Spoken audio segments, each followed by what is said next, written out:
needs defrosting. What's the matter? A policyholder, young fellow named Jefferson, went west on an oil deal and he's disappeared. It might be murder. Well, I guess I'd better pack 2 shirts. Looking for one man in a big state like California can be murder.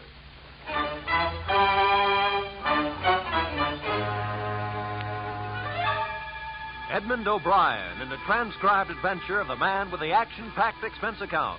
America's fabulous freelance insurance investigator. Yours truly, Johnny Dollar.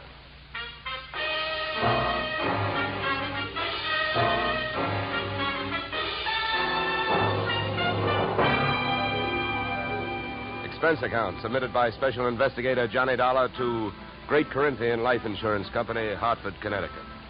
The following is an accounting of my expenditures during process of search for your missing policyholder, youthful millionaire Alec Jefferson, or how they were drilling for oil, for what they struck was me. Expense account item 1, $186.13. Airfare, Hartford to Los Angeles. Item 2, $15. Hire car, airport to office of Rebel Wildcatters Incorporated on potential oil land in the New Hall, Saugus district. I arrived at 9:30 a.m. A handful of dirt dentists were hard at it, drilling at a rig not 30 feet from the shack-type office. Pull it over, will you? Better stand by, driver. My man may not be here.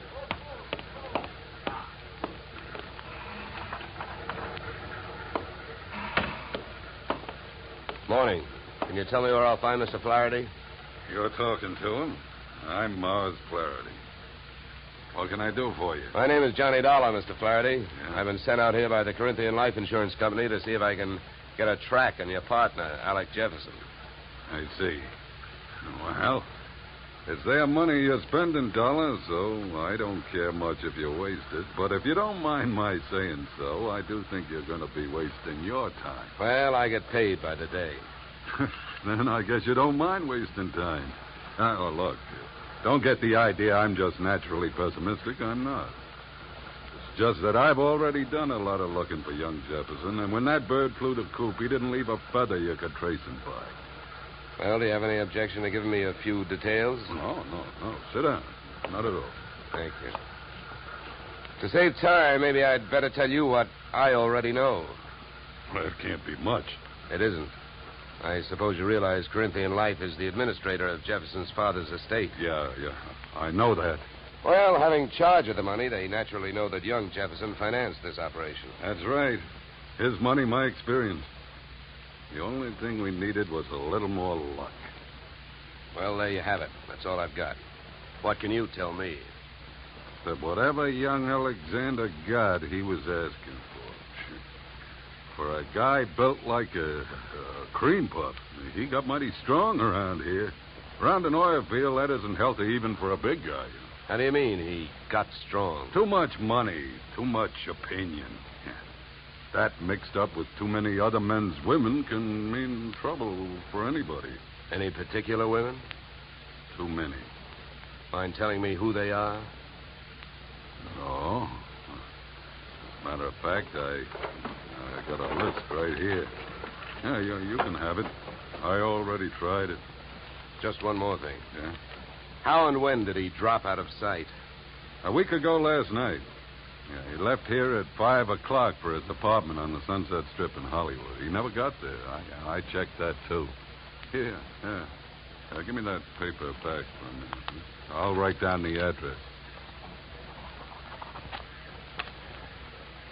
Thanks. Well, I'll be around. Oh, by the way, the first thing we try to figure out in my racket is who would benefit most. How would you like to have him found?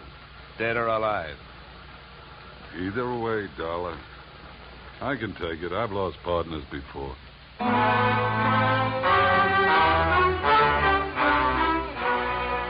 spent the next 20 minutes on a long shot, thinking I could pick up some information from the drillers. But it was a long shot that missed. Those guys wouldn't have told me it was a nice day. The outdoor life having got me nowhere, I decided to give the indoor type a try. First stop, Jefferson's apartment on the Sunset Strip. The lock was foolproof, but I wasn't fooling.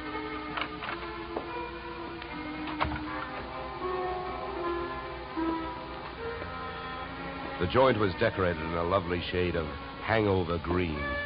The a series of alcohol rings from the bottoms of glasses, carrying out the motif on all flat surfaces. In the living room, I found several pieces of loosely strewn feminine attire. In the bedroom, I found one piece of loosely strewn female. Hey, who are you? What do you want? Oh, sorry. I understood this was Alec Jefferson's apartment. It is? Oh. You can drop your eyebrows, mister. I'm his wife. I beg your pardon? You heard me. I'm Mrs. Alec Jefferson. Pass me that robe, will you? Now to make coffee? Yeah, why? Well, how about making me some while I go put on a face? I guess so. You'll probably have to wash the percolator. To me, the best grounds for divorce would be coffee grounds and an unwashed percolator.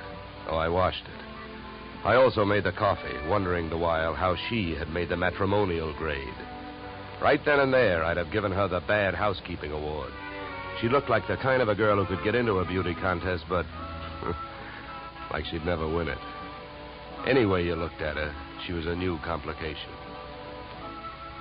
Your coffee's ready. Yeah, thanks. Good. Find any clean cups? No, but I washed, too. Here. Thanks. Now, would you mind telling me who you are? I'm an insurance investigator. I'm looking for your husband. Well, I wish you'd find him. I could use some money. How long have you two been married? A few weeks. Why? Routine question. Tell me, when was the last time you saw him? I was waiting here for him the night he disappeared. Any witnesses? If I need him. Okay. Tell me this. Do you have any idea why he disappeared or where he is? Not the slightest. Do you know a man named Morris Flaherty? Yeah. Yeah, I sure do. How well? I was his girl. So? By the way, have the police come to you yet? No, I went to them. You see, I'm the one who reported Alec missing. Do you know whether they've come up with anything? Nothing much. Up until now, he's just a missing person. They put Alec's picture on a television every night. I don't know that they're doing much else. They keep calling him a Caucasian. Look, please don't get so hysterical about this. It makes you so hard to question. Huh? Oh, nothing. Oh, I get it. Excuse me if I seem dense this morning. Morning. It's 3 in the p.m. All right, so everything about me's wrong. That's right.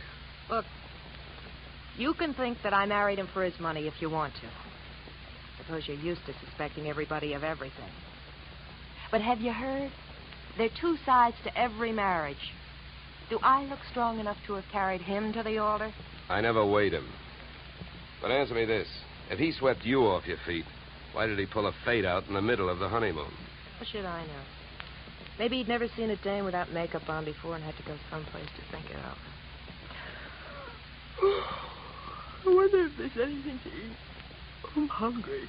Look, I think I'd better be going. I'm not much of a cook.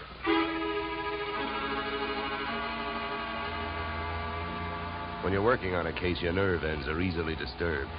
So when I left the house and saw a hardtop blue Plymouth parked opposite the apartment, mine clanged an alarm. In the car sat an equally hard-topped man reading holes in a newspaper. I gave him the slow walk-away and quick turn treatment, and I caught him with his newspaper down. Then I had to go into my act. Why, George, you old son of a gun. Huh? Oh, my gosh, it's good to see you. What are you talking about? My name ain't George. What? Well, I'll be.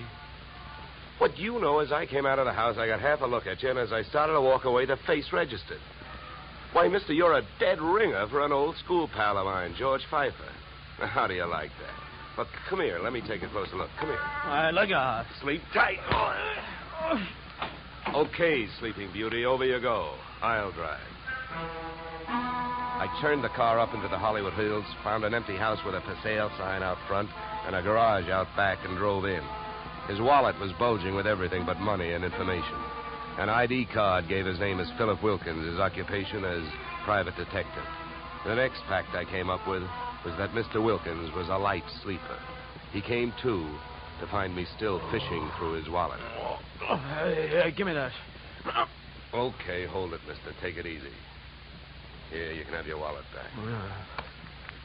Now, keep calm, and everything's going to be all right. If you don't, I'll have to give your whiskers another dusting. All right, look, what's the big idea?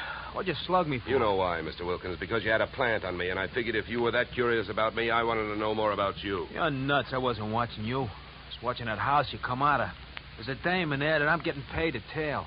I can't afford to be convinced of that. Who hired you? I'm not telling. You or anybody else, Mr. Dollar. Oh, word travels fast. First you tell me you're not watching me, then you also tell me you know who I am. So what? Is that illegal? You went to see the dame that I'm watching. I was told you'd probably be around, and you was. You'll be in my report. If you're healthy enough to make it. What were you really doing with that stakeout? Were you watching the apartment, waiting for somebody to show up? Do you really have a tail on Mrs. Jefferson? Or did you follow me in from the oil fields? Why should I follow you? Maybe you and I got the same approach to this case. You found him yet? No, but it's still early. Who else is interested in finding Jefferson? Well, I hear he's quite a playboy. Maybe one of his playmates wants him served with breach of promise papers. Oh, come on, Donald, let's face it. I can't tell you who I'm working for. You know that. It ain't ethical. It's not ethical to let yourself get picked up as easily as I picked you up either. But let it go. I don't suppose by any chance you know a man named Mars Flaherty. Know him? I'd like to see one of his derricks fall on him. Why so? What did he do to you? A couple of days ago, I went out there to try and sell him some information. He had 3 of his men beat me up and throw me off the oil field. Yeah? What's with that look?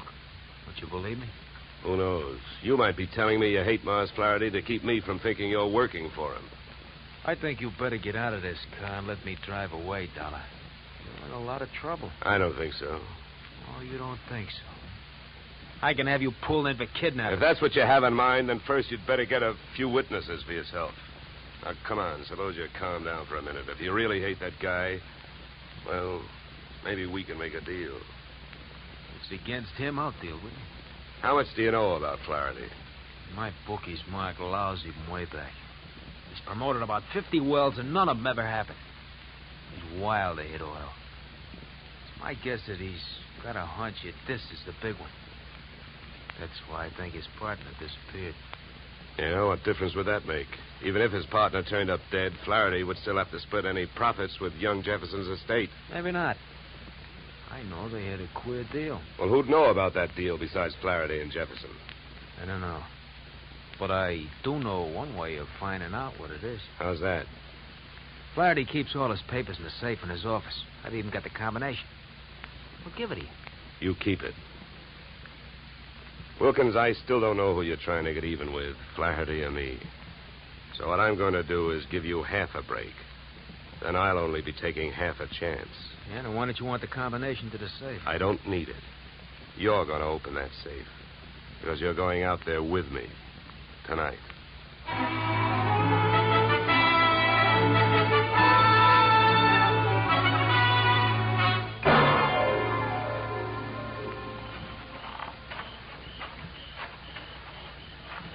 Here. This window. Okay. Now, here. You handle the glass cutter. Right. Now, look. Here's what we do. I'll wet this suction cup.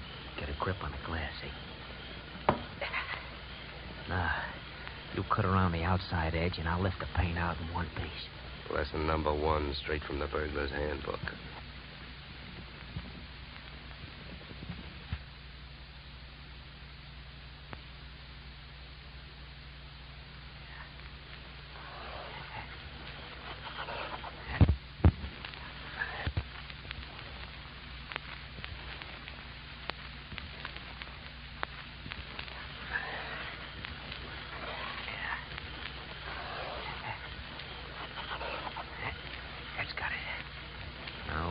There's a little tap with the knuckle.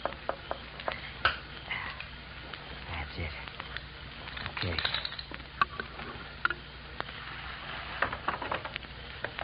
All right, in we go. You first. Okay.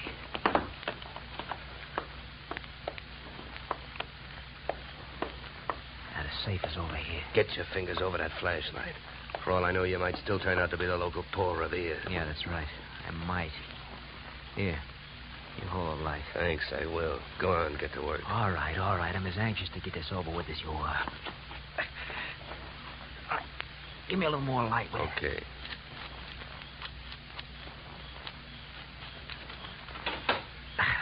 There you are. All right, go to it. You go to it. You reach in. And if your hand comes up with anything heavier than papers, I'll cream your skull. Will you stop your worrying? Here. Nothing here. Nothing. No. All right, you got him, that's all. Stay down there. I don't want to walk off with anybody's government bonds. Here. I got all I want. You put these back. All right. Now, close it up.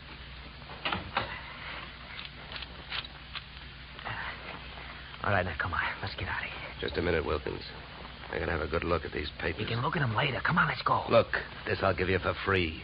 And it's the difference between being a $4 a day private detective and a $10 one. What you've got printed in your memory, nobody can take away from you. So hold your horses while I take a look at this partnership agreement. All right. But hurry up, will you? I got a couple of watchmen around here. Yeah, here it is. Okay, let's go. You first.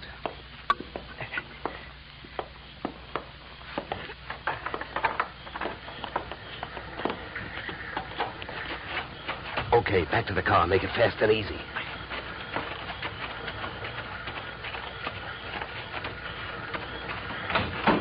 Get in. Over here. You drive. You know, Wilkins, I had a clammy feeling for a while back there that we weren't going to make it. Don't go starting any celebrations. You didn't make it.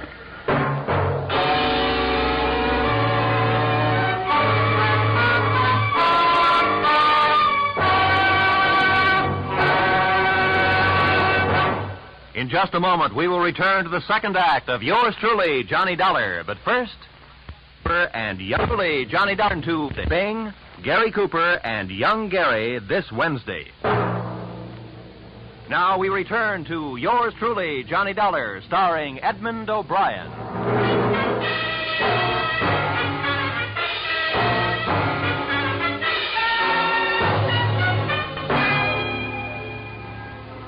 There I was, wearing a gun muzzle for a back collar button.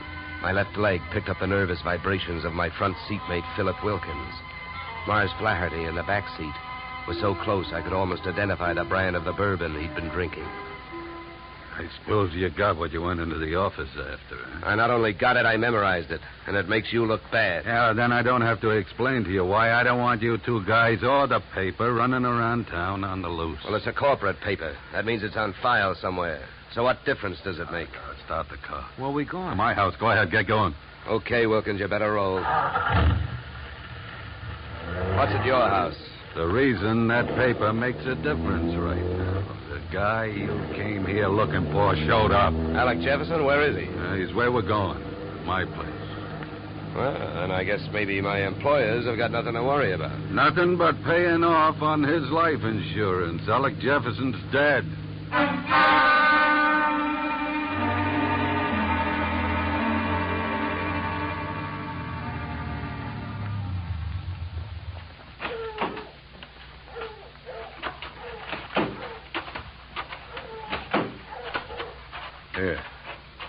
Here, Dollar, here's the key.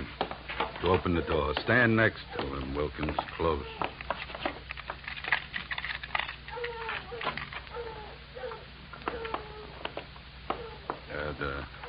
The light switch is on your right. There's your boy, Dollar. Died young, didn't he? Yeah, the thing is, it looks like he died in my house. Now, what do I do now? If you're putting on an innocent act, you're doing pretty good, Flaherty. How's the rest of it go?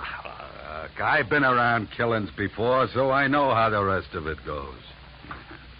The cops take one look at this, they grab me, and before that happens, I got some work to do. So have I been around killings before. And I know how the rest of your story goes. You came into your house and you found him. Somebody hit Jefferson over the head with that piece of firewood to get rid of him and make you look guilty. You're being framed. Huh? The next chapter reads you've got 8 witnesses to prove you were at a church social at the probable time of death. That's the way I wish it read, but I haven't got any witnesses. I've been on the loose out in the hills ever since I saw you this morning. Oh, yeah? What are you, a nature lover? An oil man. In my racket, you never stop sniffing. When I came back and found him here, I headed it for the office. I wanted that paper you got out of the way for the time being. Would that gun of yours object if I looked the body over? Help yourself. Thank you. Any idea how long he's been dead, Dollar? Oh, hard to tell.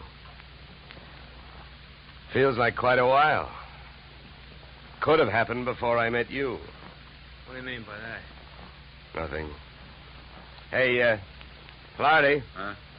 You ever see this before? Well, what is it? An earring? No, let me see that. Yeah, hands off. Don't touch it. That's another $4 detective move. You don't touch evidence. You draw a mental picture of it. What were you trying to do? Involve yourself or uninvolve a client? How about it, Flaherty? Do you have any idea who that earring belongs to? Maybe one of the dames on that list you gave me, huh? I wish I could get away with lying to you, Dollar, but I don't think I'm in a position to try. It belongs to Ada. Oh? Jefferson's wife? Not legally. What do you mean? I married her in Mexico in 45. She must have liked the scenery. She took Jefferson down there and went through a ceremony with him 2 weeks ago. Without divorcing you? That's right. You guys really turned out to be partners. Now, about that earring. How do you know it belongs to Ada? Well, it's one of a set I bought for her about 6 months ago. Well, I might as well tell you. They'd find out anyway. Uh-huh. Well, I don't suppose you're in the mood to let me do what I want to do. What's that? Call the police? No, not yet. Well, I'll tell you one thing. With this piece of evidence that just turned up, you're wasting your time holding on to us. What you should be doing is getting to Ada before she flies the coop. That would really fix you up. Sure would. I don't want to see her get loose any more than you do. Then I guess we better go pay Ada a visit.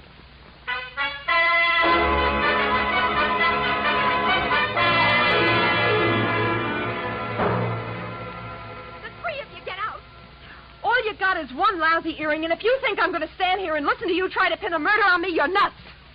Mars never bought me anything. He never gave me any earrings. How about it, Flaherty? That's too bad, Ada. If I thought there was a chance to help you, I would. But your earring was laying right there on the floor next to his body. Why, you oily monster, you. What are you trying to do to me? Why, if anybody had reason to kill Alec, you did, you miserable thief. Now, wait a minute, Ada. Don't make yourself look worse by throwing a lot of accusations around. I know about the contract between Alec and Mars. In case of death, the survivor gains full control of the oil field. But a good piece of evidence will beat out a good piece of motive in any court in the country, and you've got both working against you. Get out of here. You don't know what you're talking about. I think I do. Knowing about that agreement, you married both these guys. Those Mexican marriages are just weak enough to help you beat a bigamy rap if it came to that, and just strong enough to help you collect if either of your husbands died. Your next move would be to divorce the one that was still living and take advantage of the California community property laws. Oh, you've got it all figured out, haven't you? Well, not quite. I haven't figured out why young Jefferson went to all the trouble of dropping out of sight and then showed up to get himself murdered. I think I can tell you. It was about time you told us something. I was working for Alec Jefferson. That's why I couldn't tell you, Dollar. I was getting paid to help him stay out of sight and keep my eye on these two. The contract had him worried. But when I uncovered the bigamy and told him about it, he decided to go to Flaherty and try and straighten it out, man-to-man basis. You know that, Ada? No. I don't know anything about anything. That's a lie. I was with him this morning when he called you. He told you he was going out there. You had plenty of time to get out there and wait for him. You can't get away with it. You can't prove anything. Now get out of here! Not before Never mind the gun, Flaherty. I got her. No, let me go. Hey, none of that. Around you go. That's better. Yeah, much better. Now, come on, Angel, across the room. Well, Flaherty, don't you think I'd better call the police now? I'm afraid there's nothing else to do. Okay, then you hold her. You put your hands on me. You dirty filthy... No! Get me police, operator. My name is Dollar. I'm calling from apartment 3C, Horizon View Apartment, Sunset Strip. I've got a murderer here for you. It's out in Newhall, but that can wait. Well, dead bodies usually do, but you never can tell about a killer. Well, that's it. You got a good tight hold on her, Flaherty? Yeah, I can handle it. Good. Then handle this. Are you nuts? What'd you do that for? I wanted to keep him on ice till the police get here. Mars Flaherty is our boy. What? Come here, Ada. What is it? Wilkins, take a look at her ears. What? I don't see nothing wrong with them. Well, that's just it. That earring we found near the body, it was made for a pierced ear. Ada's aren't. She never could have worn it.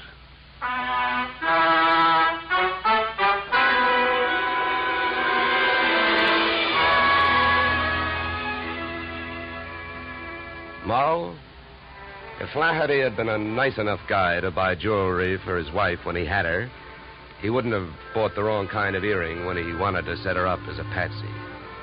The police traced his purchase of same to a Main Street pawn shop. But what really nailed him was the biggest switch of all. Since the murder weapon was a shaft of rough bark firewood, there were no fingerprints on it. But by the same token, there were weapon prints on Flaherty's fingers. A batch of tiny splinters under the skin. Inasmuch as my own girl furnished the practice which made me perfect on this case, I assume you will not be annoyed at my listing expense account item 3, $65, one pair gold earrings inscribed to Olga with love. Item 4, $187.13, return transportation Los Angeles to Hartford. Expense account total, $711, signed yours, truly, Johnny Dollar.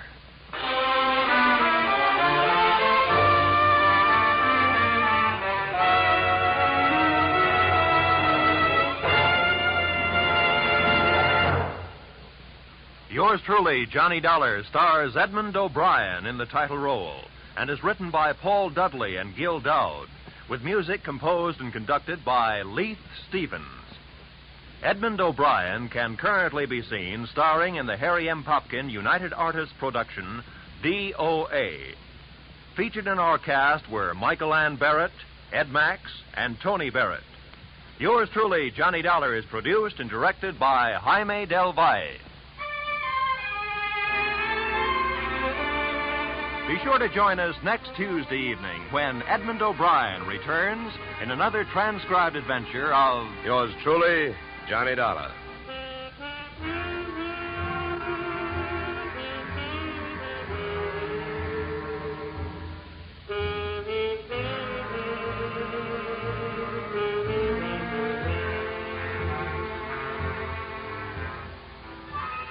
Blizzards in the western states, floods in Texas, hurricanes in Florida, tornadoes in Louisiana. Wherever disaster strikes, the American Red Cross stands ready to lend assistance. The Red Cross helps victims not only at the terrifying moment when disaster strikes, but also in rehabilitation. This is just one of the many nationwide activities of the Red Cross. Give generously to its latest drive. Now stay tuned for the adventures of Philip Marlowe, which follows immediately on most of these stations.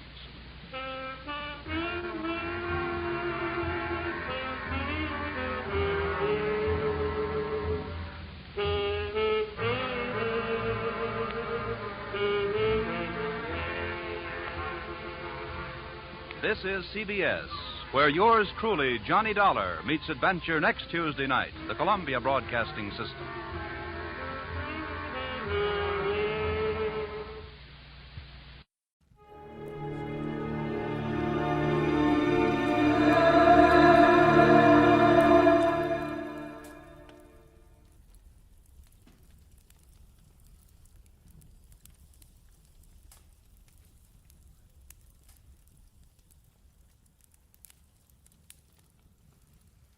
Get this and get it straight. Crime is a sucker's road, and those who travel it wind up in the gut of the prison of the grave. There's no other end, but they never learn. This time it started as a routine search for a rich girl's fiancé, and the trail led to a silent house haunted by a face at the window and blood in an open cedar chest. But before it was over, it became a search for a corpse that wouldn't sit still. From the pen of Raymond Chandler, outstanding author of mystery, comes his most famous character and crime's most deadly enemy, as we present The Adventures of Philip Marlowe.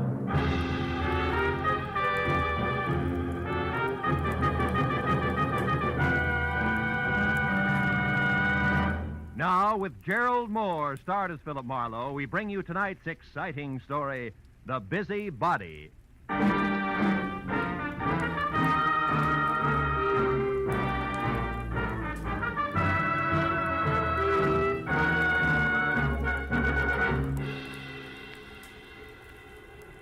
Phone jerked me up off my back and out of the sports page at 9:30 in the evening of an already too long day. On the other end was a warm, feminine voice, edged with the kind of self-assurance that means money, and lots of it. But the words were both hurried and panicky, so after I hung up, I reluctantly waded through the sports section with my feet instead of my eyes and headed for the coffee shop at Franklin and Bronson, where my new client, who had identified herself as Liz Stewart, said she'd be waiting. A pair of blue eyes at a table in the corner measured me from haircut to shoelaces, so I took the cue and walked over. After we introduced ourselves, I was waved into the chair opposite her. She leaned toward me and started with a rush. Mr. Marlowe, I've got to find a man named Dean Howard as soon as possible. Not exactly a new switch. He's my fiancé. We plan to notify my Uncle Hanley of our engagement tonight. Who is Uncle Hanley? Uncle Hanley Stewart of Stewart Aluminum. Okay, go ahead. Dean Howard was to meet me at 7, but he didn't show up. Mm-hmm. And then about 7:45 he called. He started to tell me something that he referred to as a horrible mistake, but before he could get it out, we were cut off. Well, I tried to call him back. coffee? Coffee? No. Okay. I tried to call him back, but there was no answer. So I went to his house, but it was locked and dark. And yet his car was still parked outside. Uh-huh. Well, look, Miss Stewart, why don't you save yourself $50, go home and wait for an apologetic phone call, huh? What do you mean? Well, this stacks up as being a case of cold feet or a little celebration that got out of hand. Either way, there's nothing to worry about. I've come to you for help, Marlowe, not a pat on the head. Okay. I'll assume it's my error for the moment. How long have you known this Dean Howard? I met him at a party about 3 months ago. Mm-hmm. Uncle Hanley and I both liked him tremendously right from the first. I suppose you've considered the possibility of another woman? Well, of course, I'm not a child. I can see that. Well, Dean has been deeply troubled for the past week. He wouldn't tell me why, but I'm certain that this business tonight is tied in with it. Something's wrong, and I want you to find out what it is. All right, but I'm no leg man for Cupid, so if it turns out to be nothing more than a guy's heart beating in double time, I drop it. Fair enough? Fair enough.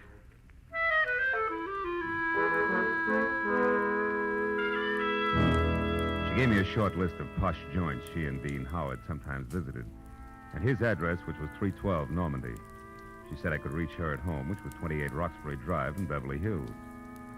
Well, $50 is $50, so after she left, I spent a handful of nickels checking the list by phone and drew a complete blank. So I drove out Los Feliz to Normandy and found the number, 312. As I walked up to the door and leaned on the bell, I got the feeling that I was being watched. There was no answer, so I tried the door. It was locked. I threw a look over my shoulder as I walked around the side of the house and caught a glimpse of a face in a window next door, just before the curtain was dropped back into place.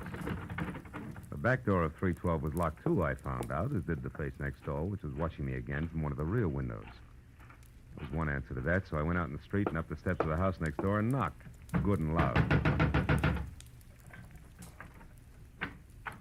What do you want? My name's Marlowe, lady. I'm a detective. You may be able to help me. A detective? Mm-hmm. Well, come right in, Mr. Marlowe. It's about time's all I have to say. I'm Agatha Lambrigger. What's he been up to? Who?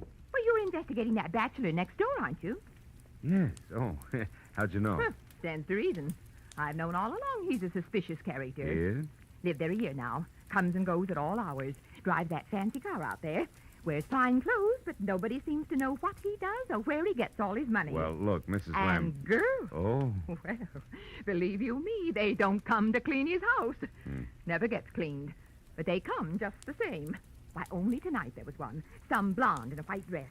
I tell you, I've never Mrs. seen Lambrigger, did the girl go inside? Well, no. But she tried to. The door was locked. And it's Miss Lambrigger. Oh, how stupid of me. Well, tell me, did you notice Mr. Howard come home tonight? Well, I didn't exactly see him come home. But he was over there all right. And not alone either.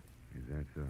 Another girl? No, it was only some man. Oh. But it still bears out what I've been saying, because I just happened to glance out of my window at this one here across from that one of his, you see. Yes, sir. Well, a light was on over there, and I could look straight down a hallway. And do you know what? What? Those two grown men were roughhousing like a pair of hoodlums in that hall. Wrestling they were, like ordinary ruffians. I tell you, I never saw the like. I got a good look at him, and I'd certainly know him if I saw him again. Well, how'd the fight come out? Fight? Yeah. What the... Oh, the fight. Well, I can't say about that. My phone rang. It was Lenore Crowley. She simply talks her ear off you when she gets does. started. So when I finally got back to the window, when I happened to look out again, it was dark over there. So I never did find out what actually happened. But Yes, I well, think thanks that very much for your help. I really must run. Oh, and another thing. The noise and the drinking that's gone on in that house. Why, you wouldn't believe it. Oh, you're leaving? As soon as possible, yeah. But you still haven't told me what he's up to. Well, I'm not at liberty to do that. Oh, that's a shame. Yeah. Well, I'll be here all the time, you know, and I'll certainly keep an eye on that house. Oh, I can't tell you how much I appreciate you're going to all this trouble just for me. Bonsoir, Miss Slambrigger.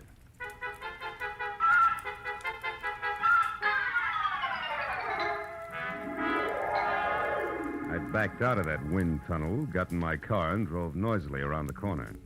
Then I cut my lights, turned quietly into an alley behind the house, and stopped. Slipped through Howard's back gate and up the side of the house, found a window that could be persuaded, and went in. Yeah, Howard was a lousy housekeeper, and everything that didn't get brushed off in normal traffic was covered with dust. I found my way to the room opposite Agatha Lambrigger's observation window and ran smack into her first lie. Where she said there was a hallway, there was a solid wall, papered with purple roses and hung with 4 dingy pictures in bronze frames, 2 on each side of a big, ugly mirror. There were 2 hallways, but no angle at which either could be seen from her window. Furthermore, there was no sign of a struggle. One hall led to the study, the other to the bedroom, and I checked both. But still, there was no indication of a fight. On my way out, I barked my shin on the nose of a lion carved on the corner of an oversized cedar chest, just as the abrupt sound of someone at the door brought me to a rigid halt. Whoever it was had the patience of an 8-year-old on circus day. So I set myself up as the type who might live in a joint like this and answered. What's the matter with the lights, Howard? Blow a fuse? Or could this be some new economy measure? I like it this way. I don't think I know you. You should, Howard, you should. I called you yesterday about a certain money matter. The name is Leo. Don't go for your gun, Howard. Well, since yours is pointed at my third rib, why should I? Well, like I told you on the phone, my boss is anxious. You're way overdue, Howard. I want that $50,000 the boss loaned you 3 months ago. Have it for me the day after tomorrow. All of it. Without fail.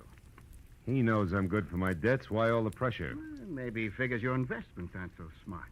Like maybe you've been blowing too much on that second-rate canary, Carol.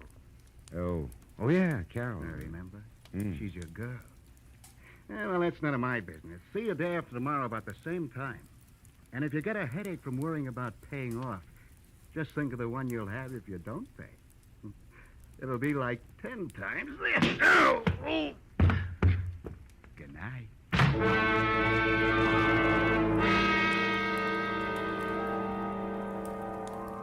The .45 in his hand caught the side of my head, and I went out cold. When I opened my eyes, the room had shrunk until there wasn't enough space left to stretch out in. And the climb to my feet, was as easy as roller skating through a log jam. And it wasn't until I found a match and had a light that I knew why. Somebody had moved me from the front door and crammed me into a broom closet like a bag of wet wash. When I got out, I saw that my cubbyhole was off the hall of the bedroom. I listened, but there was no sound in the house, so I started moving. But stopped when I noticed something else. A big cedar chest with carved lions on the corners that had been closed before now was standing open. I struck another match. Inside on the bottom was a thick red puddle of blood. Blew out the match and was in the middle of a mental apology to Liz Stewart when it came. I ran for the front door in time to see Agatha charge out of the driveway and down the street. Stark terror twisting her face. Help! Help! Hey, Miss Lambrigger, hold it! Oh, Mr. Marlowe! Mr. Marlowe! What is it? What happened? I saw him, Mr. Marlowe. I saw him. Up by the alley near the hedge. He's dead, Mr. Marlowe. Dead in my backyard. All right. Now take it easy, Agatha. Who was it? He's there now, lying on his back close to the hedge, and he's dead. What'll we do? Come on, we'll have a look. You can show me where he is. Well, all right. He's right back here. I happened to look out my rear window, and I saw something move. The dogs had been getting in my pansies lately, and I thought this was another. So I came out to chase him away. That's when I saw the body. It's right back here. It's gone. Mm-hmm. Now, look, Miss Lambrigger, I've got a headache. I'm getting a little tired of this. You saw a body here just like you saw a fight in a hallway from your window. You're so anxious to be in the middle of things, you'd make up any kind of a story. No, I'm not. No, I'm not. I saw that fight, and I saw Dean Howard's body, too. It was here, I tell you. Where? Show me exactly. Well, right about there, I'd Oh, say. sure. And I suppose it... Hey, wait a minute. Yeah. My apologies, baby. There is something here. Could be blood. Here's 2 dimes and a bar receipt from the tulip room on the strip. Oh, good heavens. What'll you do now? Raid the place? You can use my phone. Thanks, but until we know where the body is, we better play it cagey. Now, let's keep this a secret between us. That'll take a lot of courage, I know, but I can trust you, can't I? I won't open my mouth to a soul, Mr. Well, that's Marlowe. great. That's splendid. Now, you better go inside and stay there until you hear from me. Who knows? You may yet be a heroine, Miss Lambrigger.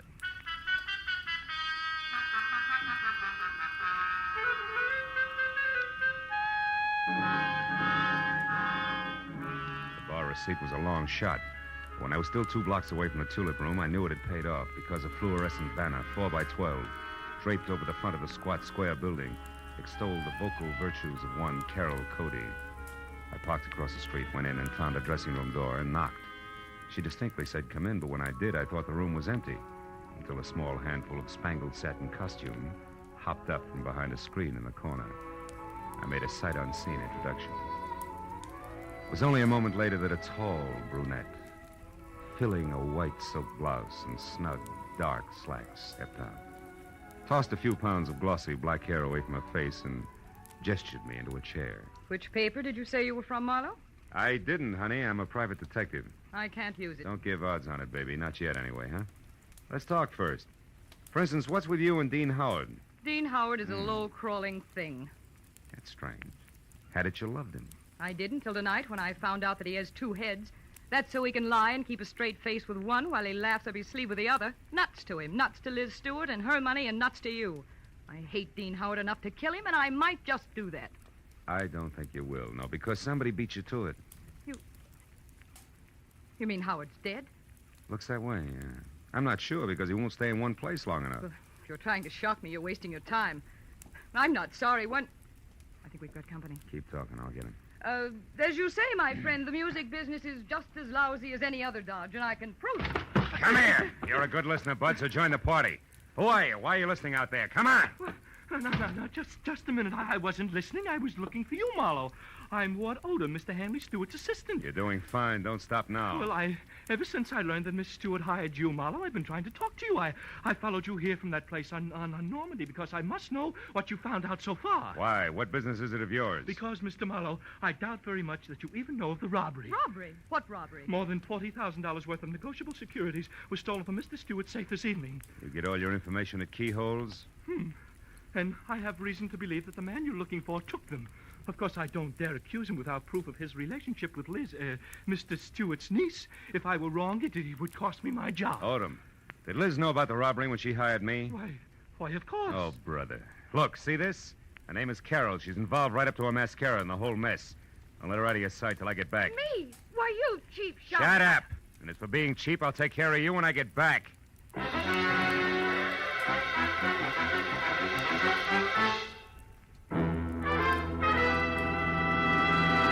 In just a moment, the second act of Philip Marlowe. But first, 3 gentlemen with highly varying but equally effective approaches to dealing with crime entertain you with their deeds of daring on CBS every Sunday. Jethro Dumont, alias the Green Llama, Police Commissioner Bill Grant of Call the Police, and Dashiell Hammett's Sam Spade. These 3 sterling gentlemen all make their appearances tomorrow on most of these same CBS network stations. And now with our star, Gerald Moore, we return to the second act of Philip Marlowe and tonight's story, The Busy Body.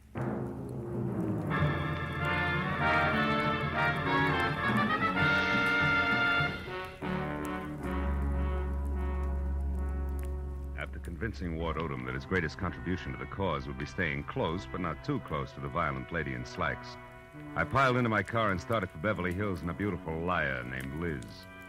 I didn't stop until I was at number 28 Roxbury Drive, out of my car and walking fast up the semicircle of gravel driveway that led to the carefully antique front door. But then, for two good reasons, I stopped again. The first, a squad car parked ahead of me that said everybody except Marlowe knew all about the bonds Mr. Hanley Stewart could no longer call his own. The second reason, and more important, was my client, Liz Stewart, sneaking out of a side door and hurrying toward a gray coupe. I stepped back into the shadow of a squat palm and waited for her to come abreast of me. Late date, Miss Stewart? What? Marlowe, why, you startled me. Considering everything, it's the least I can do. What do you mean? I don't like clients who lie to me. So if you don't mind, I'll just stroll along with you while you assure me you can explain everything. But I can, Marlowe. Just give me a chance, please. All right. Why didn't you tell me that 40 grand worth of negotiable bonds disappeared from your uncle's safe at the same time as Howard? Oh, because I didn't want you to be prejudiced, to be looking for a thief from the start. If Dean did take those bonds, he had a reason. Like being fond of money? No, like being forced to do what he did. All right, let's say he was forced. What then? Well, then I wanted to help him, to get to him before the police. They'd arrest him in a minute. And you, on the other hand, would get the bonds back to your uncle, convince him it was all a mistake, and talk him out of telling the law, huh? And with your own dough, you would help Howard out of the spot he was in. Is that it? Yes. But you haven't proved that Dean took the bonds. No, I haven't. Could have been anyone who knew the combination of the library safe. Which includes how many? Aside from Uncle Han and myself, just the family lawyer and Mr. Odom. Yeah, what about Odom? Could he have done it, Liz? No, I don't think so, as much as I dislike him. You see, Marlowe, for years, Odom's been very close to Uncle Han. He's had 1,000 opportunities to steal if he wanted to. Well, like this afternoon, for instance. He had $10,000 worth of the bonds with him today. What was he doing with all that dough? Paying gas bills? He was going to sell them for my uncle. But the transaction fell through, so he brought them back to the house and put them back in the safe. Anyway, Marlowe, I don't think he'd have the courage to steal. I know what you mean. I've already met Mr. Odom. When? Oh, about a half hour ago. In a nightclub called the Tulip Room. Odom thinks Dean is guilty, Liz, but he's afraid to mention it publicly till he knows a little more. What's a nightclub got to do with Dean? Carol Cody. Who? She's Dean's girlfriend. Marlowe, you're crazy. I talked to her, honey. She's a singer there. Told me that she and Howard were more than chummy, but that she gave him the air tonight when she found out about you. And you believe that? Mm-hmm. Now that I've had a little time, I believe even more. Details that she never bothered to mention. Details like Dean Howard and Carol Cody playing you for a sucker. He gains your confidence, then the combination of the safe, and then goodbye. But you see, the end was a switch, Liz. Dean didn't... Dean didn't what? Hmm? What is it, Marlowe? What are you staring at? Back of my car there. It's not gas dripping on the driveway. The color's too red. Liz, stay back. No, Marlowe. I don't want to. I want to... Marlowe! It's Dean. He's dead, Marlowe! Yeah. That, Liz, is the switch I was talking about. I think Dean Howard not only crossed you, but Carol Cody as well. She did it. She killed him. She killed him because she... All right. Now, listen. Get inside. Tell the police about this. Do you hear me? But first, give me a 5-minute lead. I'll take your car. I want to get to Carol Cody before the law does. Without saying another word, Liz Stewart, her face drawn and streaked with tears, handed me the keys to her car and turned and walked slowly back to the house. I took one long look at the blood-soaked shirt front on the body I had been a step behind all night, then got into Liz's car and pointed it back toward the Tulip Room. 20 minutes later, when my knock on the locked dressing room door brought no answer, I had kicked my way in.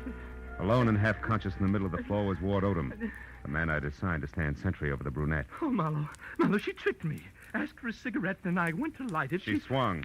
It adds, Odom, and you're lucky she let it go at that. It was more permanent in Howard's case. Oh, then you found his body, Marlowe. Yeah, in the trunk of my car. Oh, how awful. And she did all that, this Carol Cody? Yes and no. She must have had help, Odom, because first of all, it takes something stronger than the chanteurs to keep shifting her corpse from cedar chest to garden to car at the rate that Howard was being moved. And second, an old crow named Agatha Lambriger saw a man roughhousing with Howard over at his own place, not a woman. You mean there was a witness to the murder, Marlowe? Well, more or less. And you have no idea who the murderer is? No. And that, Odom, is all the more reason why I want to catch up with Carol Cody. Happen to know where she lives? Well, yes, at the Grayfield Apartment Hotel on North Havenhurst Drive. North Havenhurst. It's a room 118. 118. And I think that it's... Marlowe, wait, my top coat is gone. What? Yes, and she was wearing slacks, remember? Marlowe, maybe she's leaving town disguised as a man. It's a point, Odom. I still think I'll try the apartment hotel first.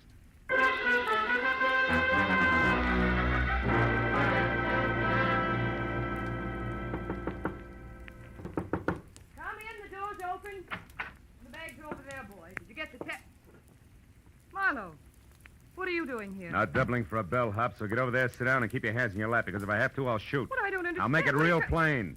I think you murdered Dean Howard because he double-crossed you after he emptied Hanley Stewart's safe. And I think you're out of your mind. Which brings us to a position called stalemate, and that in turn makes this a good time to call the cops. I didn't kill Dean. I swear I didn't. Oh, listen to me. What you said about Dean double-crossing me after he stole the bonds is true, but not the way you think it is. Second verse. He didn't want to just cut me out of my share, Marlowe. He wanted to return all the bonds intact. He really fell in love with Liz Stewart and decided to play all-American boy. You mean he decided to call it all off after he'd stolen the bonds? Yes, Marlowe.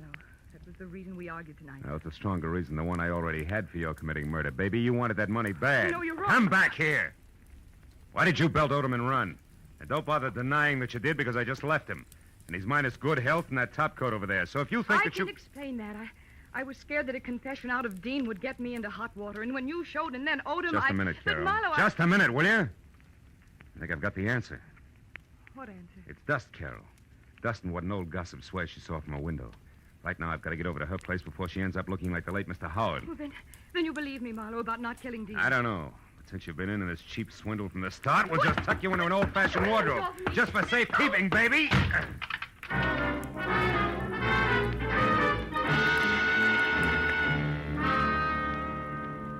Outside in Liz's car, I slammed my foot down hard against the accelerator and didn't ease up until I screeched to a stop, away from 310 North Normandy, where I knew murder was scheduled to happen again.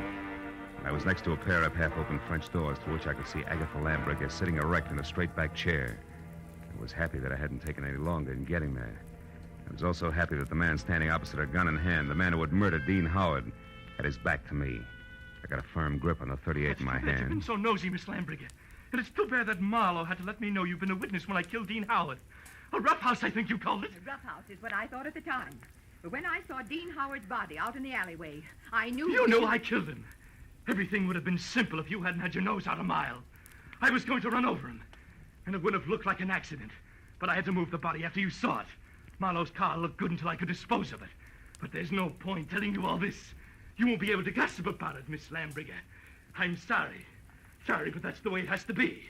You or me. I vote for you, Odom. Drop your gun before I close the polls for good, real noisy like. Come on, drop it. No, don't shoot. I dropped it. Okay. I'll move to the middle of the room, hands high. Marlowe, I didn't want to do it, but I had to kill him. Dean Howard was going to return the bonds he took. Marlowe, and that would have left you in a me. spot, wouldn't it? Because Howard only stole 30 grand out of that safe. You were taking 10 grand to legitimately sell for your boss. I know what And when you went to I know what return them, you happened. saw there'd been a theft. And you decided to make the most of it and let somebody else take the rap for the whole 40 grand. Keep your eye on Mr. Marlowe. He's just Don't trying worry, a man who shoots another man in the back has no guts. He won't try anything while I'm looking at him. No, Marlowe. I don't have any more guts than it takes to jump behind a woman's skirt. A lady I choked to death. If you take one more step, now lower your gun and listen. All right, let it go, Odom. Sure, let it go. Just as long as you cooperate, Marlowe. Marlowe, don't be a Shut fool. up! Shut up! Don't shoot! You kill me anyway. Shoot! No! Shoot! No, don't shoot! Marlowe! No, don't shoot! Don't shoot! Don't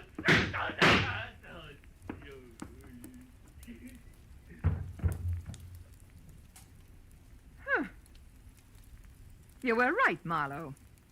No guts.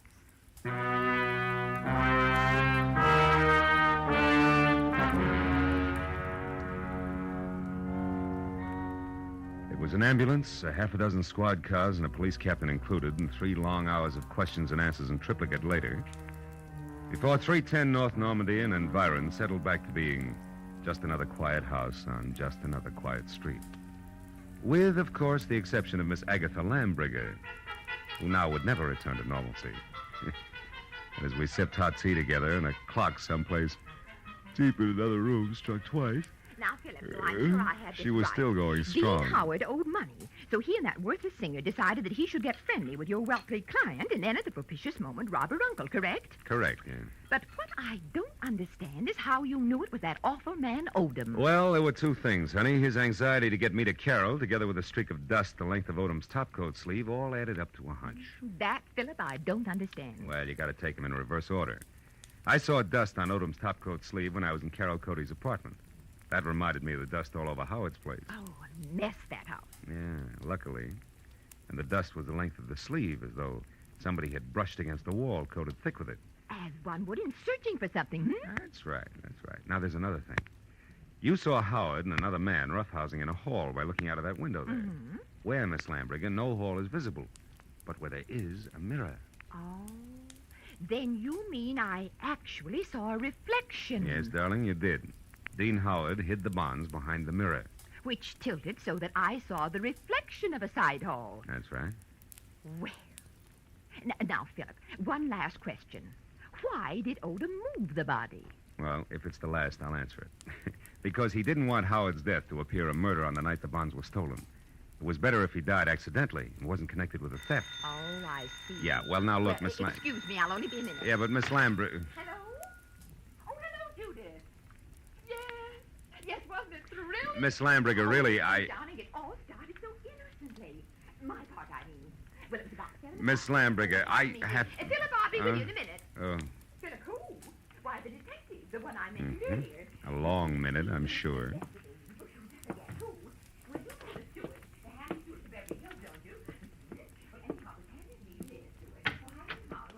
Goodbye, girl.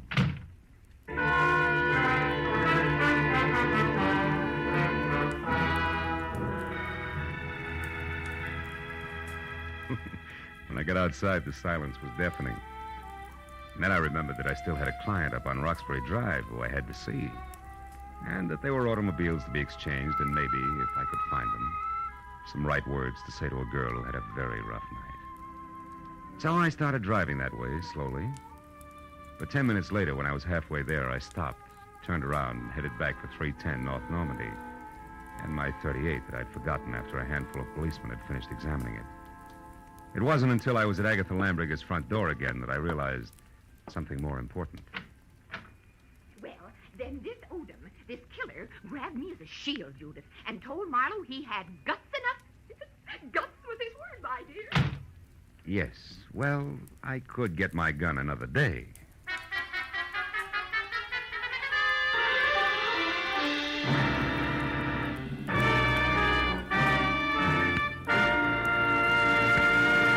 The Adventures of Philip Marlowe, bringing you Raymond Chandler's most famous character and star, Gerald Moore, and are produced and directed by Norman McDonald.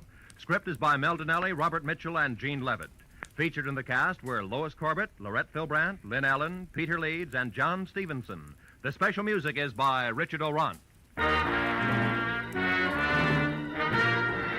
Be sure and be with us again next week when Philip Marlowe says... It began as the threat of a beating that turned into murder with a brown-eyed blonde, a jovial hippopotamus, and a tough ex-soldier of fortune, all complicating the problem until I got next to the key man.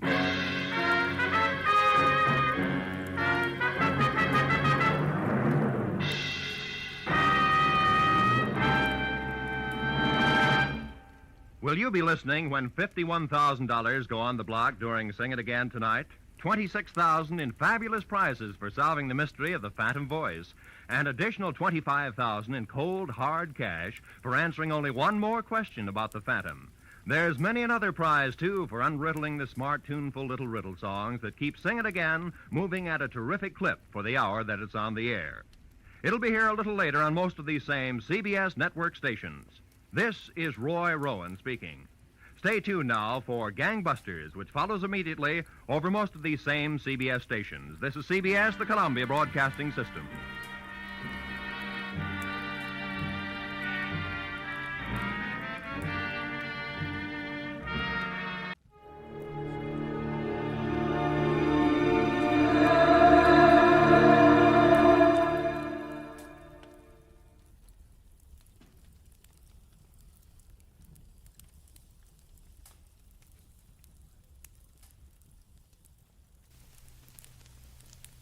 Get this and get it straight.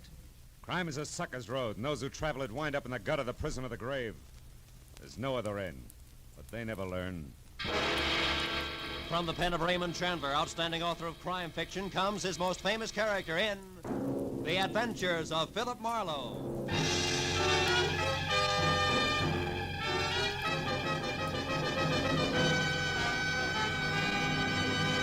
Now, with Gerald Moore starred as Philip Marlowe, we bring you tonight's exciting story, The Soft Spot.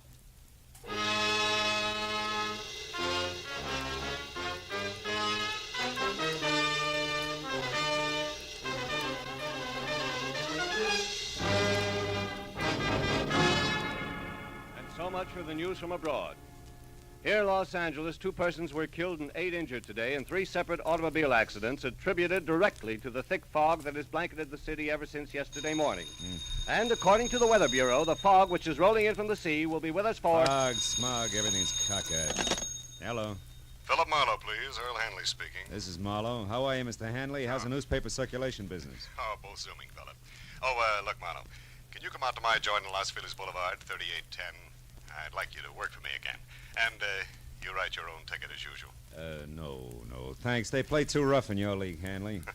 Besides, it's a bum night to ride around in a cold newspaper truck, watching out for hijackers. No, Marlowe. It's nothing like that. This is personal business. Oh? Yeah, it's an old man who's disappeared. I'd like you to find him for me. Still a dark night. Double your fee. I see a light, Mr. Hanley.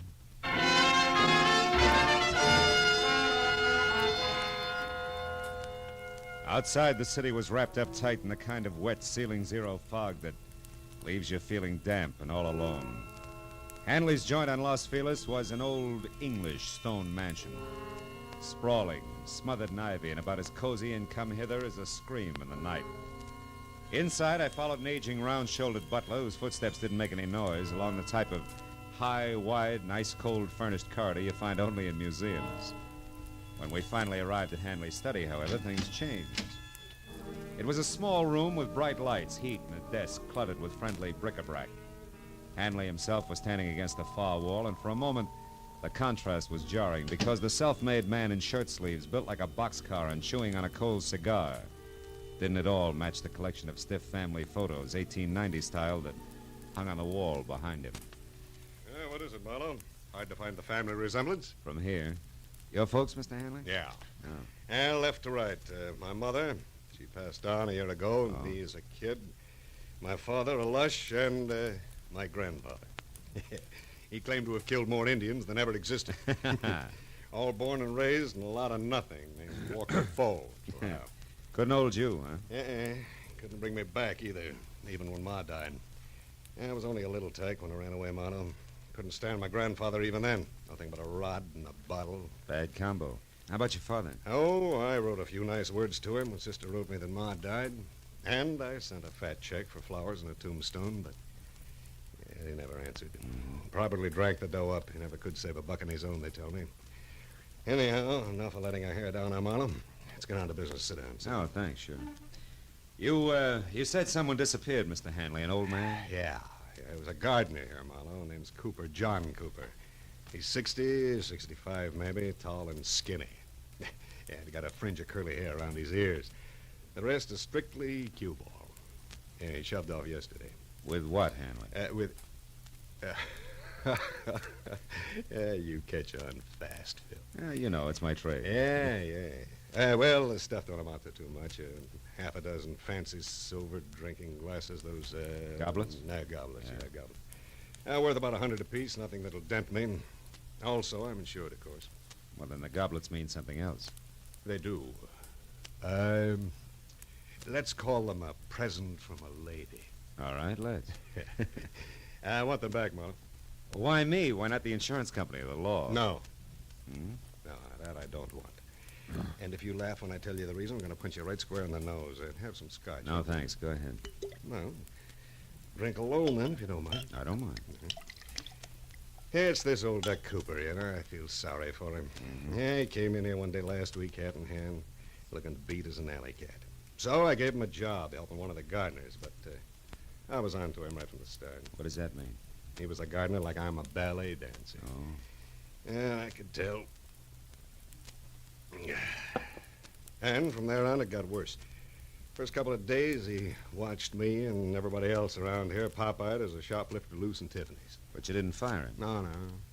Now, I figured a few square meals, some sleep, a little dough in his pocket, it'd calm him down. So I just put a new master padlock in my trophy room and let it go with it. That was your mistake, huh? Yeah.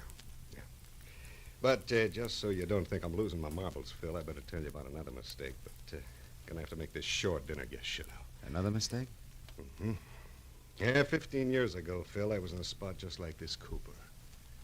Yeah, I was broke, hungry, mad at the world, and in a position to do the wrong thing. I did, and I got caught. The boss understood, read me the riot act, and let me go. And today it's my turn. Want to laugh? Not very much. Tell me, what have you got for me to go on? Well, thin air. But you're good, Marlowe. You'll make out. The Thanks. name and description already gave you that. All right, here's the rest of it, according to the servants. One, he lived somewheres around Skid Row. Two, he never touched anything that kicked harder than ginger ale. And that he went for in a big way. Three, he had a buddy in his neighborhood who was teaching him how to whittle. Make stuff, carving wood. Yeah, I know. And that's it, huh? Well, that, plus the fact that he smoked these pint-sized cigars, we found a pack of them in the overalls he wore. Here they are.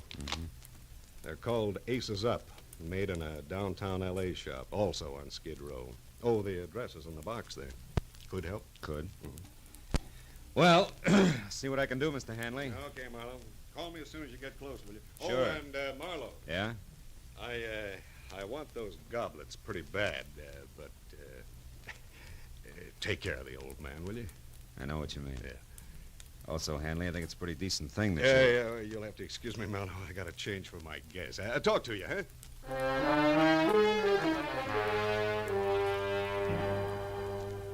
I followed Hanley back along the museum corridor, past the guests who included a spy beautiful lady dressed in too much black, chatting with a crisp item in banker's gray flannel who looked like he'd been born holding an hors d'oeuvre.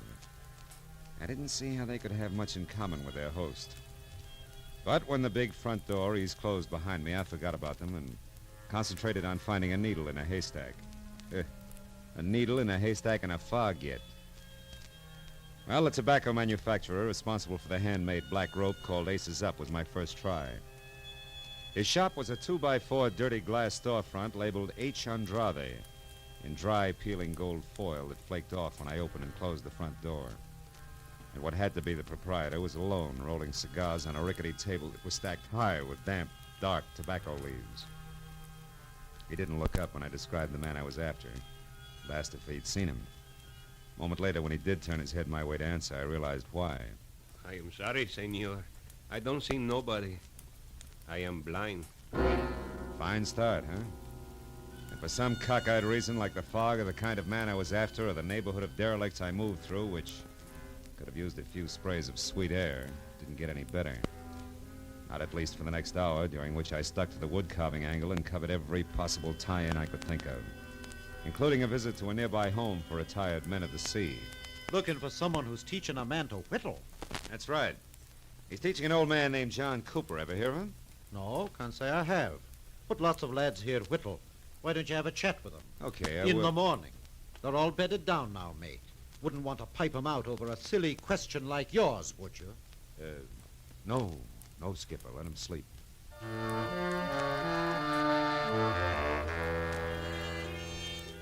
Right there, the whittling went the way of Aces Up cigars, and I turned to my last hope. John Cooper's mania for ginger ale.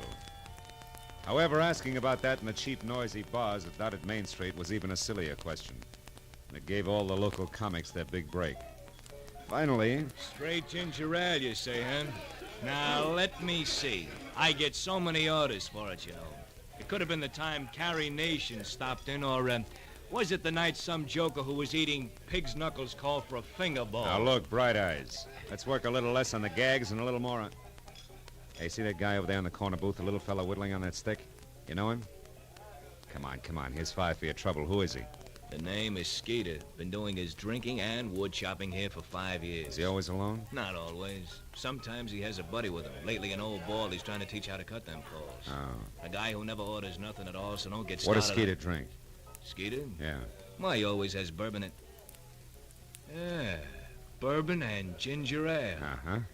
The guy you want must drink Skeeter's Chasers, huh? That figures, thanks. Well, don't mention it, Screwball. A profitable pleasure. Only with thine eyes. Making me nervous. What is it, mister? Lose something? Sort of. John Cooper. Oh. Have you seen him, Skeeter? He told me I could get in touch with him through you here at this bar.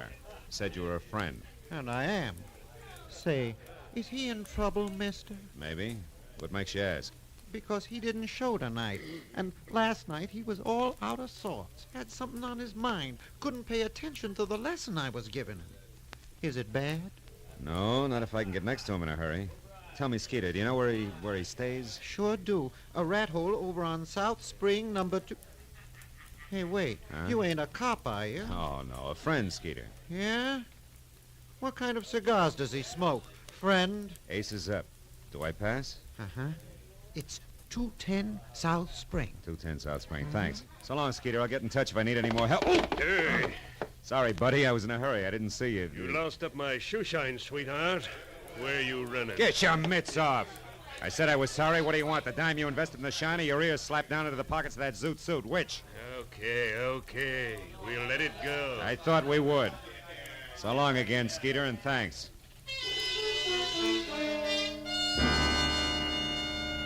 After I made my call to my client and told him how we stood, I drove the half a dozen blocks to 210 South Spring Street.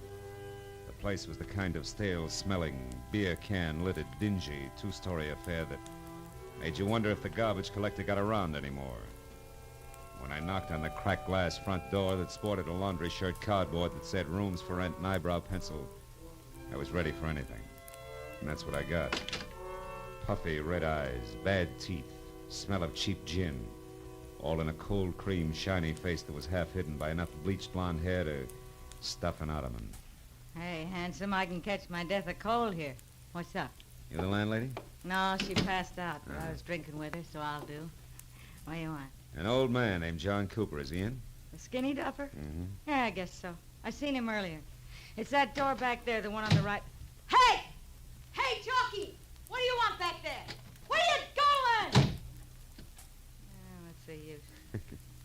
This way, mister. Hey, was that Cooper's room the fella just came out of, last on the right? Yeah, that's it. That louse probably swiped your friend's bottle. He's the kind. Empty. Too bad. You know, he drinks you under the table and then takes what's left. Which in this case would be ginger ale. Cooper doesn't drink. Yeah? Oh, what do you know about that? Hey! Hey, you got company? Hey, Cooper!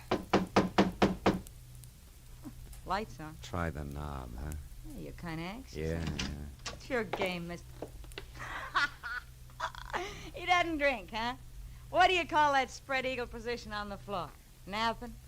No. Not with that knife in his chest. Huh? I call that murder.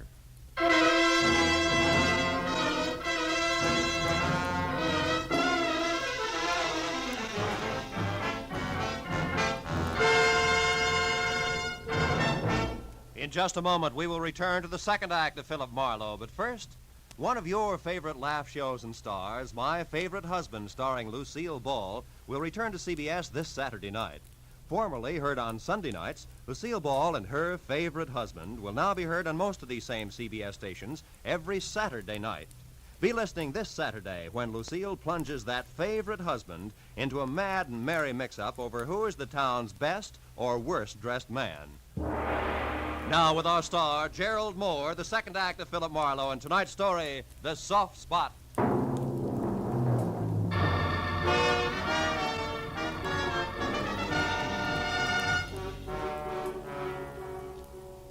The old man's body was rumpled in death like a discarded bundle of rags, loosely pinned at the center with a knife that had killed him.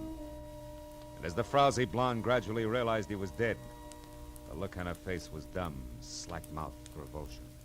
Gee, death's an awful-looking thing, ain't it? Ain't it? Hey, don't touch him, mister. It don't seem decent to... Decency is strictly relative, sister. There's a scratch here on his neck. Like a woman's fingernail raked it. Huh? Where? Hey, his locket's gone.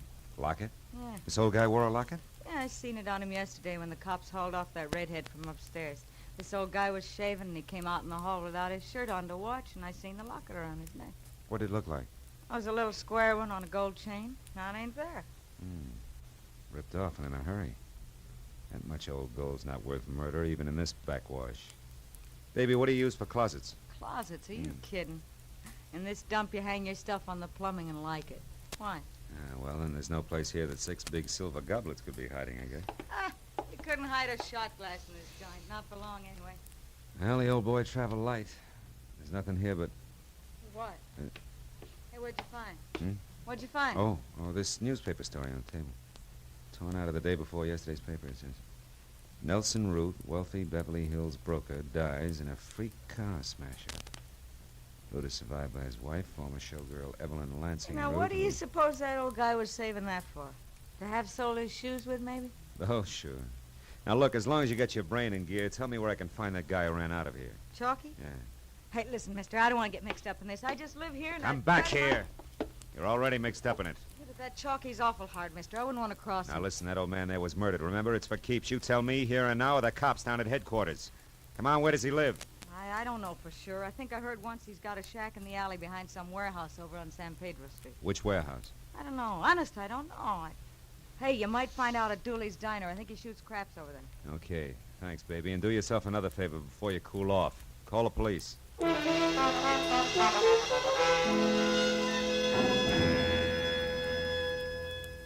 It took a solid hour of devious back alley trails before I finally broke down the intimidated loyalty of the Skid Row Brotherhood with a well-placed $10 bill and got a bona fide lead.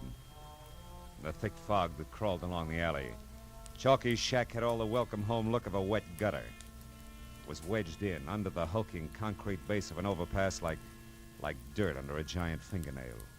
Sick yellowish light oozed out through a single tiny window, too murky to see into. So I did the next best thing and hoped that he was alone inside. Who's there? Who is it? I got a tip for you, Jockey. Dooley sent me. It's about the Johns. They're after you. Cops. Hey, wait a minute. Now, what's the tip, fella? What? Hey, where are you? Right here, Jockey. Stay where you are, Buster. I'll kick your head off. Hey, what's the idea? I want fast answers, Jockey. Nice straight ones. Why'd you knife the old guy tonight? Knife the old... Hey, who are you? What's the idea? I want answers, not questions, Jockey. Why'd you do it? I didn't kill him. I never used the shiv. He was already dead when I went in there. I lifted that locket off to the old coot, that's all, so help me. Give me that locket. I ain't got it no more. Ma Murphy's got it now. I hocked it already. She gave me 3 1/4 on it. Look, I got a buck left. If you want that, you can have it. Lying grifter. You killed an old man to get the trinket for 2 cents. No, I didn't. I seen that guy with the big ears run out of the old coot's room, so I went up to take a look. Wait a minute. Guy with big ears? Yeah. He was a zoot suitor. I never seen him around before. I'd remember them flaps of his. Oh. He ran out of the old guy's joint in a big steam squad. Hey, now listen, buddy. He was the guy who done it honest. Ain't no doubt about it. He was the... Hey, now wait a minute. You ain't a friend of his, are you? He is again. No reason, unless he was telling me. Oh, now listen, buddy. I never put the finger on the guy before in my life. But when it's protecting my own hide, Finger? I gotta do... Yeah, I could have been the finger. So long, Chalky, and drop dead.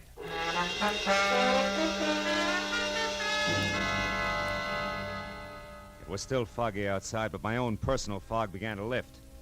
Big Ears must have been tailing me, overheard me on the phone, and got to the old man first. But why? Why the clipping that old man Cooper had about Nelson Root's accident? Nelson Root survived by a widow. A widow? Holy smoke!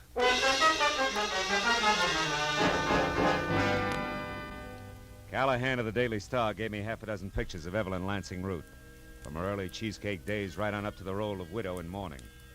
There was no doubt left. She was the lady in black, one of my client's dinner guests. By the time I'd driven through the fog out to Los Feliz again and up to Hanley's sprawled-out house, I'd lined the whole business up to where it made a twisted kind of sense. There was nothing left to do but nub it in his lap. I'd found him in his study. Well, what's wrong, Marlowe? Maybe you better tell me. Tell you what. Did you find Cooper or didn't you? Sure. I found him. I found him dead. What? The old man is dead. You know perfectly well he's dead. Come on, Marlowe, sit down. Have a drink, you'll be. No, thanks. I've covered a lot of ground tonight, most of it pretty slimy. Led me in a big circle that started here and ends here, and now it's late. We're both fairly intelligent. Let's give each other a break, shall we? Go on. Let's suppose that a man was in love with a woman, a married woman, who was tired of her husband. So, she and the man arranged for the husband to die in a freak accident. Yeah, that's right. And let's suppose a strange old geezer overheard them plan it and then disappeared. Oh, that's rough. I imagine they'd have to find him and shut him up, wouldn't they? Or he'd blackmail him to death. Possibly. And how do you suppose they go about that, Hanley? Hire a private detective, maybe? Give him a song and a dance about a theft, a trumped-up story about some missing silver goblets, maybe? Maybe.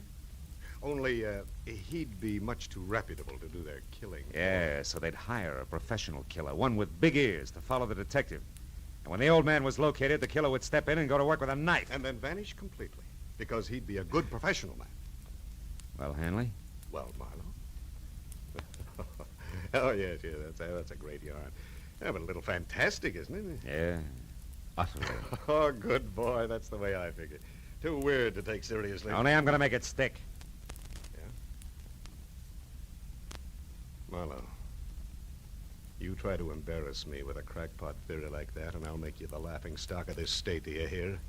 I'll have you hooted right out of the business. Because you don't have one shred of proof, Marlowe, and you'll never be able to get one. And what's more, you know it, don't you? Don't Get your hands off me, Hanley. Oh, come on, Phil. Come on. Let's have that drink now, and then you go on home and forget all about this, huh? Shall we? Oh, after all, the old jerk was just a skid row drifter. He didn't belong any place. Who'll ever miss him? He was nobody, Phil. Get it? Mr. Nobody. He's no loss, so let's just forget it. Marlowe, wait a minute. Marlowe, come back here.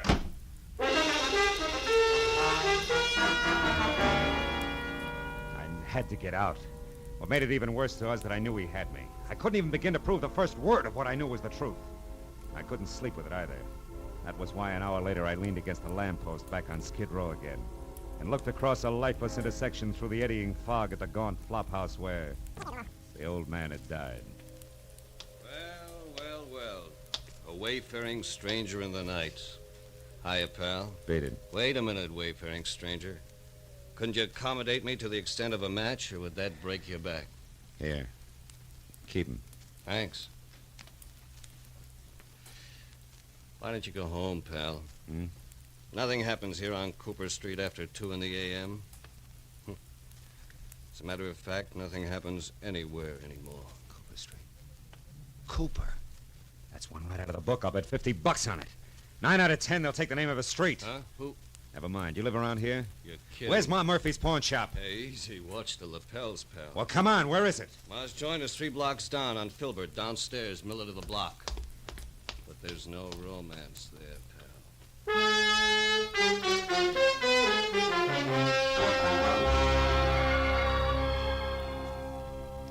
I still got the good notion to call the cops. The idea. Getting me out of a warm bed in the middle of the night to give you a look at a cheap little locket. And all on a dizzy hunch, you said. Yeah, a wild one. You know the locket I mean, Ma. Come on, trot it out. That'll do you no good anyway, Sonny. Can't sell it to you for 30 days yet. The law, you know. Yeah, sure, but you've been winking at the law so long, you're blind in one eye, Ma. Is that so? Well, here you are. Say, is it hot, Sonny? I'll know in a minute. It's the inside I want to see if it's... Oh. What is it, Sonny? Is something the matter? Yeah, my hunch paid off, Ma. It's hot, all right. Hot enough to burn a guy to death. Here's my card. I'm taking this along. What? No, well, hold on a minute, you. Hey, stop. I'll call the cops. Don't bother, honey. I'll call him myself.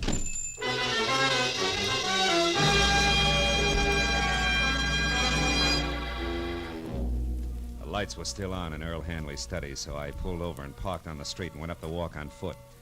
And as I moved to the door, the fog slid around me in thick swirls. When Hanley answered, his face was hard and ugly. He had a gun in his hand. Our business is over with, Marlowe. Not quite, Hanley. What do you want? I got a tag for our fantastic little Just Suppose story. You're either drunk or stupid, Marlowe. I warned you once, now beat it. Not till you've heard my punchline, Hanley. It goes like this. Suppose a wife died after 40 years of marriage and left her husband alone. A lonely, lost old man who's mellowed with the years. Suppose he doesn't have much time left himself and he knows it, but he's got an obsession. An old unhappiness he wants to set straight. He wants to see a fella, not cause any trouble. Just be around where he can look at him now and then. Come on, get to the point. Sure, this is the point, Hanley. Huh? Here, take it. Where did you get this locket, Marlowe? Where? Just suppose it has your picture on one side and your mother's on the other. What then? I gave this locket to my mother when I was a kid. What did you get it? Come on, tell me. It came from around the neck of a harmless, sentimental old man who was stabbed to death tonight by a hired killer. He'd never have turned you in or blackmailed you, Hanley, because that old man was your father. I had my own father killed. I ordered my own father's death. I didn't know it. Yeah. Mr. Nobody, remember? Come on, Hanley, give me the gun. We can go now.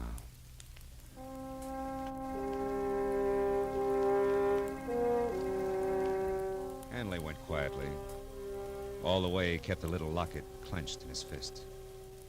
But as I led him up the stairs of police headquarters, he broke loose long enough to shatter both his hands against the marble pillar.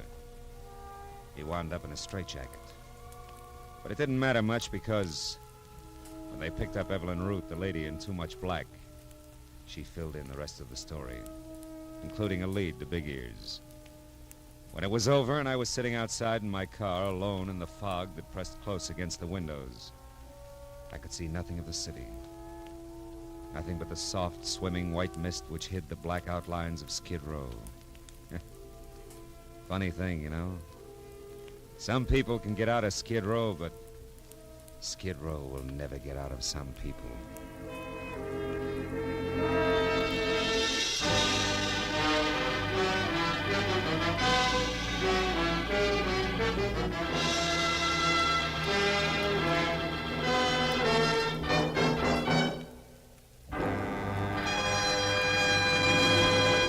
The Adventures of Philip Marlowe, bringing you Raymond Chandler's most famous characters, star Gerald Moore, are produced and directed by Richard Sanville and written for radio by Robert Mitchell and Gene Levitt.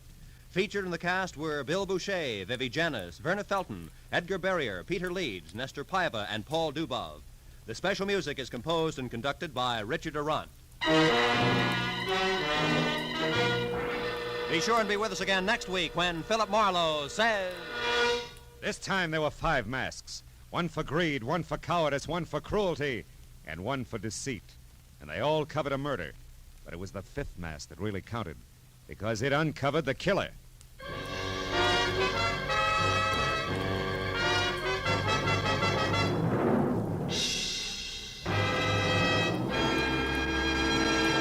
For some easy-to-listen-to music on Sunday afternoons, be sure to hear those favorites, the Symphonette and the Choraleers, which return to CBS this Sunday afternoon. The Symphonette brings you musical favorites from the lighter classics, played by a group of outstanding instrumentalists. The Choraleers sing rousing marches, popular songs of the day, and familiar music of the past. Hear the Symphonette and the Choraleers this Sunday and every Sunday afternoon on most of these same CBS stations. To hear each and every star, leave your dials where they are, 'cause this is CBS, the Star's Address. Yes, CBS, the Star's Address. Roy Rowan speaking. This is CBS, where next week you will hear Philip Marlowe an hour and a half later Eastern Daylight Saving Time on the Columbia Broadcasting System.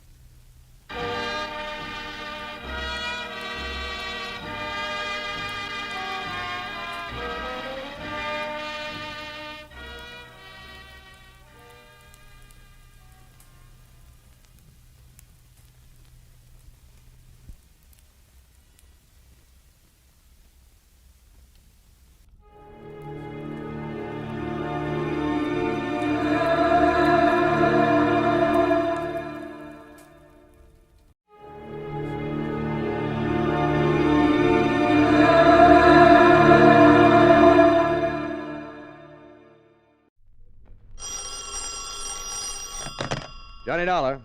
So you've stayed on there in Miami? That's right. Good. And if I had any sense, I'd stick around in Florida the rest of the winter. Why not? Instead of going on back to the snow and cold of Connecticut. And who are you? This is Don. Don Boomhauer, Johnny. Don? Yes, sir. Right across the state from you, here in Sarasota. Well, Don, it's nice to hear from you. How did you know I was down here? From Pat McCracken at Universal Adjustment Bureau. Uh-oh. So I told him I'd try to catch up with you before you head up on north again. I think I will. What? Yes, sir. Nor rain, nor sleet, nor snow, nor anything else shall keep this insurance investigator from heading home. Huh? What are you talking about? Getting away from here in one piece. What? Well, you're still holding down the office of Tri-State Life and Casualty, aren't you? Of course, and that's exactly why... Well, I love you dearly, Don. I've been paid a lot of nice fat commissions by that company of yours. Exactly, and it's because of that very But the last 2 or 3 cases I've handled for you have been so risky, so dangerous, and so darned unprofitable. Johnny. No, please, Don. Let me duck this one. But all I need is 5 minutes with you. 5 minutes? That's right. Well, what kind of a case could I possibly cover in 5 minutes? None at all that I know of. Well, then. Did I say anything about taking on a case? Well, no. But I'll tell you this. 5 minutes with me over here may very well keep me from getting involved in something pretty serious. Yeah, like what? Oh, like maybe spending a few years in a federal prison, something like that. Oh, now you're kidding. Am I? Well, aren't you? Come on now, Don. No. You come on. Over here to Sarasota. For just 5 minutes with you, huh? Yes, Johnny? Well, I still think you're kidding. No, Johnny. But okay, Don, I'll see you. I'm sure it's a gag. Has to be. And yet, coming from Don Boomhauer...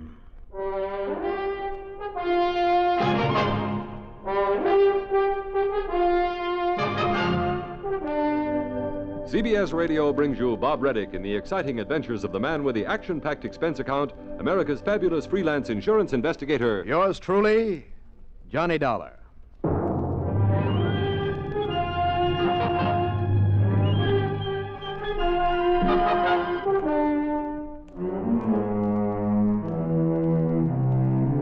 Expense account submitted by Special Investigator Johnny Dollar to the Tri-State Life and Casualty Insurance Company office in Sarasota, Florida.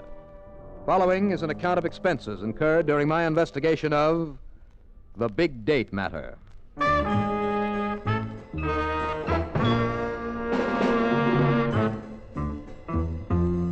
Expense account item 1, 2020, plane fare, tips and taxi. In a little over an hour from the time I left Miami, I was in Sarasota talking to Don Boomhauer in his office near the foot of Main Street.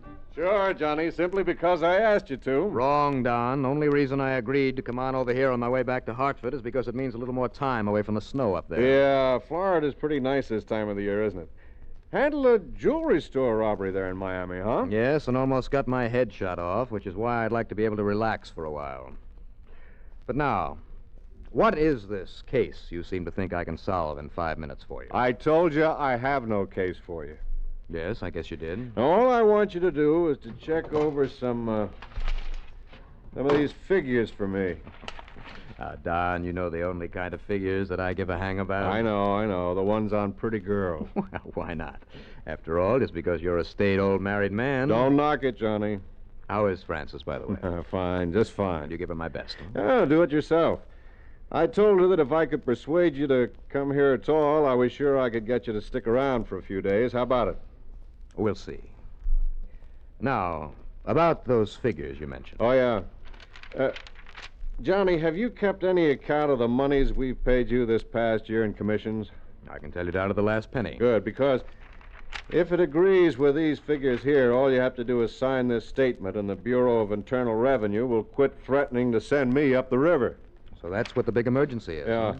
One of my part-time clerks balled up some of the paid-out items a couple of months ago, and the tax man just wants proof that we actually gave you this money. So if this figure agrees with yours...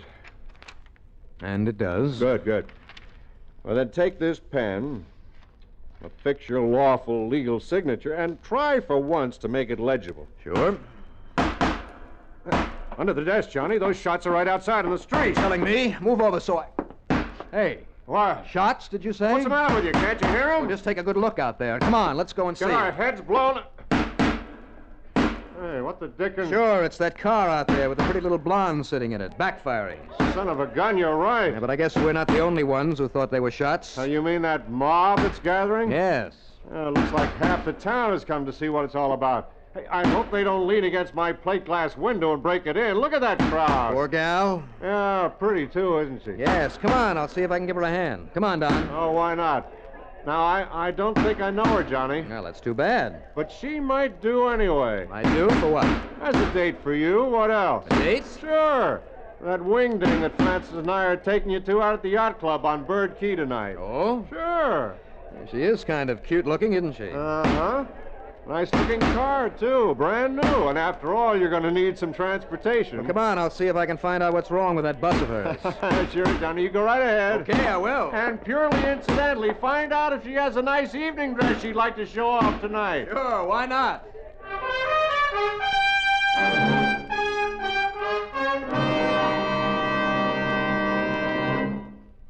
A number of years ago, it was said that, in spite of the large population of this planet, men and women remain the most inaccessible things on it.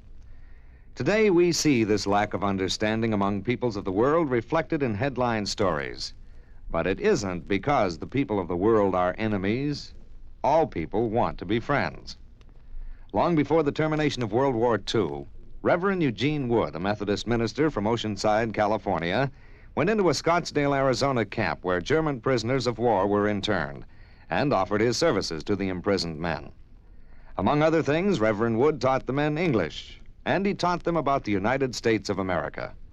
During the following years, after the men had been repatriated to their native Germany, nearly half of the internees corresponded frequently with Reverend Wood.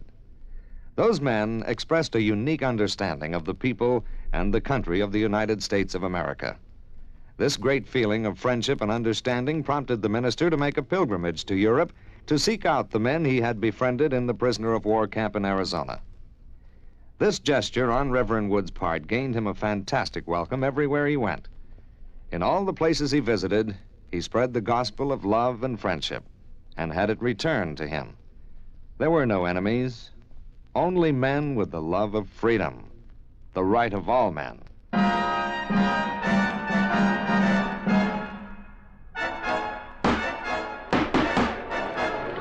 By the time I got outside the door of Don Boomhauer's office, it looked as though half the town was gathered there.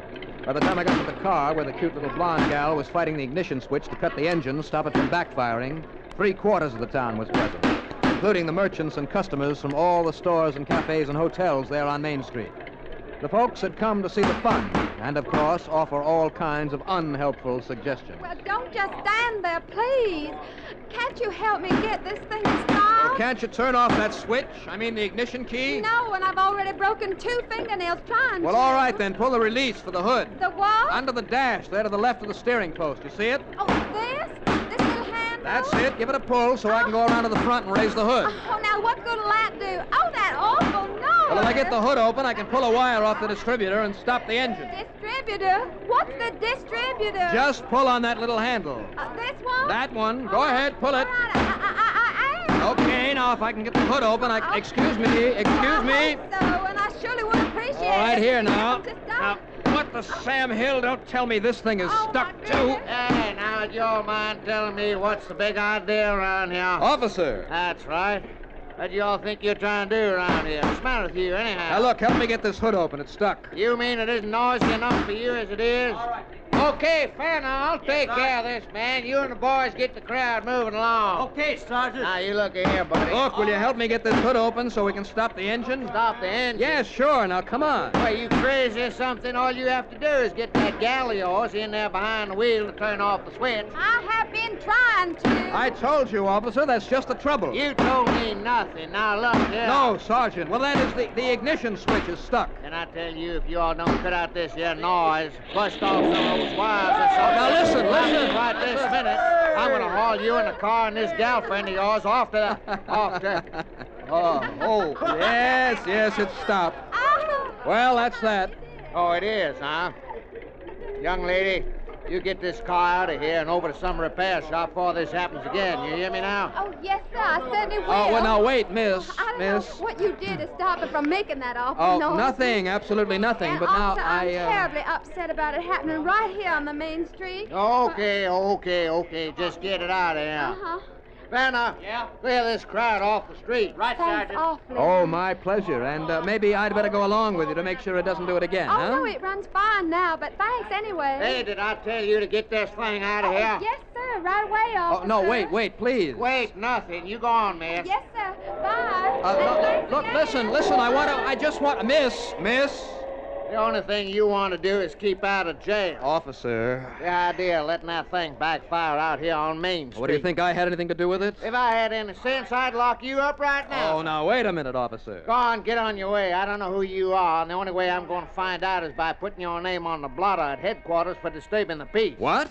And I'm going to do just that unless you make yourself mighty scarce around here in a hurry. Now go on. Oh, now look here, will you? Don't bother me. Vanna, I Yes, guess you Sergeant. can all go on back to your regular beat again. Okay, Sergeant. All right, you men. Well, I Go guess back to that's your regular that. beats now. Scout O'Connor, Wilson. It's okay. Well, it doesn't look as though you did too well, Johnny. Well, I didn't really have a chance to talk to her. Yeah, that's too bad. Yes, it is. But she's a living doll, all right. Are you sure you don't know who she is, Don? No, sorry. But don't worry, Johnny. I'll round you up some kind of a date for the affair at the club. Now, let's see. Maybe Bill Hall knows somebody nicer. Forster Harm. What's the matter? Hmm? I said, what's the matter? Oh, nothing. I was just thinking. Oh.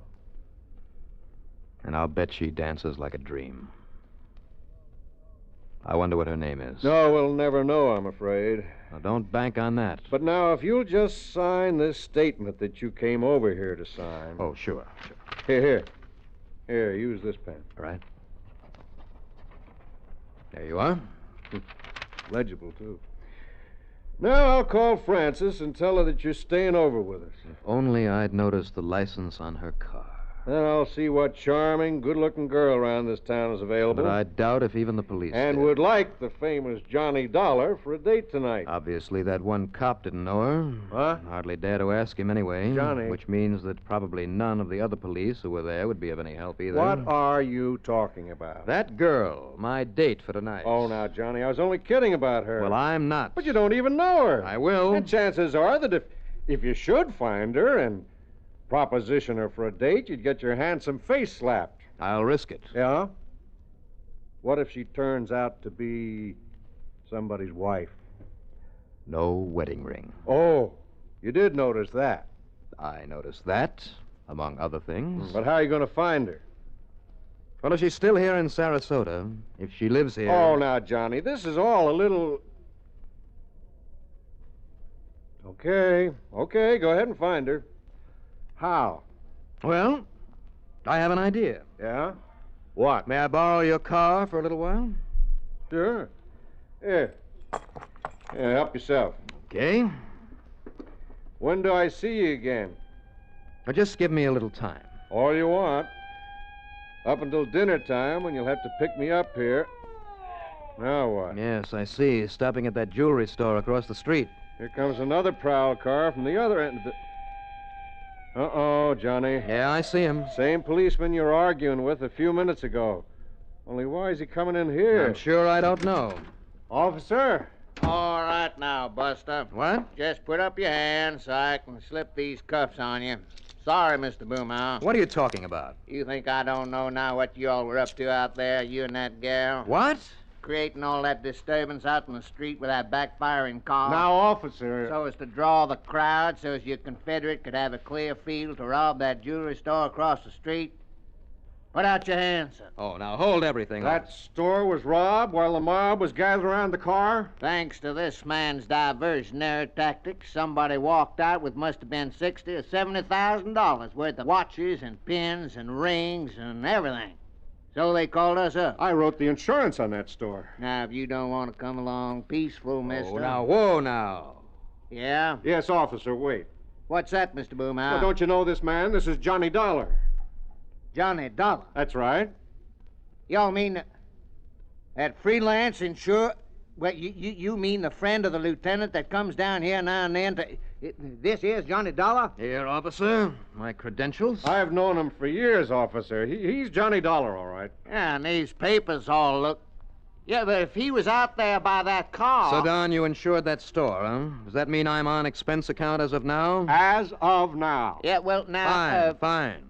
And as long as I have the keys to your car, well, I'll see you later. Yeah, now you wait a minute, mister. Yeah? Unless I can get Lieutenant Phillips to identify you. Oh, he'll be glad to, I'm sure. Yeah, now you all wait. You're the only suspect I got. Oh, no, you haven't.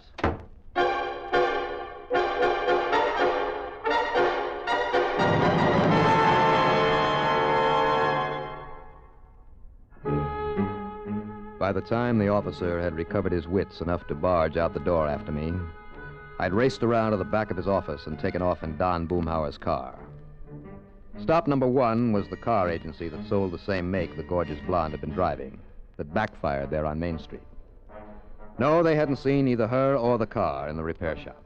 Anyhow, one of our nice new models kick up and backfire like that? No, sir. Then I made the rounds of every car agency in town. Nothing. All right, that clinched it for me. I mean, the reason for that car acting up as it had. But how to find it? If, that is, it was still in Sarasota. I drove aimlessly all over the place, hoping and praying that somehow I'd just happen to spot it. Yes, and hoping that Don Boomhauer had been able to explain things so the police wouldn't track me down and cramp my style. I racked my brain for some idea how to find that girl and her car. And I guess the strain on my so-called brain made me a little foolish, for I suddenly found that I'd driven way out of town, way out on Bee Ridge Road. I started ahead into a little side road on the edge of the swamp to turn around, and then... Well, don't tell me there isn't luck in solving these cases. Stalled there a couple of 100 yards up that dirt road was the car I'd been looking for. And standing beside it, waving for somebody to stop and help her, was the luscious little blonde. Well, thank goodness somebody came along to help me get this old car started. Well, hi there. Why, it's you. The nice man who tried to help me back in town. None other. Well, you're certainly my good Samaritan today. Now, what seems to be the trouble? I don't know. It just stopped. And neither one of... I don't know a thing about cars, except how to drive them. Well, maybe I should have gone along with you after that trouble back in town, huh? Well, somebody who knows something about these things should have. Well, this time I see you got the hood released to work. Yes, I just pulled out that little old handle and it popped open. Yeah. Well, now, let's see. Just, how did you happen to be coming out this way? Oh, maybe I was out looking for you. Oh? Why? Well, when I first saw you there in town, I thought maybe I'd ask you for a date tonight. And don't hand me a crack in the face for saying it. Why should I? Well, thanks. You're cute. What's your name? Johnny. Johnny Dollar. You're... Well, that's a funny name. Gee, Johnny, I hope you can get this running again for me. Well, I'll take a look. Uh-huh. So I took a look, with one eye watching her. But she didn't make a move, just stood there smiling. I replaced the ignition cable that had jogged loose. And then I saw it. That simple little device that meant this car had been rigged for backfire deliberately. Just like the old Chicago mobsters did it in order to cover the sound of gunshots. And then I thought I heard a noise inside the car. Somebody hidden behind the front seat, maybe? When I walked around and opened the back door, I see. Yeah, that's right, Mr. Johnny Dollar. You see a 38, and it's aimed straight at your belly. Shall I pick up a rock and slug him, Jim? Just relax, Sal. And that sack in there full of the loot from the jewelry store? What else? Did he fix the car, Sal? Yeah, I think so, Jim. Oh, it's fixed, all right. So if you two would like to continue on your merry way... Sure, after I take care of you and sink you in that car of yours in the swamp. Go ahead, Jim, and let's get out of here, Yeah, sure. Turn around, Dollar. Okay, now, Jim, listen. Turn around. So I can be nice to you. Give it to you in the back of the head so you won't know when it hits you. Oh, now, wait. So you won't know when it hits you. Oh, now, wait, Jimmy, look. What? Look, that car that's coming. What, it looks like they followed me after all. It's a prowl car. The cops? Uh-huh. Blast him, Jim. Come on, blast him. Too late, baby. Hey, you okay, sir? Everything under control, Mr. Dollar? Sure, Sergeant, and I suppose I might have known you'd be tailing me. Yeah, well, yes, sir. Well, thanks. Thanks very much. Well, it's a pleasure, Mr. Dollar. And now, what about her? Johnny? Now listen, Johnny. Well, you see, I'd kind of asked her for a date, officer. Oh, why, yes, he did. But how about if she has a date with you instead? Say at headquarters?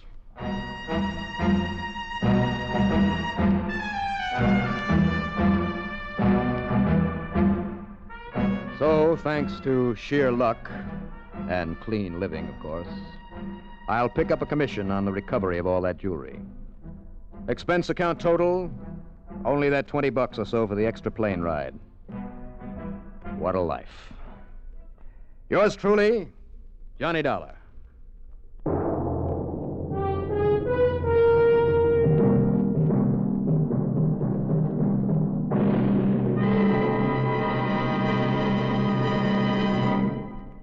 They say that clothes make the man. A smart-looking uniform can do even more. And oddly enough, military uniforms usually have been patterned after the civilian clothes of the day, with some pretty fancy additions, of course. The buckskin-clad rifleman soldier of 1775 was dressed the same as the frontier trapper. The naval seaman, the same as the merchant sailor. It wasn't until the new American government was able to get enough money scraped together that uniforms started to get fancy. But the uniforms weren't really uniform. The infantry had one color combination, and the artillery had another. Even most regiments were dressed differently. Some uniforms were blue and white. Some were red and white. And others were red, white, and blue. Oh, yes, it looked like a pretty patriotic army. But each man also made an excellent target. It was more than 100 years before it was decided that all the frills and colors, plumes and gold braid would make a better dress uniform than fighting clothes. As battle tactics and weapons changed, so did the uniforms. Today, the American fighting man has a greater chance of survival in a uniform that blends with nature. And it's a uniform to be proud of for the great American heritage it represents.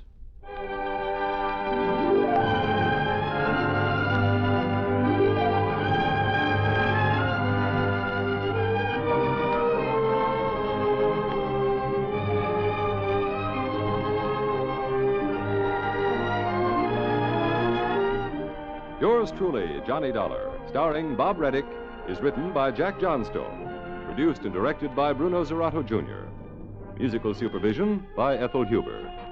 Heard in our cast were Madeline Sherwood as Sally, Robert Dryden as the sergeant, Carl Frank as Don Boomhauer, Larry Haynes as Jim, and Larry Robinson as the car dealer.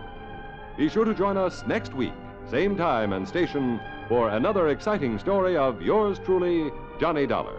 This is Art Hanna speaking. Johnny Dollar has come to you through the worldwide facilities of the United States Armed Forces Radio and Television Service.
Here's another in NBC's great parade of new shows.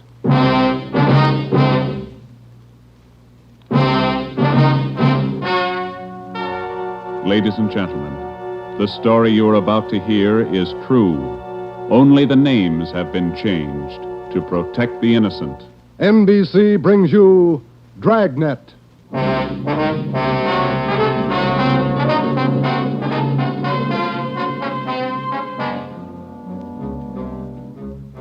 You're a detective sergeant. You're assigned to homicide. There's a mad killer at large in your city. A woman has been brutally slain, the body mutilated. The picture is clear. The killer has a thirst for blood. Your job, get him. Dragnet, the documented drama of an actual crime, investigated and solved by the men who unrelentingly stand watch on the security of your home, your family, and your life. For the next 30 minutes, transcribed in cooperation with the Los Angeles Police Department, you will travel step by step on the side of the law through an actual case from official police files. From beginning to end, from crime to punishment, Dragnet is the story of your police force in action.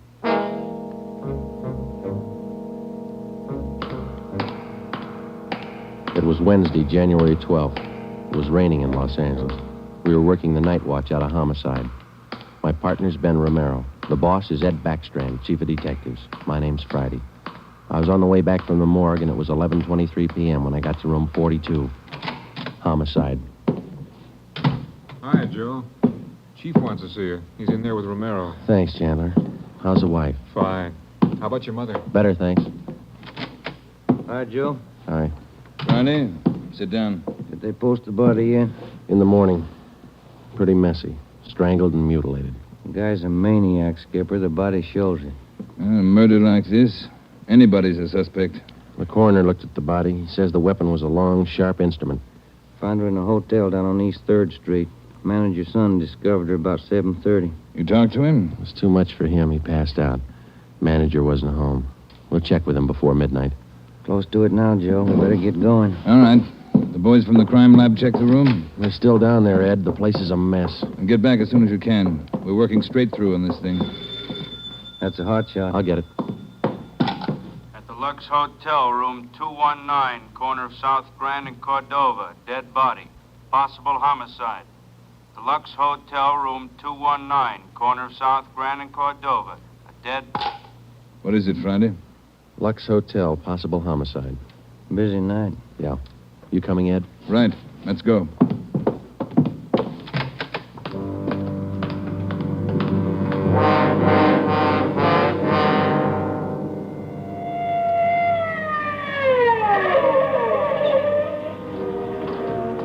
Six minutes later, Ed Backstrand, Ben, and I pulled up in front of the Lux Hotel. The manager met us at the door and led the way up a narrow stairway to the second floor. The room number was 219. We were prepared for the worst. We got it. You're right, Romero. The guy must be a maniac.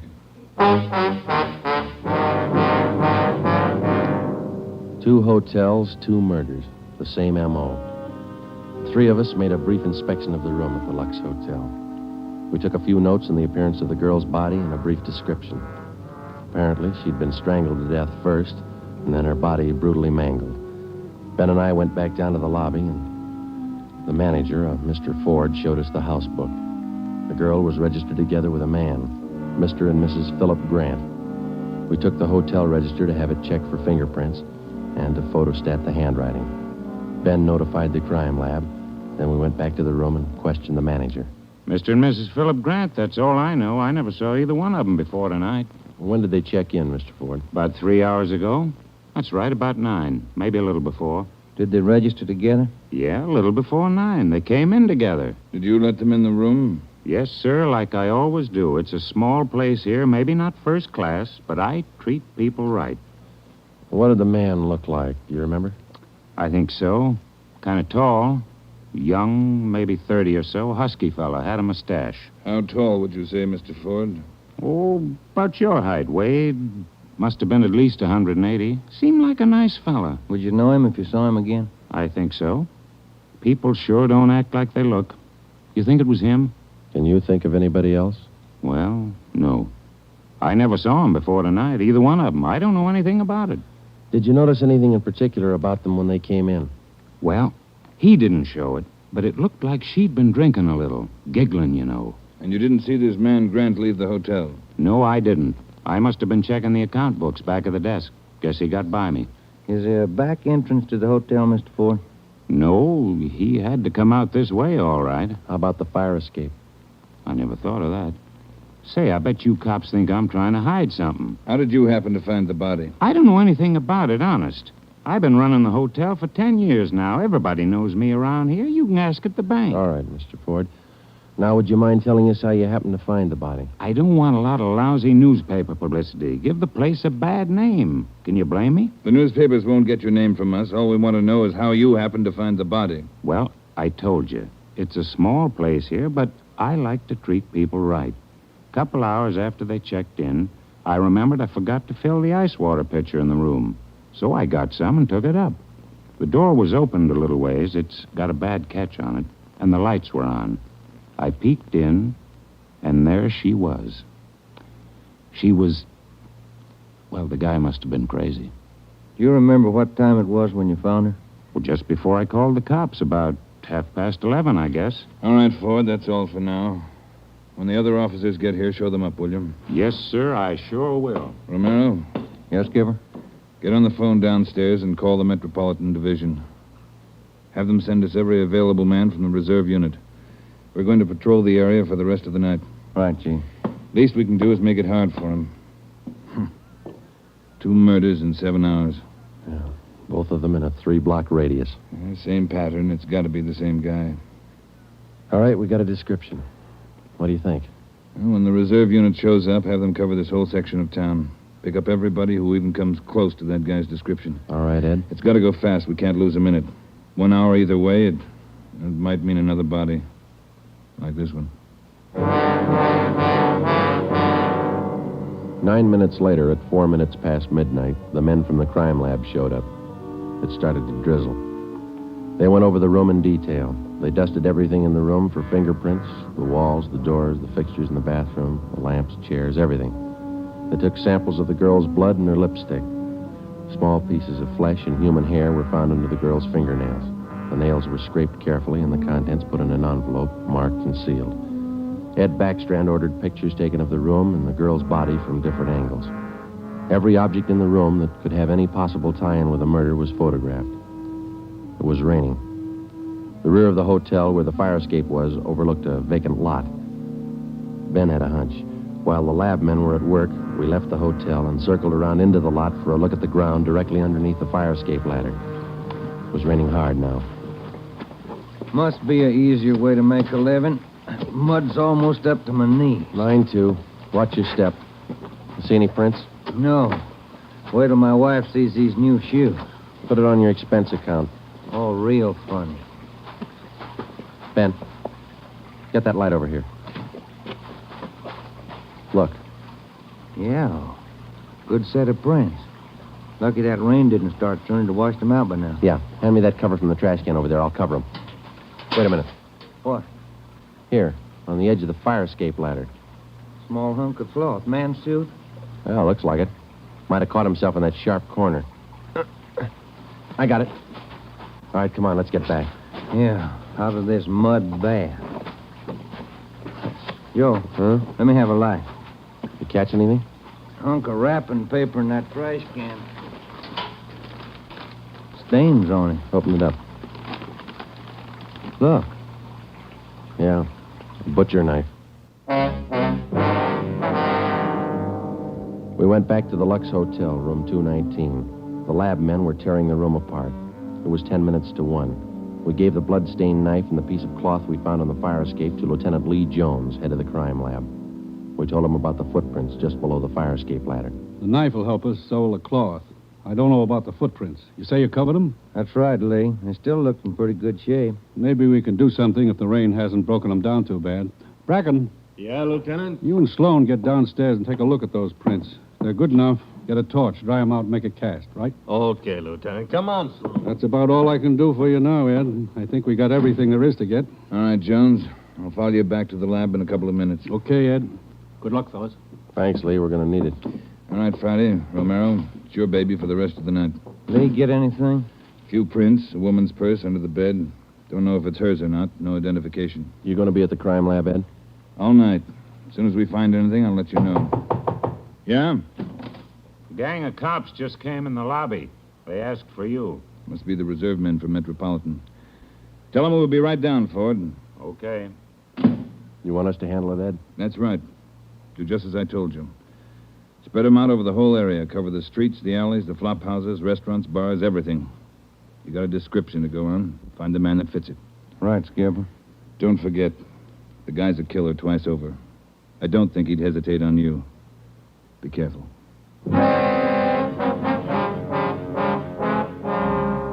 We went down to the lobby, and Ed Backstrand gave the reserve men their orders. Then Backstrand left, and Ben and I took over. We picked up another half-dozen men in addition to the men in the reserve unit. They were deployed over an area of a dozen square blocks. It was one of the toughest sections of the city. With a general description of the suspect, some of them were to travel on foot, some in cruiser cars. A few minutes before 1 a.m., there was a steady downpour. Visibility was bad. At 3 minutes past 1, the manhunt was on. For the first 30 minutes, Ben and I cruised the general area between East 3rd and College Streets and Alameda and Figueroa. No sign.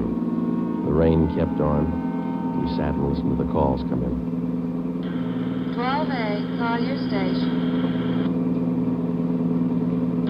12A, KMA 367. Attention, all units.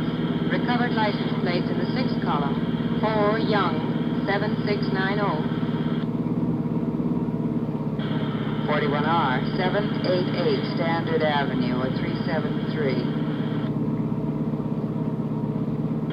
41R, KMA 367. Unit 71 at 2816 West La Cienega, a 507 party. What do you think, Joe? Any hunches? I think he's still around, somewhere inside these 12 blocks. I'd bet on it. 5? All right, you're on. Want to check out a couple of these bars along here? Getting on to closing time. It's a good idea. Pull over, huh? All right, let's check him for the next couple of blocks, huh? Right. For the next 6 blocks until closing time, Ben and I checked every bar and every informant we met along the way. The questions got to be automatic. Have you seen a man answering this description? Tall, dark, about 5 feet 11, 180 pounds, well-built, mustache, about 30 years old. The answers got to be automatic, too. Sorry, officer, I haven't seen him. No, can't remember him. Try the place down the street. We kept on checking the bars until they closed for the night. Then we started on the all-night restaurants and coffee counters. We did plenty of legwork for the next hour. Not a trace.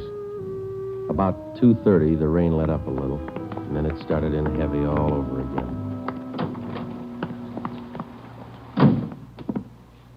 That finishes that block. Yeah, I better get the radio on. Yeah. Beautiful weather. Buy the bucketful. You want to smoke? Thank you. Control 4 to Unit 80K. Is that Your a match? location, please. Yeah. 80K, your location. KMA 367. That's us, Joe. You want to take it? Yeah, I got it. 80K to Control 4. 80K to Control 4. Our location, corner of Alameda and Commercial. KMA 367. 80K, stand by. Something doing. Maybe. No, hold on a minute. Control 4 to 80K. Go to the crime lab, code 2. 80K to Control 4, KMA 367. Crime lab. Maybe those prints paid off. Well, I hope so. Let's go. That killer sure picked fine weather to work in. Feels like I just been swimming in these clothes. Yeah. I hope those guys in the crime lab have the heater on. A hot bath and a warm bed lead me on. Attention, all units. Hold it. Let's get the radio. Attention, all units. At 420 St. John's Place, a woman screaming. At 420 St. John's Place, a woman... All right, double around, Ben. Hit the siren. I'll get the light. Right, hold on. turn on the market, is that right? Yeah, watch out for those car tracks. They're wet. Hold on again. The alley up ahead to your right, huh? All right, pull up, Ben. Put the street light over there. There you are. All right, come on. Let's go. Officer! Officer, over here! All right, what happened? Let's have it. This girl, Rita, she was coming home up the street. A man, he tried to grab her. He slashed her coat. Look at her. I saw him as he ran under the streetlight. Where'd he go? Down that way, down the alley, over that fence there. A big man. Davis, you there? Yeah, Joe. All right, Ben, go with Davis. Circle behind the alley. See what you can find. I'll call in. All right, come on, Dave. Yeah. Officer, look at her face. What's wrong with her? Severe state of shock, it looks like. Get her in the house, huh? I'll call an ambulance.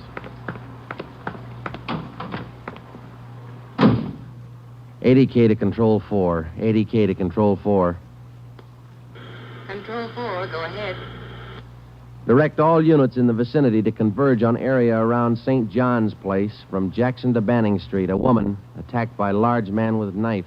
Suspect left seen on foot. Possibly still in area. Request ambulance. KMA 367. 80K, Roger, stand by. Attention, all units. Attention, all units. Converge on area around St. John's Place, Jackson to Banning Street. 80K reports woman attacked by large man with knife. Suspect left seen on foot. In 3 minutes, the area around St. John's Place was surrounded. For the next hour, the men combed the neighborhood back and forth. Every building, every storehouse in the 2 square blocks was searched from basement to attic. No trace. The girl, Rita, was hysterical. She could give us only a bare description of her attacker. At 3:45 a.m., a detail was assigned to patrol the area and the rest of the cars, and men were deployed again in the general area from Figueroa to Alameda Street and East 3rd to College Street. The manhunt went on. So did the rain. At 3:54, Ben and I checked in at the Old City Jail building, 2nd floor, the crime lab. Chief Ed Backstrand and Lee Jones were waiting for us. Heard about the call. How'd he get away? Not sure it was him, Skipper. How do you mean? Well, the girl wasn't hurt bad for one thing. No attempted strangling. For another thing, the guy stole her purse. That doesn't sound like the man we're after. Did you get a description from the girl? Didn't jibe too well, what she gave us. She was pretty hysterical. And you raked the neighborhood good? Every corner. Not a sign. You find anything? Yeah. Jones? Yeah, Ed. Fill them in, will you? Not one print on that knife you found, boys. Blood, but not a print. Your killer's crazy like a fox. And how about the scrapings from the girl's fingernails, Lee? Didn't help too much. Rarely do. Not enough to go on. Gotta have a fair-sized bit of flesh to run it for papal ridges. All we found under the girl's fingernails were small bits of skin. Yeah? She probably scratched the guy up some. Might have drawn blood. We had more luck with the footprints. You get an impression? Dried out the ground with torches and cast them. About size 10B. That's fine, Lee. But how about the prints? Only good one was a thumb. Real good. Got it off the wall near the light switch in the bathroom. Did you classify it yet? Yep. Found it in our single fingerprint file. The print belongs to a man by the name of Long. Robert Long. You got a record, Ed? Yeah. Misdemeanor. 2 arrests for drunkenness last October. Petty theft in December. The mama sheet shows a dishonorable discharge from the United States Coast Guard in 1946. Age 29, 192 pounds, 5 feet 10 inches, dark hair, dark eyes. That's close enough. We got even closer, Joe. Long works as a counterman at the Cottage Cafe down on South Flower. Started there last week on the early morning shift, but he didn't show up for work last night. Good. Where'd you get the tip? The knife you boys found. It didn't have any prints, but it had a brand on it. We ran it down. It was taken from the Cottage Cafe. Mm-hmm. Any address on this Robert Long, Ed? Yeah, got it from his boss. Rooming house on East 1st. Landlady says he hasn't been home in 2 nights. Yeah, now we wait. Rooming house is staked out, and so is the Cottage Cafe, just in case Long decides to show up for work this morning. What time you got, Romero? 6 minutes past 4. All right. We've got every indication that Robert Long's the man we're after. His description, fingerprints, the knife, the footprint, his size. Maybe we're wrong. I don't think so. How about a motive, Ed? I think Robert Long likes to kill. He's thirsty for it. None of the victims were criminally attacked. They were strangled. Bodies mutilated. How about robbery? No. 2 of the women he killed had money in their purses. He didn't touch it. Well, what's next, Skipper? Back on the street? Figueroa to Alameda, East 3rd to College Street. Keep a net around that area and work it back and forth until we're positive he's not inside. I think he is. Until we're positive he's not inside. I think he is.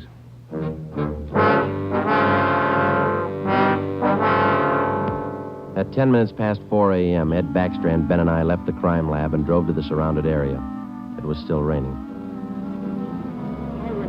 We passed several patrolmen from the reserve unit making the rounds. They didn't look any more comfortable than we felt. At Broadway and Alpine Street, Ben and I got out and started patrolling on foot again. Backstrand followed in the car to maintain a radio check. We must have covered 24 blocks and a half a dozen coffee counters before we got to the Criterion Restaurant and Donut Shop, a few blocks up the street from the Cottage Cafe. Hey, Skipper, you want to take a minute for some hot coffee?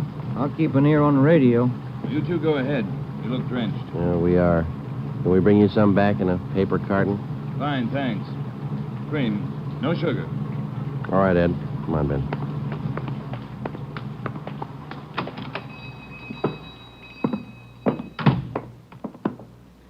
Place is empty. Yeah. Yes, sir, gentlemen. What'll it be? Hot coffee? Yeah, there's two of us here. Can you fix up one to go? Sure thing. Say, on that one to go, cream, no sugar. Right. Say, you fellas cops? Yeah, why? No offense, just wondering. Here you are. Thank you. Cop in uniform was around a couple hours ago. Wanted to know if I'd seen some guy he was looking for. Tall, about 190 pounds, mustache, about 30 years old. Yeah, that's the description he gave me. He was looking for the guy. So are we. Say, that's good. That other cop came in right at my busiest time, a little after 2 when the bars closed. You know, it gets pretty rushed, and I didn't have much time to think, so I just said no. Then after the cop left, I remembered. You saw a man answering that description tonight? Yeah. I would have told the cop, but I was rushed. You know how it is. No time to think, and then I remembered. Are you sure? Oh, I'm sure, all right. Whoever he is, he's a lady killer. What do you mean? No offense. There was a sharp-looking dame down the end of the counter, and this guy breezes in and picks her up. Talks to her about 20 minutes, buys her a cup of coffee, and they walk out together. Do you remember what she looked like? Oh, nice-looking dame. Not beautiful, you know, more on the cute side. Ben, you got that morgue shot? Oh, yeah. Here it is. Thanks. Here's a picture. This the girl? Let's see. Yeah, that's her. Who is she? I don't know, mister. Down at the morgue, they call her Jane Doe, number 7. Just by accident, we'd come across a concrete lead on the killer's method of operation. The picture we showed the man in the donut shop was a shot of the Strangler's first victim the night before. Evidently, the killer would enter a bar, coffee shop, or restaurant, strike up a conversation with a woman, make friends with her, either buy her drinks or invite her to a bar in the neighborhood, and then the rest of the puzzle was still unsolved. We went back to the Cottage Cafe and checked with the men on stakeout. Not a sign of them, Chief. How are you men covering the place? Baxter up in front and the booth across from the cash register. Lyman's back with the dishwashers. I'm at the counter. When's Long due to report for work, Dave? At 5. About 20 minutes to go. You're lucky you're inside. It's wet out there. You'll look it. All right, Davis. We'll be around about 5. Right, Chief.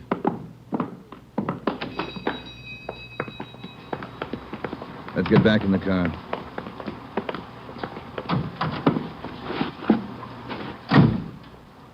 Where to, Skipper? Cruise the next 2 blocks, but don't go too far. If Long shows up for work this morning, we want to be around. The next 10 minutes dragged by. The rain kept on. Backstrand chewed nervously on a cigar. At South Flower and 1st Street, the sewers were clogged with street refuse. The rain backed up and filled the intersection. A group of aircraft workers huddled together in a doorway on one corner, waiting for the bus. It was cold and damp.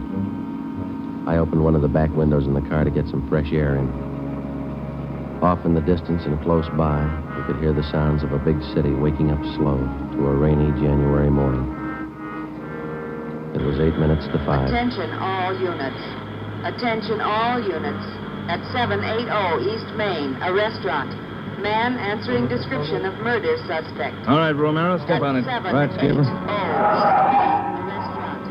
About 10 blocks away, Ed. Who's going to cover the men at the Cottage Cafe? If this is a blind lead, it won't take us long to find out. They can handle it alone if they have to. Well, hang on. Look out. We're skidding. That was a close one, Ben. Yeah.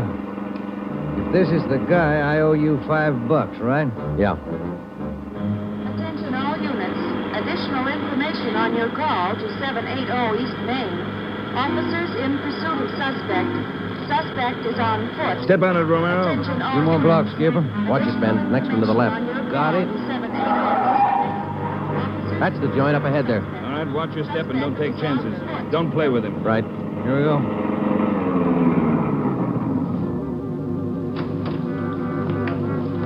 He went out the back, ran down that alley. Come on, Ben. Behind you. You men, hustle it. Circle around the block and choke off the alley. Fast.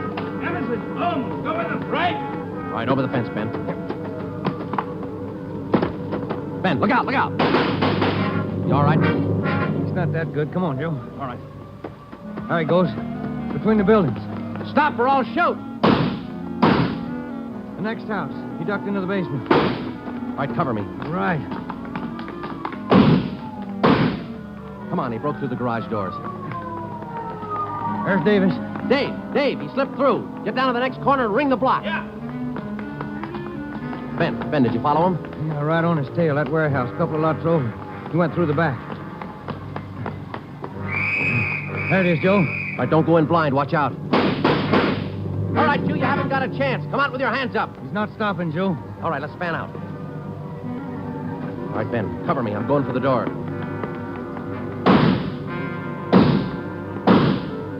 All right, Ben, come on. You're clear. You spot him? There he is. Let's get him. Close. He's in a good spot. Let's move. He's up in the loft. Come on, let's head for the stairs. Will you? Easy. You spot him, Ben? No. Not a sign. Ben, look out, that packing tape.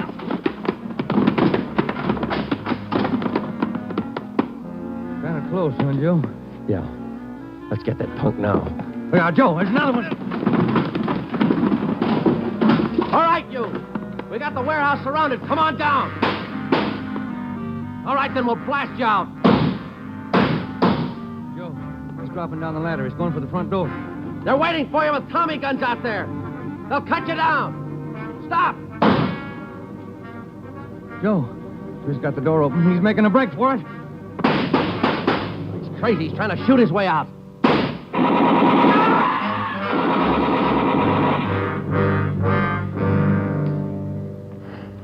Well, he asked for it. Yeah. Let's take a look.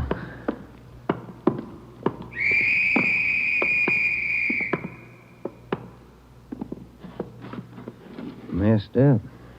Well, like his girlfriends. Yeah. Maybe he just didn't like women. Maybe. Hi, Ed. You all right? Tired.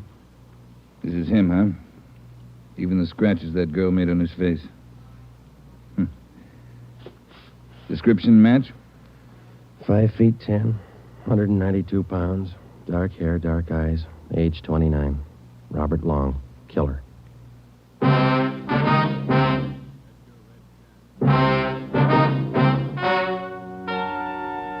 story you have just heard is true.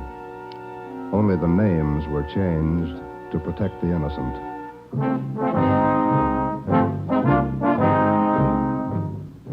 You have just heard the 10th in a new series of authentic cases transcribed from official files. Technical advice for Dragnet is furnished by the Los Angeles Police Department. Tonight's program is dedicated to Detective Louis A. Abbott of the Chicago Police Department, who on the afternoon of March 3rd, 1947, gave his life so that yours might be more secure.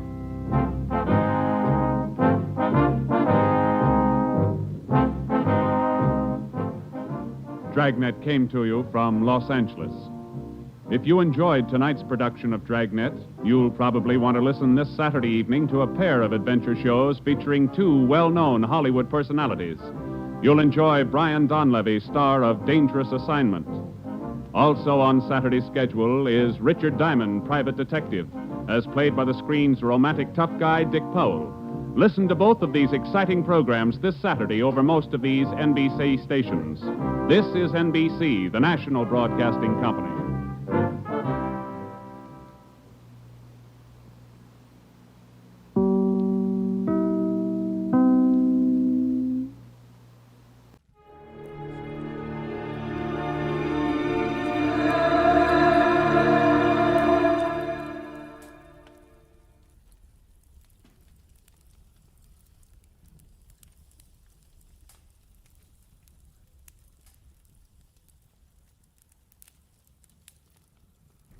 Get this and get it straight. Crime is a sucker's road, and those who travel it wind up in the gut of the prison of the grave. This time, a friend with millions, a myopic chemist and a long-haired piano player, was thrown into panic because a brilliant young lady with a gun was taking a big step in the wrong direction. It happened like this. From the pen of Raymond Chandler, outstanding author of crime fiction, comes his most famous character in The Adventures of Philip Marlowe.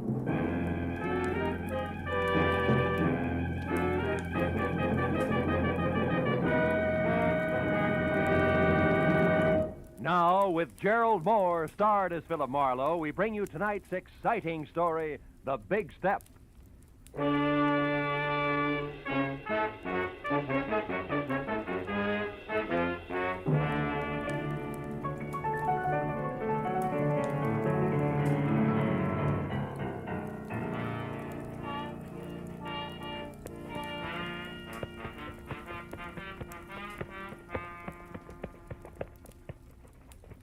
Yes, sir, Mr. Marlowe. I always figure shoes are just like faces. How's that, champ? Well, they make it old and they make it wrinkled, but they're still okay as long as they got a shine on them.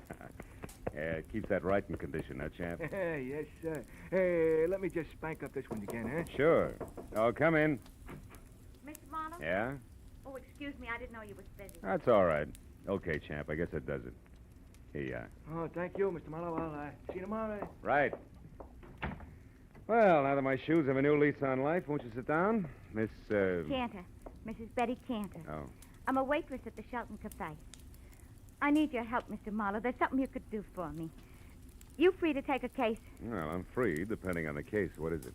Well, today, this friend of mine, Shirley Vitello, comes into the restaurant where I work. Yeah. She takes her usual table, and while she's waiting for her order, she starts reading the paper. Well, it's all quiet so far, Betty. Yeah, but just when I'm bringing in the tomato juice, it happens. She sees something in the paper that scares her. Scares her bad. What was it, Betty? Do you know? I don't know. She muttered something, and then she runs out of the place. Her face was gray like ashes. Later, I got to worrying. I called her at home, then at the lab where she works, even her husband's studio. No luck. Now, wait a minute, Betty. I don't quite get the connection. You and Shirley Vitello, I mean. Oh, I don't know we're social. We're only chummy at the restaurant. She's been eating there for years. Well, that's a basis for friendship. Well, about 6 months ago, I was in bad trouble. And Shirley came through with $200 when it seemed like more money than I'd ever seen. Yeah. It kept me and my husband together. So, you see, she means a lot to me. Yeah, I see what you mean.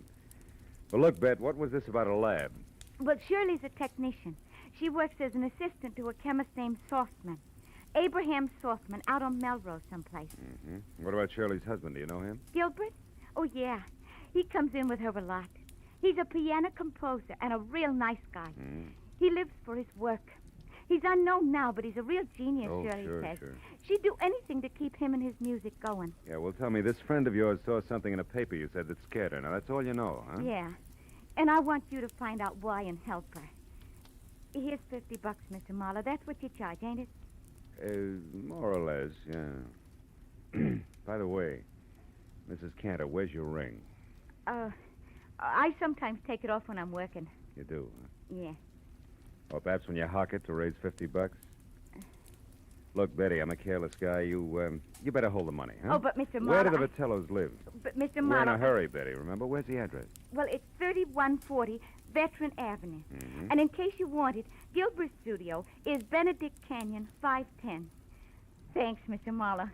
And you call me at Empire 17087, huh?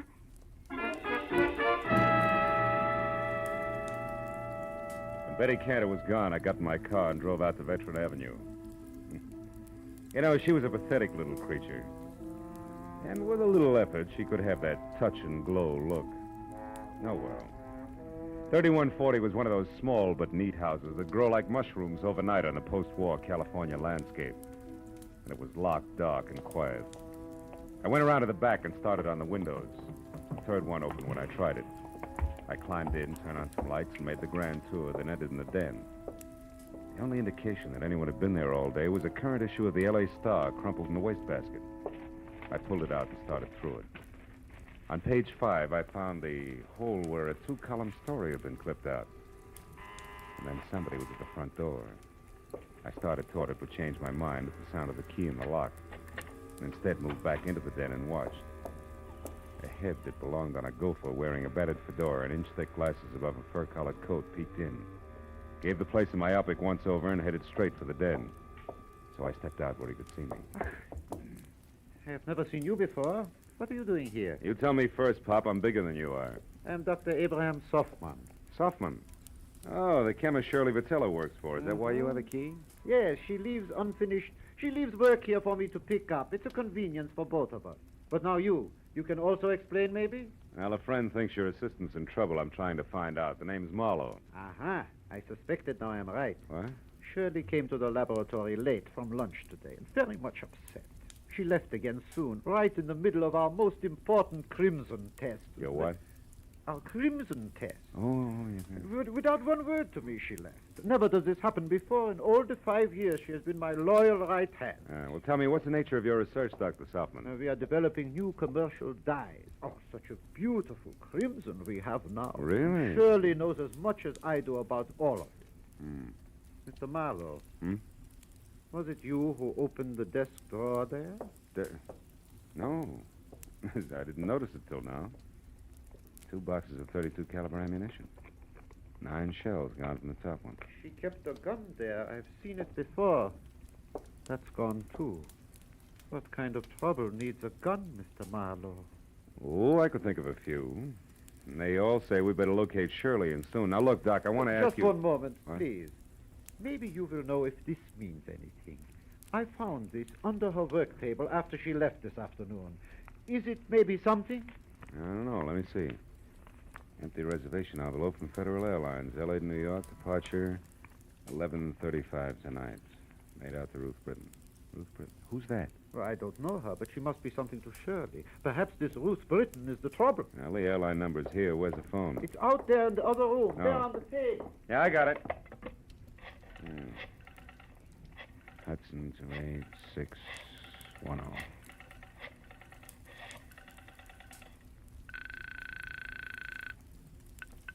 Good evening, Federal Airlines. Agent Frederick Stowe speaking. Frederick, do you have a Ruth Britton listed on your 11:35 flight to New York? Oh, just one moment now, sir. I'll check.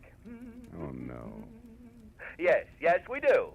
Yeah, well, I've got to locate her. Do you have an address or a phone number there? Oh, no, sir, I do not. And even if I did, I'm Look, afraid Freddie I couldn't. Freddie boy, this is important. I need that information. Now, describe her to me. What does she look like? Oh, dear, I'm afraid I can't. I must have sold the ticket. I'm the only agent on duty, but I just can't seem to think where Try, will you think? I am. How do you expect me to not remember awful. 75 or 80 faces every day? Now, listen, Good heavens, don't you think I get confused? Yes, I every do. Time Now I 9 or do. 10 jerks come in here at once, all wanting tickets at the Never same time. mind. Don't you think I have the Skip right it. to do it? Frederickson. Now, look, Doc. Now, look, do me a favor, will you? What is it? Stay right here and wait for Shirley. If she comes back, hold her. I'm going to look up her husband, Gilbert.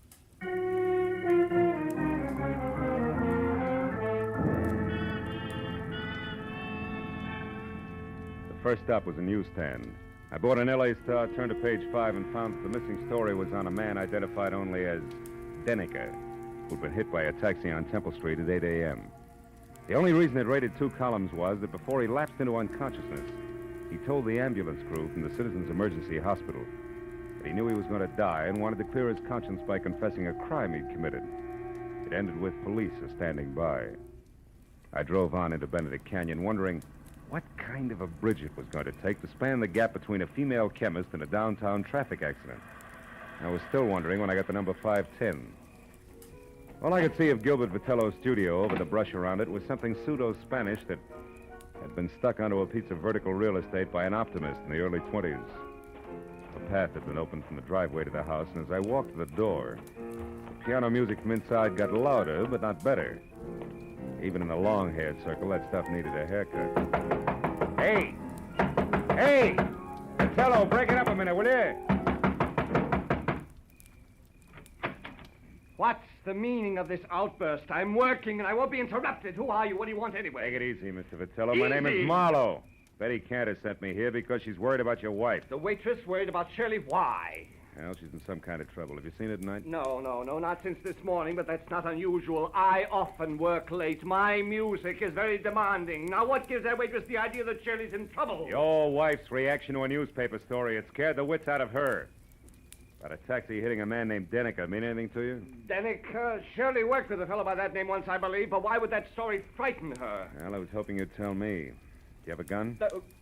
A little .32 pistol at home. Why? It's gone. See here, what's this all about? Tell me the truth and be quick about it. Oh, shut up. Answer my question. All right.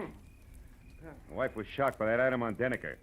She isn't at home, she isn't at Selfman's lab, and hasn't been all afternoon. And what's more, she's got a gun. That's all I know, except for one thing. Who's Ruth Britton? She's a friend of Shirley's from the East. She's been visiting relatives out here. Why? Nothing. Maybe Shirley's got a plane reservation for her, that's all. Mr. Marlowe, if that's all you have to offer, why don't you get out of here so I can go to work? I'm quite certain if Shirley were actually in trouble, she'd come to me for help. And incidentally, tell Betty Cantor to take some vitamins or something. She's becoming a meddlesome busybody. You know, there was a quality about Gilbert Vitello that made me want to sock him on the temperament with the heavy end of his grand piano. When I started down the path to the driveway, I forgot about him. Because a pair of headlights slashed through the foliage like a giant scythe. I ran to where I could see and watch the girl in a brown suit get out of a sleek new Hudson and start toward the house. Then she saw me. She backed away, then threw me one scared look and darted into a side path like a jittery cottontail. I followed as fast as I could, but it was home ground to her, and in 20 yards I was outclassed. I lost her at the corner of a sagging shed and stopped to listen for her footsteps. I heard something else, but not in time to duck. Oh!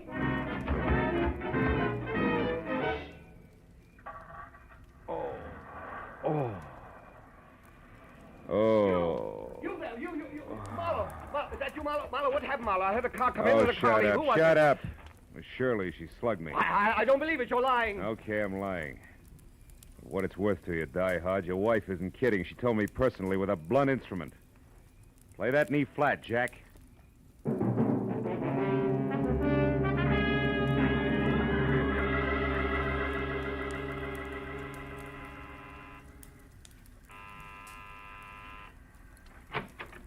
Mr. Marlowe, did you get something? Lumps. Oh, look at How about you, Dr. Softman? No, nothing. Come in. Oh. No one has come here. You found out something? Ever hear of a guy named Denica, Doc? Me hear of Morris Denica? 5 times in the past 3 years, Morris Denica in Chicago has beaten me by introducing a new dye substance or a new process just days ahead of me. 5 times this happened. He's a dye chemist, too, huh? A brilliant one. I admire him. But why do you ask Listen, me? this is beginning to fit like a rubber glove. Denica's in a hospital right here in L.A. He may not live, and he wants to confess to a crime. Here, look. What's Now, read it this? yourself. When Shirley saw that story, it threw her into a panic, and now it only figures one way. Your assistant has been selling your new developments to Denica before you released them. No, it is not true. Shirley would not do this thing, not to me. Okay, Doc, we'll see. Now, look, why don't you go back to your lab and wait? I'm going to the hospital now and do some more fast addition. If it comes right, just don't forget you're a scientist, will you? Oh, I would not forget. Now, you remember something, Mr. Marlowe. 2 plus 2 does not always make 4, especially when you are adding up human halves.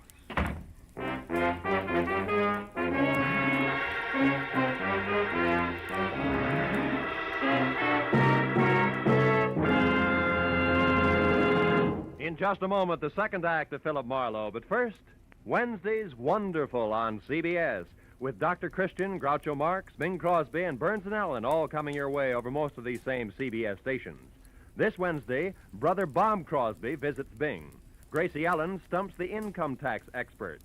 Groucho will be on hand with his ad-libs and teams of opposition. And Dr. Christian makes a wily grandmother stick to the truth for once. So be listening this Wednesday, won't you? Now, with our star, Gerald Moore, we return to the second act of Philip Marlowe and tonight's story, The Big Step.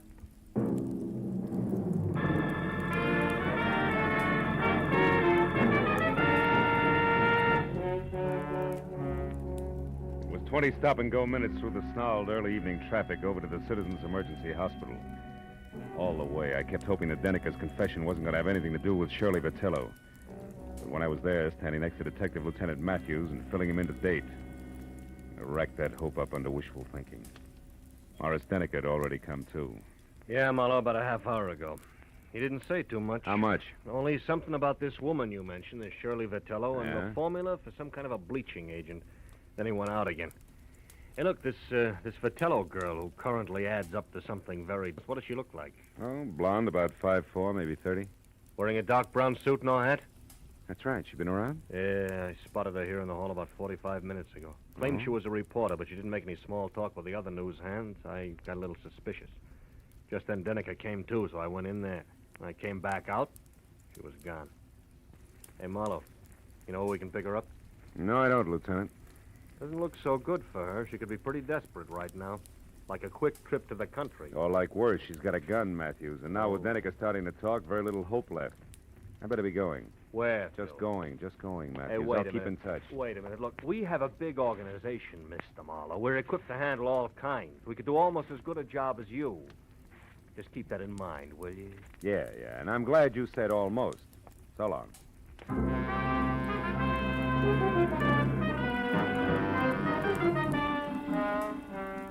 I got back into my car and pointed it toward the Vitello place on Veteran Avenue again. Because I didn't know where else I could possibly pick up Shirley's trail. I felt like an uncomfortable emptiness was in the pit of my stomach. You know, like the guy who stands on a street corner and watches an ambulance intern scrape up a traffic victim. He knows he didn't have anything to do with it, but that knowledge doesn't make him feel any better. Shirley Vitello was headed for trouble, bad trouble. And the pathetic little kid, Betty Cantor, who came into my office and started the whole thing, could get hurt in the process. Well, I parked in front of the place, which from inside, a desk lamp showed a circle of light the size and color of a lemon lifesaver, and the front door was open inches, as though somebody had left in a big hurry. I walked on eggs as far as the door and nudged it. And I saw it. On a table in the far corner of the room, a note propped up against the lamp and nothing else. I started toward it. Don't move. I'm behind you, and I've got a gun. Oh, fine. 32 caliber out of the desk drawer, no doubt. No doubt. Marlowe, why are you mixing into something that's no business of yours? I'm a private detective working for your friend Betty Cantor. She's worried about you, Shirley. Marlowe, what's done is done. Betty can't help me. You can't help me. Nobody can help me. I stole Softman's work, and I sold it to Morris Deneker. I didn't count on a deathbed confession. Why'd you do it? I love my husband, and he needs money to go on with his work. No. Gilbert's in on this with you, huh? Oh, no. No, he isn't. He thought my wages were high, that's all. The note I left there on the table makes that clear. Also, Also what? it's goodbye. I love him, Marlowe. When I'm gone, he'll have enough money to carry on. Keep the studio that means so much to him. And nothing can be taken away from him. I've seen to that, legal-like. Just what do you mean gone, Shirley? How far is gone? A long way, Marlowe. All the way. Suicide? Oh, no, Shirley, you Marlowe, can't let's mean that. not talk anymore. And don't bother about that phone. It's only Gilbert. How do you know? Well, when I pulled up outside here after I came from the hospital, he was home. I didn't want to speak to him, so I drove on until I came to a phone booth. And then I called here and told him to meet me at the Saffron Bar. It's an old hangout of ours. You wanted to leave a note for him, but didn't want to face him, is that it? Yeah. He'll keep calling on and off for quite a while before he comes back here. I figured it would be better that way. I didn't want him chasing me. The sea air might give the big lug a cold. It always did. Well, Marlowe, it looks like it's about time to put you away for safekeeping. I don't think so, Shirley. I think the phone is about... No! Next time, Marlowe, it'll be more than a vase, but just as fragile. Now, the closet cedar lined and strong. It should hold you long enough. Get in, Marlowe. Go on. Okay. And it is, baby. But first, What? the step you're about to take, Shirley, Yeah, I listen. know all about it. It's a big step, isn't it, Marlowe? Will save your breath. I wouldn't be any happier in prison or running away, believe me. Not a bit happier. So long, Marlowe.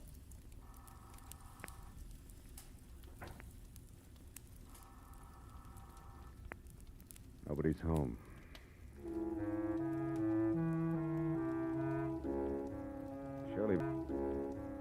Shirley Shirley Vitello was mixed up about a lot of things in life, but that doesn't include closets, because the one she put me in was strong. The lining she called cedar must have been hand-me-down armor plate from a retired battle wagon. So all in all, I was 45 minutes alternately kicking and resting while the insistent telephone marked the 5-minute intervals for me. But finally, it was the wood around the lock that gave way. I was out. Hello? Hello, sir. Who's this? Marlowe Vitello, and save your questions till you hear what I have to say. Marlowe, where's my wife? She was supposed to meet me here at the Saffron Barn. I said She's not... save it. Now listen. Your wife's out to kill herself.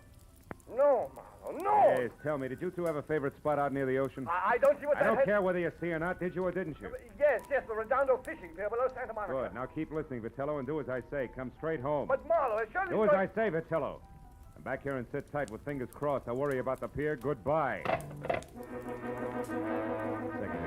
Broken. I picked up the phone again, dialed 116, got through to police emergency operator, and from there to Matthews, who was still at the Citizens Hospital. I told him to pick me up in a squad car and get ready for a fast 10-mile drive to the Redondo fishing pier, where Shirley Vitello was going to kill herself. And I got outside and waited the 4 longest minutes of my life, until finally Matthews screeched up to a halt. When I piled in, we took off, siren wide open.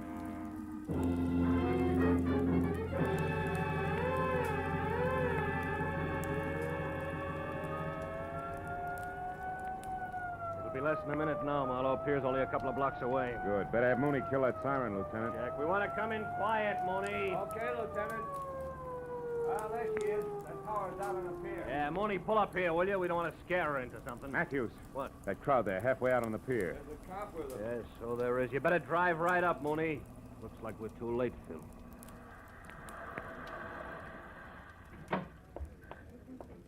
We were too late.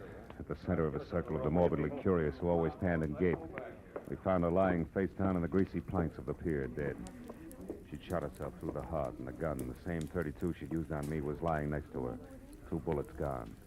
I explained the extra shot to Matthews. Uh-huh. Okay, 1 bullet fired up at her place and the other one here.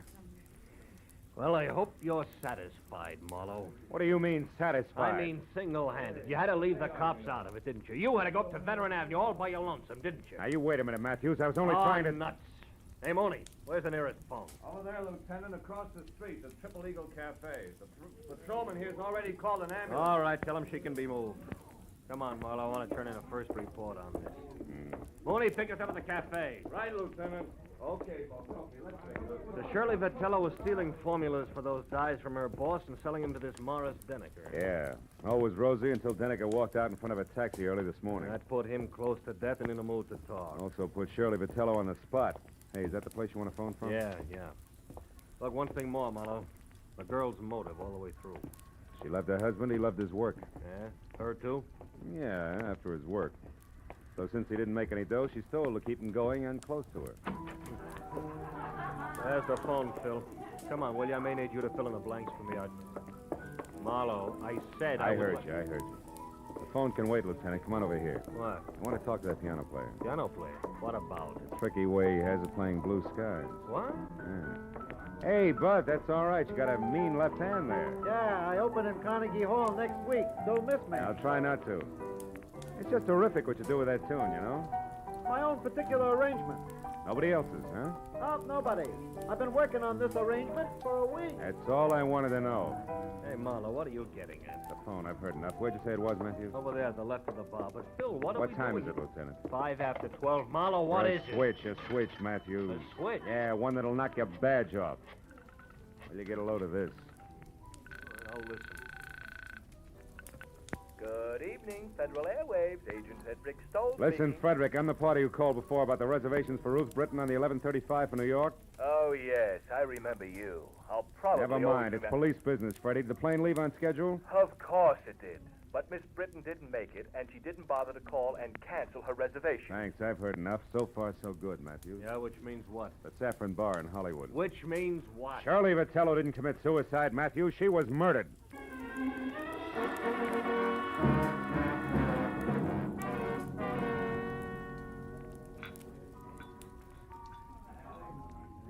Okay, Phil. Where's your man? Right there. That table against the wall. Oh. Come on, Matthews. Hawaiian music. Sentimental rock. Degradation.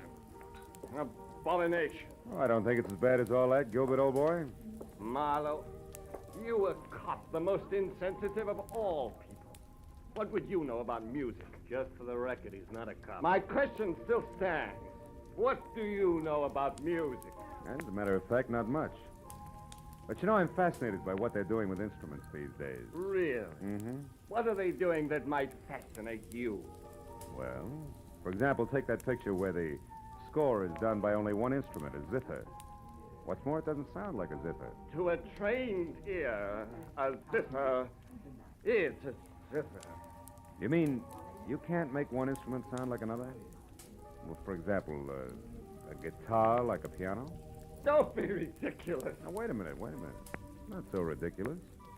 Why, only tonight I heard a guitar that sounded just like a piano. Real tricky arrangement it was, too. Sounded... You're joking. Oh, no. Oh, you must have heard it, too. It was while we were talking on the telephone. The telephone? I talked to you? Sure you did. You remember? You said you were calling from here, the Saffron Bar, but the conversation was being scored by the pianist at the Triple Eagle Cafe at Redondo Beach. A real tricky arrangement in more ways than one. I didn't mean it. I didn't really want to. All right, what's the rest of it, Phil? He didn't want to quit his work and spend the rest of his life hiding in some forgotten corner of the globe. Which was her plan? Yeah. As I figure it, once Shirley knew she was finished, she decided they should both run for it. He was in on what she was doing all along. And the suicide note? It was part of her plan. Oh. Leave Puppy here and innocent with the money she got for her shenanigans. Then frame her own suicide, a trail that would lead us to the Redondo Pier, her hat and coat floating in the drink. Uh-huh. And after a couple of days of searching, we say the tide probably carried the body out to sea. Closed case. That's right. In the meantime, she's flown to New York as Ruth Britton and is heading on from there. Hubby here to join her at a later date. Yeah, fine. Only hubby double-crossed her and shot her, so he can sit tight with the money right here. That's it, Matthews. Please, give me another chance. Oh, shut up. Wipe them dry, Matthews, and take them away.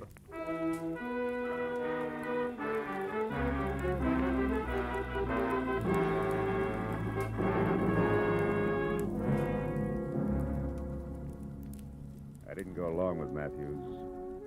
I didn't even bother about my car, which I'd left in front of the Vitello place. I'd had enough for one night. Enough of the kind of person who'd hitch his wagon to a star only if the twinkle he saw on the horizon was the reflection of a dollar sign. Oh, yeah, they were a pair, all right, the Vitellos. A pair who finally canceled each other out. You know what? I'm glad of it.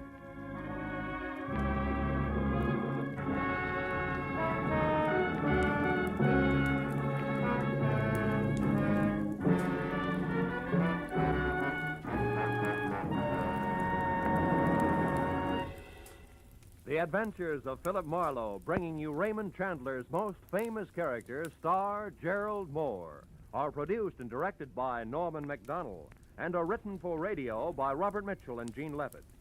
Featured in the cast were Gene Bates, Paul Dubov, Vivi Janis, Edgar Barrier, and Peter Leeds. Detective Lieutenant Matthews is played by Larry Dobkin. The special music is composed and conducted by Richard Orant. Be sure and be with us again next week when Philip Marlowe says... This time I tangled with a mad Scotchman, a phony English lord and a beautiful blonde corpse in a freight house. All because of a butler who walked on his knuckles.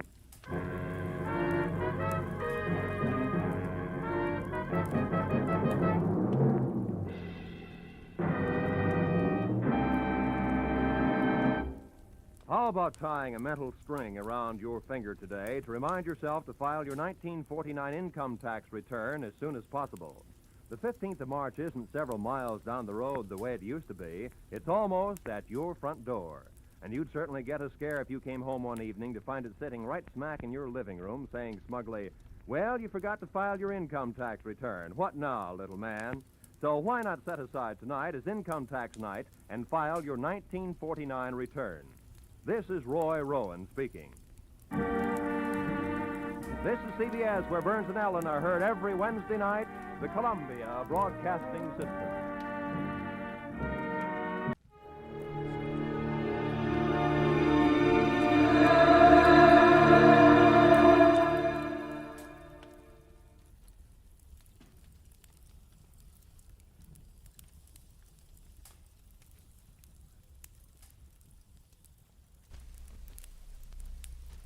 Get this and get it straight. Crime is a sucker's road, and those who travel it wind up in the gutter, the prison, or the grave. This time, a platinum wristwatch, a body on a lonely strip of beach, and a case of heart failure in a Beverly Hills garage, all added up to blackmail, 25 years old. And a killer who would never be caught. It happened like this. From the pen of Raymond Chandler, outstanding author of crime fiction, comes his most famous character in The Adventures of Philip Marlowe.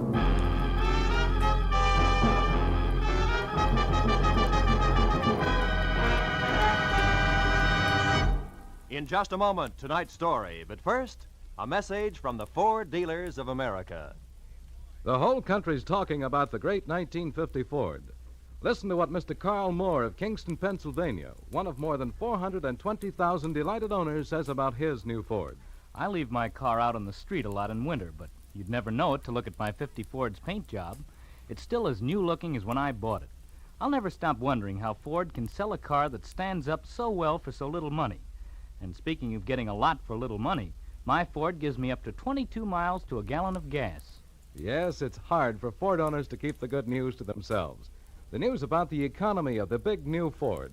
From its low initial price to its high resale value. From its low cost of maintenance to its thrift on gas and oil. Ford is a real economy buy. But prove it for yourself. Your neighborhood Ford dealer has the facts on Ford economy, and he'll be glad to have you test drive the big 1950 Ford in your own way. And now we bring you tonight's exciting story, The Anniversary Gift.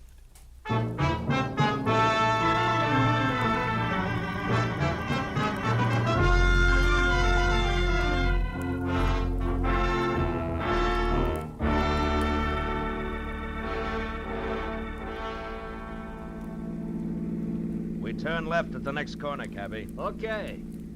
Boy, this Beverly Hills in a sunny afternoon is really something, ain't it? Yeah. Wide streets, classy homes.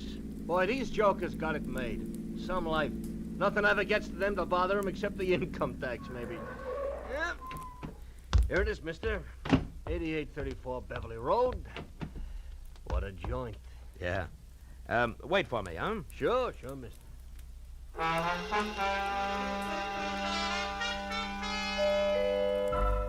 The door was answered by a girl of about 16, a tall, slender girl with dark eyes, too deep for her years. Oh, come in, won't you? I believe Dad's expecting you. She led me across a living room as dignified as the lobby of a bank to a door that she opened. If you'll wait here in the library, I'll tell Dad you've come. The library of Stanley Towner, my new client, was as somber as his living room, except for one thing. Over a fireplace that half filled one wall was a life-size portrait of a woman, a most beautiful woman. Could have been a painting of what the girl who had just left would look like in another 25 years. I was still staring at the picture when Stanley Towner came in. That's a portrait of Margaret, my wife. We lost her 1 week ago today. I'm sorry, Mr. Towner. Well, we'd been expecting it for over a year. The doctors had warned us, but even when you're braced for a blow like that, Yes, I know what you mean. It was her heart, Marlowe. She was coming home from a shopping trip in Westwood last Tuesday evening when it happened. She had her own car and was just pulling into the garage here when the attack seized her. Catherine, my daughter, and I both heard her car hit the garage wall. We ran out and found her. The doctor did everything possible. Wednesday morning, she was dead. I'm sorry. It's all right, Mr. Towner. I must tell you all this because the reason I called you here has to do with Margaret's death. I don't understand. I've got to get Margaret's watch back. A what? A watch? Yes, a wristwatch. It's, well, I'll try to explain. I loved my wife very deeply, Marlowe. Now that I've lost her, the most important thing in the world to me is the preservation of her memory. Can you understand that? Well, it's natural that you'd cling to things that remind you of her, Mr. Towner. Now, what about the watch? It's lost. Somewhere in Camino Beach. You know where that is? Yes, a few miles below Redondo. Yes, that's right. Well, the day Margaret died, I had taken her watch with me to have it repaired. I went down the coast on some business, and on the way back, I stopped at Camino Beach for lunch. A place called the Trade Winds. You had the watch with you when you went in? Yes, in my overcoat pocket. I came out and got in my car and was halfway back to my office before I realized it was gone. I've got to get it back, Marlowe. How much is it worth? In cash, about $500, but to me, now, it's worth 20 times that. What's the watch like? It's a Benris, platinum, and set with emeralds. Mm-hmm. I gave it to Margaret on our 20th wedding anniversary. There's an inscription on the back to Margaret from Stanley with eternal love. I know that watch is somewhere in Camino Beach. Can you find it and bring it back here to me? There's nothing more you can tell me? Unfortunately, that's all there is. I'll do my best, but I can't guarantee a thing.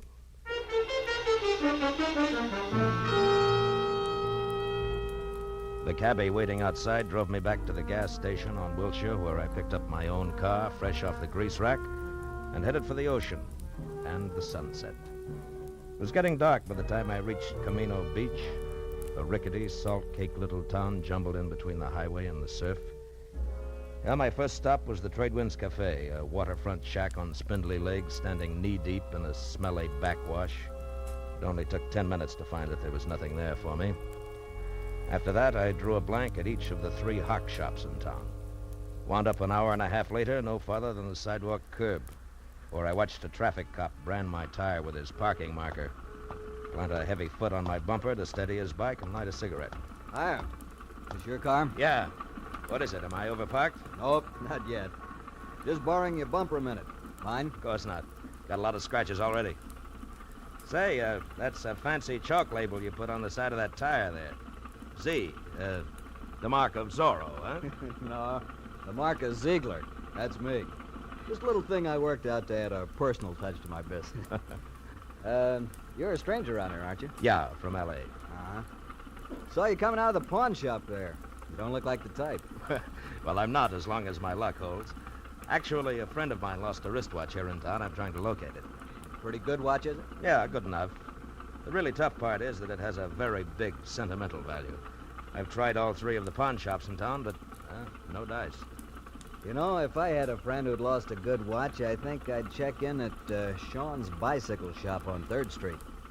Well, thanks a lot, Ziegler. Don't mention it. Oh, incidentally, I wouldn't bother to tell him who sent me down if I was you. So long.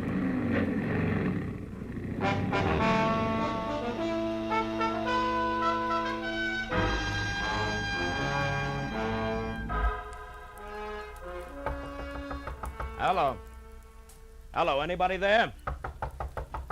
Hello, Sean? What do you want? I'm closed for the night. I'm, interested in a lady's wristwatch, Mr. Sean. Are you now?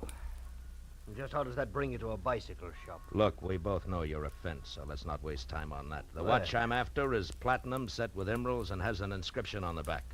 To Margaret from Stanley with eternal love. A bright sentiment, I'm sure. Have you seen the watch? No. Look, Sean, either I beat your tongue as limber as a St. Bernard's ears, or you accept this $20 in exchange for some straight information. Peacefully. Now take your choice and take it fast. $20. Kind of a choice is that? But I don't have the watch buckle. But you have seen it. Oh, yes. 5-6 days ago, a fella brought that watch in here, wanted to know what it was worth. I said $500. He laughed in my face. Who was this guy? You mentioned something about $20. Oh, yes. Here. All right, now give. Yeah, that's better. His name is Chip Menashe. In summers, he works in the concessions in the pier. In winters, he's nothing more than a beachcomber. Lives in a little room out on the pier behind the shooting gallery, and that bucko is your $20 worth. It had better be, Shane, or I'll be back for my change.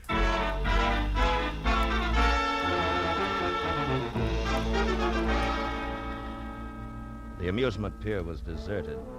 When I finally found the one-room shack tacked on behind the shooting gallery, it was dark and quiet.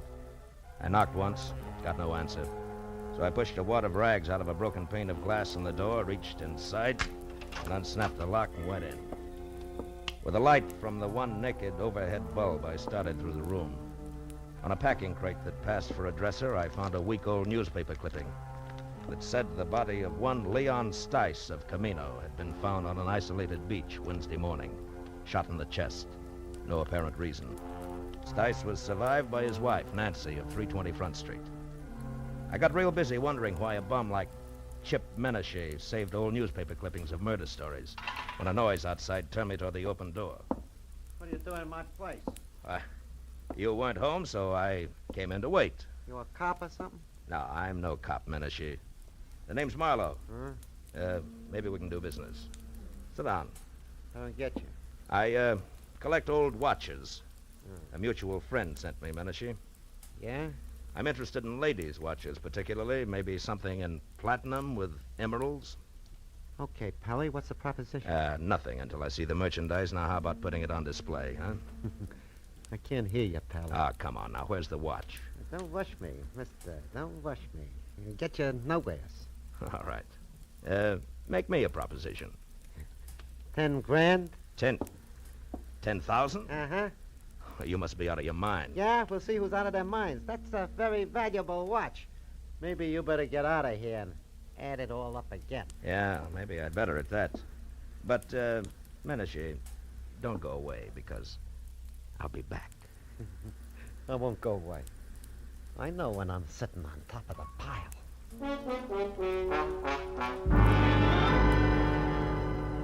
As I walked away, a hunch kept whispering to me that the body of a guy named Leon Stice, found on a lonely beach, was somehow tied in. So I decided to pay a call on his widow. I drove down Front Street to number 320, but there was nobody home. As a matter of fact, the only sign of life on the entire block was a red neon pelican in a blue neon martini glass above the door of a bar across the street. So I walked over and went in. A couple of questions later, I found Nancy Stice sitting alone in the back. The offer to buy a drink was the only introduction I needed. Sure. You can buy me a drink. Hey, Charlie. Okay, Nancy. I'm an old friend of your husband's, Nancy. I just heard. That louse didn't have no friends. Yeah, Nancy. Something for you, mister? No. Here, keep Thanks. Mud in your eye. Nah. I got nothing against Leon Stice. Except 25 years of living with him in a Camino Beach rat hole on nothing. That's all. Any idea why he was killed? For the role he was carrying. Well, after what you just said, that makes no sense. That's the way it was. And I didn't get one red cent of it. It was all gone when they found him. Did you tell the cops he had money on him? Nah. I hate cops. Yeah, sure. Where did Leon get this dough? He told me he ran into an old acquaintance who was staking him. Some guy named Martin Vogel who used to live here in Camino Beach years ago. Martin Vogel was staking him? To what?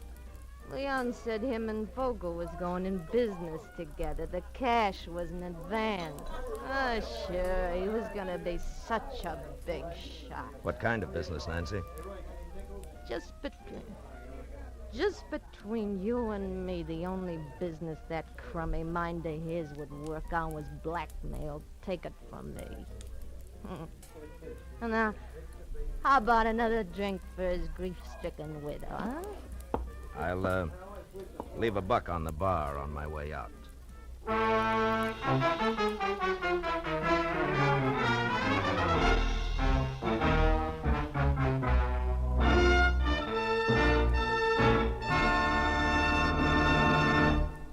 In just a moment, the second act of Philip Marlowe. But first, a brief message from the Ford Dealers of America.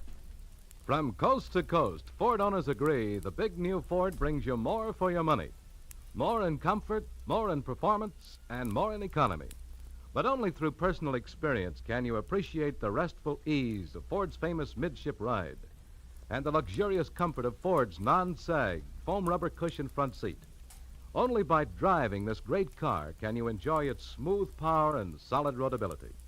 And only by getting the facts about Ford's economy can you understand that so powerful, so smooth riding, and so beautiful a car can cost so little to buy.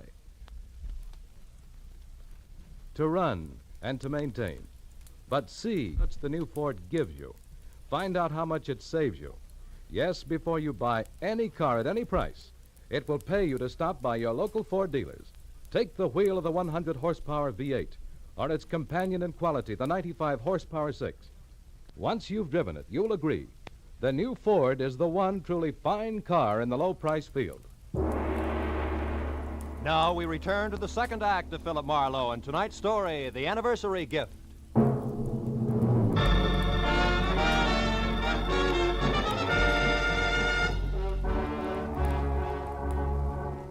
I left the Pelican Club, got into my car, and started for the local law on the chance that I could learn something more about the new question mark I'd picked up named Martin Vogel.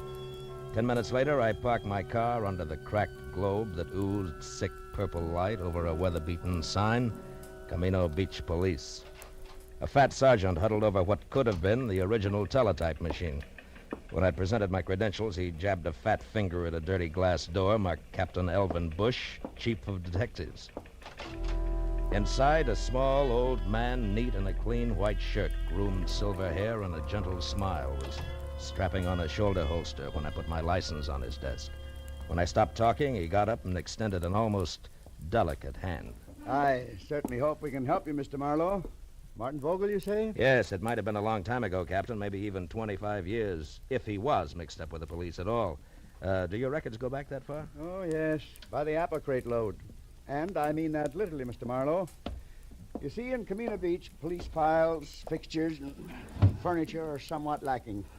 City appropriations only go where they show. Public bird baths, statues of the mayor.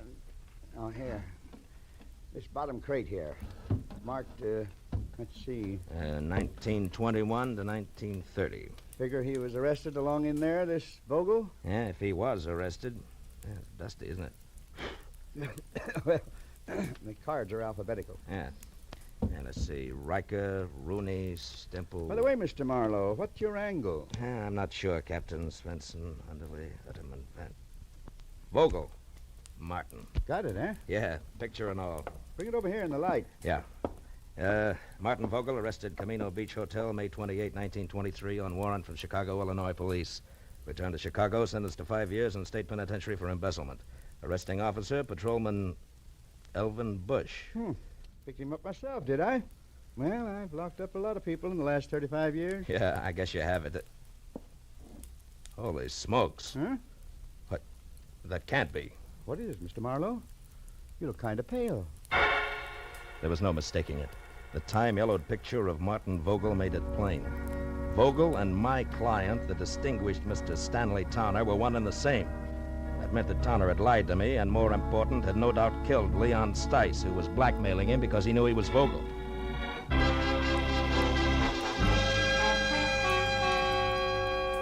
I left Captain Bush piled into my car and pointed it back for the amusement pier, where one way or another I was going to get Chip Menashe to fill in a few remaining blanks for me.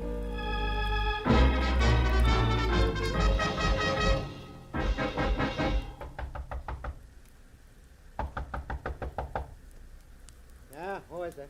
Marlowe, Menashe. I want to talk business. Okay, Marlowe. Looks like I doped it right. I thought you'd come back. All right. Now get up. Now listen hard. I want the watch and the story that comes with it. I told you my price. It's still 10 grand. You're bluffing, Menashe. You know the watch means money, but you don't know why. Yeah, Mr. Wisen. All right, now come on, talk. Okay, quit. I'll tell you what you want. I took the watch from Leon Stice. I found him dead on the beach. It was clenched in his fist. And the dough you're spending? Was in his wallet. Let me up, will you? All right, come on. Now sit over there. Hands in your lap. School isn't out yet. What more do you want, Marlowe? How do you tie the watch in with Stanley Towner? What makes you think I did? The fact that I was sent here to Camino Beach and the fact that you were ready and waiting for somebody. Well? Okay. I was lucky. When I read about Stice in the papers, I also just happened to read another article, an oddity, you might say, about a woman in Beverly Hills, a rich man's wife who got a heart attack in her car just as she pulled into her garage. A woman called Towner, front name Margaret. Wife of a big-shot broker, also called Towner, front name Stanley. I went from there. I was shrewd. Yeah, genius. Okay, now give me the watch. Come on, let's have it. All right, get your mitts off. Here.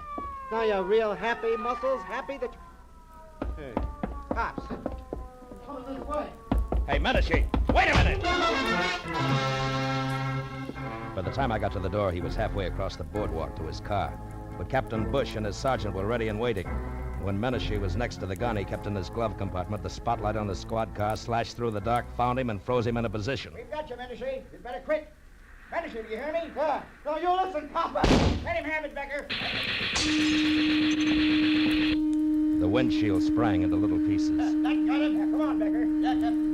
I waited until Captain and Becker were next to the body and had lifted it off the steering wheel. Then I moved quietly along the side of the buildings as far as the squad car.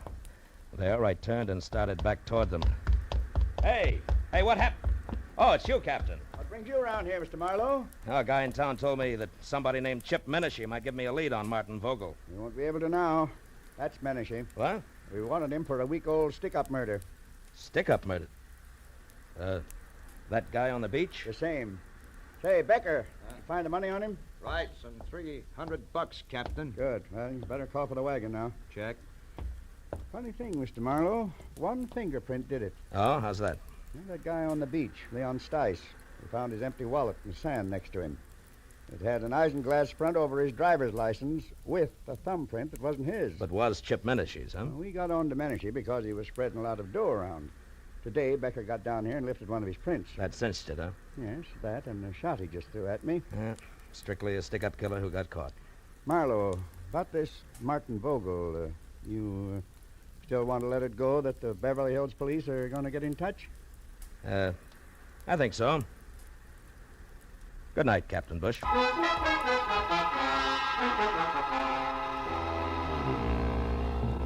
The ride back to Beverly Hills was an uncomfortable hour and a half, cold and empty. I was glad that I had things to do like stop and start and shift gears. It kept me from thinking too much about a lot of things and a lot of people I wish I'd never heard of. People like Stanley Towner, who I had every reason to be against, but who I was starting to pull for. Stanley Towner, a man who had started all over again after a single mistake made 25 years ago. A man who had fought to build good things, like a comfortable home, a marriage to a woman in a painting, a 16-year-old likeness named Catherine. But Stanley Towner, who was also a killer on a lonely stretch of beach far from home, destroying something rotten who would destroy him. A killer that nobody knew about, except me. Well, I pulled into the driveway and parked behind the car that had been Margaret's. As I got out, the light of the garage went on and the side door of the house opened. I felt almost wrong dropping my hand around the .38 in my side pocket. Good evening, Mr. Marlowe. You have the watch? Yeah. I had quite a tussle getting hold of it. I imagined you would. Menashe's dead, Mr. Towner. Menashe? Who is Menashe, Mr. Marlowe? The reason you hired me? The man who called you and dangled this bait? Yeah, you were right. It's a beautiful watch, Mr. Vogel. Vogel? You know about it? Yeah, they keep police files a long time. I know about everything. Except why you didn't go after the watch yourself. Well, I was afraid. Afraid to show yourself in a town where somebody might remember you, huh? The town in which you had committed a murder, is that it? Yes, that's it exactly. Dad, is that you down there? Yes, dear. Me, Mr. Marlowe. Well, why don't you come into the house? It's so late and it's chilly. You'll catch your death of cold out there. Yes, in a while, dear. Now go back to bed. All right. Good night, Dad. Good night, dear. Well, good night, Mr. Marlowe, and please make him do as I say, will you? Yes, I will, Catherine. Good night. Do you mind if we go along to the police at once, Mr. Marlowe? I'd rather she didn't know right now. Tomorrow's soon enough. And, can we take your car? Yeah. The lights go off out here? Yes. The switch is on the garage wall over there. Okay, get in. All right. You know, Mr. Towner, I'm sorry about Catherine and the way she's going to be hit by this thing. The switch is there on your right. On your right, Mr. Marlowe. Yeah.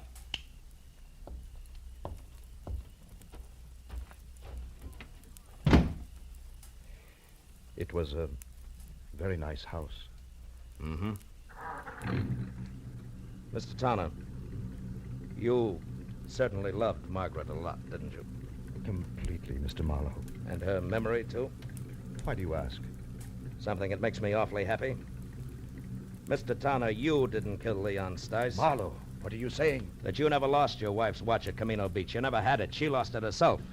Lost it when she struggled with Leon Stice just before she killed him for your sake. For you and Catherine and everything you've worked for. No, Marlowe, no. Yes, Margaret had a bad heart. She knew she didn't have long to live.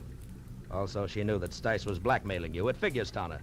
And what also figures is that you'd rather pay for a murder that you didn't commit than to have Margaret's name soiled. Yes, I would, and I will, because you can't prove any of this. Correction, Mr. Towner, I can. With your wife's car there in the garage, the car in which she died on what you said was her return from Westwood. Which it was? No, not according to a funny little chalk mark I just saw on one tire, it wasn't. A little white Z that a policeman named Ziegler in Camino Beach makes to check on parking time. And we can go on from there. Your confession won't mean a thing. But, Marlowe, it must... No, I guess it won't. I guess you can't hide the truth very often, can you? No. Only once in a great while. And then, strangely enough, only when it seems like the right thing to do. What do you mean? Why did you stop the motor? There's one thing I haven't told you yet. The way things worked out in Camino Beach, Mr. Towner. The police there think that Menashe killed Leon Stice, and they're happy that way. They never heard of you or your wife. And I don't see why they should. No. Yes. I mean that nobody really knows the whole story. Nobody except you, Marlowe. Nobody, Mr. Towner. Good night. Thank you, Mr. Marlowe. Good night.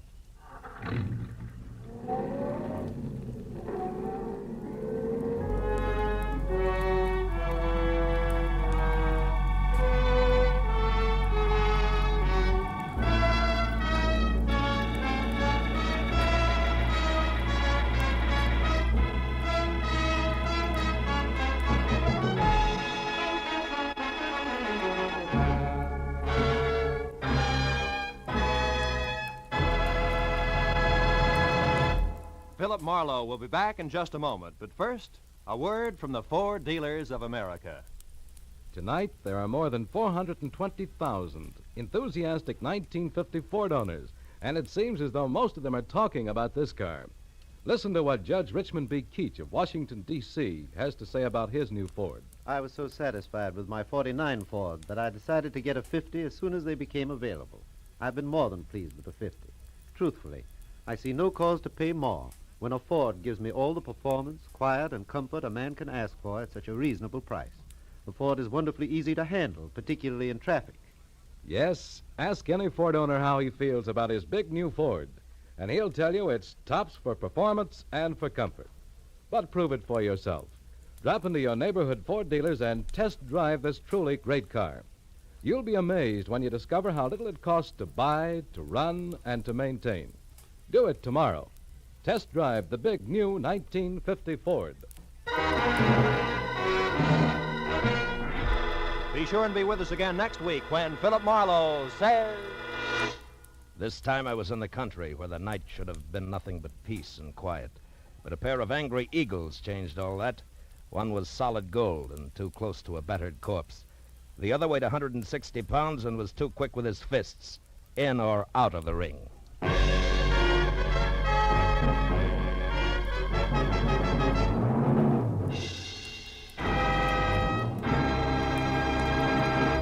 The Adventures of Philip Marlowe, bringing you Raymond Chandler's most famous character, tonight starred Bill Conrad, are produced and directed by Norman McDonnell, and are written for radio by Robert Mitchell and Gene Levitt. Featured in the cast were Sammy Hill, John Daner, Gene Bates, Ralph Moody, Larry Dobkin, Harry Bartell, and Edgar Barrier. The special music is composed and conducted by Richard Orant. This is Roy Rowan speaking for CBS, the Columbia Broadcasting System.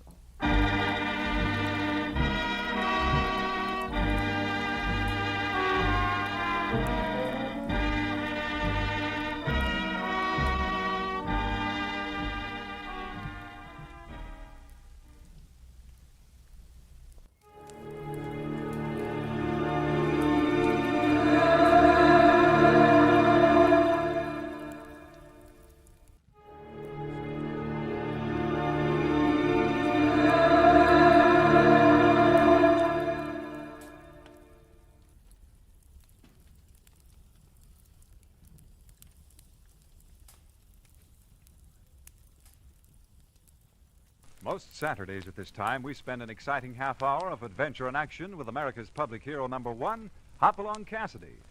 Well, even two-fisted cowboys take summer vacations when they can, and Hoppy is no exception. But Hopalong and Topper will be back with us riding the CBS air trails again 3 weeks from tonight, September 22nd. Get this and get it straight.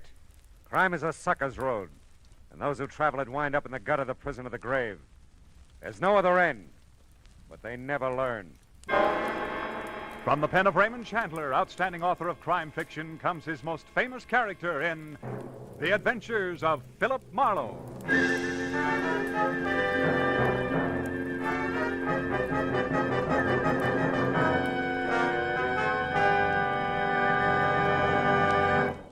Now, with Gerald Moore starred as Philip Marlowe, we bring you tonight's transcribed story, Nether, Netherland.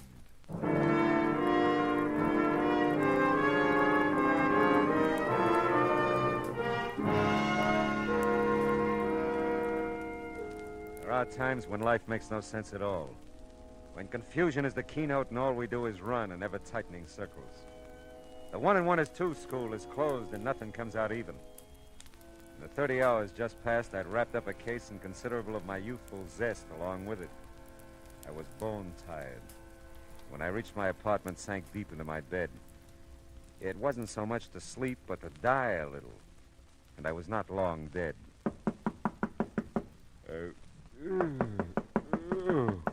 Oh, okay. Where are those slippers? Okay. Who needs more than 15 minutes sleep?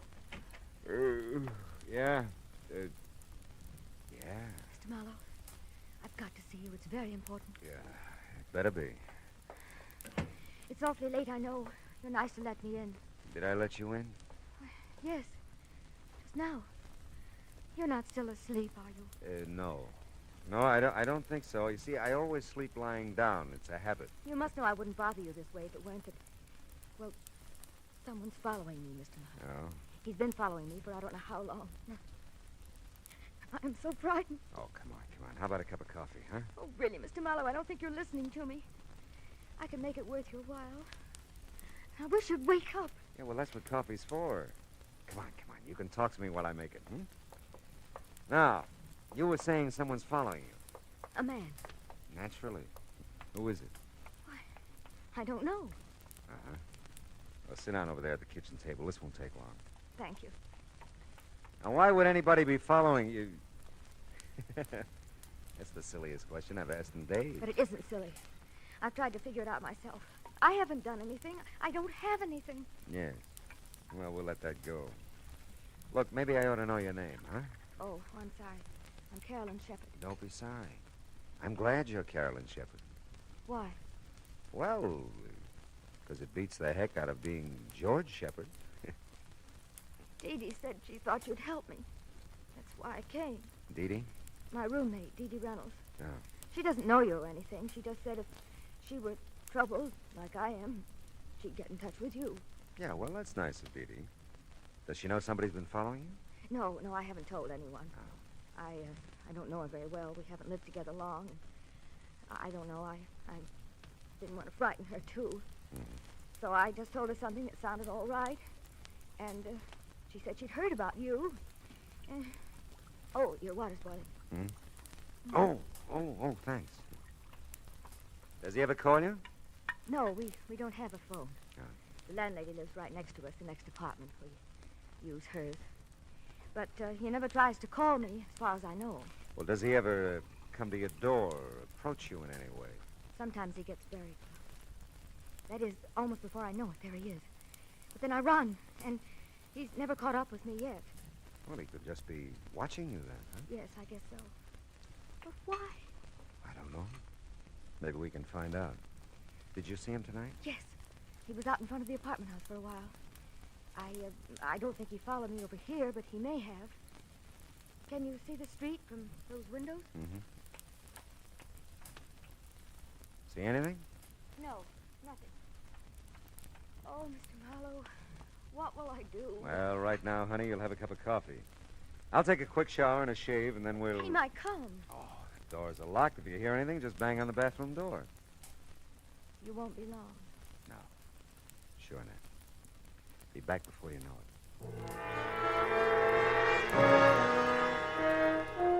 It was now 2:30 in the morning. Although I was still gray and half dead inside, my eyes found a new reason for being wide open. Carolyn Shepard was not just an attractive girl. She was slightly sensational. Statuesque would be the term. She was almost shoulder height with ash, blonde, long hair. Her smoky blue eyes were half wild with fear and searching. But there were promises in them. And her figure was the kind that you didn't mention in polite society. How's the coffee coming, Carolyn? Carolyn? Hey, where'd you go? Oh, come on, the coffee couldn't be that bad. Carolyn! The craziest thing I ever heard of. The door was locked, all right. It's funny, she's gone. Carolyn! Hello. Oh, hi, Simon. You lose something, Mr. Marlowe? Something named Carolyn? Yeah, it looks like it. You didn't see her out in the hall by any chance, I huh? don't believe I did, Miss Scott. I've noticed her. I'm not so sure. Oh, ran out on you, huh? Well, you dog. Oh, yeah, sure. Yeah, where'd you go? Oh, there. What's out the window? Thought she might still be down on the street. Who? Carolyn. Oh, ran out on you. You said that. What did you do, man? You'll never believe Oh, this. come on, now tell me now. What did you do? I took a shower. You took a shower? Oh, ran out on you.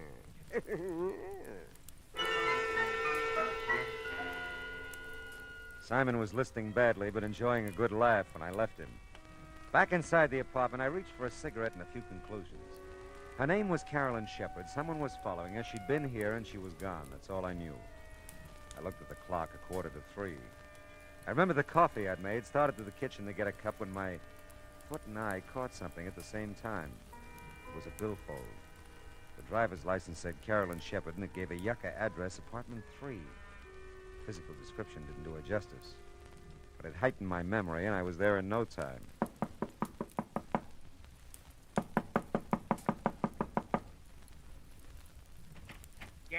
Yes, what is it? I'm looking for Carolyn Shepard. Oh, you were? Well, she isn't here. I don't know her, but I'd like to meet that young woman sometime. It's a pleasure, believe me. Now, look, I'm sorry. We're always sorry. Between the freeway by day and the traffic at this door by night, on account of Carolyn Shepard, body can't get any rest or sleep. I'm really sorry. I know it's late, but Late? you see... I can't imagine what kind of a person she is, that men can knock on her door, or any door they think is hers at all hours. I'm not going to stand for it. I'm going to move. And someday I'll meet this young Shepard person, and I'll give her a good thrashing. You do that, but just tell me one thing. I'll tell you nothing. How long have you lived here? 6 weeks. 6 of the most miserable weeks of my life. Thanks. Very much. My goodness, what's going on out here? I guess I have the wrong address. I didn't mean to wake everybody up. Why, you didn't wake me up. Just Mr. Norton, I guess. Well, I guess it's insomnia. I just practically never sleep nights. You ought to get together with Mr. Norton. He tells me he has the same kind of trouble. He isn't a very pleasant old gentleman, is he? No. Oh, my. I guess I should introduce myself. I'm Hester Hutchison. I'm the manager of the building. Oh, well, maybe you can help me then. I'm trying to locate Carolyn Shepard. This is the only address I've got for her. Oh, I'm sorry. You're sorry? Carolyn did live here, but she moved about 6 weeks ago. And for some reason or other, I never understood really, she didn't want to leave any forwarding address. I see. Well, thanks, Miss Hutchison. Oh, not at all, not at all. I hope I didn't disturb you, really. Oh, my goodness, no. As I said, I'm sort of given to this insomnia or whatever it is. Well, as a matter of fact, I just baked a coffee cake. Sounds silly, I know. But I get some of my best ideas at night. And tonight it was coffee cake. Coffee cake, huh? If you'd care for some, I'd be, you'd just be more than welcome. Oh, that's nice, Miss Hutchison. But you see, I get some of my best ideas at night, too, and I got one right now. About going home to bed.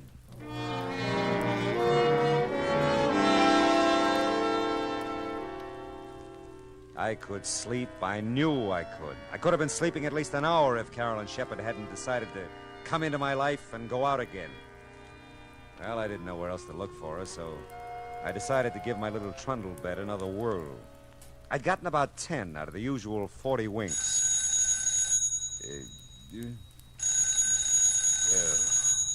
Oh, no. Yeah? Mr. Marlowe? I think so. I'm Dee Dee Reynolds, Mr. Marlowe. Well, that's swell. That's I swell. guess she isn't, but is Carolyn Shepard still there? No, she is...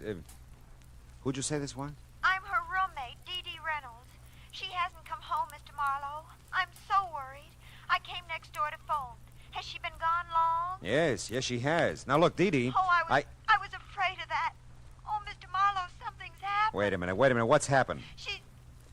I just know she's been killed. Easy. Listen to me, will you? Poor Carol. Dee Dee. Listen, Dee Dee, where do you live? Dee Dee. Oh, fine.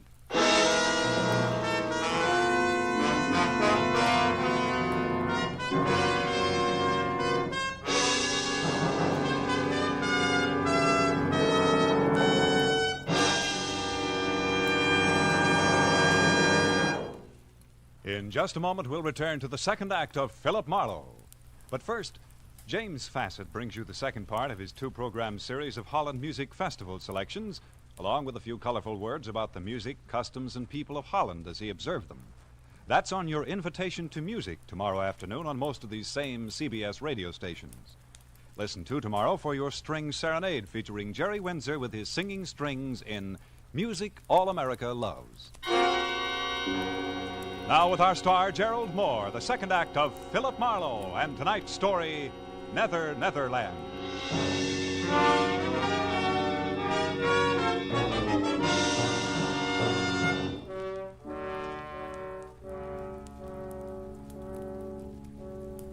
I was wide awake again and furious.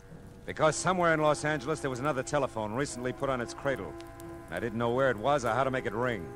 Somewhere in Los Angeles, too, were a couple of near-hysterical females, neither of whom had any regard for my sleeping habits. Dee Dee had jumped to a conclusion about Carolyn that I wasn't buying, probably because I didn't want to. Well, it was beginning to turn gray outside, and the jarring thump of the paper grazing my door told me a new dawn was with us. You still looking for that girl, Mr. Marlowe? Morning, Simon. You still bouncing off walls? I am confronted with something of a problem, Marlowe. So am I. Someone in the night, mind you, has moved my apartment. No. Yes, I've looked all over the neighborhood, and it is gone. Yeah, well, you just hang on. It'll be back. Oh, it has to be. It just has to come home to me. Oh, say, did you ever find her, Marlowe? Her. No, never did. Yeah, you were taking a shower then. Yes. Oh, Marlowe, you dog. Fine. You like coffee cake, Simon? Oh, my dear Marlowe, I not only like it, I respect it. And I'd be proud to join you in some of it. I'd just be proud. No, not me, Simon. About 3 blocks from here, over on Yucca. Ask for Hester. I thank you, Marlowe, from my heart of hearts. I thank you. Hail and farewell, Simon. Go. Well, let's see what's in the paper. International situation. Caught it. Inflation. Holy smoke. Police late last night found an unidentified woman beaten and unconscious in the Beechwood area near the Hollywood Hills. The young woman, tall and blonde, was taken immediately to the police receiving hospital in Hollywood, where her condition is reported as serious.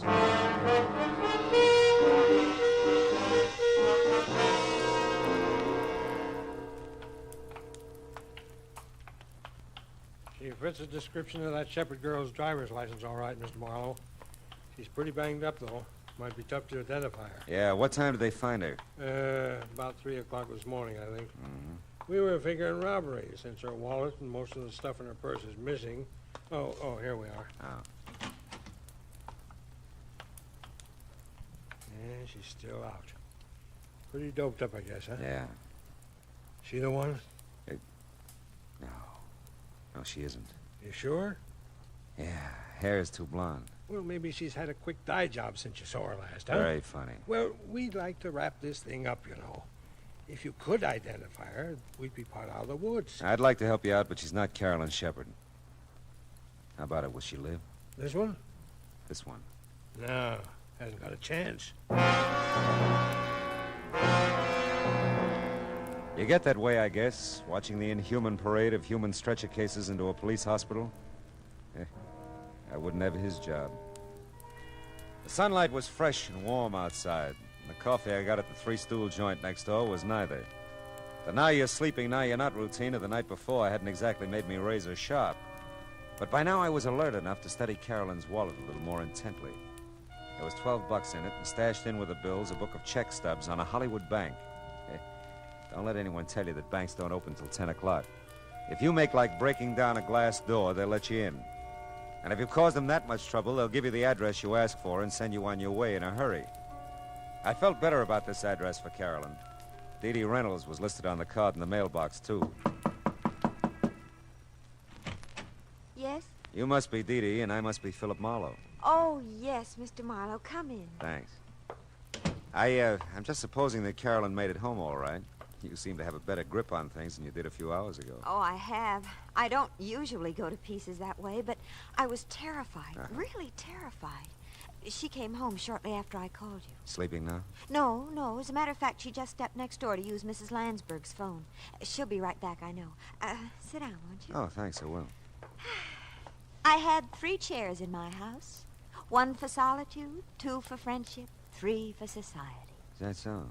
Which one am I sitting on now? Oh, you don't know the quote. It's Thoreau. Oh, well, I'm impressed. Yeah. I shouldn't flaunt my knowledge that way. It's just that I've been nervous lately. I always read Thoreau when I'm nervous. Well, aside from Thoreau, how much do you know about Carolyn? Not very much. She doesn't let anyone know very much. Oh? I know she's worried. She watches at the window, and she jumps when there's a knock at the door.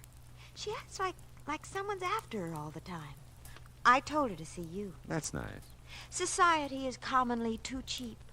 We meet at very short intervals, not having had time to acquire any new value for each other. You quote a good deal, don't you? Thoreau reaches me. How about Frank Laszlo? Frank Laszlo? Yeah. No, I don't think so. Is he a well-known writer? I wouldn't know. I thought Carolyn might have mentioned him. No, not that I know of. Of course, we keep pretty much to ourselves. Mm-hmm. Which one of you smokes cigars? What? In the ashtray on that table there. Why, for heaven's sakes. I never even noticed it. That's odd. Of course, I was gone early last evening. Went to the library. Oh. Maybe someone was here to see Carolyn. Yeah, that could be. Well, hello, Mr. Marlowe. I'm so glad to see you. Are you? You don't know how glad. Dee, would you? I promised Mrs. Landsberg I'd water the lawn, for an act anyway. It's the nearest thing I can get to Thoreau's Life in the Woods. I love a broad margin to my life. The swiftest traveler is he that goes afoot. Mr. Marlowe, you do know Thoreau. See you later, Dee. Oh, it's been a pleasure. A real pleasure. She's an amazing girl, isn't she? So are you. You did a great disappearing act last night. I know. I felt so strange there. I knew he was around somewhere, and then I saw him down the street in front of your apartment. I had to run. I went out the back, down the fire escape. But you didn't come home for quite a while. Well, there's an all-night diner over on Franklin. I stayed there a long time. I was so frightened. I still am. It's got to stop, Mr. Marlowe. Whoever he is, he has to leave me alone. Who's Frank Laszlo, Carolyn? Why do you ask? Well, I looked through the check stubs in your wallet. You made weekly payments of $50 to Frank Laszlo for several months, up until 2 weeks ago. Well, he's just a family friend, Mr. Marlowe. He loaned me some money, and I've been paying him back. Yeah, but $50 a week is pretty much and pretty often. Well, I wanted to clear up the debt as soon as I could. I thought you had no family. I haven't. But we've known Mr. Laszlo for years. You see, I inherited a small amount when my father died, just last year. It was tied up for a while, and Mr. Laszlo just helped me over the breach, that's all. Does he live in town? No, he doesn't. If you're thinking he has anything to do with my trouble, Mr. Marlowe, you're very wrong. I wouldn't want him to know about it at all. You know, Carolyn, you never described this guy who's been following you. You know, I wouldn't even know what kind of a fellow to look for. Well, he's short for a man, not quite as tall as I am. And he's muscular looking. I think he's dark, too, although he usually wears a hat and a gray suit. Does he smoke cigars? I've never noticed that he does, no. You don't work anywhere, do you? How can I hold a job in the state I'm in? Oh, no, I just look and wait. What is it? I knew it. He's out there, Mr. Marlowe. Where? I just got in that car, the big convertible at the curb. Okay, honey, come on, let's go.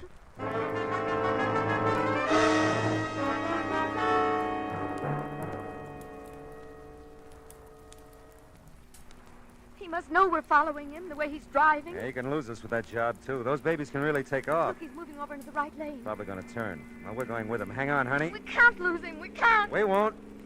He's pulling into that parking lot.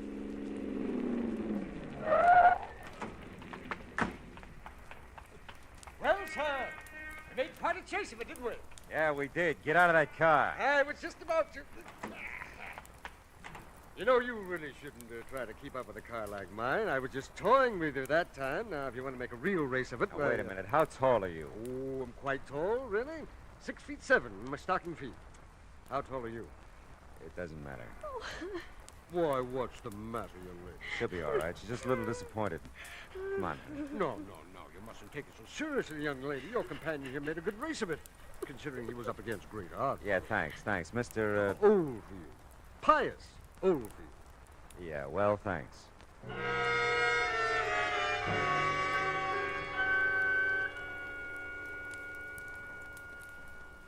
Oh, I don't know how I could have made such a mistake.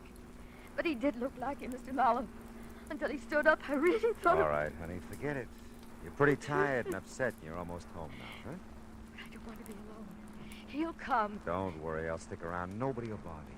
He must. He must. I'm so tired. So afraid. Take it easy, honey. We can't strike out all the time. Hey, looks like Dee Dee's made a friend watering the yard. Oh, no. What? Mr. Marlowe, this time I'm sure of it. It's him. I know it is. Cigar and all, huh? Okay, baby, we'll see. Come on. No, I can't. Come on, I Carolyn. can't. You gotta get with it, No, girl. I can't. Dee Dee, give me a hand, will you? Carolyn, what's wrong? She's pretty upset. Take her in the apartment, will you? Oh, sure, I will. Who's the guy with the cigar? Well, he didn't say. He asked for Carolyn. Okay. Hey, you! Hold it! I don't think so, buddy. I said hold it or I'll ram that cigar down your throat. You don't look so tough. That's how I fool him. You... Are you hurt? No, go back to Carolyn. Get her in the apartment. Well, she's in Mrs. Lansbury's. She's not making much sense either, just Nothing's crying making and any mumbling sense. things. Oh, he's really out cold. Yeah, isn't now he? look, take a look in there. His auto registration. Read it to me. Oh, let's see. Yeah. Frank Laszlo, Uh-huh. something, Kling Street, Barstow, California. I thought so. Did you? Never mind. Go back with Carolyn now and stay with her. If she says anything, memorize it like you do with Thoreau. But where are you taking Where him? I hope he belongs. I'll be right back.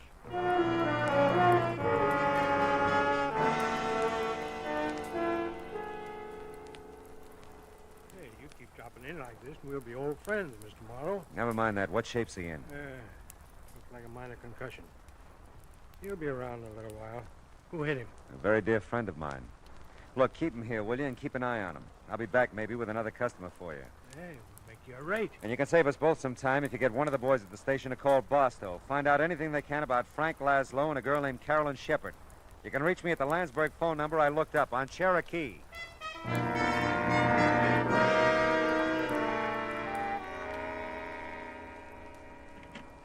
Oh, Mr. Marlowe, gee, I'm glad you're back. How's Carolyn?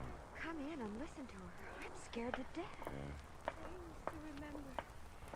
Mail the check to Barstow. I must remember. Mail the check. Got so much to forget, too. Forget and remember. It's been going on like that ever since you left. Yeah. What does it mean? I don't know for sure yet. Steve, you can't be everywhere. Everywhere I look, you can't be anywhere. You're dead, Steve. Don't you know you're dead? Take it easy, Carolyn. Easy. Easy. Oh, that's Mrs. Lansberg's phone. I told her I'd answer it while she was out. Go ahead. It could be for me. Okay. Carolyn. Carolyn, you're okay. Who are you? No. Steve. It can't be you, Steve. You're dead. I'm not Steve, Carolyn. Steve, you're dead. Don't you remember, Steve? I killed you. But you won't go away. You won't go away. As for you, Mr. Marlowe, it's the police. Yeah, I know. I'll get it. She's... What's wrong with her, Mr. Marlowe? She fainted. She'll be okay. Yeah. Did you leave Mrs. Lansberg's door open? Oh, sure. Phone's right there in her living room. Thanks.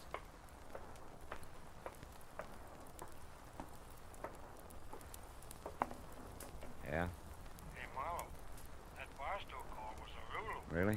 That dame you mentioned, Shepard, she's wanted for murder. Who'd she kill? Her husband, Stephen Shepard, last March. What about Laszlo? Well, they're not sure out there. He was questioned at the time, but they couldn't get anything on him. The dame apparently just vanished until now. Last time they had Laszlo in for questioning a couple of weeks back, he said he didn't know where she was. Must have a real bad memory, huh? You bringing the dame in? Yeah. I'll bring her in. She all beat up, too? I can send the wagon. No. I'll bring her. Just keep a straitjacket handy.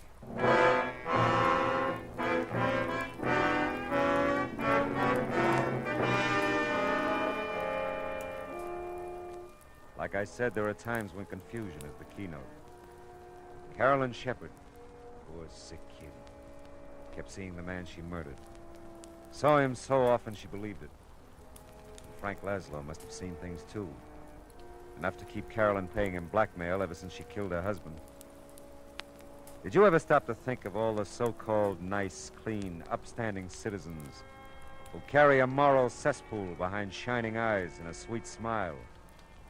Suddenly they make headlines, like Carolyn. What's the line? For murder, though it hath no tongue, will speak with most miraculous organ.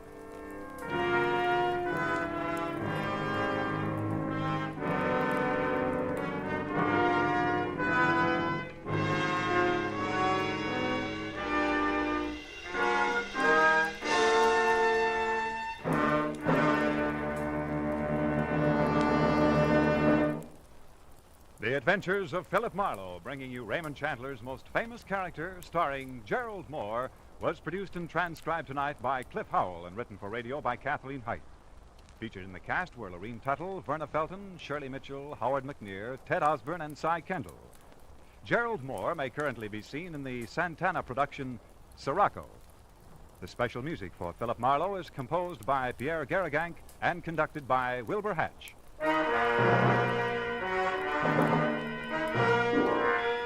Be sure to listen next week at the same time when Philip Marlowe says...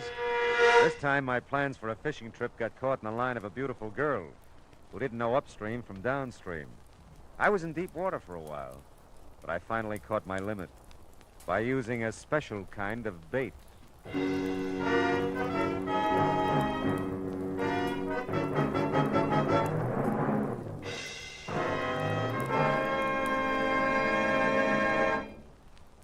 There's a song that goes with this story, friends. The story is, starting tomorrow evening, you'll be able to laugh again at the adorable antics of America's favorite teenager, Corliss Archer. Her boyfriend Dexter returns from vacation, too. So does her whole family. All of which means more Sunday night fun for your whole family when you meet Corliss Archer Sunday nights on most of these same CBS radio stations. We said a song went with this story, didn't we? Well, here it is. CBS.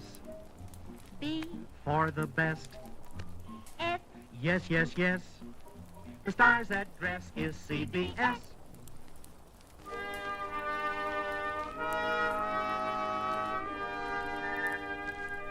This is Clarence Cassell saying, remember, for the sweetest music this side of heaven, it's Guy Lombardo time, Sunday evenings on the CBS Radio Network.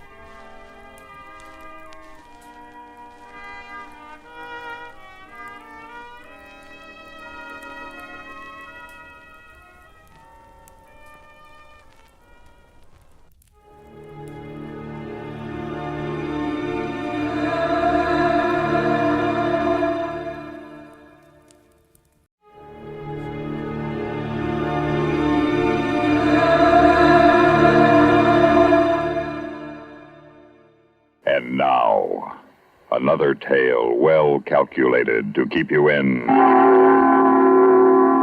suspense. The time, Christmas 1958. The place, Korea. The story, a Korean Christmas carol, written for Suspense by George Bamber. 그 사이로 너네를 하고 달리는 Sounds good, doesn't it? They hear kids singing, I mean. I can't understand the language, but I know what they mean. They sound so fresh and full of promise, almost as if they knew. But then I'm getting ahead of myself. The name's Connolly, PFC Larry Connolly. I'm a soldier in Korea. I was sent here just about a year ago this time. That's where this strange story begins. Christmas, 1958.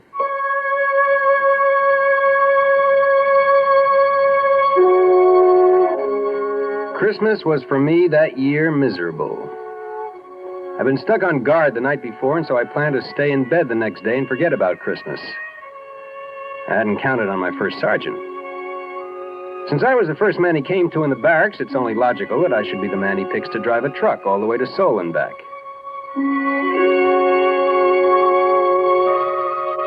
It was night by the time I got on the road headed back from Seoul. It started to snow. Big flakes coming down soft at first, then so thick and fast I could hardly see.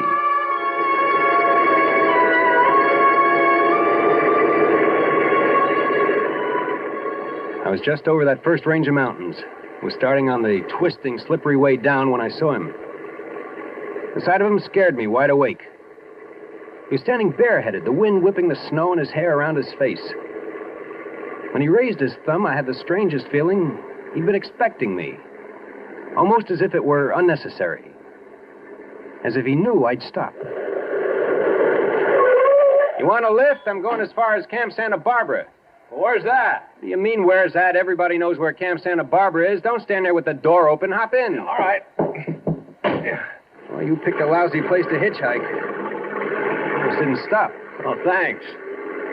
Happened to your gloves? Your hands look half frozen. Gloves? Well, I must have lost them. Must have, don't you know? Yes. Yeah, sure. I must have left them laying on the counter of the PX back there. Were your hat back there, too? No. I lost my hat in the dark. I fell. I suppose that's why your uniform's muddy and your jacket's torn. Oh, yes, that's right. Of course. I was walking along the edge of the road and I slipped in the dark. And I slid halfway down the embankment before I could stop. I see you managed to hang on to your bag. Oh, yeah, I can't afford to lose that. It's important. I'm late as it is. What outfit you from? 3rd Recon, 7th Division Infantry. Infantry? There's all artillery up this way. The infantry stationed about 7 miles back. You're heading in the wrong direction. Yeah, well, 3rd Recon is a special detachment. We're off in the hills, all by ourselves. It's just off this road. Never heard of it before. My name's Connolly. Larry Connolly. What's yours? Oh, thanks. Mine's Richard Dombrowski. Good to know you, Dombrowski. Say, look, if you can let go of that bag long enough, I'll let you wear my gloves till your hands warm up. Oh, no, thanks. That's all right. I'll put them in my pockets. Say, is it okay if I set my bag on the floor? Oh, sure, no sweat. Say, you don't have a cigarette, do you? I'm fresh out. Well, I don't know. Wait a minute. Yeah, here's some. Let me light it for you, though. You watch the road. I saw a whole truckload of troops disappear over that curve up ahead. Killed all but 2. Yeah? When that happened? 1951. 1951? Yep. You were here when the war was on. I guess you could say that. Tell me, Dombrowski, what were you doing Christmas Day? Bet they didn't send you all the way to Seoul with an empty truck on a wild goose chase. That's what I did today. What'd you do 7 years ago? Well, you see those lights up ahead? That's the village of Cheongju-ri. We marched through there the day before Christmas. Were you scared? Oh, I think everybody's scared. Hey, look out. You'll burn yourself. What's the matter? Cigarette burned all the way down to your fingers. Oh. Isn't it burning you? Well, that? No. I guess it burned itself out before it got to my skin. Anyway, you see that hill over there? Well, Christmas Day, 1951, my platoon was all dug in around that hill. No kidding. Mm-hmm. We went out on a patrol from that hill. And that was one time I was plenty scared. As a matter of fact, it happened just 7 years ago tonight. It hadn't snowed that day, but there was snow on the ground. I can remember because the guys were joking that at least we had a white Christmas. And what a Christmas it was.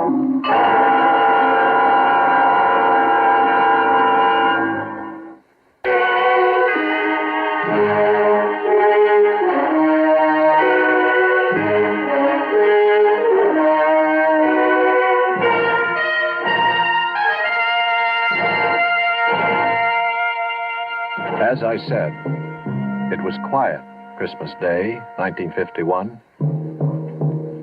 We were sitting around in our holes waiting for the fun which we knew would begin the next day. They'd managed to get hot turkey up to us, so we were relatively comfortable and happy until Brownie, our squad leader, came back from a talk with the old man. All right, I'll take the first 5. The old man wants us to go out and have a look around. Come on, knock it off. Get rid of your dog tags and canteens, anything that might rattle or make a noise. We won't be gone long, but we're moving light. Hey, Whitey, might as well leave your helmet here. We want to move quiet. But, Sarge, it's too cold to go out without a hat. Cut the comedy, Walker. We moved out on schedule just as night was falling, and with the night came the cold. We moved rapidly along the valley for about an hour or so when Brownie stopped and raised his hand. All right, you men, hold it up. Once we get on the other side of that ridge up ahead, we'll observe maximum security. No talking, no lights. Keep down. And watch where you put your big, clumsy feet. Yeah. These people just love tripwires with flares attached. Walker, you still got the walkie-talkie? If I didn't, I wouldn't be here to tell you about it. Still working? It's warm, if that's what you mean. That's more than I can say for myself. All right, keep it that way. We may need it if we run into trouble. Hey, while we're here, let's take one last check on your gear. Make sure your rifle bolts aren't frozen, weapons on safety, and all grenades are secure in the pins. Okay? Everybody set? Let's move out.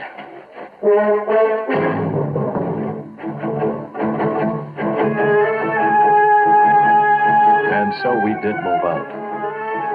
The M1 felt light in my hands, like I'd never realized how light and easy it was to carry a rifle before. The going was easy. The rice paddies were frozen over and covered with snow, and we stepped carefully between the clumps of rice stubble left over from the last harvest, so the dry straw made no noise. We walked steadily, quietly, maybe 200 yards without a sound, regularly stepping up and over each low rice paddy wall as we came to it, each one bringing us just that much closer to the top. And then it happened. Hit! Down! Hit the dirt! Get down! Somebody must have tripped a wire because suddenly the inky black was transformed into the merciless white of the operating table. Everything seemed stopped and slowed down, just like an old movie before the projector blows up. I could see the other guys, the hills, and the deadly, winking fires of the guns. And then we fell down to the protection of the earth. And some of us fell with metal in our bodies. Crawl, you apes! Crawl to the mud tight and stay low. They can't hit us there. And we crawled, digging our knees and fingers into the frozen mud until they were bruised and torn. We crawled closer to the ground and faster than we ever had before. We crawled to the sanctuary of a foot-high mud hill. Keep your heads down. They got us pinned. Was about 150 yards to our front. Where's the other? Yeah, there's 200 yards to the left. They got us pinned in a crossfire. We'll never get out of here. All right. Now, don't panic. Keep your head down. We'll make it out. Walker, see if you can raise Lady Wolf on the walkie-talkie. Walker? Walker's laying out there in the middle of the paddy, Brownie. He's never going to have to worry about being warm again. Smith's out there, too. I saw him get it. I saw it when the flare went up. I saw him catch it in the face. Okay, Harry, easy. He's still got the walkie-talkie. Can you see if it's all right? He's laying on it. It's hard to tell. Whitey, that flare is going to go out mighty quick. If a man was fast, he could probably streak out there and back before they put up another one. We can use that walkie-talkie to call up some artillery to get these monkeys off our back. I can't, Brownie. I must have been hit. I can't move my legs anymore. I can't even feel them. Easy. Are you bleeding bad? No. Harry, you all right? As far as I know. Stevens? Sure. I'd like to take a whirl at that walkie-talkie. Wait till that flare burns out. It's dying now. Just a few more seconds. Go. By the time the flare lit the sky, Stevens was halfway back, the walkie-talkie dangling from his right hand. It dove for us, but in midair, some huge, invisible hand slapped him to the ground. I'm hit. Oh, God, I'm hit. Easy, boy. Quiet. Where'd they get you? I'm hit. Look him over, Harry. They busted his arm. See any other places? No, just his arm. Wrap a dressing around it and button it inside his jacket. Hand me that walkie-talkie. It's no good, Brownie. The walkie-talkie smashed. What? It's useless. We're gonna have to move out of here fast. Well, how are we gonna pull out? We can't crawl back down the paddy. They'll slaughter us. All right, look. We'll move along the dike to the edge of the rice paddy. From there, we can duck into the underbrush and move back down the mountain. We'll never make it. They'll spot us when we try to make it across the clearing to the underbrush. They'll swing their guns around. We gotta try it. We can't stay here. Stevens, can you crawl? Yeah, I can make it. Okay, now you lead off, and I'll follow you. I'll crawl backwards and pull Whitey along behind me. Whitey? You heard me. Well, we'll never make it with... Quiet! All you have to do, Harry, is follow along behind and pick up the pieces. Take his weapon. It'll make him lighter. Keep your hands off me, Harry. Come on, Whitey. We haven't any time to fool around. I'm not fooling. I'm not going with you guys. Come on. You lost too much blood already. That's just it. Like you said, Brownie, it's only a matter of time. You can't get anywhere with me. You'll never even get past the clearing trying to drag me across. You're smart enough to know that, Brownie. It'll be tough enough, even with two good legs. We're not leaving you here. That's what I figured you'd say, Brownie. I'm still in charge here. I figured you'd say that, too. Brownie, you see this grenade? It doesn't have any pin in it. The only thing that keeps the spring from kicking the clip off is my hand. Now get out of here, Brownie, before I let it go. Oh, Whitey. You want me to let loose of this grenade? Now prop that BAR up on the dike in front of me and scatter the clips where I can get at them. I'll wait until you guys get to the edge of the paddy before I open up. Look, baby. I'm still holding the grenade, Brownie. Time is running out. You're going to have to hurry. I feel like I want to fall asleep, and I don't know how much longer I can stay awake. Just wish me a very Merry Christmas and beat it. Merry Christmas, Whitey. All right, you guys, what are you waiting for? Let's move out.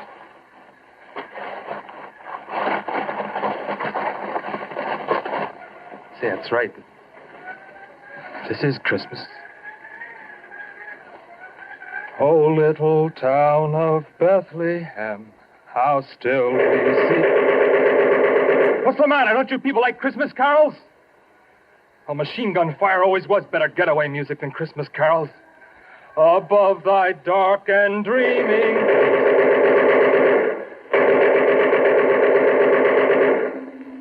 Whitey lay there until the others had crawled to the end of a low rice paddy wall. And then he threw his grenade. When it exploded, he opened up with a BAR, making enough noise to make the enemy think the patrol was launching an attack. Both machine gun nests zeroed in on him, but Whitey stayed well below the little mud wall of the rice paddy, humming his Christmas carol, loading the BAR with a fresh clip every time it went empty, and perhaps wondering briefly why he was going to die so far away from home, on a little pond of frozen mud he didn't care about or even own. Still firing and singing, even after the rest of the squad had escaped into the underbrush, and until either the machine gunners found their mark, or else he finally fell asleep.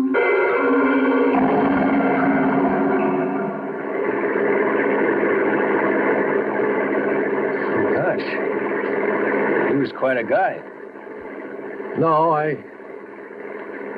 guess it was just a detail that had to be done, and he had to do it. Well, there's my stop right there where that little road turns off up ahead. Your detachment's up that road? That's right at the end of it. Well, sure, I've seen that road before, but I didn't think there was anything up there. Well, just let me out here. Yeah, sure thing. Thanks a lot. No sweat. Say, if you ever want to look me up, remember my outfit's all the way up at the end of this road. I'll be right up there. Okay, I'll drop in sometime. Right. So long. And thanks again. I drove off figuring it'd be a very cold day in Korea before I ever looked him up. Such a weird guy, he gave me the creeps. I got about 5 miles down the road when I discovered he'd left his bag sitting on the floor of the Deuce and a Half. Took a lot of arguing with myself, but I decided that the only decent thing I could do was to swing around and take it back to him. Besides, maybe I could stop in the orderly room and check him out. Find out what his story really was.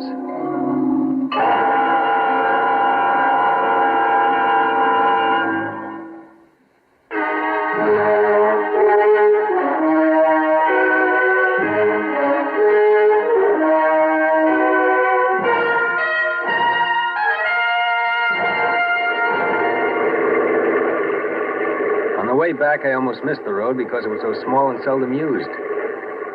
I drove up it for about 10 minutes. I was beginning to wonder if I hadn't gotten the wrong road after all, as I passed no other vehicles or GIs or anything to indicate there was an infantry company around. Just when I was ready to turn back to the main road, I saw lights twinkling up ahead from what looked like a couple of Quonsets. It seemed impossible that an infantry outfit could be housed in 2 Quonsets, but I pulled a deuce and a half to a hole outside the gate and cut off the motor. I picked up the AWOL bag, got out of the truck, trying to figure out which one was the orderly room. I walked across the hard-packed snow of the yard to the first Quonset. I still couldn't figure it out. Light and warmth seemed to pour from the windows along with the music I remembered from somewhere, but couldn't quite understand. I stepped up to the first window I came to and looked inside. There were kids all over the place, kids of all sizes and descriptions, kids just old enough to sit by themselves, kids just losing their first teeth, some just starting their teens. I stood in the snow spellbound, just watching them sing. Finally, I tore myself away and headed for the front door, eager to be inside. A plaque made out of the howitzer shell stopped me. In the faint light, I could just barely make out the words engraved on the polished brass. But finally, I read it all. It said, "This orphanage has been erected and maintained in the memory of Corporal Richard Whitey Dombrowski, who somewhere north of the village of Chungju-ri, Christmas night, 1951, willingly gave his life that others might live." Suddenly, I didn't know where I belonged anymore. The AWOL bag dragged at the end of my arm like a 1,000-pound weight. I could figure what was in it, but I tore it open anyway. The bag full of candy, soap, and toothpaste and gum shined up at me, looking as rich and rare as frankincense and myrrh. I closed the bag, laid it up against the door, close, so they wouldn't miss it. And then I banged on the door as loud and long as I could, until I was sure that they heard me. And then I ran. I ran back down the road to my truck as fast and as hard as I could.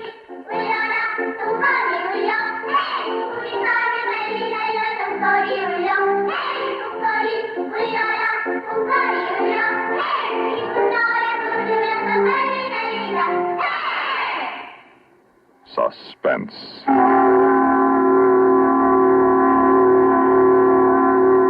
You've been listening to a Korean Christmas Carol written for Suspense by George Bamber. In a moment, the names of our players and a word about next week's story of Suspense.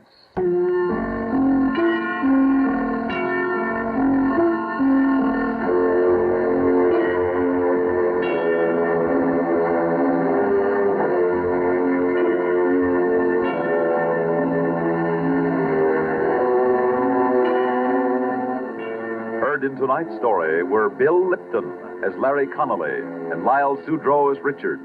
Also heard were Larry Robinson, Lawson Zerby, Bill Meader, Alan Manson, and Guy Rep. Listen again next week when we return with Moonlight Sail, written especially for Suspense by William N. Robeson. Another tale well calculated to keep you in suspense.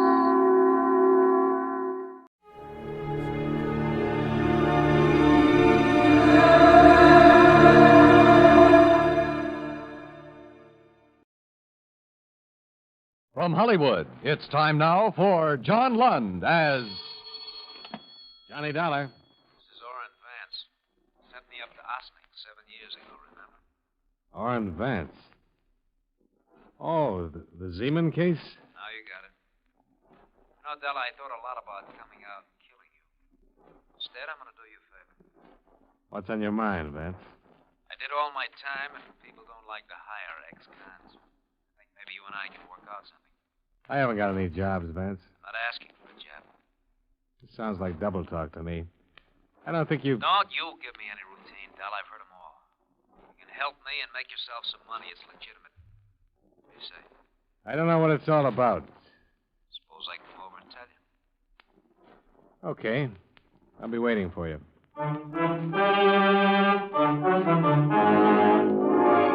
John Lund in a transcribed adventure of the man with the action-packed expense account. America's fabulous freelance insurance investigator. Yours truly, Johnny Dollar.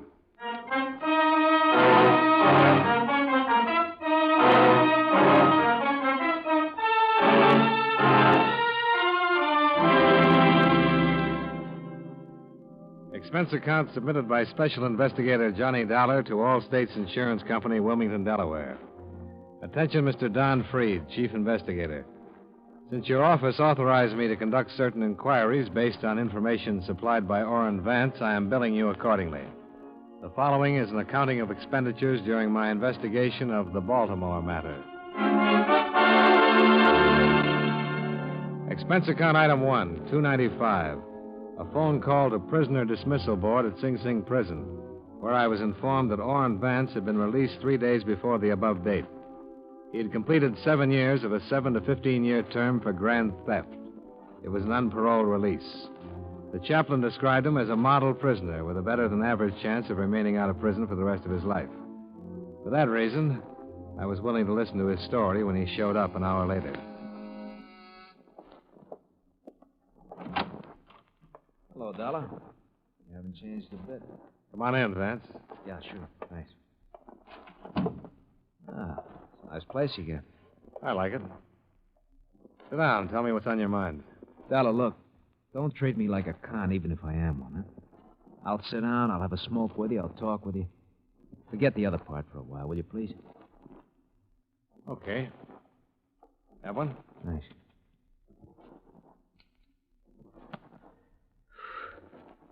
Just that everybody's doing that. Even my wife. Went over to see her the first day I got out. You know what? What? Katie wouldn't let me in the house. Gave me $40, told me to go out and get a decent job. Tell you, she had it all worked out. Work hard, she said. 6 months, if everything's okay and you're not in any trouble, you can come home to me and the kids. If not, she said, I'm going to divorce you. What do you want me to say? I want you to offer me a seat. Invite me to sit down. Sure. Thanks again. You know, thought about it a lot. If you hadn't been out to get me 7 years ago, I'd have had you over for dinner. Maybe we would have been friends. Maybe. Look, I can't get a job, and I'll have to go in business for myself. I need a stake. That's why I'm here to see you. I talked to you maybe 20 times while you were working on that Zeman case, and I think I got to know you. I called you today because of what I saw of you then. I think you're an honest man. Thanks. You ever hear the Towner case in Baltimore? Towner Loan Company in 1946? Yeah. Everybody's heard about that. $1 million theft.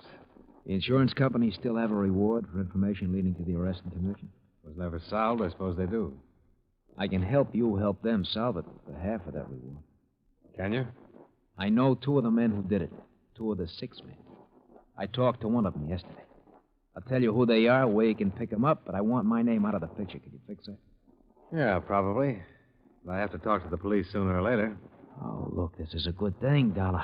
And all I'm asking is your promise to keep my name out of it. Tell me how good before I make any promises. That's fair enough. They had some of the serial numbers on part of the take. Here. This is one of the bills. Why don't you check it with them? Then we'll take it from here,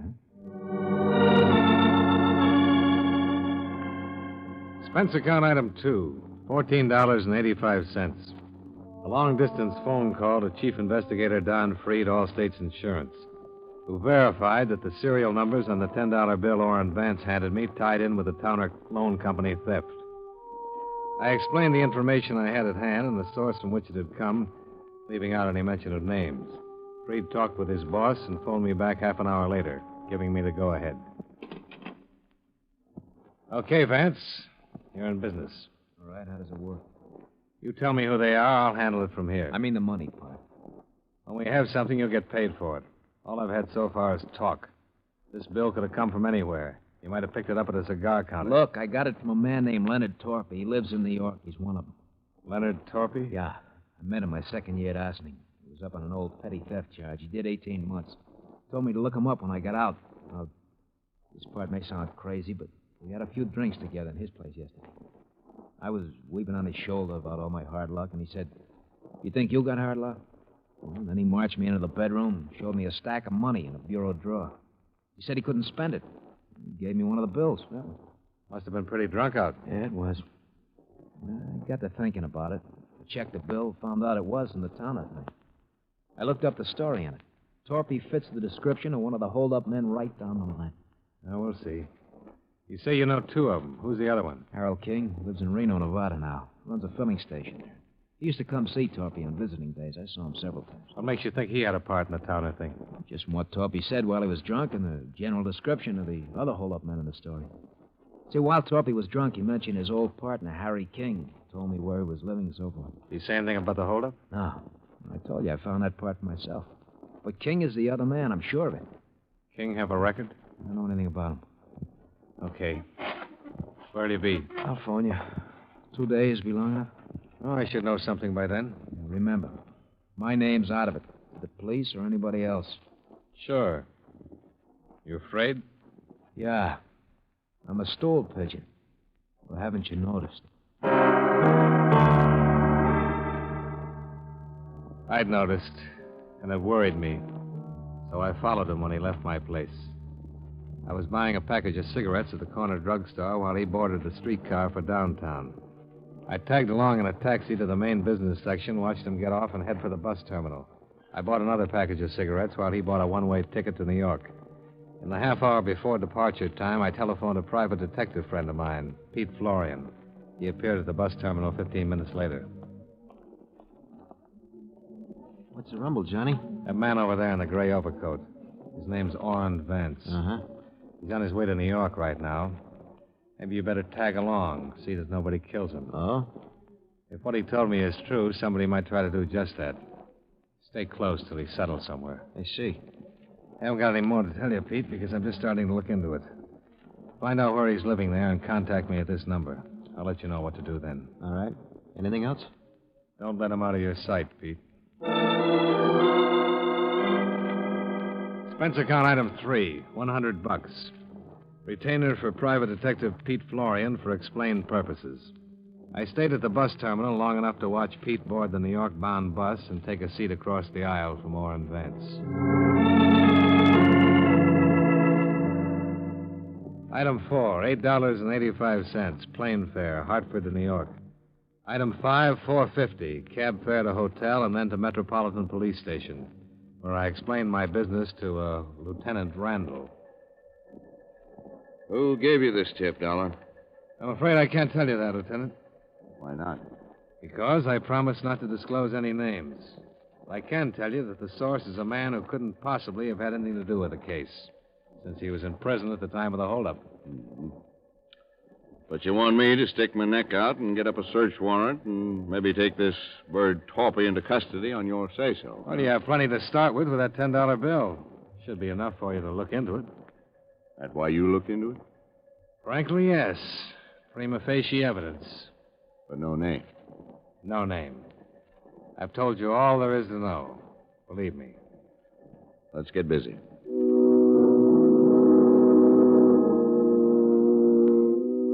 The mug folder on Leonard Torpy showed a balding 40-year-old man with a long record of theft and burglary. There was no record for a Harold King, although he was listed as an associate of Torpy's. Lieutenant Randall wired Reno authorities requesting they locate King and hold him for possible questioning. Once these preliminaries were accomplished, Randall and I went out to the address Orrin Vance had given me. But this turned up a blank. The landlady informed us that Mr. Torpy had lived there, but had checked out the preceding morning. No forwarding address. The good lieutenant and I parted company outside the apartment house, and I walked back to my hotel. I was going to change clothes and grab some dinner, but the clerk waved me over to the house phone. A call had just come in. Johnny Dollar. Hi, Pete Florian, Johnny. How'd it go? When your boy got in town, I trailed him to a place on 155th Street.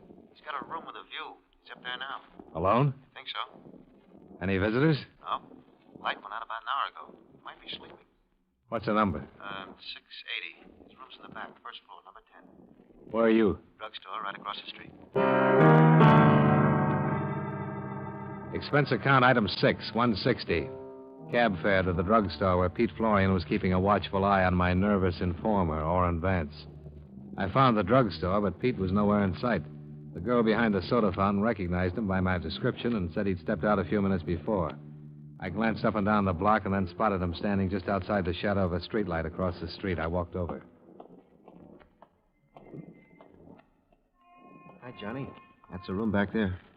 Lights on? He's got a couple of visitors in there with him. Showed up about 5 minutes ago. Car? Taxi. They look like? One's thin, medium-sized, dark suit. The other's stocky, dark suit, too. Both in their early 40s. Chauffeur wears glasses. Didn't make either one. Yeah. This one of them? Let me see. Yeah, he's in there. What's his name? Leonard Torpy. We better go in. Okay.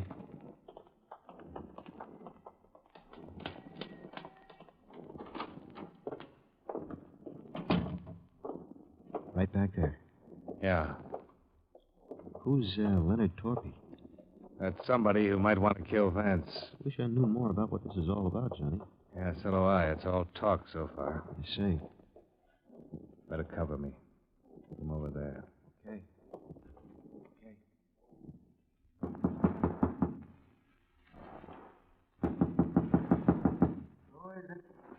Mr. Vance?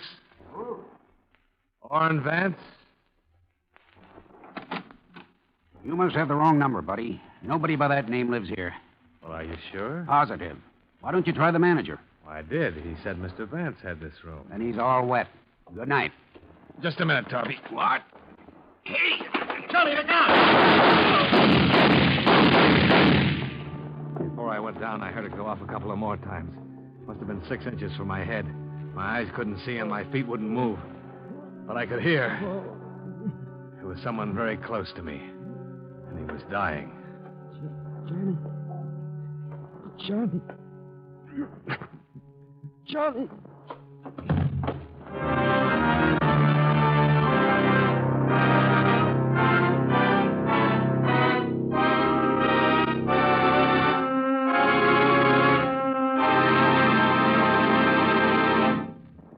We'll return to yours truly, Johnny Dollar, in just a moment. Sign up. Enroll now. Join the 7 million strong who buy United States defense bonds through the payroll savings plan where they work. The bonds you buy help keep America strong. And now, Series E bonds earn more. They give you a quicker return on your investment. Through the payroll savings plan, you'll save the sure way, before you spend. So sign up. Invest more in United States defense bonds.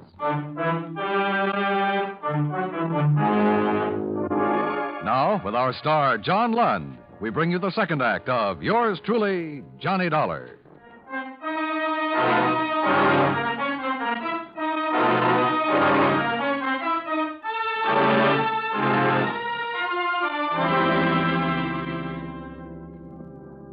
I won't talk about my operation. Well, I had one at the police emergency hospital. As a matter of fact, I had 2. They prodded a .38 slug out of my neck and another one out of my shoulder. It was 48 hours before I was allowed to sit up in bed and talk. Naturally enough, my first visitor was Lieutenant Randall. He looked haggard, tired, worried. You say you hired this Pete Florian? Yeah, to keep an eye on Orrin Vance. This your tipster? It's okay to tell it now, I suppose. Yeah. Well, thanks. Florian died right there in the hall. 4 slugs hit him.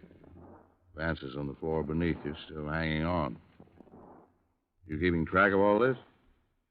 What about Torpy? Did you get him? We didn't, but Florian did. Torpy's in the morgue. The other man got away. Quite a night. Yeah. Look, Dollar. You're the only one who can give me the story now. Vance isn't able to talk and won't be for another 3 days, if then. Everybody else is dead or gone. Now, what happened there? I don't know. I didn't see anything, Lieutenant. I was trying to push into the room past Torpy, and the whole world caved in. Any line on the man who was with Torpy? Good descriptions, but no luck so far. He heisted a car outside Vance's place. Found it 2 hours later, no prints on it. Some blood. He might have one of Florian's slugs in him. Yeah. We gotta land that bird. Hey, you all right? I felt awful. And Lieutenant Randall left me alone for the rest of the day. At 3:30 the following day, Orrin Vance regained consciousness long enough to relate what had happened. I was wheelchaired down to his bedside. Statement enclosed. That was Harry King with Torpy. King flew here 3 days ago from Reno. He came to my place to find out what I'd done with the $10 bill Torpy gave me when he was drunk. I told him I spent it, but they didn't believe me. It was King who shot me. I've got reward money coming. I'm not gonna die. He was still hanging on 2 days later when I left the hospital. Expense account item 7, $14. Ambulance ride. From emergency hospital to my hotel. The doctors told me to take it easy for a month and I'd be all right. I had a phone call a half hour after I started to take it easy. Johnny Dollar. Are you interested in finding Harry King? Who's this? My name's Milva King. I'm Harry's wife. Oh, Do you want him or don't you? sure. I'm at Shiraz Restaurant on 42nd off Broadway. Can you meet me? Yeah. How'll I know you? You won't, but I'll know you. Your picture's been in the paper for the last 3 days.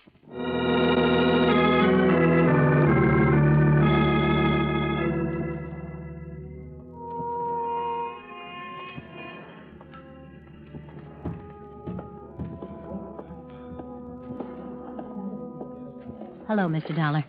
Mrs. King? Yes. Hey, you look pretty weak. I feel that way. Maybe we better sit down. The small, pretty brunette woman in the nice clothes looked like anything but the wife of a bank bandit and murderer. She looked more like a housewife on a shopping tour or a schoolteacher on a New York vacation. I listened while she cleared up some questions I had in mind. There's a reward posted, isn't there, for that holdup in Baltimore? $10,000, yeah. Will I get it if I turn Harry over to the police? Sure. How much? Half? Oh, that isn't much for giving up your husband. They'll get him sooner or later, Mrs. King. The other half spoken for. Oh, this Vance man? Yes. Wait, I'm just trying to figure. What about you?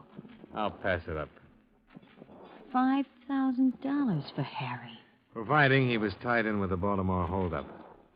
That's what the insurance company's interested in. He was in it all right. I want to get something else straight. What happens to me? What do you mean? I'm his wife. I only had a part in that holdup for the last 6 months. I haven't said anything. Does that make me a party to it or something? Well, you could have informed, but you couldn't have testified, being his wife. If I'm arraigned, I don't want to spend all the money hiring lawyers to keep me out of jail. My company will cover that. Where's Harry? Oh, not yet.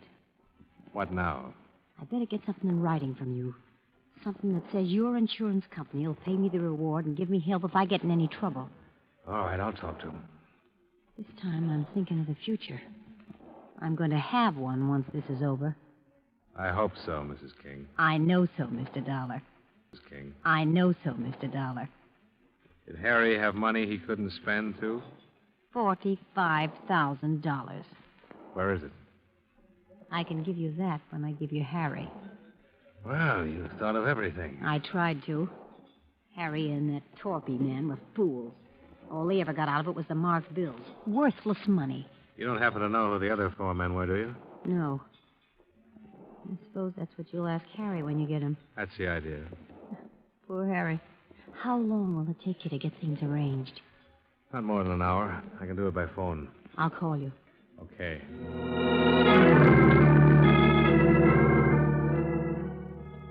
I gave her a 50-second start before I left the table and went out in the street. I was just in time to see her climb into a cab. I was trying to hail one to follow her when a black coupe pulled up to the curb. Come on, Johnny. Hey. Hustle it up. Light will change. Oh. How do you feel? Terrible. What is this? When Vance told us it was King, we checked the airlines and found out he had his wife with him when he flew in from Reno. That is Mrs. King up there in that cab, isn't it? That's who she said she was. She She wants to sell you her husband for part of that reward, doesn't she? Yeah. Well, what's the delay? She wants to make sure she'll be handled all right. The money and all. So did Vance. Don't needle me, Randall. I don't mean to. This all figures. I thought she might try to get in touch with you for just that reason. I don't get it. Well, that's why I put a man on your hotel. Followed you when you came to meet her today, then he phoned me. We looked her up. Her name was Melba Thaler before she married King. Her old man had a lot of money in Minnesota, but she couldn't keep herself out of trouble and got disinherited. Money's always been her problem. It's everybody's problem. Not the way it is with her. Now King's worth a lot of dough to her if you pay off. He's no good to her now lying somewhere with a slug in him, and he hasn't been any good to her with the marked money he got in the Towner holdup. There's something else, Randall. What? She's stalling me, I think. She said she didn't know who they were. But if she was lying and she does know who the others were in that Towner holdup, King would be worth even more money. They'd want him dead instead of with the police talking his head off. That's right. We followed Melba King's taxi for better than 45 minutes, all the way through the Holland Tunnel and into Jersey. She finally left it at a train station in Bucks County. We watched her buy a magazine and sit down in the waiting room and begin to read it. 15 minutes later, she stepped into the phone booth. When she came out, I went over to the filling station phone to see if she'd phoned my hotel. Well? She wasn't trying to get me. Well, that settles it. She's contacted the others. She's going to sell to you or them, whoever pays most for him. Some operator, isn't she? Well, when you have time, look at the file we picked up on her. 16 arrests. 1 conviction for narcotics when she was 18. Well, we'll see what we will see.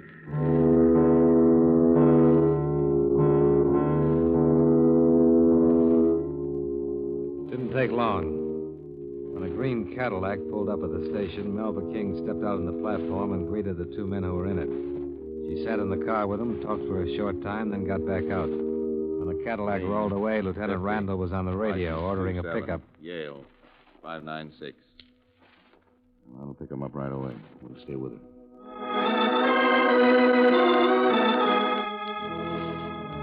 When Melba King caught another taxi, we were right behind her.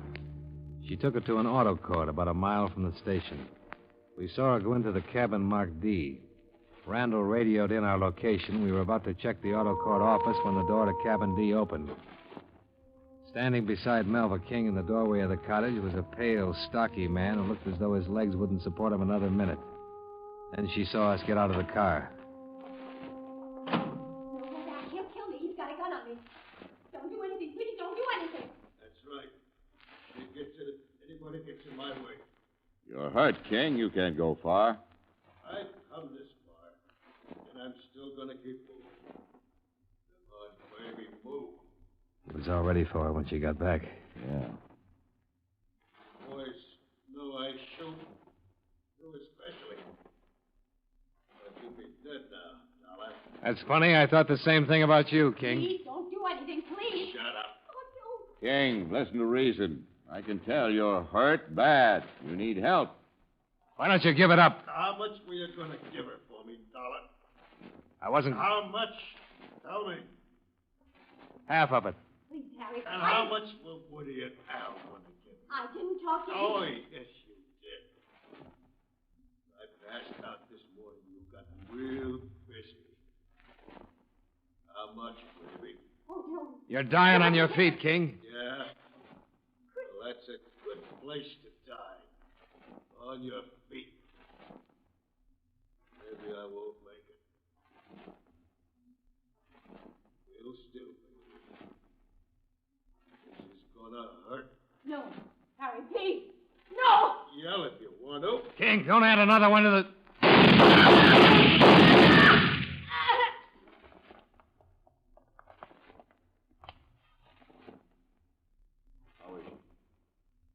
John. That's him, too. Let's get this over with.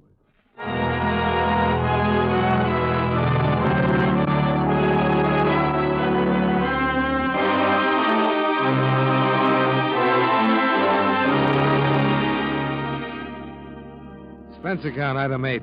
Same as item 2, transportation back to Hartford. Item 9, $85, doctor bills. Item 10, miscellaneous, $48 while in New York. Expense account total, $294.60. Remarks. As you know, the 2 men Malva King contacted were also part of the 6 who had held up the Towner Loan Company. They made a full confession and named the other parties involved. As far as the reward money goes, I think Orrin Vance deserves his $5,000. And I think Pete Florian's widow deserves my $5,000. Yours truly, Johnny Dollar.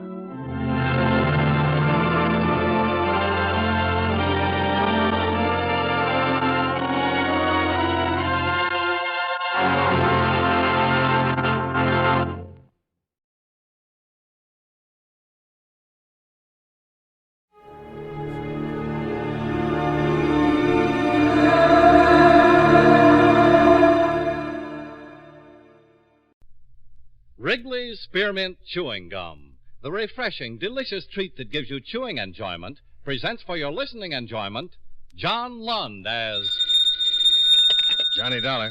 Hanley Conrad, Johnny. Oh, how are you, Mr. Conrad? Fine. Are you employed? Not at the moment. How about catching the next plane for Los Angeles? All right. What is it? We insure a Mr. William McEdwards. His home burned down last night and he was killed in the fire. Who do I see? C.H. Anderson, Beverly Hills Chief of Police. All right, I'll call the airport and make a reservation.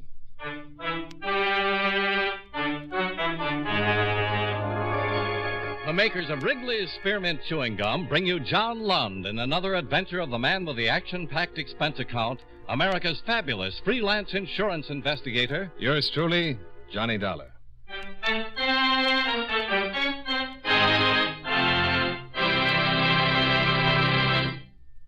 Friends, the makers of Wrigley's Spearmint Chewing Gum present these weekly adventures of Johnny Dollar because they know that millions of you enjoy Johnny Dollar.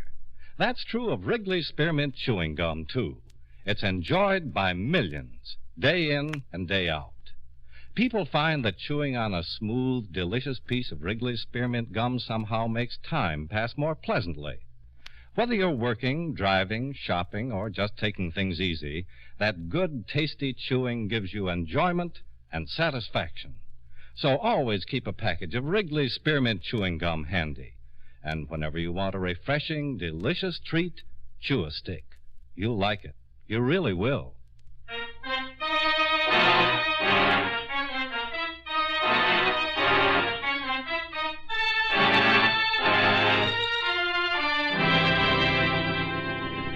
Expense account submitted by Special Investigator Johnny Dollar to Home Office, World Insurance and Indemnity Company, Hartford, Connecticut. The following is an accounting of expenditures during my investigation of the Amita Buddha matter.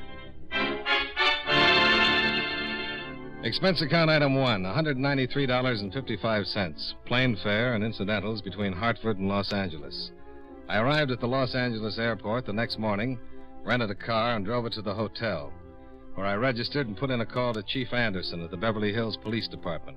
An hour later, we were sitting in his City Hall office. Lieutenant Hankins got the call at 7 minutes after 6 in the evening, placed by a neighbor. House was almost completely gutted by the time the fire department got it under control. Hankins found McEdwards' body in the bedroom. He'd been alone in the house? Yeah. His wife returned about an hour later, found her husband dead. Swell homecoming.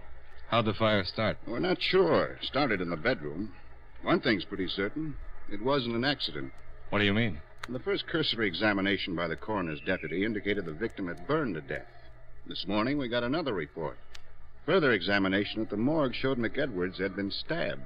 What? Mm-hmm. Also hit over the head, severe skull fracture. So you think McEdwards was killed first and the fire started to cover the crime? Yeah. That's how I came into it. Ordinarily, Lieutenant Hankins would handle the whole thing. This murder angle is confidential, Dollar, until the coroner files an official report. Sure. Any suspects? No, not yet. Well, thank you, Chief Anderson. I think I'll go out and talk to the widow. If that's all right with you. Sure. But don't mention the murder angle. I won't. Where's she staying? With her mother in Encino.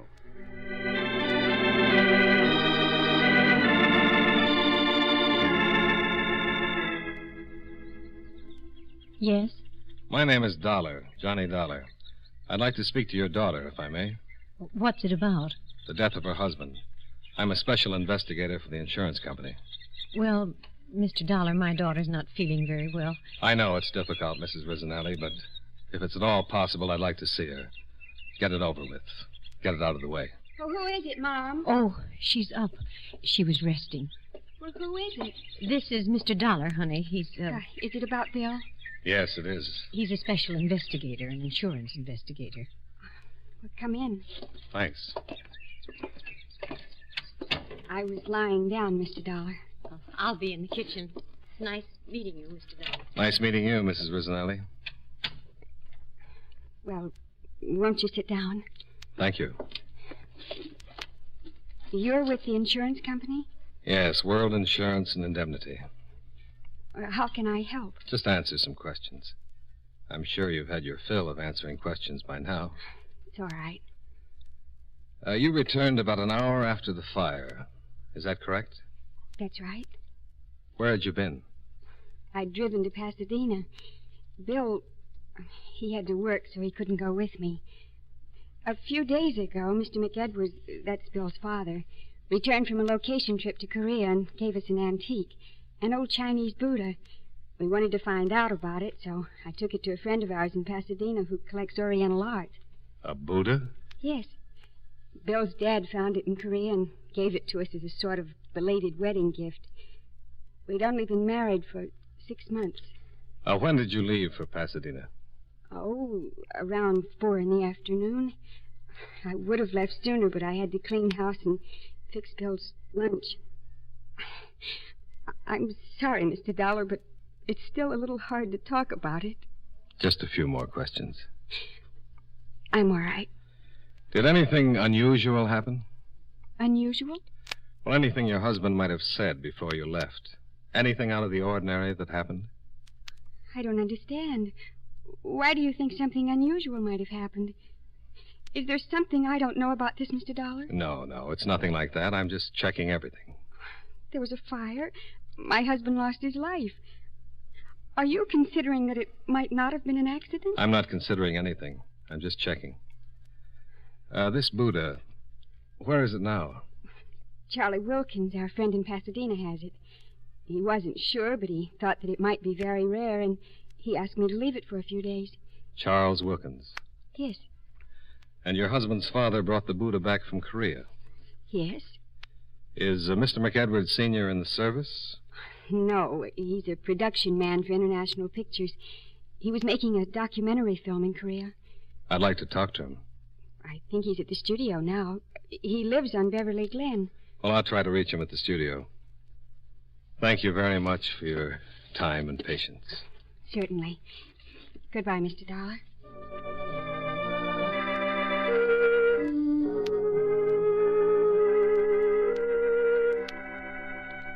I left the attractive Valley home and drove back to the hotel, where I put in a call to International Studios for John McEdwards, the victim's father. His secretary told me he was at home, but that she'd deliver my message and have him call me.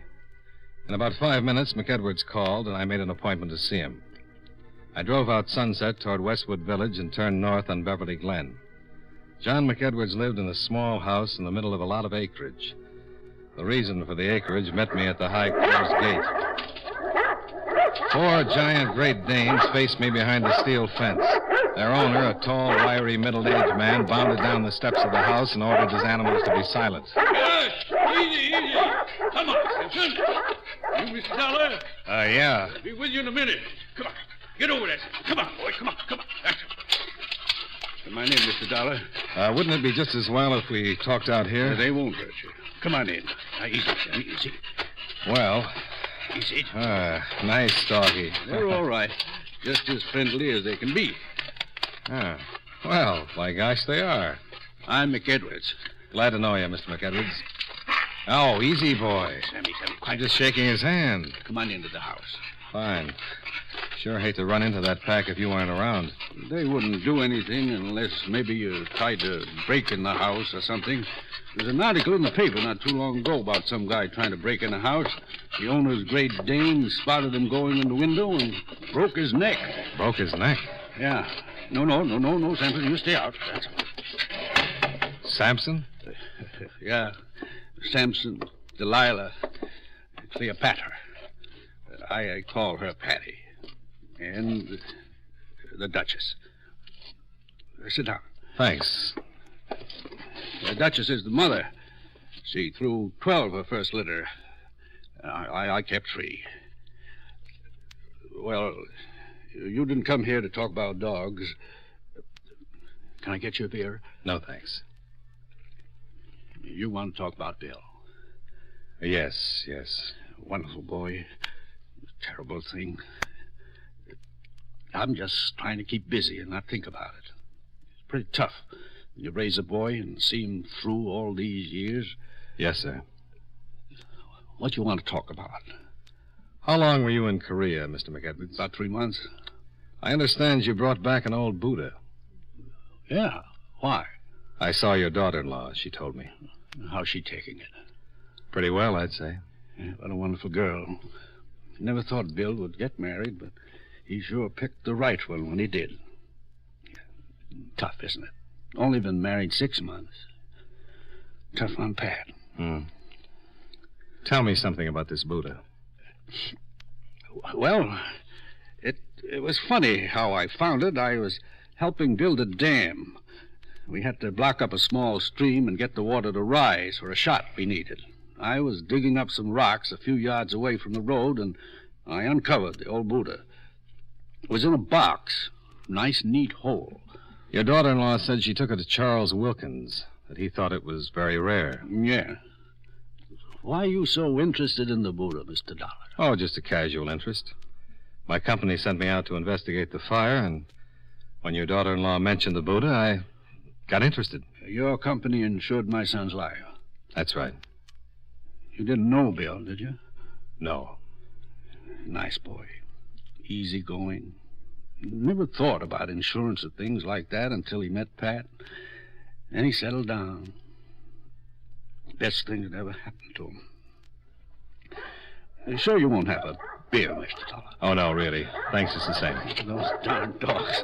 There must be someone at the gate. Oh, it's Pat. Hi. Hi. Oh, now get back.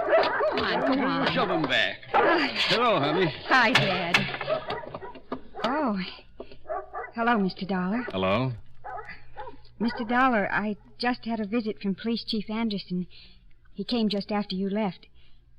That's why you asked me all those questions. He told you? Yes, he did. What is it? Dad, the fire wasn't an accident. What? Well, Pat, what is it? What do you mean it wasn't an accident? Would you tell him, Mr. Dollar? If you'd like me to. What is it, Mr. Dollar? The fire wasn't an accident, Mr. McEdwards. Somebody deliberately? Bill was murdered. Oh, honey. Mr. Dollar. Yeah? But why? Mr. Dollar, do you think it had something to do with that Buddha? I don't know, Mrs. McEdwards. I'm trying to find out.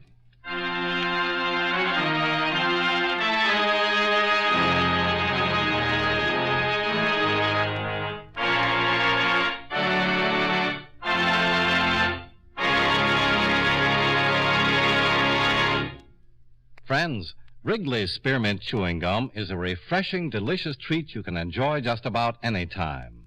Even when you're busy working, you can slip a stick of Wrigley's Spearmint in your mouth and enjoy that pleasant chewing.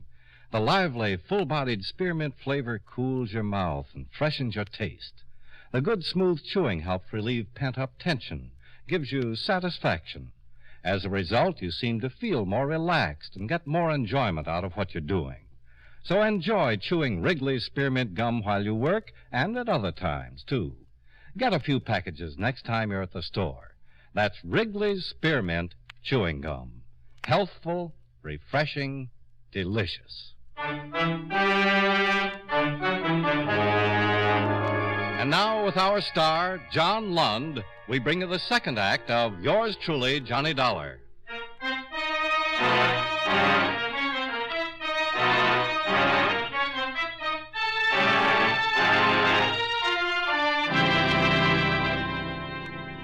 John McEdwards walked me down to the gate and through the Great Danes. Then I drove to Pasadena and met Mr. Charles Wilkins, authority on Oriental art. I can't say absolutely. I'm still doing research, but I believe the Buddha to be the original Amita image Buddha. What does that mean? Well, in Buddhism, there's more than one Buddha. Each may have an earthly life, but there is never more than one in the world at any time. And Buddhas come into being at irregular intervals, and only when there is a special need for their presence. In the Mahayana system of Buddhism, there are 300 million Buddhas, but the Amita is one of the 5 Buddhas of contemplation. And the Buddha Mr. McEdwards found is the original Amita? Yeah, I'm almost positive that it is. I believe its origin dates back to sometime around 200 B.C. What would you say it's worth? Well, that would depend. To a responsible collector, there's really no way of telling. Well, let's say you were a wealthy, responsible collector, Mr. Wilkins. Let's just say responsible. How much would you pay for the original Amita Buddha? Well, if I could buy it for, say, 150, maybe 200,000. $200,000? I would be getting a bargain. I would go as high as $500,000 if I had the money. Well, Mr. Wilkins, thank you.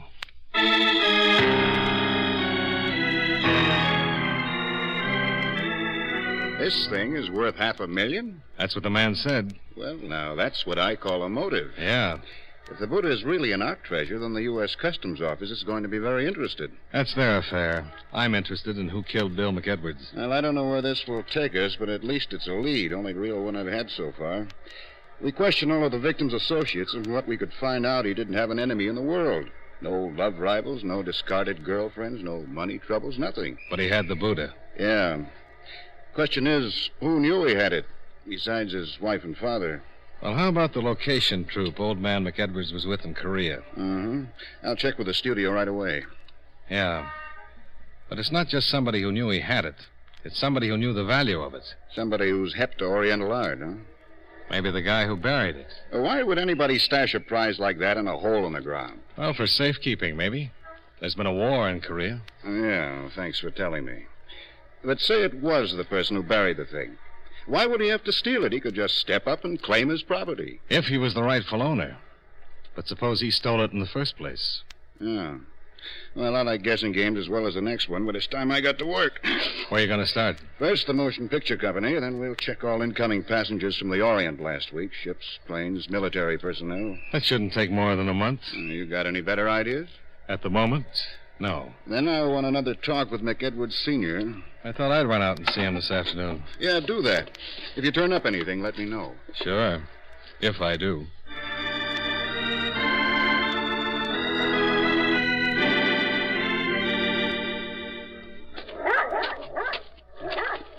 Come in, Miss Dollar.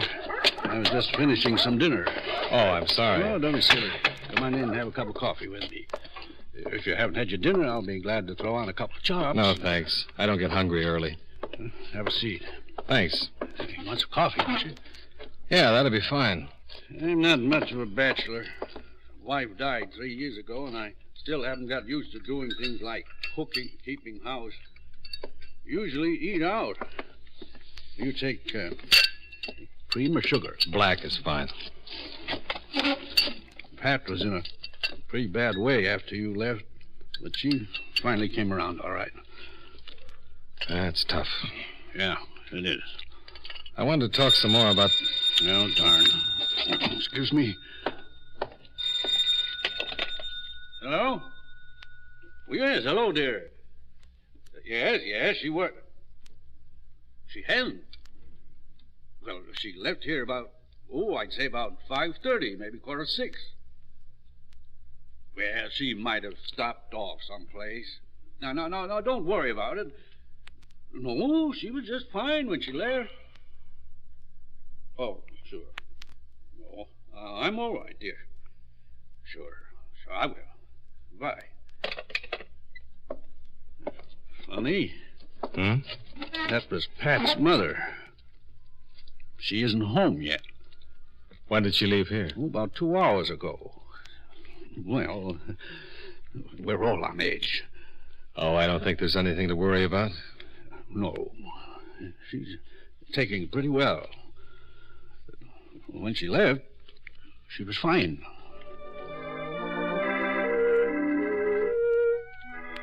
I talked with Mr. McEdwards for about another hour. He told me everything he could about the Buddha and his trip to Korea. He looked dead tired. His eyes were beginning to show the strain. I decided to say good night and forget the rest of the interrogation until the next morning, when the phone rang again. Hello? Eh? What? I'm sorry, I didn't... Yes, that's right. Yes. But wait. Hello.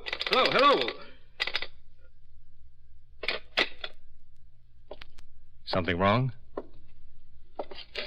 I'm not supposed to say anything. What was it? I think you're a nice guy, Johnny. Can I trust you? Certainly. Can I trust you? Certainly.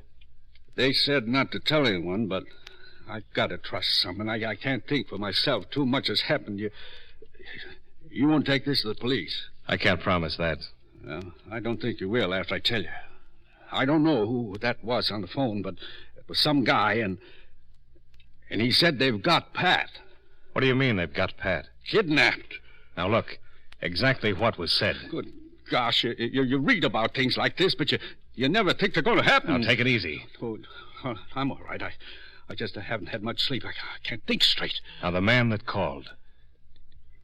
He said he had Pat, that she was all right for me not to say anything to anyone, or she'd get hurt. He said for me to get the Buddha.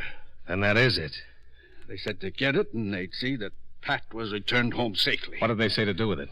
Just to get it. They'd contact me. What are you going to do? Get the Buddha. Wait a minute. Let me go. Well, they might be watching.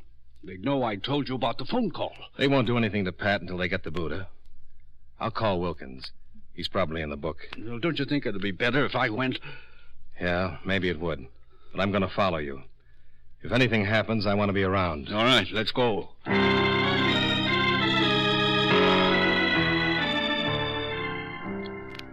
Wilkins turned over the Buddha while I waited outside his house, watching for anyone who might have followed. The drive back to McEdwards' home was uneventful. No single car stayed with us for any length of time from the freeway to Beverly Glen. While McEdwards opened the gates and drove his car into the garage, I parked in a secluded spot some 50 yards away from the house and walked back, where I met McEdwards at the foot of the front steps. You think we were followed? No, I don't think so. Well, I've got the Buddha. What do I do with it? Wait till you hear from them. They said they'd contact you. Yeah? Think I should call Pat's mother and tell her what's happened? No, not yet. No sense in worrying her until we find out what's going to happen. But, Dad... Pat! Good evening, Mr. McEdwards. John McEdwards had visitors, 2 men. One rather slight, fairly young. The other an enormous man, a good 6.5 feet that must have weighed well over 300 pounds. The slight one held a .38 pointed in our direction. Pat started across to McEdwards, but the big man stopped her. Sit down. What is this? Allow me to introduce myself. Alan Sutka. And this is my friend, Don Roach. We've come for the Buddha. I let him in with my key, Dad. I had to. Sure. It's okay. Who's your friend, Mr. McEdwards? Yes, I warned you not to confide in anyone. This is Mr. Dollar. He's just an old friend. How unfortunate for Mr. Dollar. You've gone to a lot of trouble to get this Buddha. Indeed, I have. Nearly 5 years, to be exact. Now, what is your interest in this matter, Mr. Dollar? Purely professional. Are you a policeman? Not quite. I see. Mr. McEdwards isn't responsible for my getting mixed up in this. I was here when you called and forced him into telling me. As I said before, most unfortunate. Now, Mr. McEdwards, I'll take the Buddha. Not yet, you won't. Oh?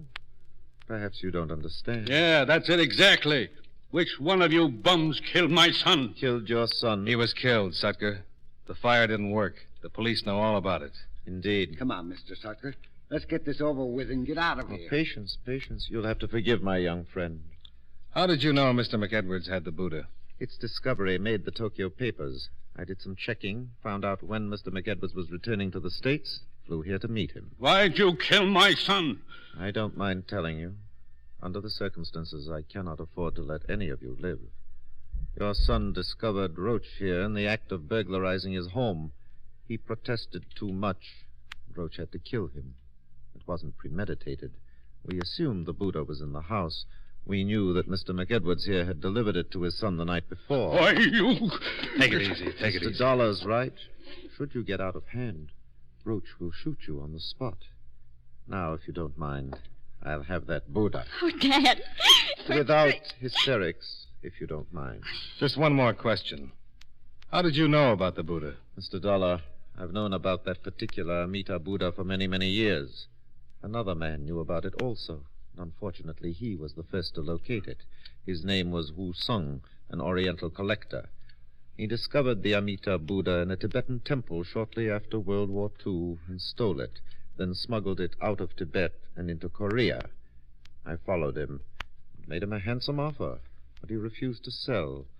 He died under rather mysterious circumstances, but I didn't have the chance to leave Korea with the Buddha. The war. Very astute, yes. The communists suddenly attacked, and there was absolutely no way I could get the Buddha out of the country without someone discovering So it. you buried it. A few hundred yards from Wu Sung's home. I imagine the house has long since vanished from the face of the earth. I bided my time in Tokyo, waiting for hostilities to cease, but as fate will have it, Mr. McEdwards uncovered my prize. Mr. Sutker, you talk too much. I enjoy it, Roach. And after all, what good will the information be to our friends? Come on, let's get the Buddha. Yes. Now, Mr. McEdwards, you will either turn over the Buddha, or Roach will kill you immediately. Give it to him. Here. Thank you. Now, if you'll all lead the way down into the yard, we'll proceed to my car and take a short trip. Oh, Dad. It's all right, honey. Now, if you please. Beautiful animals, Mr. McEdwards. I'm glad they were penned up when we arrived. They could have caused no end of trouble. They still can! McEdwards had belted the big boy right in his enormous middle, and Roach stepped in and swung his gun. As McEdwards dropped, the dogs, penned in behind the tall fences, went crazy. Sampson, the big male, went over the 10-foot fence like it wasn't even there. Before I knew it, I was up to my elbows in Great Dane. Sammy, let him alone! Get back! Hey, Delilah, get back there! Are you all right? Yes, I'm all right. Mr. Dollar? Yeah. Why didn't they go after me? I knew you were helping. My face, get a doctor, get a This doctor. one's pretty bad. How's the big one? Huh. You were right about Danes. What do you mean? The one you were telling me about that broke the man's neck. The fat man ran into the same sort of situation. He's dead?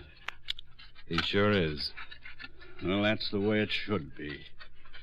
Sampson was my son's talk.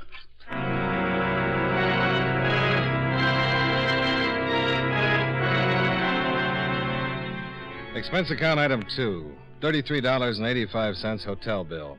Item 3 and 4, $299.75.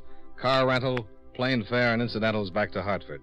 Expense account total, $527.15. Yours truly, Johnny Dollar.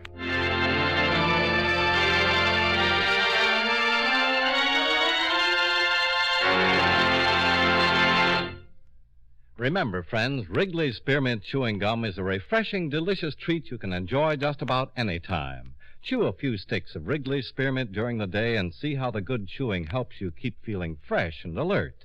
The lively, full-bodied flavor of Wrigley's Spearmint cools your mouth, freshens your taste, and sweetens your breath. The chewing itself gives you a nice little boost, helps you keep going at your best. Millions of people get real chewing enjoyment out of Wrigley's Spearmint Gum every day, and we know that you'll enjoy it, too. Get a few packages and always keep some handy. That's Wrigley's Spearmint Chewing Gum. Healthful, refreshing, delicious.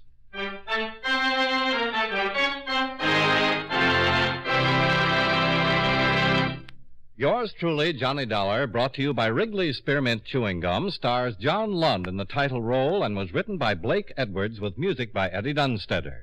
Featured in tonight's cast were James Nusser, John Stevenson, Jeanette Nolan, Sammy Hill, Bill James, Herb Butterfield, Robert Griffin, and Edgar Barrier.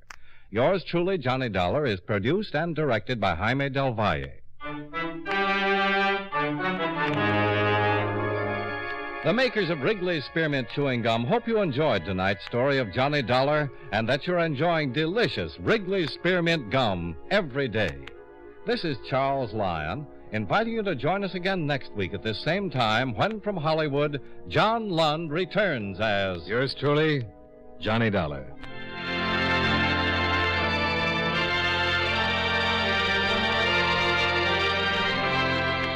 This is the CBS Radio Network.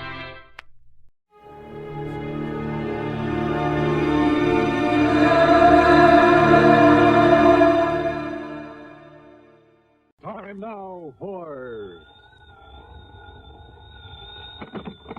Johnny Dollar. I have your call to Universal Adjustment Bureau in Hartford. Oh, thank you, operator. Hello. Pat McCracken. Johnny Dollar, Pat. Oh, Johnny, I've been trying to reach you. Yeah, I'm in Sarasota, Florida. Oh? Been down here the better part of a week and just thought I'd check Oh, to see... Johnny, I'm glad you called. Can you grab a plane out to the West Coast? Don't see why not. Good. Your contact will be Arthur at Western Maritime and Property, office in Beverly Hills. Got it. What's it all about, Pat? Piracy, according to him. What was that? You heard me. Now, for a second there, I thought you said piracy. Maybe you'd better go out there and see him, huh? Yeah, but I still don't believe it.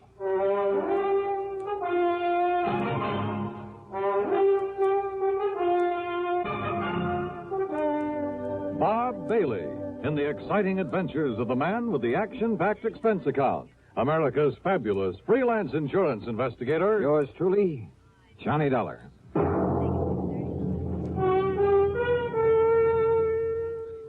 Welcome, William Bendick. Nobody can act up to par with a nasty cold. I check my cold distress the fast way with 4-way cold tablets. Yes, tests of 4 leading cold tablets proved 4-way fastest acting of all. Amazing 4-way starts in minutes to relieve aches, pains, headache, reduce fever, calm upset stomach, also overcomes irregularity. 4-way's the fast way to relieve those cold miseries. Then you feel better quickly. 4-way cold tablets, only 29 and 59 cents. Now, a word about another fine product of Grove Laboratories. Does dandruff dull your hair, leave scalp itchy? Get Fitch Dandruff Remover Shampoo and get rid of unsightly dandruff in 3 minutes. 3 minutes with Fitch regularly is guaranteed to keep embarrassing dandruff away forever. Apply Fitch before wetting hair, rub in 1 minute. Add water, lather 1 minute. Rinse 1 minute. Every trace of dandruff goes down the drain. 3 minutes with Fitch, unsightly dandruff's gone. Fitch can also leave your hair up to 35% brighter. Fitch Dandruff Remover Shampoo. And now, Act 1 of yours truly, Johnny Dollar.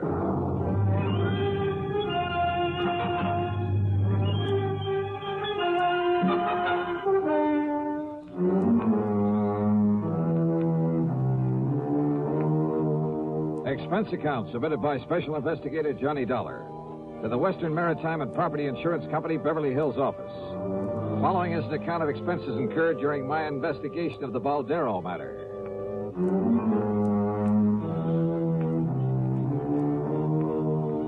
Expense account item 1, $146.85 plane ticket to Los Angeles. Earl Poorman, with whom I just finished working on a case, drove me from Sarasota to the International Airport in Tampa. I don't know why not, Johnny. Oh, are you kidding? In this day and age, a bunch of bearded gorillas stripped to the waist, bandanas wrapped around their heads, waving cutlasses. I didn't say that, Johnny. And Long John Silver, I suppose, leading the boarding party. Oh, Earl, that kind of stuff went on a couple of 100 years ago. Sure. But do you remember that palatial yacht that was boarded and taken over just off San Salvador about a year ago? Well, yes. Convicts from a prison colony on the island of Isabella. They had control of that yacht for 3 days, Johnny. And when they left, they took along everything of value they could get their hands on. Yeah, I remember. You don't call that piracy? Well, maybe so. You think that's what happened in this case? There's only one way to find out. The flight to Los Angeles was uneventful. Thanks to the time zone differential, it was only 4:30 p.m. when I arrived. Item 2, $6 even for a cab to the Beverly Hilton, where I parked my bags. Item 3, 10 cents for a phone call to Arthur, who, if I remember correctly, was quite a character. Good insurance man, but, a character. Item 4, 75 cents for a cab to his office on Wilshire Boulevard. Yes, it all happened somewhere off the coast of Mexico. Mr. Baldstein and his party were just cruising around. They were just taking life easy. Balderston is the owner of the yacht? H.B. Balderston.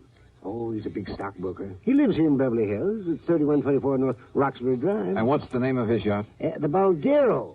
Oh, it is a tremendous thing, John. It's over 100 feet from stem to stern. Wow. 100 Where is it now? feet long. Arthur, where does he keep it now? Where does he keep it? Oh, at his dock. He's down there in Balboa. Oh, you know where Balboa is. Yes, I know. Oh, one of the nicest places by the ocean in all of California. Yes. Now, Johnny, if I ever wanted to retire, that would who be were the guests on board?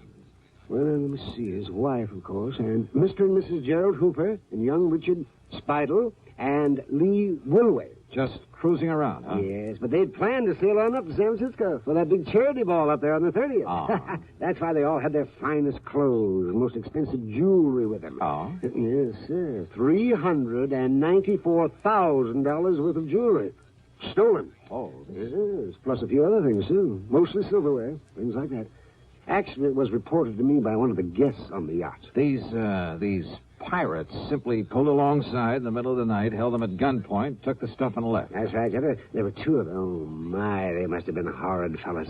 Just where off the coast of Mexico did this happen? Well, I'm not quite sure. Mr. Balderston was, he was kind of vague about where it happened, you know. He's kind of vague. Maybe I better talk to him. Yes, by all means, Johnny. Yeah. Art, I'll see you later. Item 5, $50 deposit on a rental car. I drove to the Balderston's home on North Roxbury. It was a tremendous place in one of the most wealthy parts of Beverly Hills.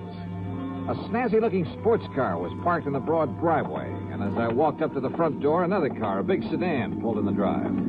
A heavy-set, well-dressed, rather nice-looking man of about 50 got out of it and came over to me. Are you looking for someone, young man? Well, I believe this is the Balderston residence. That's right. And I'm Harry Balderston. Oh, well, my name is Dollar, Mr. Balderston. Johnny Dollar? The insurance investigator that Mr. Arthur sent for? That's right, sir. Well, come in. We'll have a cocktail or two. I understand it's that time of day, and I'm sure you won't object. Not a bit. Good. And I'll tell you all about the unfortunate affair aboard the Baldero. Happened just night before last, you know. So I understand.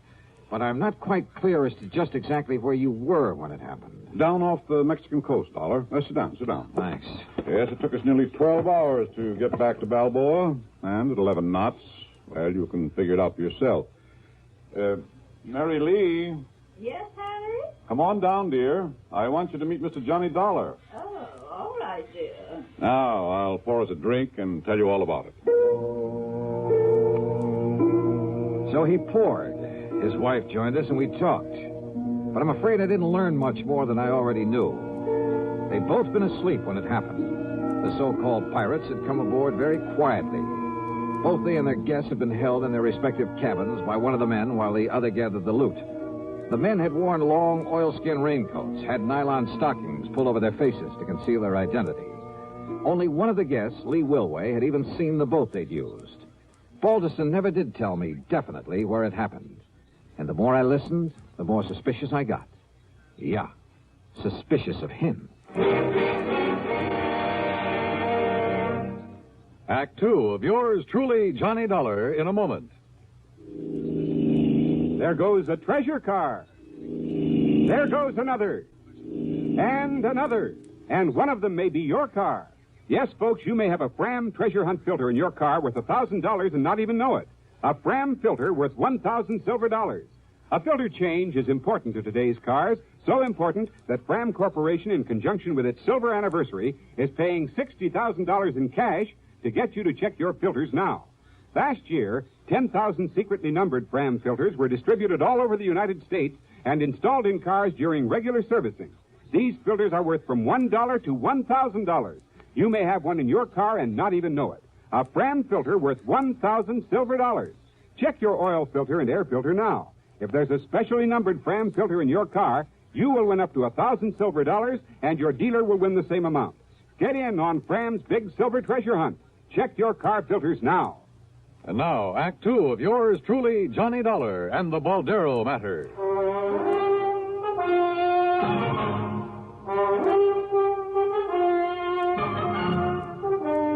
Well, Dollar, it was hard to tell just where we were. I keep an engineer on board, and he'd been at the wheel most of the day. But you were anchored for the night. That's right. You see, we were just killing time until it was time to head north to San Francisco and that charity ball the ladies wanted to go to. Yes, the charity ball. And after waiting 2 months, now I suppose we'll just have to forget it with all our jewelry gone. Didn't you check your position to find your way back to Balboa? Just headed east, then follow the shoreline. You say that one of your guests... Incidentally, I want to check with them. Oh, by all means. I'll give you their addresses. Yes, there may have been details that we've forgotten, overlooked. After all, we were a bit upset over what had happened, and probably more than a little confused. Well, I know I was. You said that one of your friends got a look at the boat these men used. Yes. Lee Wilway ran up on deck. Of course, it was dark and there was some fog, but Lee said it was a black boat. Well, now you can't. A long black speedboat. Maybe. By the time the rest of us got up there, it had completely disappeared. Then I had Beacon start the diesels, and we made the run back to Balboa. You notified the Coast Guard, of course. Not until we got in. What? Well, Lee had been fooling with the radio earlier. The rest of us were in the main cabin playing cards. And, when we tried to send out a call, the transmitter wouldn't work. Where'll I find this Lee Wilway? Here, I've written down the address for you. And our other guests, too. Mr. and Mrs. Hooper and Richard Spidel. Thank you. Now, Mr. Dollar... Mr. Baldeston... Yes? I'll see you later. Yeah, there was something very funny about this whole thing. But I wasn't quite sure just what. I checked with Mr. and Mrs. Hooper. Elderly, very quiet and dignified. Their story was the same as the Baldestons, except in one thing. They weren't at all sure it had taken them any 12 hours to get back to port. I drove to the address of Lee Wilway. It was a small apartment below Wilshire. After all, if Lee was the only one awake and alert enough to have taken a good look at the pirates in their boat. Yeah, and what about the yacht's radio that wouldn't work after Lee had spent the evening fooling with it? Yes? Oh, I beg... Well, that is, I'm looking for Lee Wilway. I'm Lee. Who are you? Believe me, Charles of the Ritz would have been proud of this one. A living doll. 23 or 4, she was tall, slim, and her pretty face topped with red hair that looked oh so carefully disarranged. Yeah, she was a beauty. And yet, as we talked, I couldn't quite picture this gal on a yachting trip with the Baldestons. Gee, no, I haven't the least idea where we were when it happened, Johnny. It could have been a million miles out to sea, but if Baldy... Mr. Baldeston says it took us 12 hours to get back. It must have taken us 12 hours. And you're sure you didn't recognize either of the men who boarded the yacht, Lee, huh? No, I certainly didn't. But I saw the boat they had. It was a long black one. Solid black? Solid black. Did anyone else on board see that boat? No, at least... I don't think so. What did you do after they left? Went up to the bridge, to the radio. Didn't they tell you? To call the Coast Guard? Well, yeah, sure, only... They said you were at the radio earlier. Yes, just listening. But after it was over and I tried to call the Coast Guard, well, it just wouldn't work. Like another drink, Johnny? The Baldestons and Hoopers were playing bridge earlier. Yes. Look, Johnny, have you had dinner yet? Where were the other guests? Dickie boy? Yes, Dick Spidel. No, I don't know. And what did he do after you were boarded and robbed? He was probably down in his cabin with his head under the covers, scared to death. If he had any nerve, he could have stopped them, too. What do you mean? Well, his was the one cabin they didn't go into. They didn't bother him. And he knew there was a rifle they used for shooting sharks. He knew it was on the rack just outside his door. And if he'd come up shooting with it, why, those pirates would have jumped overboard and run for home. I just bet they would. Apparently you don't think much of this Dick Spidel. Would you? Acting like that? Doing nothing when he could have? Incidentally, when I stopped at the Baldestons, I saw a sports car outside. Oh, yeah. Isn't that a dreamboat? It's Larry's. Who's Larry? Larry Baldeston. He's my... Oh, gee, Johnny, I'm getting hungry. Why don't we have another drink and then have some dinner? Sorry, but I'm afraid I can't. I'm not used to being turned down, Johnny. Well, I'm sorry, but there are a couple of people I've got to see. Oh, like who? Your friend Dick Spidel, among others. Oh. I'll see you later, Lee. I'll be here, Johnny. I guess I'm not as familiar with the streets of Los Angeles as I thought. It took me over half an hour to find Spidel's apartment. It was one of those ultra-swank affairs just off Sweetser Avenue below the famous Sunset Strip. I parked under a big palm tree. Then, as I backed out of my car, another one roared up and stopped behind me. The glare of the headlights partly blinded me. Just a minute, you. Huh? Johnny Dollar, huh? That's right. Who are you? Here. Oh!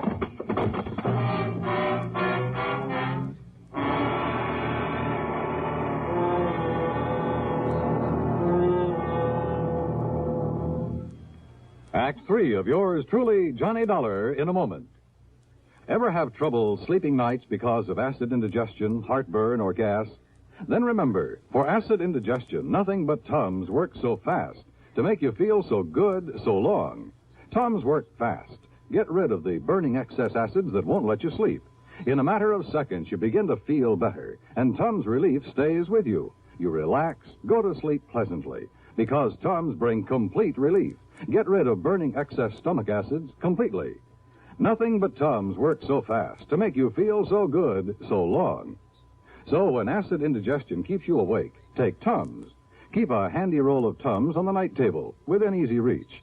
And remember, there's no mixing or fixing with Tums. You don't even need to get out of bed. Get the very best. Get Tums, 10 cents. 3-roll pack, a quarter. Or get the new 6-roll pack with free metal carrier, only 49 cents. Always carry Tums, T-U-M-S. Keep your tummy under Tums control. And now, Act 3 of yours truly, Johnny Dollar. The headlights of my attacker's car had partly blinded me, but I'd seen enough of it to know it was the same one I'd seen at the home of Mr. Balderson. Yeah, his son Larry's.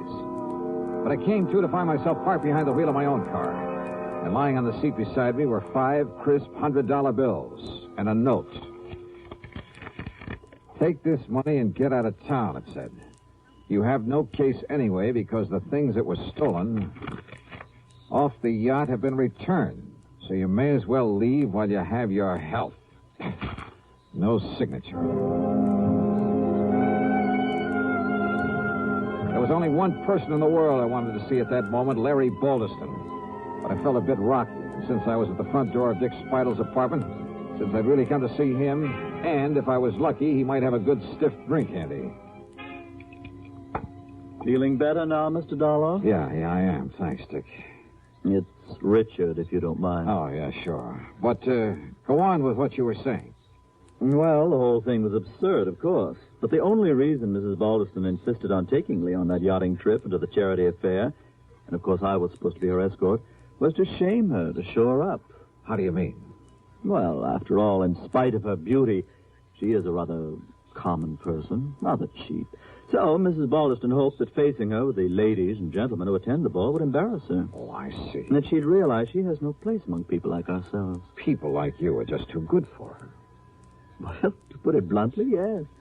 In any event, Mrs. Balderson hoped it would break off this rather sordid romance. Romance? She and Lawrence Balderson. Larry, she calls him. And Lee is only after his money. But I take it Larry got wind of this little plan. Lawrence said that he would prevent its being carried out if it was the last thing he ever did. So he staged the piracy bet? Oh, I'm sure it was he. He's always done silly things like that, Mr. Dollar. Rich, headstrong, spoiled as he is. So when I heard the noise up on deck, I simply locked myself in my cabin and refused to budge when he and whoever he had helping him boarded the yacht. All because you were scared? I beg your pardon. Thanks a lot, Dick. It's Richard. You've been a lot of help. Oh, and incidentally... Yes? You think Lee Wilway was in on it, too? That's why she spent so much time on the ship's radio earlier in the evening? Indubitably, so that she could guide him to the yacht in his speedboat. His speedboat, of course, has all sorts of radio equipment aboard. What color is that speedboat? A mahogany. Why? Lee said the pirates were using a solid black boat. Which simply proves she was on to his plan. What do you mean? Well, the wench was lying, that's all. Maybe you're right. Thanks, Dick. It's Richard, if you don't know.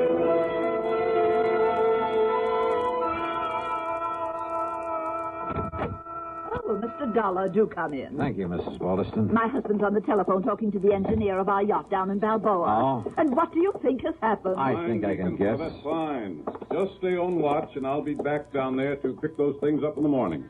Goodbye. It's true, Mary Lee. Oh, splendid. Whoever took them from us returned everything to the boat. Everything is... Oh, Mr. Dollar. Did you hear that? Yes, I heard. Where's your son, Larry, or Lawrence, or whatever you call him? Larry? Well, as a matter of fact, Well, the dear boy came in just a little while ago. Where is he?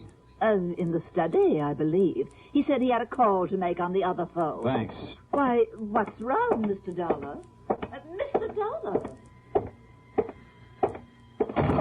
Yes, I saw you through the window, Lee, trying to make up to that guy Dollar. And let me tell you this. Let me give you this. Larry, what is it? Want some more, Larry? Now, listen, Dollar. Well, if that's the way you feel about it, you and that family of yours can... Well, I'm fed up. I said, do you want some more, or do you want to start talking? Okay, I did it. I rigged the whole thing, Jimmy Driscoll and I, because I was fed up with the way Mother was trying to run my... Because I was fed up with the way Mother was trying to run my life. Lawrence, dear. Yeah, but maybe she was right about Lee, after all. Of course she was, son. Why, of course, dear. But now, look, Dollar, if you think you can get away with barging in here and slugging me... Oh, no, you... Yes, why? You want more? Oh, that's terrible. Oh, my God, you big brute.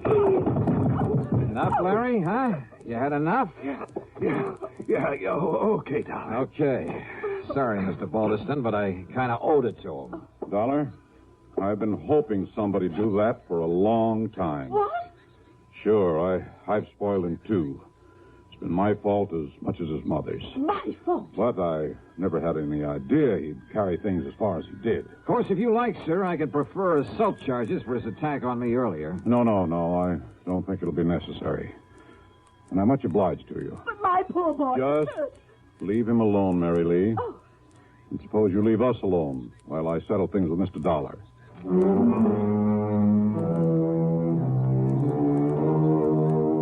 Fee on this case? Forget it. The $500 that Larry mistakenly tried to bribe me with, plus a nice fat check for Mr. Balderston. Well, much as the thought of it hurts me, let's forget the expense account, too. Okay? Okay. Yours truly, Johnny Dollar.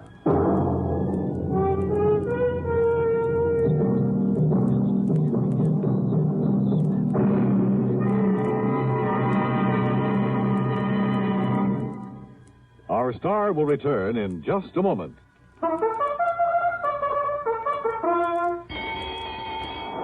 Hey, who's gonna win the Thoroughbred Kentucky Club's Thoroughbred? Who's gonna win that horse and make it pay? Lots of money, well, Kentucky Club. Pipe Tobacco has to find the winner. So the horse is here, the time is near. Get your entry blank today.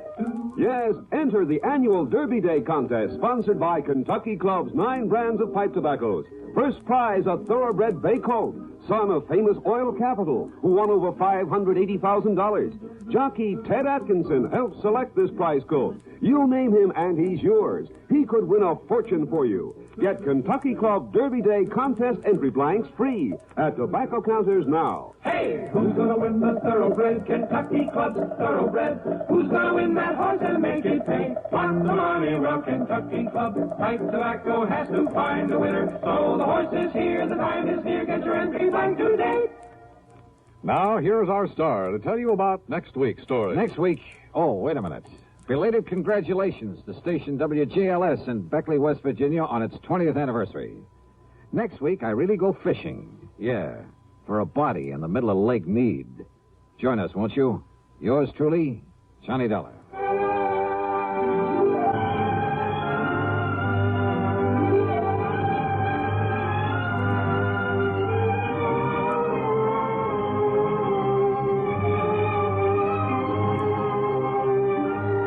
Truly, Johnny Dollar, starring Bob Bailey, originates in Hollywood and is written, produced, and directed by Jack Johnstone. Heard in our cast were Virginia Gregg, Eleanor Audley, Vic Perrin, Howard McNear, Larry Dobkin, Will Wright, Carlton G. Young, and Jack Edwards. Be sure to join us next week, same time and station, for another exciting story of yours truly, Johnny Dollar. This is Dan Cubberly speaking.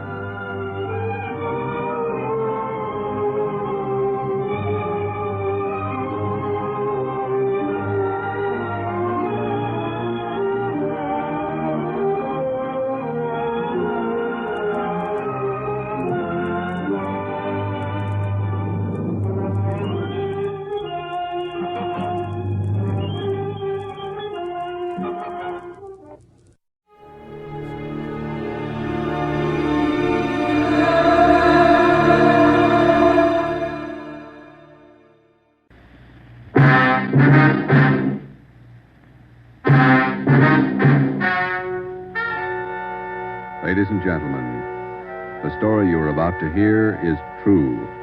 Only the names have been changed to protect the innocent. NBC brings you Dragnet.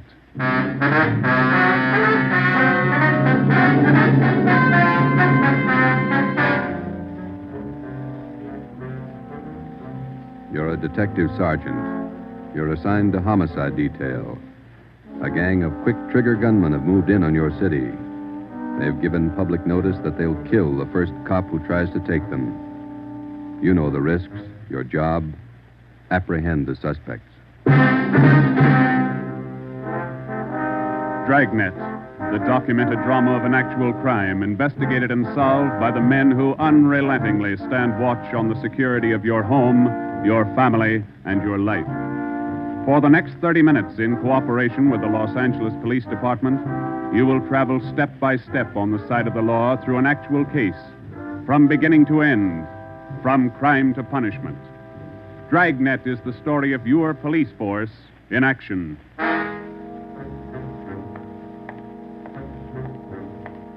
It was Wednesday, April 17th. It was warm in Los Angeles. We were working the night watch out of homicide detail. The boss is Ed Backstrand, chief of detectives. My partner's Ben Romero. My name's Friday. I was on the way back from the record bureau. It was 4 minutes to 6 when I got to room 42. Homicide. Say, Ben, I pulled a package on the Raymond killing. And that proves you can still read, Friday. He said it, Joe. Your pal, Fred Lindsay. Hiya, Fred. What's doing? Busier than you are. We know what we're looking for. Just having a little trouble finding them. That's the way it is with automobiles. They misplace so easy. Not normally, they don't. We got a small-size epidemic on our hands. Well, don't let us keep you, Fred. Just ducked in here for a breath of calm air and to invite you to dinner for the last time. The wife and I are still waiting for the first time. How about it, Joe? Ruth's got a new pressure cooker. Your sister-in-law visiting you again, huh? No, on the level. Not selling a thing. Come on. Who is it this time? My cousin. But she's awfully pretty, Joe. Oh, why do you guys insist on trying to marry me off? Me and Fred went down fighting, but it kind of grows on you after a while. Now, tell me, what is it about a married man? Just can't stand to see one single man left in the world. How about it, Joe? Tomorrow night at 7, okay? Okay. Tell Ruth I'll be there. It figures that he's got to run out of kinfolks pretty soon. Fine, we'll be expecting you. Got a stakeout tonight, but tomorrow I'll be clear. Anything big? Nothing definite, Ben. Just to follow up on those stolen cars. See you, men. So long, Lindsay. Joe, you'll like my cousin. Oh, never say die. What a character. You just catnipped women, Joe. Yeah. Well, here's that Raymond package. Let's check those dates that Backstrand wanted, huh? Wednesday, April 17th was just routine. A dinner date I tried to get out of, some paperwork that the chief wanted done, and a hot, sticky day. Too hot to wear a suit of clothes. Sometimes it's like that. A day starts out being routine. By the time it comes of age, it's got a personality all its own. At 10:23 that night, Ben and I were just finishing up the paperwork, and Ed Backstrand opened his office door. Friday, Romero just got a hotshot call. What you got, Skipper? Hold up and shooting at Hooper and Esperanza, code 3. Code 3, that means red light and siren. It was 10:32 when Ben and I pulled up at the corner of Hooper and Esperanza. It was a bar in the basement of a building on the south side of the street. A radio car was there, and the two officers were holding the crowd back. A man was talking to one of the officers who turned and pointed to us. As Ben and I got out of our car, the man hurried over to us. You're the detectives? That's right, Sergeant Friday. My name's Cummings, R.L. Cummings. I own the bar. This is terrible. There was a gunfight downstairs. Uh-huh. Come on. Where's the ambulance? One of the officers in the radio car said we needed the coroner. Did you see the actual shooting? No, I didn't. Here's the fellow that was shot. Oh, there's Jones from the crime lab. Hello, Friday. Romero. Hi, Lee. What do we got here? Pretty bad. Looks like a shotgun. Close range. He really got in the way of it. Ben. Yeah. It's Fred Lindsay. Motor theft. He was on a stakeout, Lee. Tell us about it, Mr. Cummings. You know this fellow, Sergeant? Yeah, we know him. What happened? We had a holdup tonight. 3 men. Yes, go on. Well, business was good, real good. We had a large crowd, and I was happy about that because I've been trying to sell out for a long time now. I've been showing the place to different parties all week long. I had a fellow coming over tonight to take a look at it. What time was that? Oh, a little less than an hour ago, about 9:30. I see. Go ahead. It was almost time for this man to show up, so I called Eddie, that's my bartender, and I told him to kind of keep a lookout for the man because I was going back to the office to get the books ready to show. You know how it is when you want to sell a business.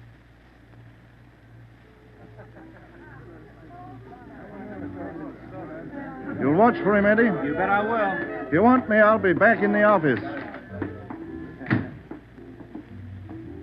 Keep your mouth shut and stand still. Huh? You own this bar, don't you? Well, yes. What is this? You're the boy we want to see. Which one of you? All three of us. What's going on? What's it look like, genius? Just a stick-up. I haven't any money. You go to the bank on Thursdays, don't you? Well, I made my deposit today instead. I've been watching you for a month now. Don't give us that. You go to the bank on Thursdays. Now, come on, hand it over. I'm telling you the truth. I usually go on Thursdays, but I went today instead. You're lying, Ace, and we ain't got much time. Look, you can have all the money I've got on me. I think it's about $200. But that's all I have. Here. Why argue with him? Take what he's got and we'll shake the customers down. No, please don't do that. You got my money. Isn't that enough? No, it ain't. Oh. Come on, let's go out front. That's about all I remember, Sergeant. When I come around, I was lying on the floor of my office. You better have somebody take a look at that cut on your face. Yeah, I'm going to right away. There's my bartender. He saw the fight. What's his name, Eddie? Yeah. Eddie. Yes, sir? These men are detectives, Eddie. Will you tell them what you saw? Oh, it was pretty rough. And tell us what happened when they started the shooting. That fellow the coroner just took out of here sure was long on nerve. Took on all three of them single-handed. Uh-huh. Tell us what you saw. You ought to get that fellow's name. Sure had a lot of nerve. Took over just like he was a cop. He was a cop. Now, what did you see? I pegged him for a cop. Well, he was sitting up at the bar. Been nursing a bottle of beer for about an hour. I was keeping an eye on the front door, watching for this fellow the boss wanted to see, so I didn't see the three hold-up men come through from the back, but I heard them. All right, let's knock it off. You can all see this shotgun. Anybody make a move, and I'll blow your head off. Demas, cover the front door. Got it. Sickle, shake him down. Okay, gents. You guys in the band, keep that music going. The rest of you people turn around and face the bar. Put your hands on top of the bar and leave them there till we tell you to move. Come on, hurry up. Knock it off. Okay, Sickle. We'll take your money, your watches, anything else you got. Now, don't try to be cute and hold out. All right, you, take off the watch. I'll get your bill for it. You, lady, let's have the ring. This man they called Sickle went right down the line, took everything he could lay his hands on. This cop, your friend, was facing me at the far end of the bar. He was standing there just like the others. He kind of leaned toward me a little. Can you see the guy with the shotgun? Yeah, Where is he? center of the room. The other guy still at the door? Yeah, Got his gun out? holding it in his right hand. How far down the line is the other guy? About 10 people away. Hey, you two down at the end there. Knock it off. Hurry up, Sickle. Doing the best I can. Come on, let's have the purse, lady. You, next to the lady here, get the watch off. I'll take this wallet. How far away now? He's getting closer. But we better set up like he says. I'm going to take the one with the shotgun Oh, first. he'll blow you to pieces. I got a gun. How far away is that guy now? I thought Jans told you two to shut up. All right, Sickle, try to move and I'll break your back. Let me go. Go ahead and shoot, Jans. Let me go. From him, Sickle. All you people at the bar, down on the floor. Okay, you with that shotgun, grab it. Demas, can you get a shot at him? Not without hitting Sickle. Come on, you, I'm waiting. You got us all wrong, boy. We like Sickle, but not that much. The cop was holding Sickle as a shield. When the big guy let go of the shotgun, both the cop and Sickle ducked. The cop didn't get hit. But this man Sickle fell over on his face, grabbed at his arm. The man with the shotgun went down on one knee, holding his stomach. The man at the door took a shot at the cop, but he missed. Then the cop fired 3 shots at the man by the door. Looked like the first 2 missed, but the last one caught the man in the leg and he went down. Well, by this time, the big guy with the shotgun had recovered enough to hold his weapon again. I tried to warn the cop. Look out! The guy with the shotgun! I see him. The cop pointed his gun and pulled the trigger, but he was out of shells. Boy, Sergeant, my stomach knotted up when I heard that hammer fall against those empty chambers. The cop threw his gun at the guy with the shotgun and then ran right at him. You know, it was just as if that cop was trying to run right down the barrel of that shotgun. I glanced at the cop on the floor, then I tried to follow the 3 of them as they made their way out of the bar. They jumped into a car out front and drove off. As a kid, I used to watch Bill Hart take on a whole gang in the movies, but this way, right in front of my eyes, Sergeant, he was an awful brave guy. Did you get the license number to their car? No, I didn't. I couldn't see very well. You got a pretty good look at all three of the men, though, didn't you? I believe I'd recognize any of them. Thanks, Eddie. What's your last name? Bowers. Eddie Bowers. Got that, Ben? Yeah. You'll be hearing from us, Eddie. We may want you to look at some pictures for us. Glad to help any way I can, Sergeant. I hope you get the men that shot this cop. You're sure going to try, aren't you? Yeah, Eddie. We're sure going to try. The next step was for Ben and I to make a complete report to Chief Ed Backstrand. They got Lindsay, huh? That Fred Lindsay an auto theft? Yeah, that's right. Good cut.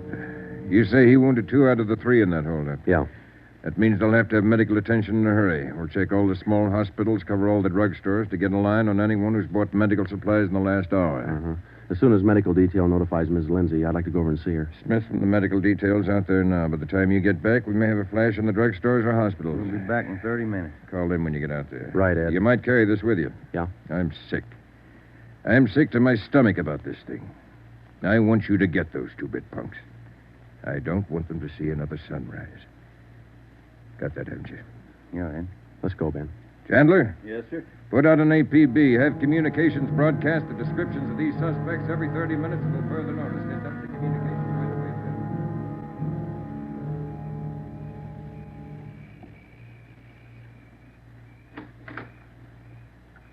Hello, Joe. Come in. Thanks, Ruth. Sit down. Ruth, you know how we all feel. It's all right, Joe. You're married to a cop. I guess you're meant to expect things like this. He'll like that. Fred and I used to discuss the possibility of this. I used to worry about him. I used to worry a lot, Joe. And all those nights when he was away and the days, I used to worry. Now I know he's safe. Anything you want or you need? Thanks, no, Joe. Anything at all that I can do? Yes, Joe. I think there's something you can do. You and Ben are assigned to this case, aren't you? That's right. Then be careful. Just thinking that you and Ben will have to face those killers. Ben's wife. Be careful, Joe. Yeah, Ruth, we will. Sure. I want to see you get the men that did this to Fred. More than anything, I want that. No more heartaches. Yeah. Thanks for coming by, Joe.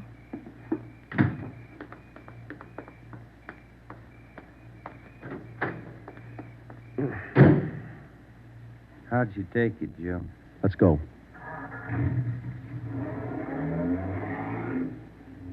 Joe, how'd she take it? You're married, Ben. You figure it.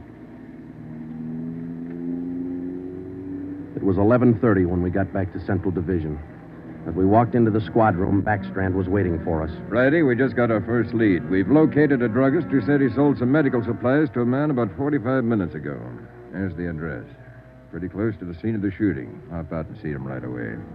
The Rex Pharmacy was exactly 14 blocks from the Red Feather Bar where the shooting took place. Rex Pharmacy was like your corner drugstore, complete with apothecary jars and shower curtains. The druggist was the same little man who's been prescribing sulfur and molasses since you were a kid in school. I'm just about ready to close. What can I do for you, gentlemen? We're from the police department. I've been halfway expecting you fellows. We got a report that you sold some medical supplies to a man about an hour ago. Yes, sir, that's right. Yes, like I was telling those other officers that were here a while ago.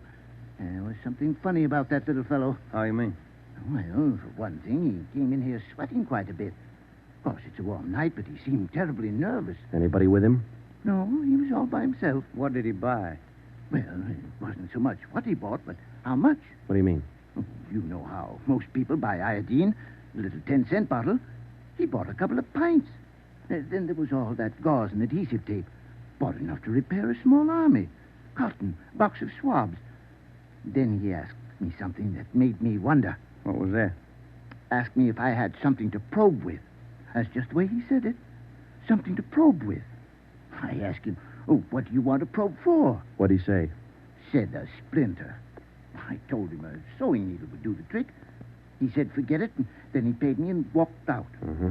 Could you describe the man? He was a small man, dark. Like I said, awful nervous. You think you could identify him? Oh, sure I could, if I ever saw him again. Well, did he leave on foot, or was there a car outside? Left in a cab, parked right out in front. Couldn't miss it. Did you happen to take down the license number? Well, no, I didn't. But I did jot down the taxicab number. Would that help? Taking down cab numbers isn't exactly in a druggist's line, but because he had the presence of mind to do that one small thing, we accomplished in 10 minutes what could have well taken as many weeks. Maybe with this small wedge, we could do what Backstrand wanted us to do. Get the killers before another sunrise.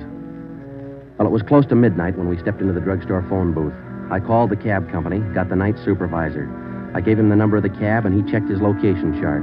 Cab 375 was operating out of a stand at Wilshire and Greenhaven. He was the right driver, and he remembered the fare. Sure, I know who you mean. A little guy. Seemed in a big hurry. It was a long fare, though. I took him out to Inglewood. Wait till I check my log sheet. I'll give you the exact address.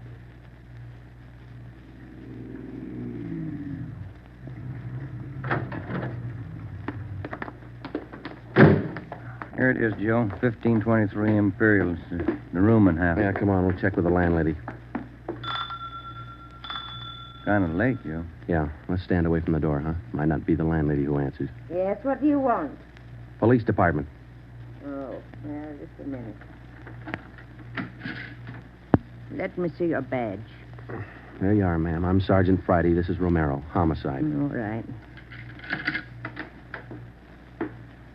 Now, what do you want? I run a good, clean rooming house It's here. not the house, lady. It's one of your tenants. Which one? That's what we want you to help us on. Look, do you men know what time it is?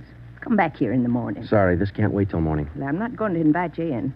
We'll talk right here on the porch and keep your voices down. My tenants work during the day. Whatever you say, ma'am. Now, what is it you want to know? We're looking for a small, dark man. Well, I got 3 here. Could fit that description. No, he came in late tonight, about 45 minutes ago. I wouldn't know about that. I don't spy on my people. This is very important. You'll have to keep your voices down. Sorry.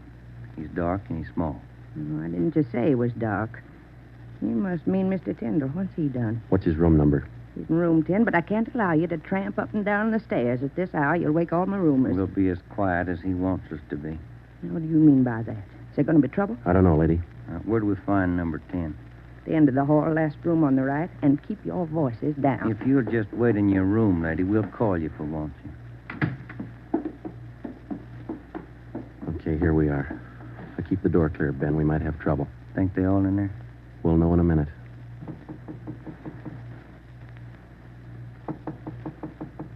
Who is it?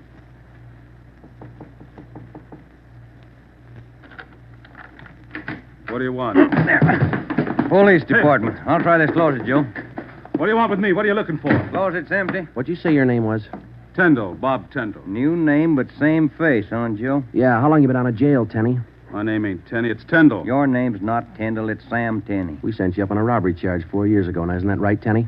No, it's not right. You got the wrong man. I never been in jail. Yes, you have, because we sent you there. Now, come on. Who'd you buy the medical supplies for?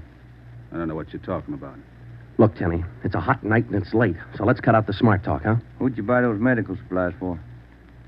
Tenny, look, you're a two-time loser right now. Who are you shielding? You got nothing on me? I ain't done a thing. We can prove that you bought those supplies tonight, and it can go kind of hard on you. So let's open up. I haven't been out of this room all night long. We got a druggist and a cab driver who will make a liar out of you. I still don't know a thing. That cab driver hauled you home here 45 minutes ago. Where were you? I was out on a date. Is that who you bought the medicine for? Ben, call the druggist and get that cab driver. We'll take Tenny downtown. All right. All I did was buy the bandages and stuff. I got nothing else to do with this. Who'd you buy the stuff for? Now, you know everything else. You figure it. Oh, now, look, punk. We know there were 3 of them. One of them killed a cop. We're going to get to him, and Tenny, you're not going to stand in our way. They killed somebody. They didn't tell me that. Who didn't tell you? I don't want any part of murder. I'm going to tell you who it was, but I'm clean. I got nothing to do with it. I was trying to help him out of a jam. Who were you trying to help? It was Roy Bemis, Charlie Sickle, and Red Jans. They didn't tell me nothing about murder. Oh, why'd you help? They offered me a pretty good piece of change to run an errand for them. You know I got paid for. That's all I had to do with it. Where did you deliver those medical supplies? I have to tell you that. I'm afraid of Jans. He's awful free with that shotgun. We'll give you protection. Now, where are they? Can I go to jail till you get them? You'll get protection. Give us the address. It's an apartment house. You'll get protection. Give us the address. It's an apartment house. Just around the corner from here. The Blue Eagle. We took Sam Tenney down to Central Division with us.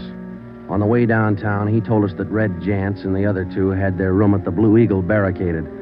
Tenny said that they told him that they'd kill the first cop who tried to take him. Well, we knew they were wounded. He told us that Sickle had an arm wound, Bemis got it in the leg, and Jantz had a slug in his side. We figured they'd be weak from the loss of blood, and we could take them easy. You'll never take those guys easy. Sure, they lost a little blood, but they had enough fight left to stack that room. And they got enough left to kill you if you try to take them. On the way to headquarters, we stopped at an all-night drive-in and called Ed Backstrand. We told him we had a radio car watching the Blue Eagle. We gave him the whole story and told him we were on our way in. By the time we checked into Homicide, Ed had the plan all mapped out. It was 2:25 a.m. Here's the map from the city engineers. It's one city block bounded on the north by Hawthorne Street, on the south Lawndale Avenue, on the east 16th Street, and to the west 17th. The Blue Eagle apartment house is right here, on 16th and Hawthorne. West of the Blue Eagle is a private residence. South of the Blue Eagle on 16th is a vacant lot. There are 12 apartments in the building. The men we want are on the second floor, number 11. And that apartment faces east on 16th. How do you want to handle it, Ed? Now, Baker and Moorheim will evacuate the private residence. Friday, and Romero clean out the apartment building. Right, Skip. All traffic is being diverted. The entire block is completely isolated. We'll throw up a cordon. As soon as we clear the residence, nobody goes in, nobody goes out. Will you brief us again when we get there, Ed? I'll give you all the briefing you need right now. Get this. These guys have already killed a cop. I don't want to lose any more. You know they're heavily armed and they're desperate. Have the men draw shotguns, tear gas, and Tommy guns. I'll take care of that, Skipper. All right. Now, we're not going in after these punks like tin horn heroes. We're going after them, and we're coming out alive. All of us. What time is it, Friday? 2:37. Not much time till sunup, is it? It was a code 2. That means red light and move fast. Backstrand figured we needed 6 squad cars, 4 men to a car, the police public address truck, ambulance, and floodlights. Ben checked out the weapons to the men, and by 2:46, we pulled out of the Central Division garage. We slid into the area at 3:20 a.m. The 6 squad cars and the public address truck took up their positions. The floodlights were rigged and ready to turn on at Backstrand's command. The machinery was set to roll as soon as we got the neighborhood cleared. Ben and I evacuated the Blue Eagle apartment house. How many does that make, Joe?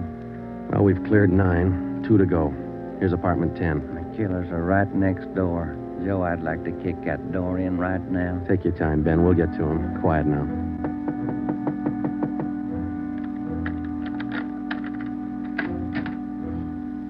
Yeah, what is it? Police department. May we come in? Yeah, of course. What's the trouble? No trouble. We're evacuating the building. Now, we'll have to ask you to leave by the back door. We'll notify you when to return. Please leave quietly and lock your door. What's going on? No time to explain. Thank you very much for your cooperation. Okay, now, we'll skip 11 and go to 12. Yeah.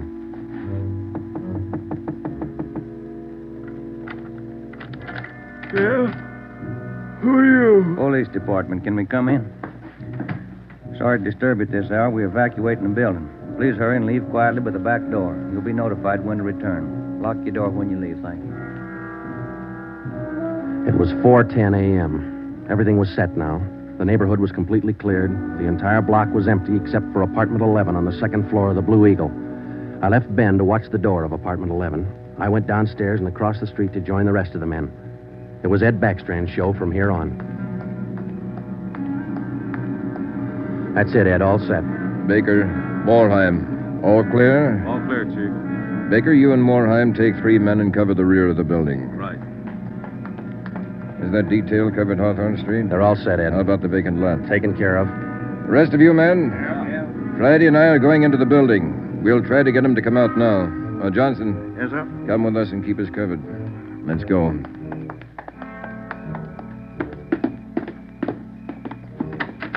Apartment 11's up at the head of the stairs, Ed. Right. Any action, Romero? Not a thing, Skipper. Keep down, all of you.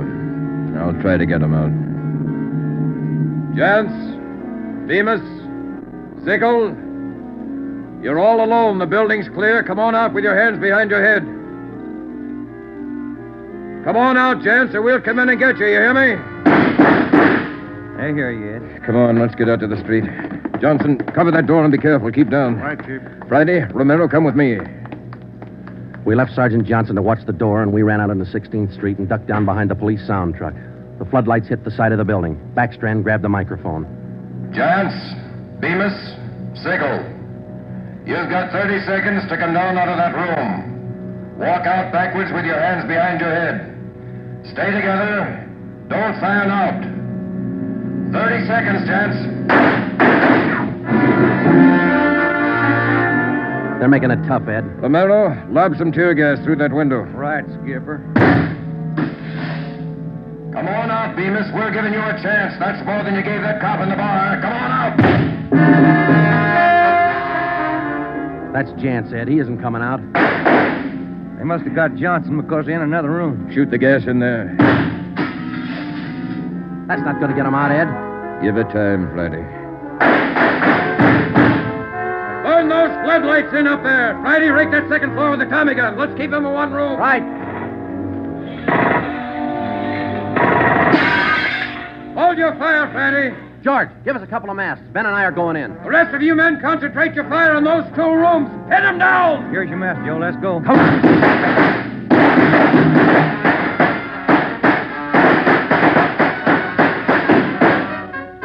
Put that mask on, Ben, and keep down. Yeah, wait a minute.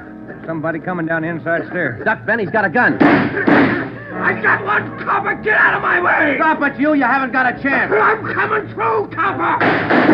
I think I stopped him, Joe. Can you see Johnson? No, it's too much gas in there. All right, you two up there. We got one of you. The other 2, come on out.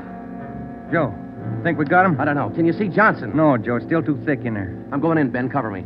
Come on. We know there are 2 of you up there. Just one, copper. Throw your gun down the stairs ahead of you. Hurry up. Shotgun, Joe. Jance. I see him. I'll take him at the foot of the stairs. All right, I got my hands up. I found Johnson, Ben. All right, Jance, outside. Come on. Move. Put the handcuffs on him, Ben. I'll cover you. How's Johnson? I don't know. Ed, get the ambulance crew over here. Jance, who's this other guy we got? Bemis. How about Sickle? I said just one, didn't I, copper? Never mind the smart talk, Jance. Now just answer the question, huh? Sickle wanted out of it a long time ago, so I let him out. He's upstairs. I let him out the back way. Mean you shot him? He wanted out, didn't he? All right. We'll take him in. Johnson's in the ambulance. I'll see you in the office. Yeah. Right, Skipper.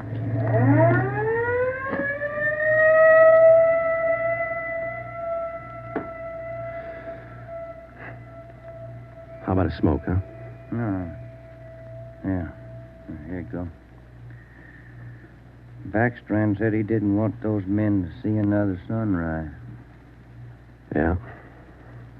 5 minutes to 5, Joe. Sun ought to be up. Yeah. But look, Ben. It's cloudy. Guess we'll never know, huh?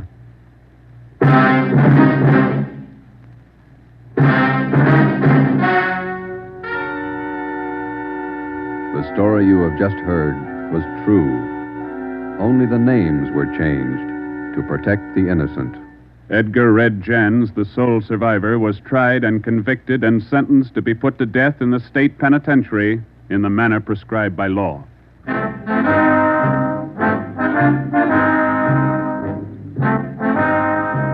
You have just heard the 4th in a new series of authentic cases from official files. Technical advice for Dragnet comes from the office of C.B. Horrell, Chief of Police, Los Angeles Police Department.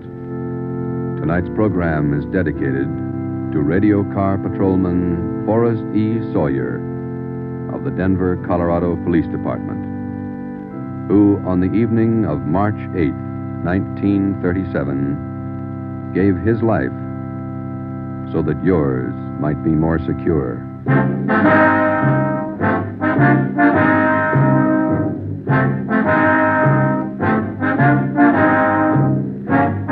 Dragnet came to you from Los Angeles.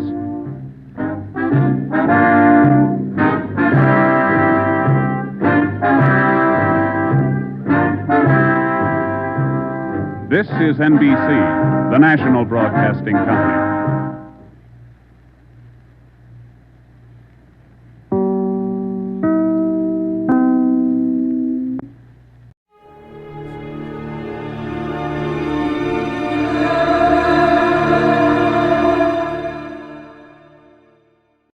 Johnny Dollar? Bob Douglas, Corinthian Light, Johnny.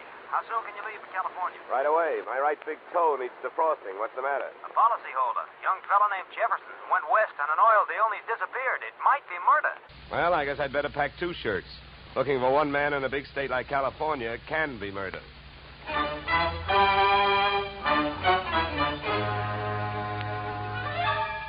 Edmund O'Brien in the transcribed adventure of the man with the action-packed expense account. America's fabulous freelance insurance investigator. Yours truly, Johnny Dollar.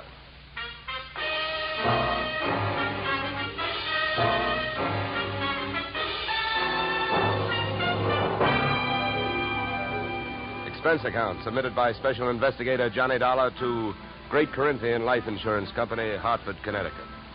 The following is an accounting of my expenditures during process of search for your missing policyholder, youthful millionaire Alec Jefferson, or how they were drilling for oil, for what they struck was me. Expense account item 1, $186.13, airfare, Hartford to Los Angeles. Item 2, $15, hire car, airport to office of Rebel Wildcatters Incorporated on potential oil land in the New Hall, Saugus district. I arrived at 9:30 a.m. A handful of dirt dentists were hard at it, drilling at a rig not 30 feet from the shack-type office. Pull it over, will you? Better stand by, driver. My man may not be here.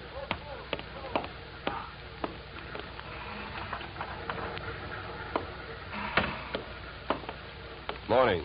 Can you tell me where I'll find Mr. Flaherty? You're talking to him. I'm Mars Flaherty. What can I do for you? My name is Johnny Dollar, Mr. Flaherty. Yeah. I've been sent out here by the Corinthian Life Insurance Company to see if I can get a track on your partner, Alec Jefferson. I see. Well, it's their money you're spending, Dollar, so I don't care much if you waste it. But if you don't mind my saying so, I do think you're going to be wasting your time. Well, I get paid by the day. Then I guess you don't mind wasting time. Oh, look, don't get the idea I'm just naturally pessimistic. I'm not. It's just that I've already done a lot of looking for young Jefferson, and when that bird flew to coop, he didn't leave a feather you could trace him by. Well, do you have any objection to giving me a few details? No. Sit down. Not at all. Thank you. To save time, maybe I'd better tell you what I already know. Well, it can't be much. It isn't. I suppose you realize Corinthian Life is the administrator of Jefferson's father's estate. Yeah. I know that. Well, having charge of the money, they naturally know that young Jefferson financed this operation. That's right. His money, my experience. The only thing we needed was a little more luck. Well, there you have it. That's all I've got. What can you tell me? That whatever young Alexander got, he was asking for. For a guy built like a cream puff, he got mighty strong around here. Around an oil field, that isn't healthy even for a big guy. You know. How do you mean he got strong? Too much money, too much opinion. That mixed up with too many other men's women can mean trouble for anybody. Any particular women? Too many. Mind telling me who they are? No. Matter of fact, I got a list right here. Yeah, you can have it. I already tried it. Just one more thing. Yeah? How and when did he drop out of sight? A week ago last night. Yeah, he left here at 5 o'clock for his apartment on the Sunset Strip in Hollywood. He never got there. I checked that, too. Here, yeah. Give me that paper back for a minute. I'll write down the address. Thanks. Well, I'll be around. Oh, by the way, the first thing we try to figure out in my racket is who would benefit most. How would you like to have him found? Dead or alive? Either way, Dollar. I can take it. I've lost partners before. I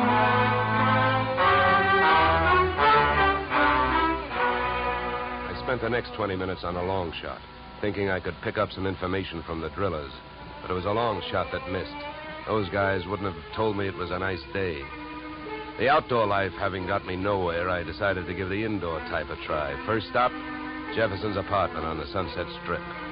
The lock was foolproof, but I wasn't fooling.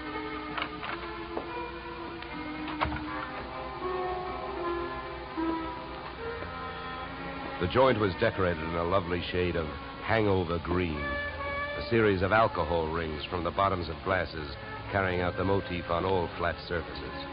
In the living room, I found several pieces of loosely strewn feminine attire. In the bedroom, I found one piece of loosely strewn female.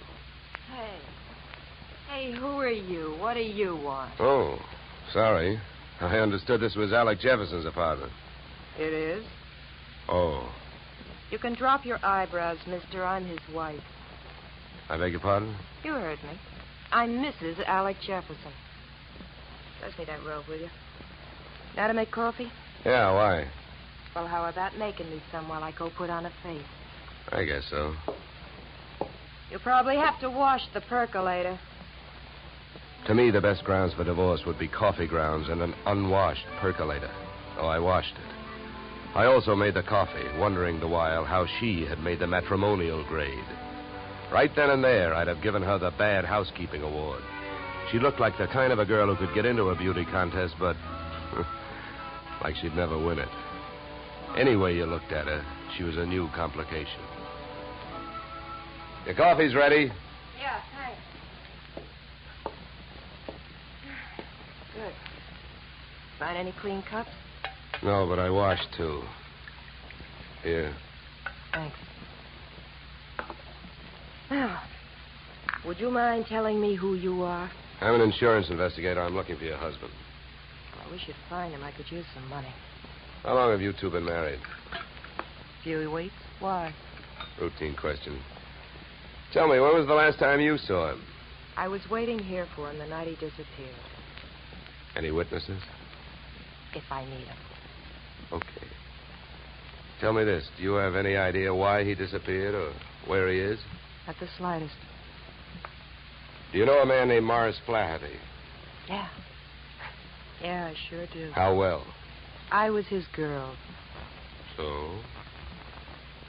By the way, have the police come to you yet? No, I went to them.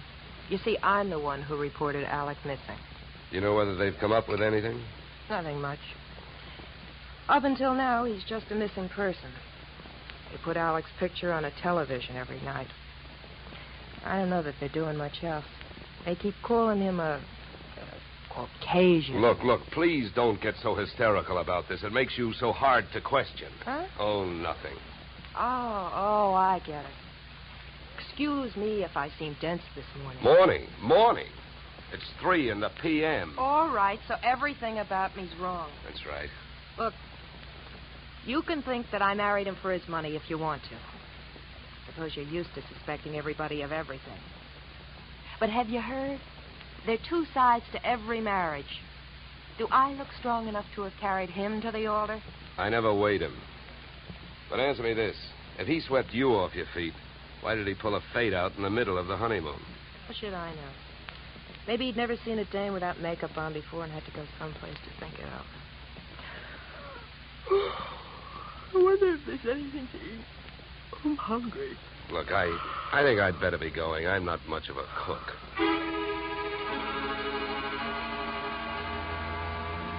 When you're working on a case, your nerve ends are easily disturbed. So when I left the house and saw a hard-top blue Plymouth parked opposite the apartment, mine clanged an alarm. In the car sat an equally hard-topped man reading holes in a newspaper. I gave him the slow walk-away and quick turn treatment, and I caught him with his newspaper down. Then I had to go into my act. Why, George, you old son of a gun. Huh? Oh, my gosh, it's good to see you. What are you talking about? My name ain't George. What? Well, I'll be. What you know is I came out of the house, I got half a look at you, and as I started to walk away, the face registered. Why, mister, you're a dead ringer for an old school pal of mine, George Pfeiffer. Now, how do you like that? Look, come here. Let me take a closer look. Come here. All right, look out. Sleep tight. Okay, Sleeping Beauty, over you go. I'll drive. I turned the car up into the Hollywood Hills, found an empty house with a for sale sign out front and a garage out back, and drove in. His wallet was bulging with everything but money and information. An ID card gave his name as Philip Wilkins, his occupation as private detective. The next fact I came up with was that Mr. Wilkins was a light sleeper. He came to to find me still fishing through his wallet. Hey, give me that. Okay, hold it, mister. Take it easy. Here, you can have your wallet back. Now, keep calm, and everything's going to be all right. If you don't, I'll have to give your whiskers another dusting. Oh, look, what's a big idea? What'd you slug me for? You know why, Mr. Wilkins. Because you had a plant on me, and I figured if you were that curious about me, I wanted to know more about you. You're nuts. I wasn't watching you. I was watching that house you come out of. There's a dame in there that I'm getting paid to tail. I can't afford to be convinced of that.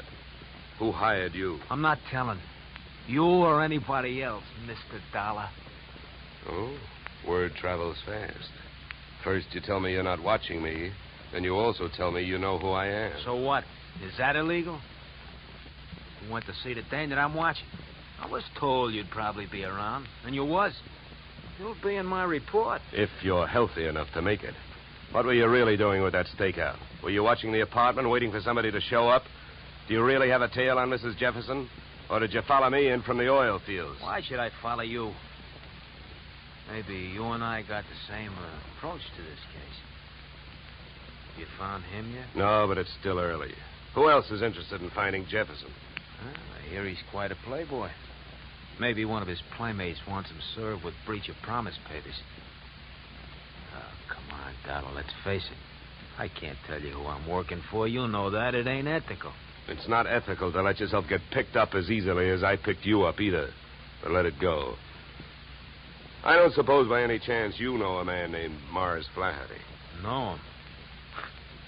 I'd like to see one of his derricks fall on him. Why so? What did he do to you? A couple of days ago, I went out there to try and sell him some information. He had 3 of his men beat me up and throw me off the oil field. Yeah? What's with that look? Would you believe me? Who knows? You might be telling me you hate Mars Flaherty to keep me from thinking you're working for him. I think you better get out of this car and let me drive away, Dollar. You're in a lot of trouble. I don't think so. Oh, you don't think so? I can have you pulled in for kidnapping. If that's what you have in mind, then first you'd better get a few witnesses for yourself. Now, come on, suppose you calm down for a minute. If you really hate that guy, well, maybe we can make a deal. If it's against him, I'll deal with it. How much do you know about Flaherty? My bookie's marked lousy from way back. He's promoted about 50 wells, and none of them ever happened. He's wild to hit oil. It's my guess that he's got a hunch that this is the big one. That's why I think his partner disappeared. Yeah, what difference would that make? Even if his partner turned up dead, Flaherty would still have to split any profits with young Jefferson's estate. Maybe not. I know they had a queer deal. Well, who'd know about that deal besides Flaherty and Jefferson? I don't know. But I do know one way of finding out what it is. How's that? Flaherty keeps all his papers in the safe in his office. I've even got the combination. I'll give it to you. You keep it. Wilkins, I still don't know who you're trying to get even with, Flaherty or me. So what I'm going to do is give you half a break. Then I'll only be taking half a chance.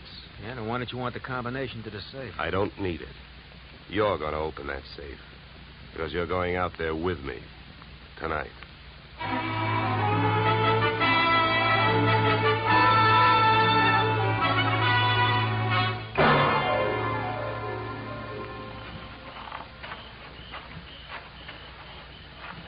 Here. This window. Okay. Now, here. You handle the glass cutter. Right. Now, look. Here's what we do. I'll wet this suction cup. Get a grip on the glass, eh? Now, you cut around the outside edge, and I'll lift the paint out in one piece. Lesson number 1, straight from the burglar's handbook.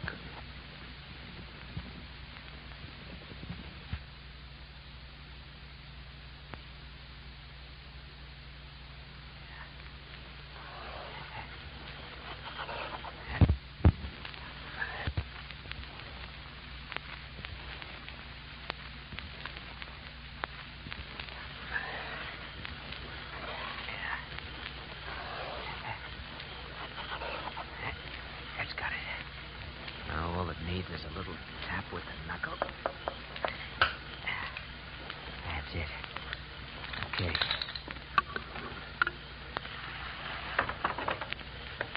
All right, in we go. You first. Okay.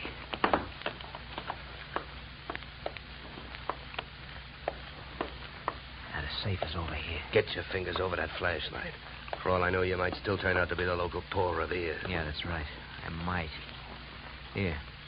You hold the light. Thanks, I will. Go on, get to work. All right. I'm as anxious to get this over with as you are. Give me a little more light, will you? Okay.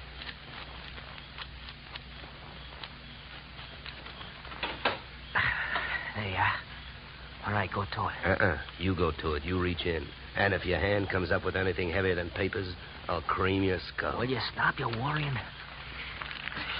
Here.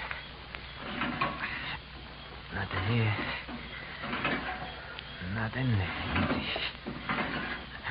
No. All right, you got him, that's all. Stay down there. I don't want to walk off with anybody's government bonds. Here. I got all I want. You put these back. All right. Now, close it up.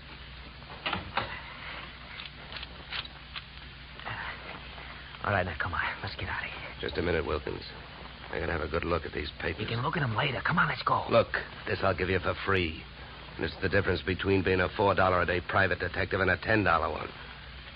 What you've got printed in your memory, nobody can take away from you. So hold your horses while I take a look at this partnership agreement. All right. But hurry up, will you? Got a couple of watchmen around here. Yeah, here it is. Okay, let's go. You first.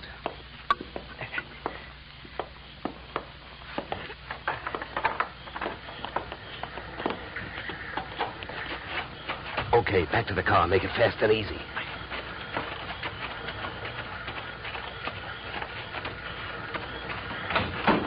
Get in. Over here. You drive. You know, Wilkins, I had a clammy feeling for a while back there that we weren't going to make it. Don't go starting any celebrations. You didn't make it.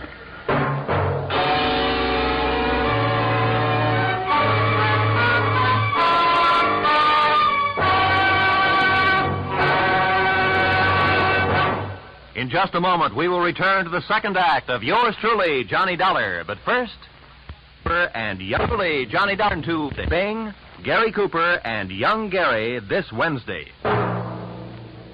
Now we return to yours truly, Johnny Dollar, starring Edmund O'Brien.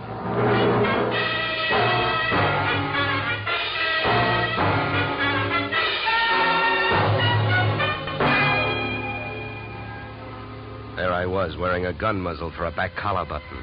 My left leg picked up the nervous vibrations of my front seatmate, Philip Wilkins.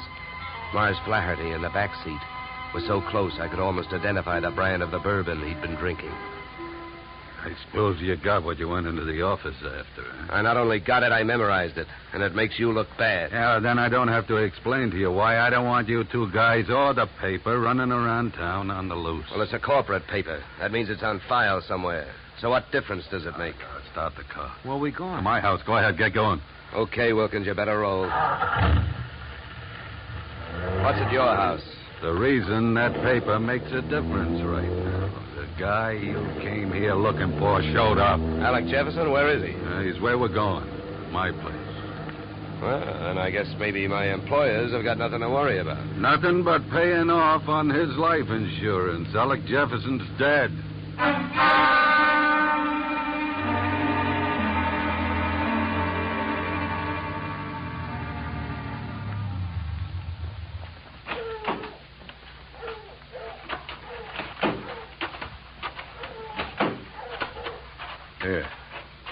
Here, Dollar, here's the key.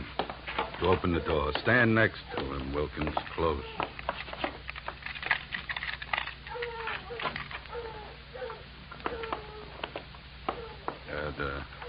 The light switch is on your right. There's your boy, Dollar. Died young, didn't he? Yeah, the thing is, it looks like he died in my house. Now, what do I do now? If you're putting on an innocent act, you're doing pretty good, Flaherty. How's the rest of it going? I've been around killings before, so I know how the rest of it goes. The cops take one look at this, they grab me, and before that happens, I got some work to do. So have I been around killings before. Work to do. So have I been around killings before. And I know how the rest of your story goes.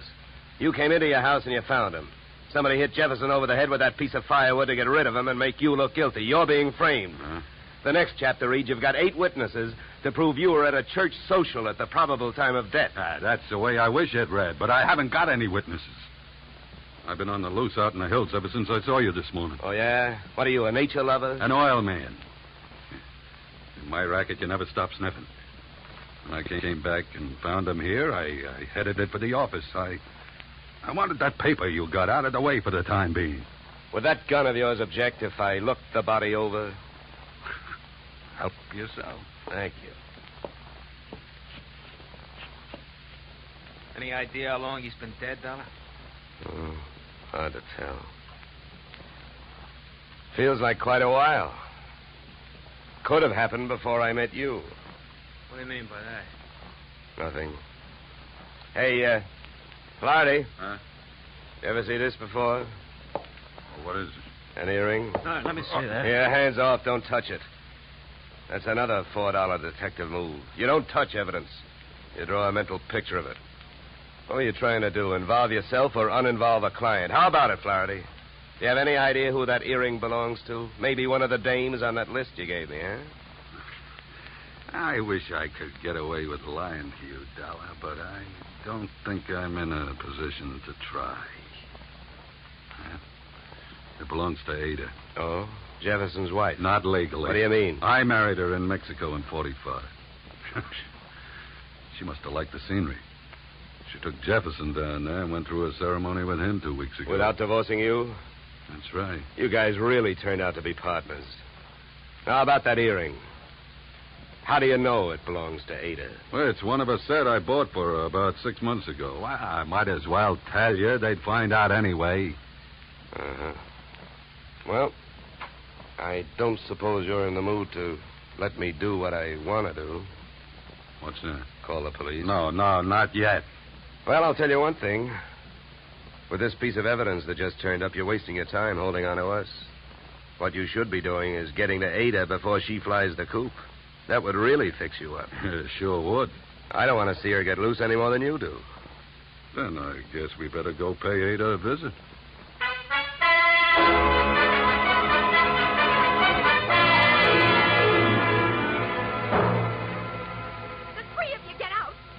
All you got is one lousy earring, and if you think I'm going to stand here and listen to you try to pin a murder on me, you're nuts.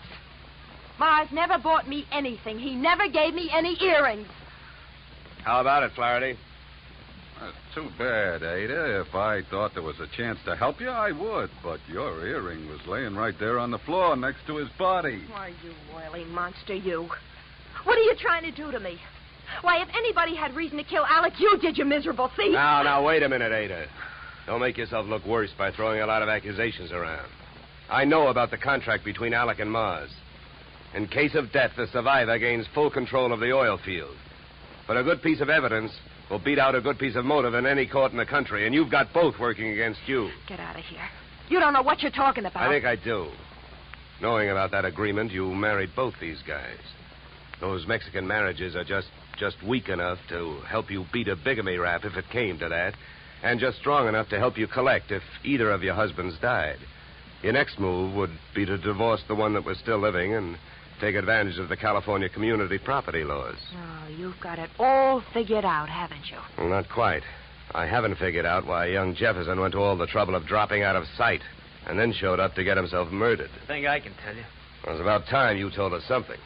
I was working for Alec Jefferson. That's why I couldn't tell you, Dollar. I was getting paid to help him stay out of sight and keep my eye on these two. The contract had him worried. But when I uncovered the bigamy and told him about it, he decided to go to Flaherty and try and straighten it out, man-to-man basis. You know that, Ada? No. I don't know anything about anything. That's a lie.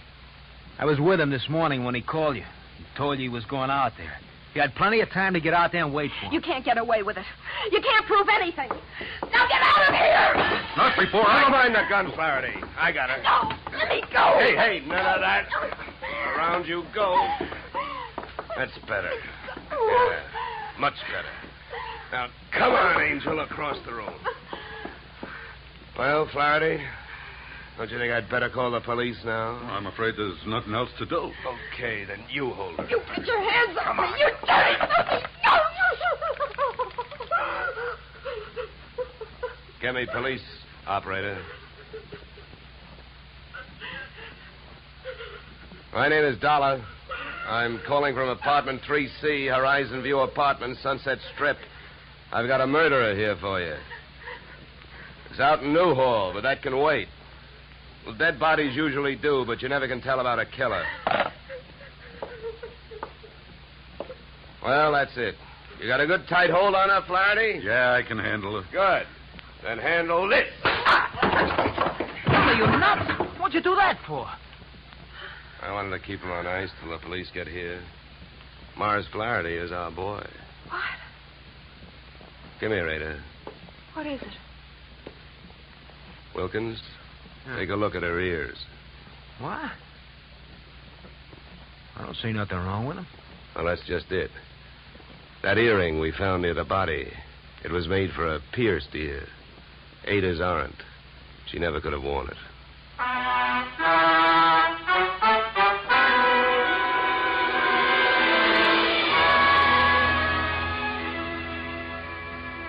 Morrow? If Flaherty had been a nice enough guy to buy jewelry for his wife when he had her, he wouldn't have bought the wrong kind of earring when he wanted to set her up as a patsy. The police traced his purchase of same to a Main Street pawn shop. But what really nailed him was the biggest switch of all. Since the murder weapon was a shaft of rough bark firewood, there were no fingerprints on it. But by the same token, there were weapon prints on Flaherty's fingers. A batch of tiny splinters under the skin. Inasmuch as my own girl furnished the practice which made me perfect on this case, I assume you will not be annoyed at my listing expense account item 3, $65, one pair gold earrings inscribed to Olga with love. Item 4, $187.13 return transportation Los Angeles to Hartford. Expense account total, $711 signed yours, truly, Johnny Dollar.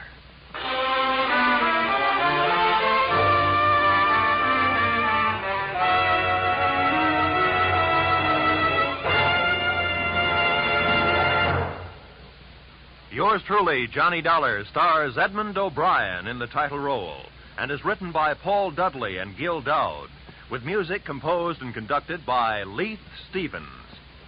Edmund O'Brien can currently be seen starring in the Harry M. Popkin United Artists production, DOA. Featured in our cast were Michael Ann Barrett, Ed Max, and Tony Barrett. Yours truly, Johnny Dollar, is produced and directed by Jaime Del Valle.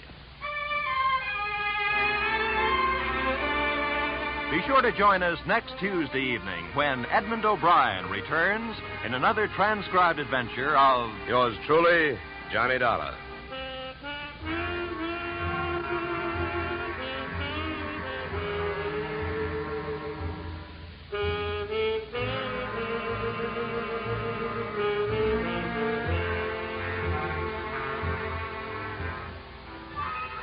Blizzards in the western states, floods in Texas, hurricanes in Florida, tornadoes in Louisiana. Wherever disaster strikes, the American Red Cross stands ready to lend assistance. The Red Cross helps victims not only at the terrifying moment when disaster strikes, but also in rehabilitation. This is just one of the many nationwide activities of the Red Cross. Give generously to its latest drive. Now stay tuned for the adventures of Philip Marlowe, which follows immediately on most of these stations.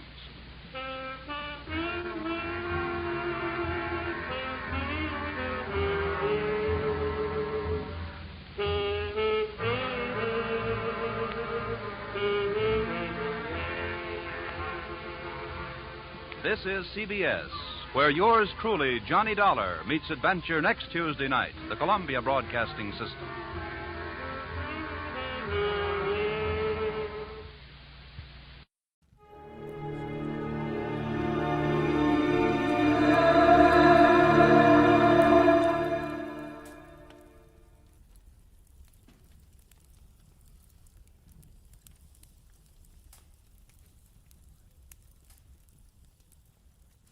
Get this and get it straight. Crime is a sucker's road, and those who travel it wind up in the gutter, the prison, or the grave. The trail started in Montana with a bum with two names rushing away from his lady love and led fast into L.A. Past a southerner from Canada, a worried wool dealer, and a chorus girl with a .45. When it finally stopped at murder in the park, the tramp was still in a hurry. From the pen of Raymond Chandler, outstanding author of crime fiction, comes his most famous character in The Adventures of Philip Marlowe.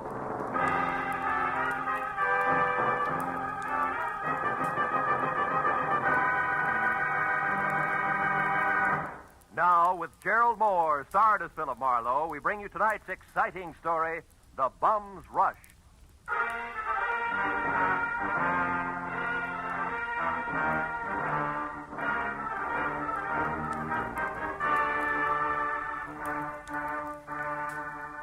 You know, there comes a time in everyone's life when a relative wants a favor.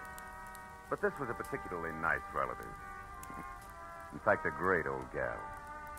She'd written my name and address in the center, and her name, Jessie Gabbins, Eagles Rock, Montana, in the upper left corner of the envelope. The stamp totaled away a mail special, and the letter inside started off like one of those, "I was wrong, you've got to find him for me, you've got to" type.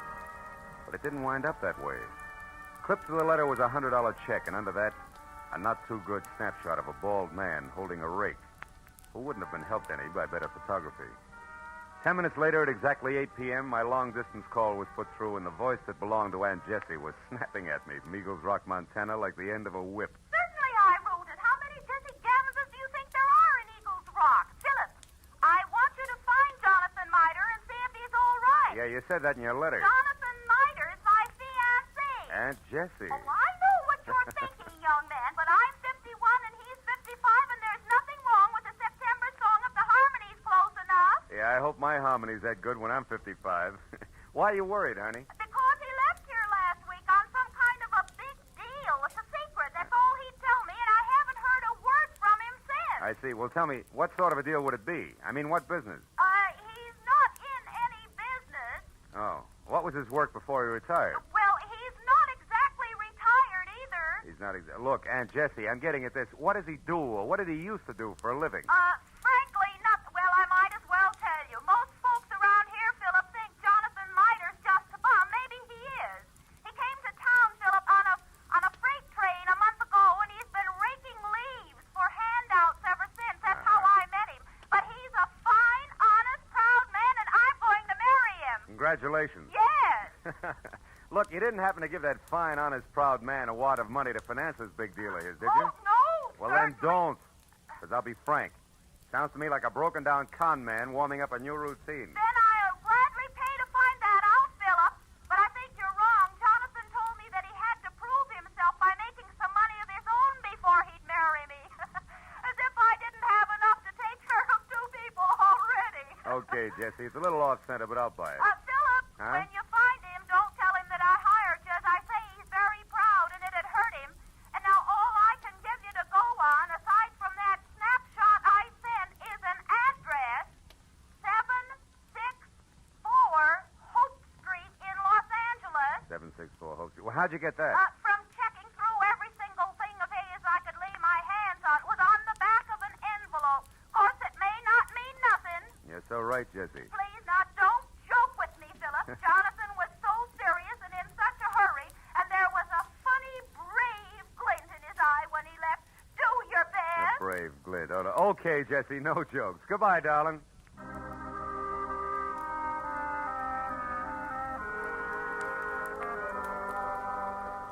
I felt a little sorry for my Aunt Jessie Gavins because the concept of a knight of the road rushing off on a secret quest to prove himself worthy of marriage held up like a celluloid shovel. And it got no help when I pulled to a stop in front of 764 Hope Street. It was a cramped combination warehouse and office of corrugated iron and glass brick, respectively, with a shy red and black sign reading Hirsch Woolens over a door that looked like... Well, it looked like it handled about as much business recently as a repair shop for spinning wheels. It was half open, however, so I went in just in time to catch the last round of what must have been a healthy spat going on behind a frosted glass door marked private. Well, I'll tell you something, Mr. Eldenhurst. Keep your eyes more on wool and less on nylon, and you'll be better off. All right, all right. Heaven's sake, Martha, this is no time to quibble. We've got more important things to do. Unless, of course, you want to keep that chorus job at the Plume forever. Well? Okay. You just watch your step. Goodbye, Eldon. stupid. This is a hallway, not an art gallery. Yeah, there's a petty girl if ever I've seen one. Well, what do you want? Oh, Mr. Hirsch. Yes? Yeah, well, I'm Ned Johnson. I'm looking for a job. What kind? Oh, salesman. Wool's my line. I see. And how long have you been waiting out here? Oh, I just stepped in. Come inside. Thanks. Sit down. Now, what is your specialty? Woolens, worsteds, or felts? Well, I've handled them all. We confine ourselves largely to a very high-grade merino woolen, Mr. Johnson, Ned Johnson. I've worked with merino. Well, and what about the others? Lester, perhaps? Lincoln? Oh, sure. Lester, Lincoln. Certainly, I find it all a fascinating business. So do I. A very romantic background. Yeah. By the way, what do you think of Lanatal as against merino? Lanatal. Well, not good. No, you see, I've watched the Lanatals from the range right through shearing and on up to weaving. It just doesn't compare with... what's the matter? What are you really after? I slipped, huh? You fell on your face. Lanatal is synthetic wool made from milk. Now, who are you? Okay. I'm from the Sequoia Credit Association. We're investigating you. Just a periodic routine thing. It's strictly confidential. Get out of here and stay out if I ever catch you. All right, take it easy. I was clumsy, that's all. Don't start a riot about it. Look, you pry into my affairs Quite again. a temper you got there. Better watch it, Hirsch. It'll get you in trouble. So long.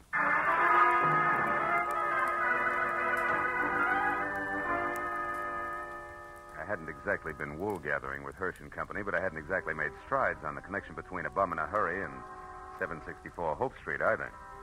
However, I couldn't help wondering what Hirsch had meant when I'd overheard him speak to the girl in the office about more important things to do. So when he slammed the door on my shoulder blades, I went around to the alley for a peek in his warehouse. But I skipped that when a man stepped into view wearing the identical face I had in my pocket on a snapshot. It was Jonathan Miter. He'd swapped the rig for a silver-tipped cane and patches for 14-karat class from spats to a Hamburg, which might well have covered a bald head. But it was the same man, no doubt about it. So I decided to play this one strictly three cushions with the reverse English. Hey! Huh? Hey there, you! Oh, were you addressing me, sir? Yeah. Don't I know you? Oh, sure I do. Points east, huh? You're mistaken, my man. I haven't been east in 30 years. Oh, come on, friend. I'd know you anyway. You're good old Jonathan Miter. Sir, I am Ross J. Crowley of Canada, and I have never had the dubious pleasure of your acquaintanceship until this very moment. Ross J. Crowley of Canada, huh? Okay, Miter, that's the way you want it. What are you doing around the wool business? Setting it up for a fleecing or just pulling it over somebody's eyes? My good man, you've obviously confused me with someone else. Now, pack off, like a nice fella. I'm in a hurry. Now, wait a minute, Pop. Wait a minute. Let's get this straight first. Your name's not Crowley. Why are you using it? By Godfrey, sir, you're trying my patience. Stand aside. Come on, let's have it. Oh, very well, if you insist. Here it is. Look out. Hey, come back here, you old goat. Why don't you look out? Why, you awkward roughneck. Why don't you look where you go? I was, but I couldn't get around all three of you. Three? What do you mean? You and your 2 big feet. If you can't keep those gunboats out of people's way by yourself, hire a pilot. Hey, Oh, by now my boy's so far ahead I couldn't catch him if he stopped for lunch. Thanks to you. Goodbye. Went as far as the corner anyway, but I'd been right the first time. Jonathan Miter, alias Ross J. Crowley of Canada, was long gone, and I had no idea where. It left me with one slim, lovely lead, a lady named Marcia. If I'd eavesdropped correctly, she would shortly be making with the legs in the chorus of the Flume Theater restaurant. It was 7:30 when I entered the platinum-plated tourist trap on Hollywood Boulevard that featured small portions of bad food under glass and large helpings of good skin under lights. Cost me $10 and a fast ad-lib backstage, but it would have been worse out front, so when the chorus high kicked its way out into the wings, I nailed Marcia as she went by. She narrowed a half a pound of mascara at me and let a footlight smile drop, which left very little else. Yeah, my name's Marcia. What do you want? Make it snappy. I gotta change. Change what? Your hairdo? This won't take a minute, baby. All I want to know is where Jonathan Miter can be found. How should I know? I never heard of him. You're stalling on your own time, baby. I got all night. Nuts to you, Jack. Blow. Come back here. This is important. Now, listen, you. I don't know anybody called Jonathan, what's his name? And put one more fingerprint on my arm and you'll get bounced out of here on your head. You know, there's just a chance you could be on the level. Look, the guy wants about 55 and spats with a Hamburg over what is no doubt a bald dome. Carries a black cane with a silver tip and for some reason answers the name of Crowley. Crowley? Yeah, that's it, Ross J. Getting warmer, huh, kid? And don't bother telling me you never heard of him. So I've heard of him. So what? He's a good pal of mine. Met him a couple of nights ago. He's quite a sport. I'll bet he is. Where can I find him? What do you want him for? I want to talk to him, that's all. Where's he live? Up a tree. Like I said, Buster Blow. And like I said, baby, this is important. So important, I'll have a lopsided line in the next number if you don't talk, because you won't be there. You'll be on your way to the pokey. Now, where does he live? I don't know. He's from Canada. You can come closer than that, sweetheart. Give. All right. He tells me he takes a walk in the park every night. He raves about the gladiolas. Like they grow in Coldwater Canyon Park, maybe? Maybe. Thanks, you're a good kid. Keep your powder dry, baby. I'll see you.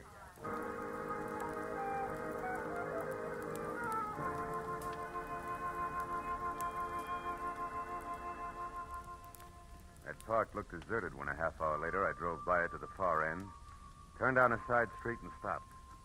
But as I started in on foot, I saw him, Spats, Hamburg, Kane, and Alias, ambling slowly away from me along a back path. I started after him quietly, and when he got near a corner, I was close enough to hail him, and then grab. But I didn't get the chance. Stand still and keep your mouth shut. I turned slowly. It was the gentleman with the big feet, and he wasn't much uglier, just a little flabbier than the automatic wrapped up in his fist. You seem to be falling over my feet every time I turn around. I noticed that. But I figured the first time was coincidence. What do you figure now? That our gay dog, Mr. Crowley, who just turned that corner there, is wagging two tails. But you hold the gavel, Chairman. And don't you forget it either. So he gave you the name Crowley, did he? Mm-hmm. Why, you think he's got another one? Stop that. We both know he's lying. What I don't know is why he took that name or why you're interested. It's a hobby. I collect old geezers with more than one name. You're going to handle hard, huh? You won't tell me? Well, I don't know your angle either. We might work out a trade, huh? No. I'm not wasting any more time either. You're not going to get away from me again. And that means you'd better stay right here. Oh!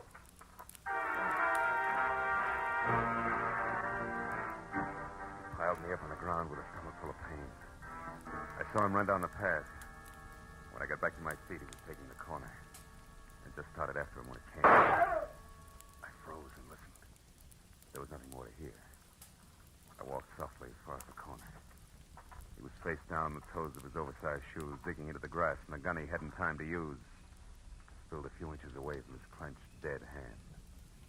And across the park and rushing for Coldwater Canyon Road as fast as his feet could go was a bum with two names and a Hamburg hat.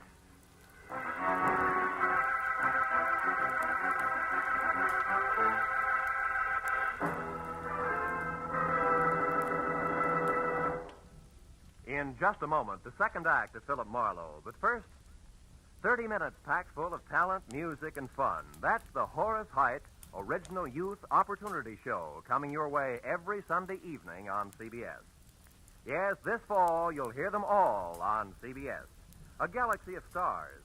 And one of the brightest is genial Horace Heidt, who keeps the fun rolling with one hand and with the other pushes open the door to opportunity. Gives a talented youngster his big break toward fame and fortune in show business. Remember, Sunday night, it's Horace Heidt and his original Youth Opportunity Program. Listen every Sunday, starting this Sunday, over most of these same CBS stations. Tune in this fall for the shows that you love best of all. Listen carefully. Here's the address. It's CBS. Now, with our star, Gerald Moore, we return to the second act of Philip Marlowe and tonight's story, The Bum's Rush.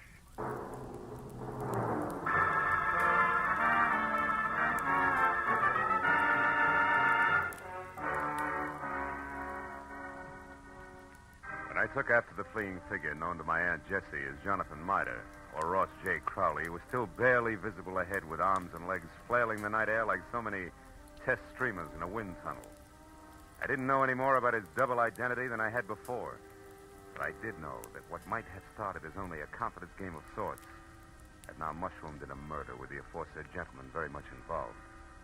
And a moment later, when I saw him, breathless and afraid, duck into a sagging, deserted wooden shack that showed a single red light and was labeled Department of Parks, Fire Equipment Private, I figured the right time and place had come to talk it all over. When I finally carefully stepped inside and announced both myself and 38 in hand in definite stentorian tones, he agreed wholeheartedly. All right. I'll come out just as you say, sir, with my hands up. After all, I've no reason to hide. Other than murder, no. Rough murder.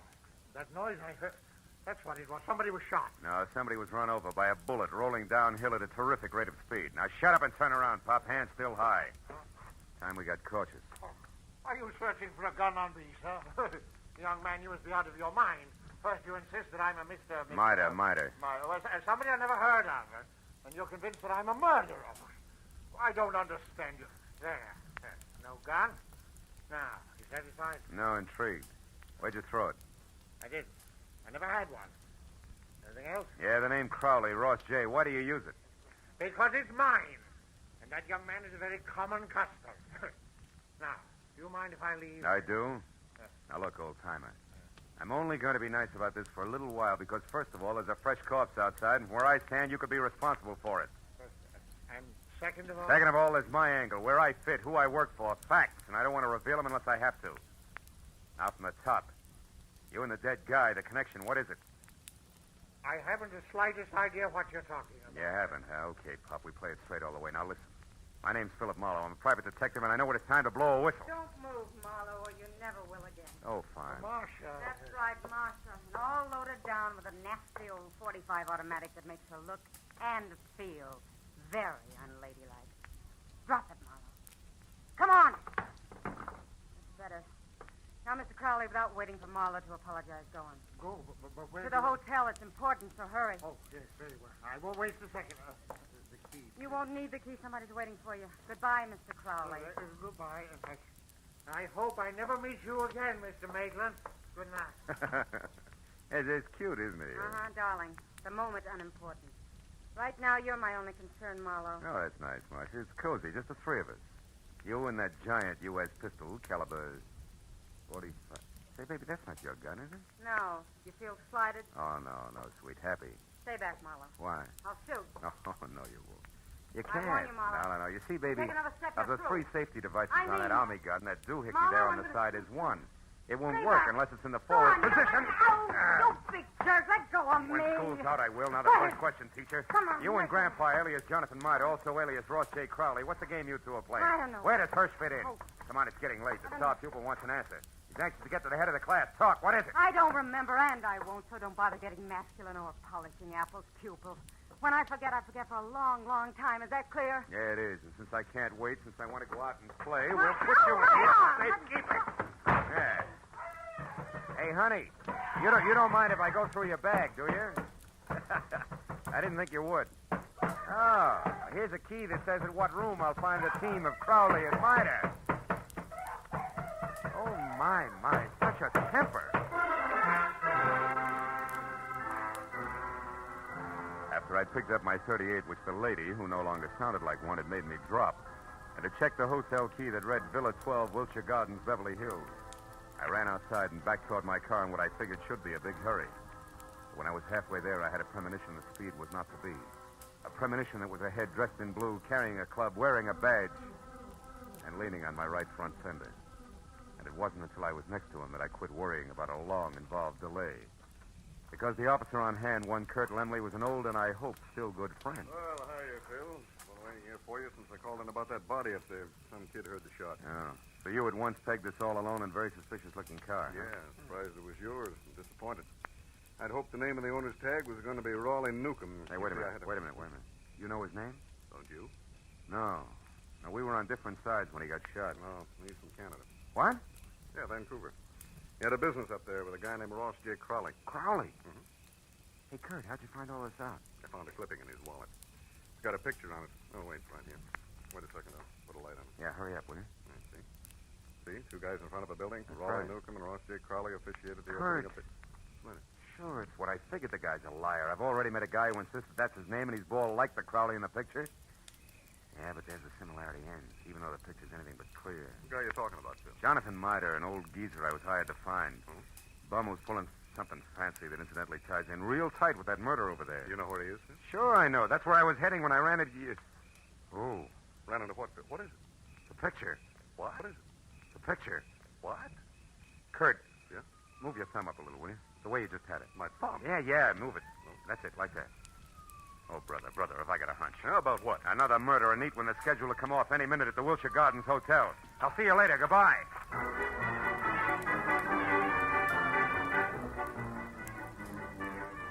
Best it was 10 screeching stop-and-go minutes from Coldwater Canyon Park across Beverly Hills to the Wilshire Gardens Hotel on the boulevard of the same name.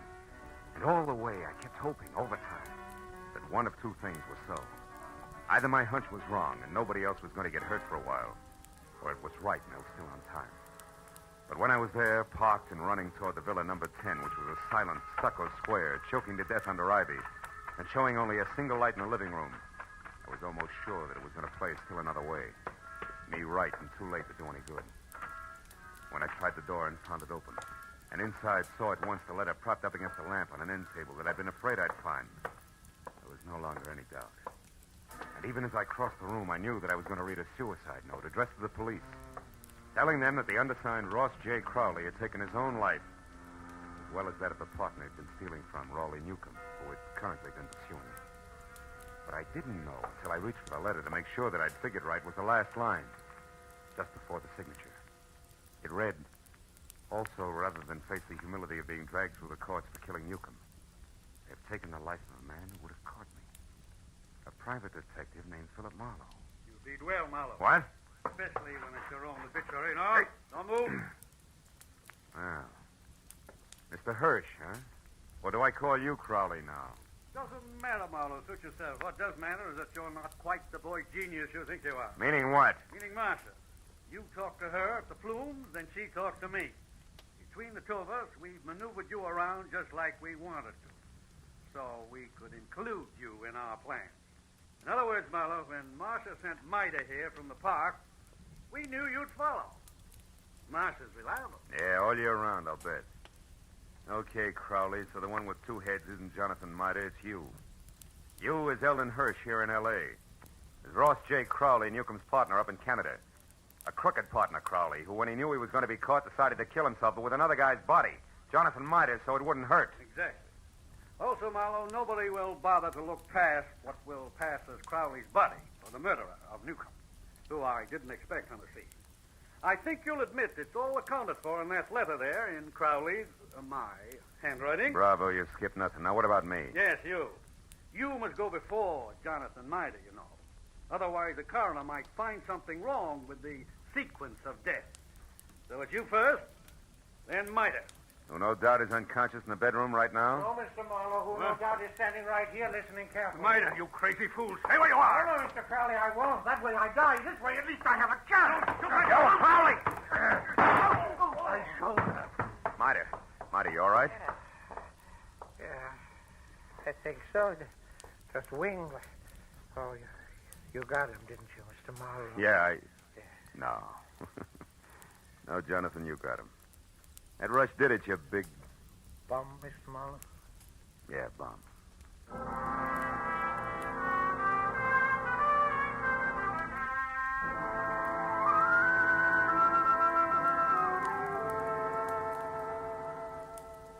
It was 2 long hours of first aid for Jonathan.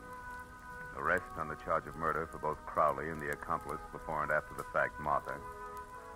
And questions and answers in triplicate for the police before Mida and I were finally alone and back in my office waiting for a call we put through to, of course, Eagles Rock, Montana. But even then, the gentleman vagabond couldn't quite get over things. Then, in other words, Mr. Marlowe, this Crowley, who introduced himself to me as Hirsch, had his fiendish plan already formulated. And on one of his trips down from Canada, saw me when his train stopped at Eagles Rock. I was raking leaves around the depot. And he saw me, and he hired me on the spot because he needed someone to fit the part of his corpse. That's it. And you'll admit you were well qualified for the job, alone in the world. Except for Jesse, Which you didn't happen to mention. And the fact that you were bald. That's true. Don't be sensitive. You see, Crowley, or Hirsch, was also bald. What?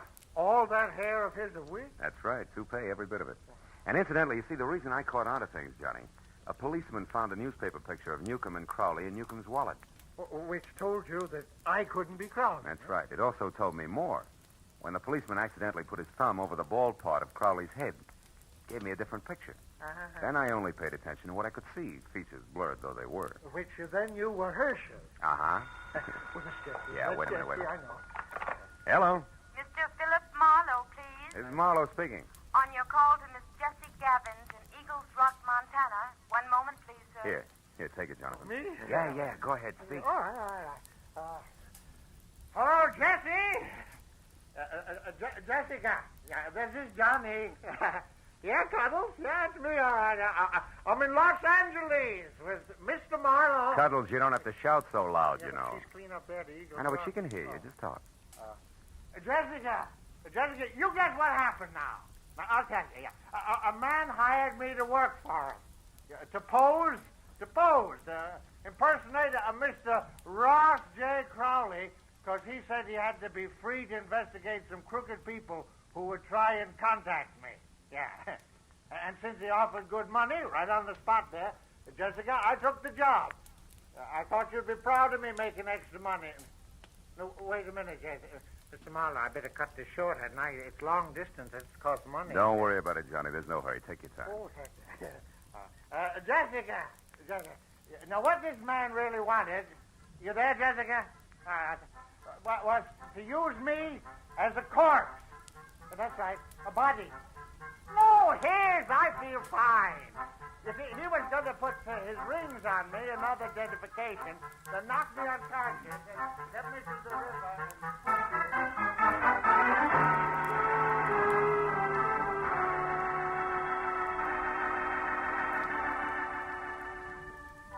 By the time I got Jonathan Mida down to Union Station and aboard a northbound train with specific instructions to stay away from strangers, and got back to my own apartment on Franklin, it was better than 3 o'clock in the morning. Oh, and I was tired. I emptied out my pockets and started to undress. But I forgot about that when my eye fell on the picture that Jessie Gabbins had sent me in her original letter. The picture of Jonathan. Well, now Aunt Jessie was going to be happy. But I wondered for how long. Somehow the portrait of the man with the hoe with the solid look of the ages didn't fit the spare frame of Jessie's night of the road. A lonesome train whistle would blow in the night, and Jonathan Mida would be gone.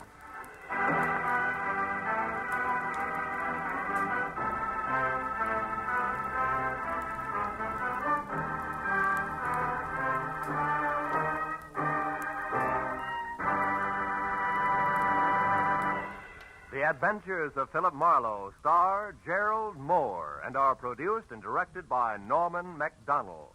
Script is by Mel Donnelly, Robert Mitchell, and Gene Levitt. Featured in the cast were Georgia Ellis, Hans Conrad, Ann Morrison, Herb Butterfield, Wilms Herbert, and Bill Boucher. The special music is composed and conducted by Richard Arant. Be sure and be with us again next week when Philip Marlowe says... The lady tourist was a school teacher out after glamour, and she got it. But only after she learned that in Hollywood, the 3 R's could be reading, done in a dark room, writing found in a dead man's pocket, and arithmetic that added up to murder, times 2.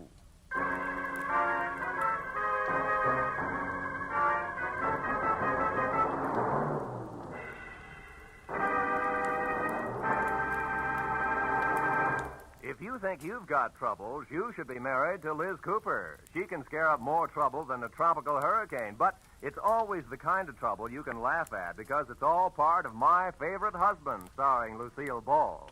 My Favorite Husband is part of CBS's great laugh lineup for Friday nights. You won't want to miss a single minute of My Favorite Husband. And you'll want to be around, too, to hear the Goldbergs, Leave It to Joan, and Breakfast with Burroughs. They'll all be broadcast on Friday nights over most of these CBS stations starting next Friday. This is Roy Rowan speaking. Now, stay tuned for Gangbusters, which follows immediately over most of these same stations.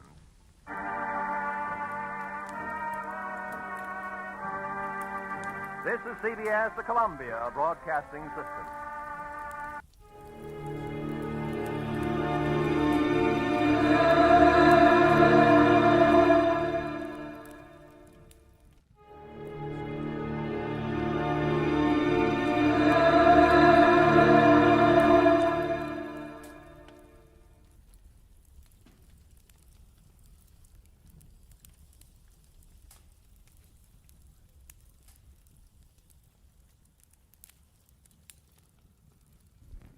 Get this and get it straight.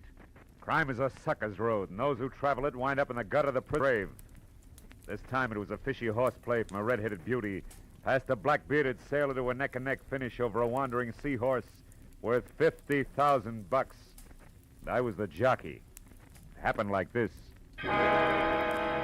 From the pen of Raymond Chandler, outstanding author of crime fiction, comes his most famous character in The Adventures of Philip Marlowe.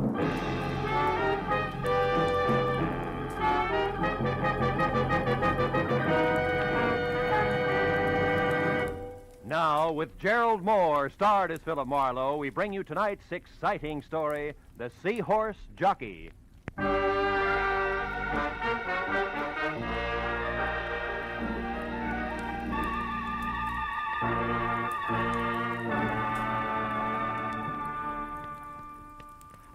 You know, Mr. Marlowe, when you came in today, I said to myself, it's a funny thing. You've been getting your haircuts here now for 6-7 years, but I never found out how you vote, Republican or Democrat. Well, I like to think that's my business. And another thing, never did you tell me if you're for the Marshall Plan or against the Marshall Plan. Well, the Marshall Plan And for the California's governor next fall?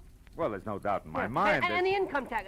sit back, please. Yeah. Now, the income tax is fair or it's not fair? Well, eminently... Now, how come all this stuff, I don't know, what is your opinion? I can't imagine. Of course, my opinion, I tell people. I say political party is a matter of getting to... Oh, excuse me. Saved by the bell. Hello? Alvin's Barbershop. Alvin speaking. Who? Mr. Marlowe? Yes, he's right here. Hold on, please. It's for you, Mr. Marlowe. Always interruption, ain't it? It's so right. For 60, well, never mind. Hello? Mr. Marlowe, this is Mrs. Lola Demarest speaking. Oh? Thank goodness I've finally located you. Now, you're to come out to my place at once. Pacific Palisades, 1312 Old Tower Road, and your plane leaves in 2 hours. Now, wait a minute. What plane, Mrs. Demarest? Why? What's this all about? The Seahorse. I'm going to sell it, Mr. Marlowe. My mind's made up. The Sea Witch? A Seahorse, Mr. Marlowe. It's a brute 6 inches high and set with precious stones, which a San Francisco dealer is anxious to pay $5,000 for. Well, look, Mrs. Demarest, The dealer's flying to New York tomorrow, Mr. Marlowe, and also my doctors say I'm living by sheer willpower alone. Hence, my decisions must be made quickly. Now, the terms of the deal are cash, so please be sure that you're armed. And the money will be returned here to my stepdaughter, Jillian Demarest, unfortunately. Oh, you don't approve, huh? No. However, I'll abide by my late husband's wishes. Jillian is to be provided for. Now, no more questions, sir. Just hurry. You'll be paid handsomely, and when you get here, Mr. Marlowe, use the back porch. I'll be in my bedroom. The other doors are locked. You're alone, Mrs. Demarest? No servants? I'm merely sick, Mr. Marlowe, not dead. And since I've just fired Elmer Paris, who was called a lawyer, but it was actually more of a baboon, we'll be able to talk. Now, hurry, Mr. Marlowe. Please be punctual. My new lawyer is due here at 4:30. I'll finish up and be ready for you at exactly 5. Is that clear? I've got one question. Were you ever a barber? Goodbye, sir. Well, Alvin, it looks like we'll have to skip that shave. Oh, that's too bad, Mr. Marlowe. Like I said, I'm anxious to get your opinions. Opinions are important, huh? Important, you know. Sure, Al, sure. I mean, the way I look at it, Mr. Marlowe... Alvin! Yes, Mr. Marlowe? Wipe the lather off. Your chin, not mine.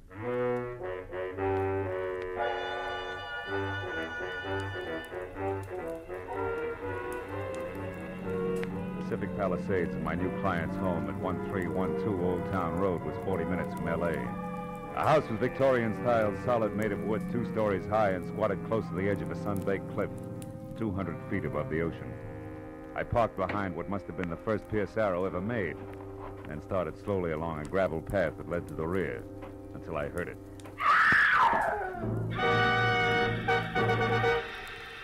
Inside, I found an old woman whom I figured to be my client, leaning against a half-open kitchen door, sobbing and clenching at the gingham apron she wore like it would keep her from screaming again.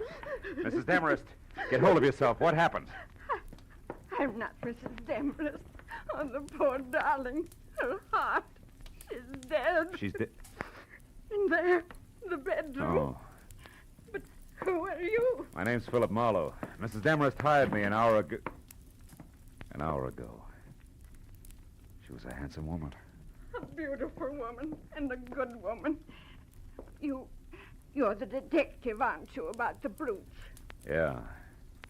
How'd this happen, Mrs. Lockfield. Oh. Miss Bertie Lockfield. Miss Lockfield, were you with her? No, I came over a bit ago.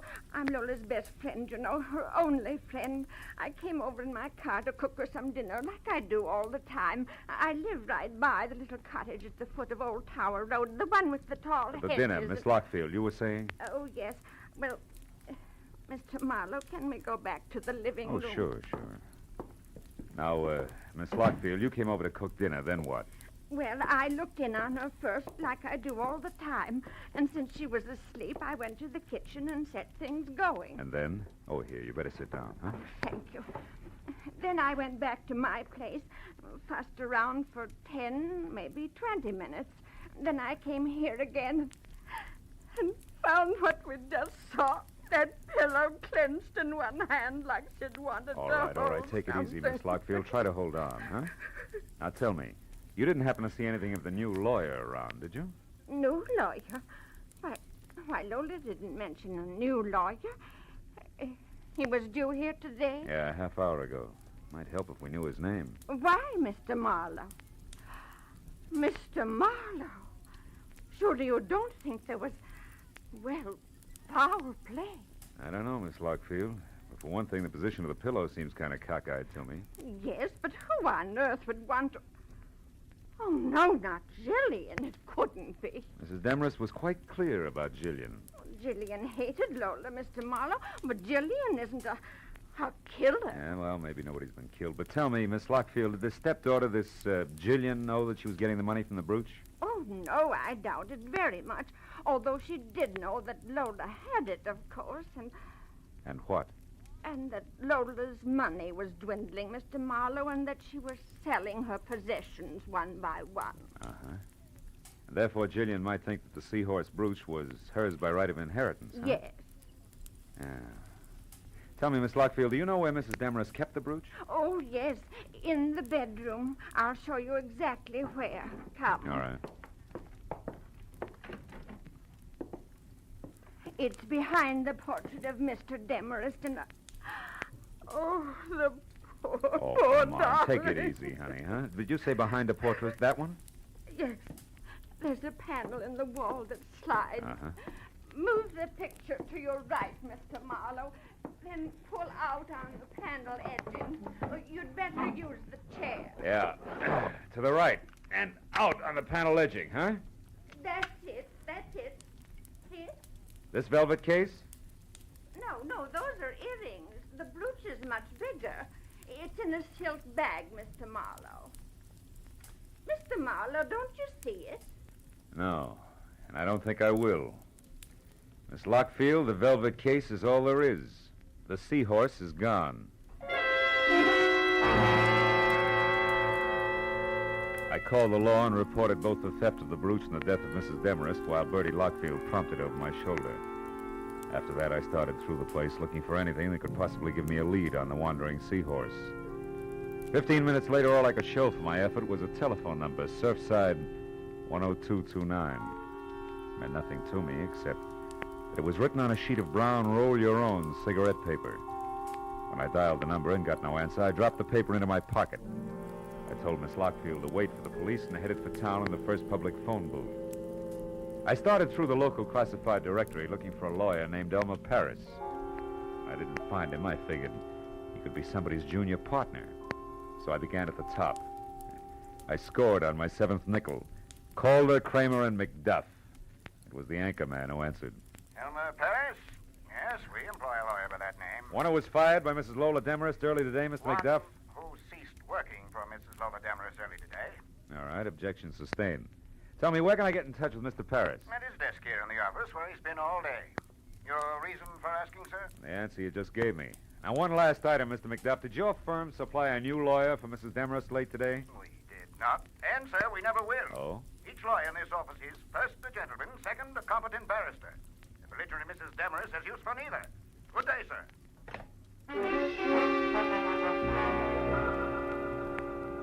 With that, I checked Elmer Paris off my list and went back to the phone book. Jillian Demarest, my late client's stepdaughter, was listed at number 111 Los Amigos Terrace, which a map on the back of the book showed to be just off Sunset Boulevard in Hollywood. Come in. The girl herself, replete with old-fashioned, the only thing that was red-headed, maybe 30, and meat and potato curves in either direction. From a waistline that was strictly rye crisp over lettuce leaves. Sit down. What's your problem? Well, I got some bad news, Miss Demarest. Don't tell me. It's my income tax. I've been caught lying. It's your stepmother. She's dead, Jill. Oh. That's too bad. Her Yeah, heart? well, try not to go to pieces, kid, huh? Look, I didn't particularly like Lola Demarest. She didn't particularly like me. So, why make a thing of it? Because the seahorse brooch has been stolen. You're kidding. Don't try brushing that off because it was supposed to be sold today with the proceeds to go to you. You're a liar. Private detective. Hired Jill to fly the brooch to a San Francisco dealer, and I found out it's really worth $50,000. A lot of dough you didn't expect. Okay, Mr. Private Detective.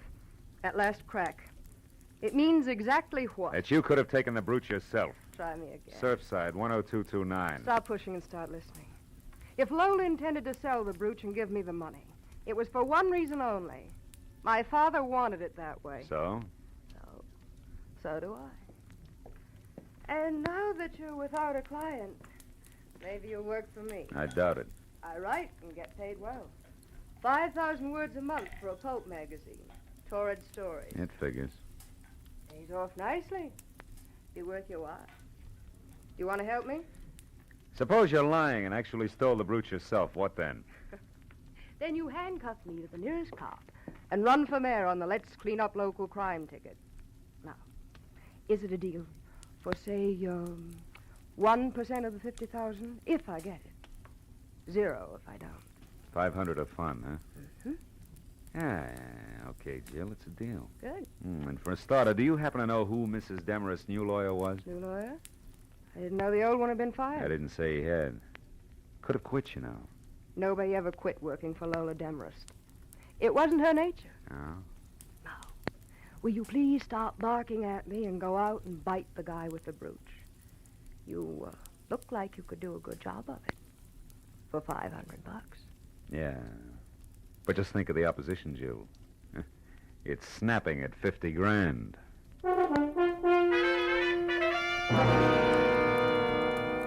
I drove back to the foot of Old Tower Road in the smothered and ivy cottage labeled Miss Bertie Lockfield. I started for the front door, but only got halfway. That'll do nicely. Right where you are. Oh, fine. You're a friend of Bertie Lockfield's or a relative, which? A nephew, why? Because, nephew, Aunt Bertie's not home, and I want someone responsible to leave a message with. So you go looking for him with a gun, huh? Now listen, baby, Shut up. And try to remember this. Tell your aunt that the new lawyer Mrs. Demarest hired will be in touch with her. Does that make any sense to you? No. But maybe if I knew his name, it would. I doubt it. Now, nephew, without any fuss, let me have your car. Hey, now, wait a minute. Wait. Come on. You'll find your car a block away from here where I left mine. Give? No. Happy motoring. Thank you, nephew. And don't forget the message. She backed away, got into my car, and started it without once taking her dead, fish-cold gray eyes off me. When she jerked away from the curb, it was too late for me to do anything but swear and start walking to my car. It was where she said it would be, so I got in and sulked as far as the first public telephone. It was time to try Surfside 10229 again.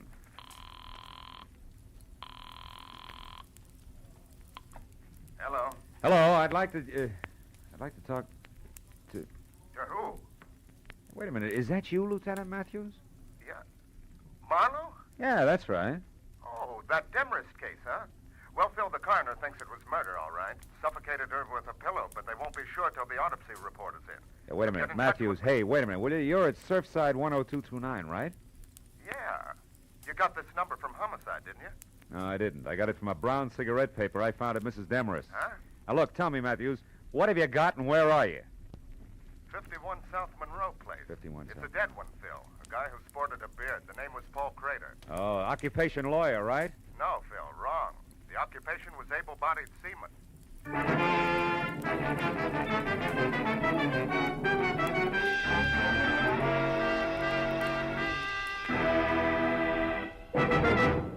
In just a moment, the second act of Philip Marlowe. But first, Dr. Christian's latest patient comes up with a new problem for the kindly small-town physician this Wednesday, and it's the case of a man who's about to be evicted from the place to which he's come home to die.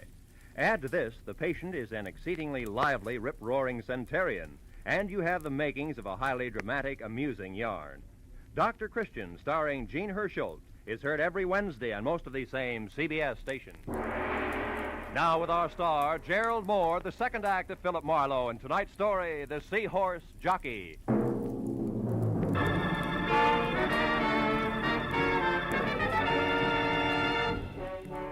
I was 30 minutes getting out to the address Matthews had given me. The neighborhood around Surfside looked like it had been pushed together from scraps that had washed in from the sea.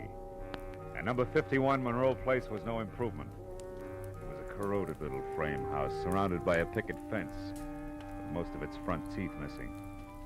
I parked in the red glare from the squad car's spotlight, and as I walked past the sagging gate, I could hear Matthews inside.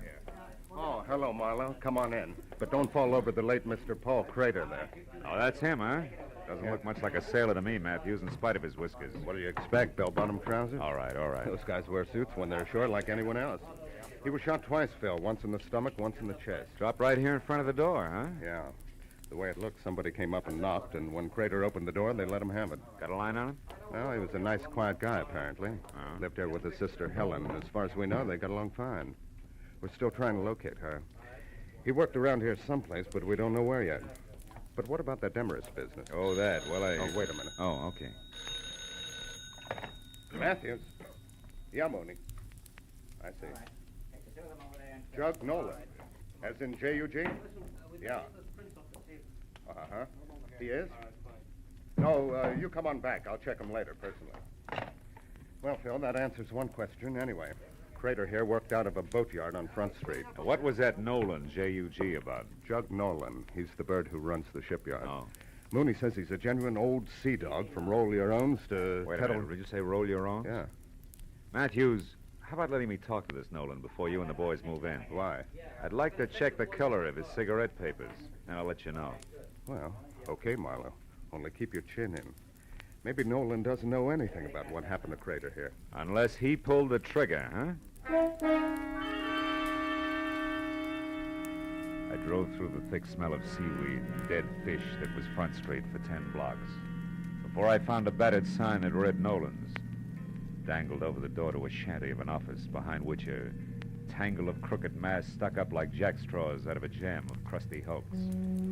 I pulled into the curb across the street from the place and started to get out when the office door opened. And a man who looked something left over from Moby Dick stepped out, headed across in my direction.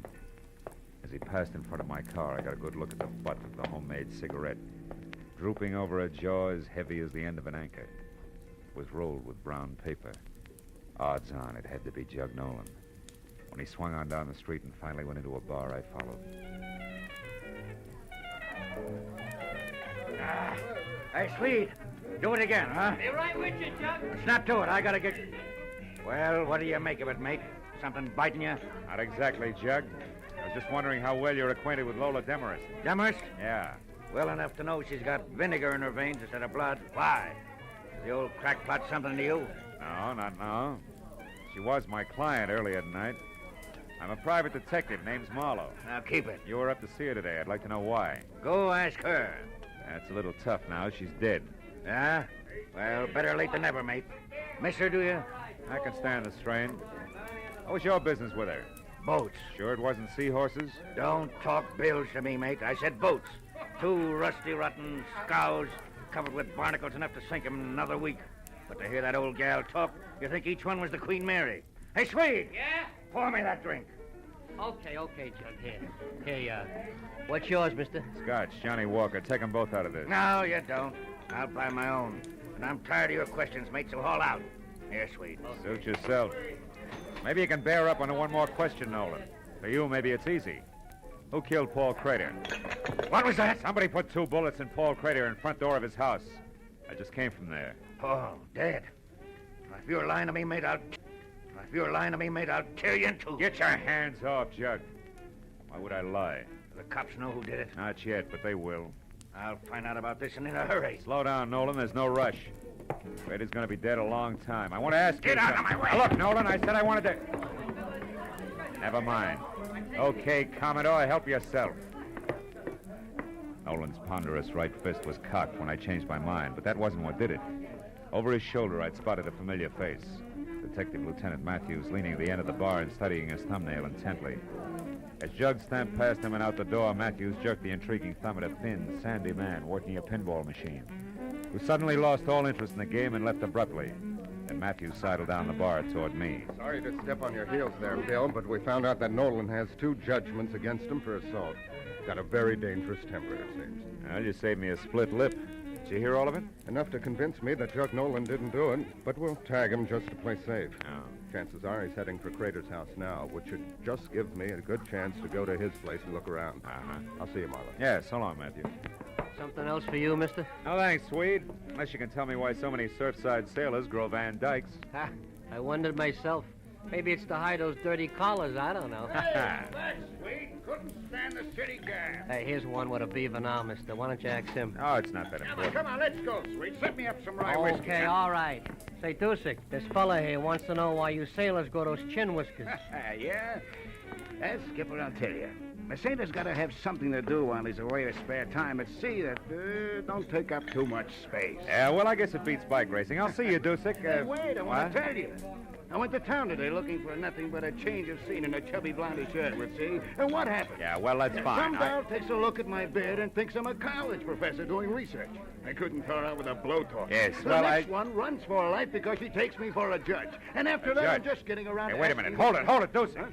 You say judge? What's up, Skipper? You losing your rudder? Just the opposite. You've given me an idea that'll work. Yeah, and what? 2 murders, a beautiful sneer, and a missing seahorse. Ah. Wild, but it's beginning to make some sense. So long, sailor. I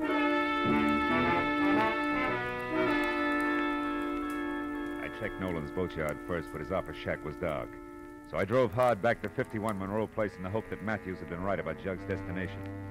When I ground to a stop, I once again gave thanks for smart cops. Jug Nolan was there, all the fight gone out of him as he stared without seeing it at the blood spot on the floor where Paul Crater had died. I asked him one simple question. The answer he grunted in 3 words without so much as looking up. But it made everything fit. And as I got to the phone, I knew that whatever else he was, the old sea dog was no liar.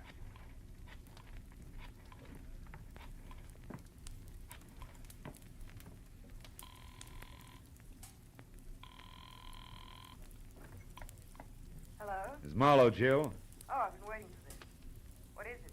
Money or fun? All depends. Now listen close. I've got to have some help right away. What's wrong? Where are you, Phil? It doesn't matter, but this does. Get hold of that friend of your stepmother's. What's her name? Bertie Lockfield. And both of you meet me at your stepmother's house as soon as you can make it.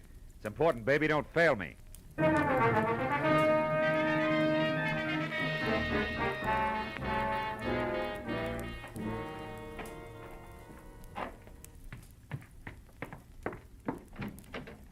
What took you so long? Well, yes, I understand you wanted our help in a big hurry. We rushed madly over I'm here. sorry it took longer to get here than I figured. What do you want us to do, Phil? Catch a thief and a killer?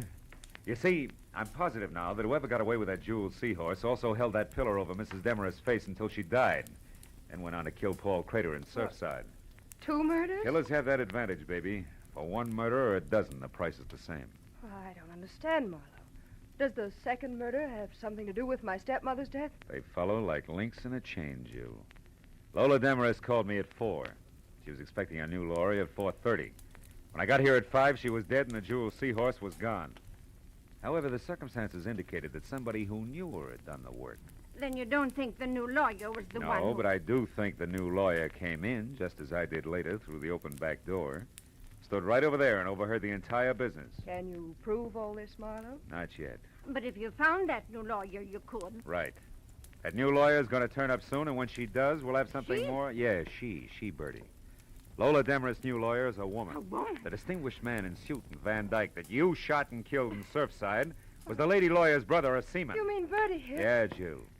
The new lawyer who witnessed the whole thing decided to move in on it. Right, Bertie? But it was blackmail. I got a note in my mailbox from a lawyer named Crater accusing me and demanding money. And since you were already in so deep, you figured another murder wouldn't matter. You got the lawyer's Surfside address some way and went there. That's where you stumbled, Bertie, over a suit of clothes and a beard. Bertie. Well, you were Lola's best friend. You'll never understand, you fool. So don't try. Bertie! try either, Marlowe. Make a move for your gun and I'll put a bullet in her back. Lola Demarest's best friend. I despised and hated her. The years I worked and slaved for that woman, pampering her, putting up with her sickness and her temper and her high-handed ways. She owed me plenty for those years. When it came time to pay, the money went to you, you cheap little snip. You'd done nothing for her. You were getting everything. Stand still, Marlowe. I came prepared, remember? So did I, Mrs. Lockfield. Helen Crater. Better drop it, Bertie. You're in the middle. Listen, we can still do business like you said in the note. Not now, sister. You forget 3 things. First, you tried to kill me. Second, you did kill my brother. Helen, you don't know what you're doing. And third, the female of the species is always deadlier than the male.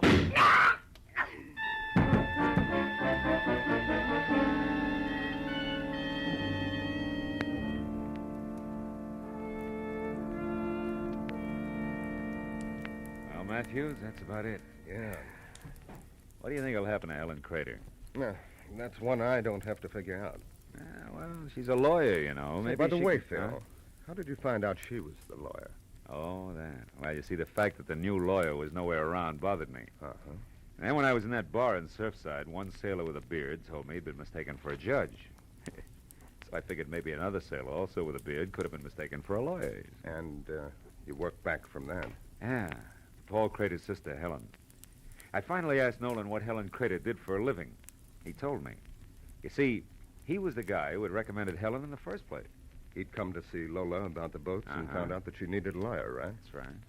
So he tossed some business to Paul Crater's sister. That's how the phone number came on brown cigarette paper. You know, I found it on the sun porch. Well, that's it. Yeah. Well, you gonna get some coffee? No, thanks, Matthews. I'm kind of tired. Oh, I think I'll go home.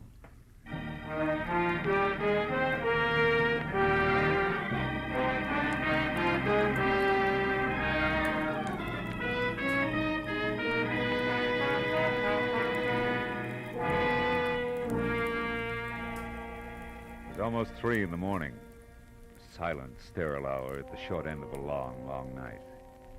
Everything that happened had been because of a jeweled seahorse. An ugly little replica of an ugly little fish. But then, as I thought about it, I realized that the trouble wasn't because of the seahorse. It was because of the people. Bertie Lockfield, Helen Crater, Lola Demarest. That's always the trouble. People. Yeah. To coin a cliche, it takes all kinds of people to louse up the world.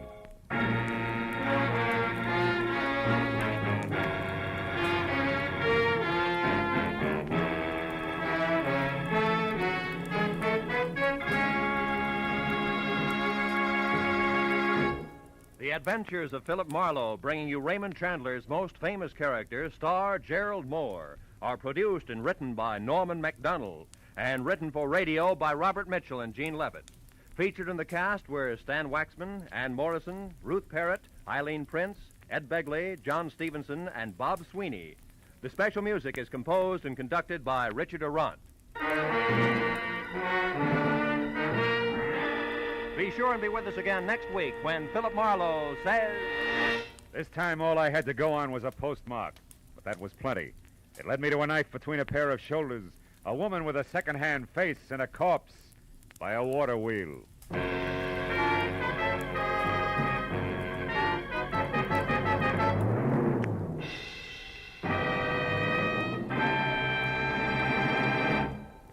There'll be some grand singing on CBS this Wednesday night. Bing Crosby will play host to Al Jolson and Ella Fitzgerald, and Burns and Allen will entertain lovely Dinah Shore. Also, Groucho Marx will be around with more of his wonderful wit on his quiz, You Bet Your Life. And, of course, Dr. Christian will be on hand with another famous story. They'll all be heard on most of these same CBS stations, so be listening. This is Roy Rowan speaking. Now, stay tuned for Pursuit, which follows immediately over many of these same CBS stations. This is CBS, where Wednesday night is Bing Crosby night, the Columbia Broadcasting System.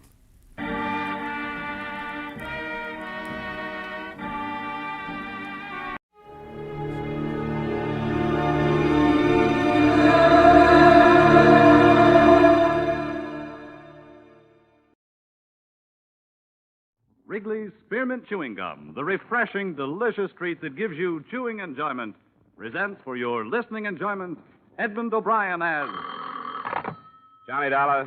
George Donnelly, Swanson Industrial, Johnny. Afraid we're having engine trouble. Come again? We got a substantial policy on the Belo-Horizonte Railroad in Brazil, both equipment and personnel.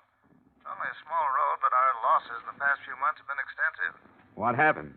4 locomotives piled up in 2 months, 20 dead. We got a pair of conflicting reports.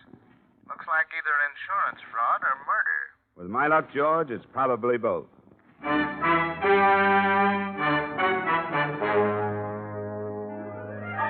The makers of Wrigley's Spearmint Chewing Gum bring you Edmund O'Brien in another adventure of the man with the action-packed expense account, America's fabulous freelance insurance investigator. Yours truly, Johnny Dollar.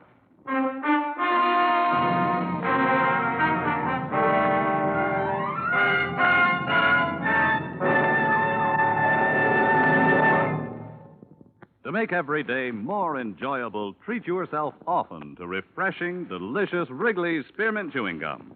Here's a taste treat you can enjoy indoors, outdoors, at work, or at play. The cool, long-lasting mint flavor refreshes you. The smooth, steady chewing helps keep you fresh and alert. Adds enjoyment to whatever you're doing. Wrigley's Spearmint Chewing Gum. Healthful, refreshing, delicious.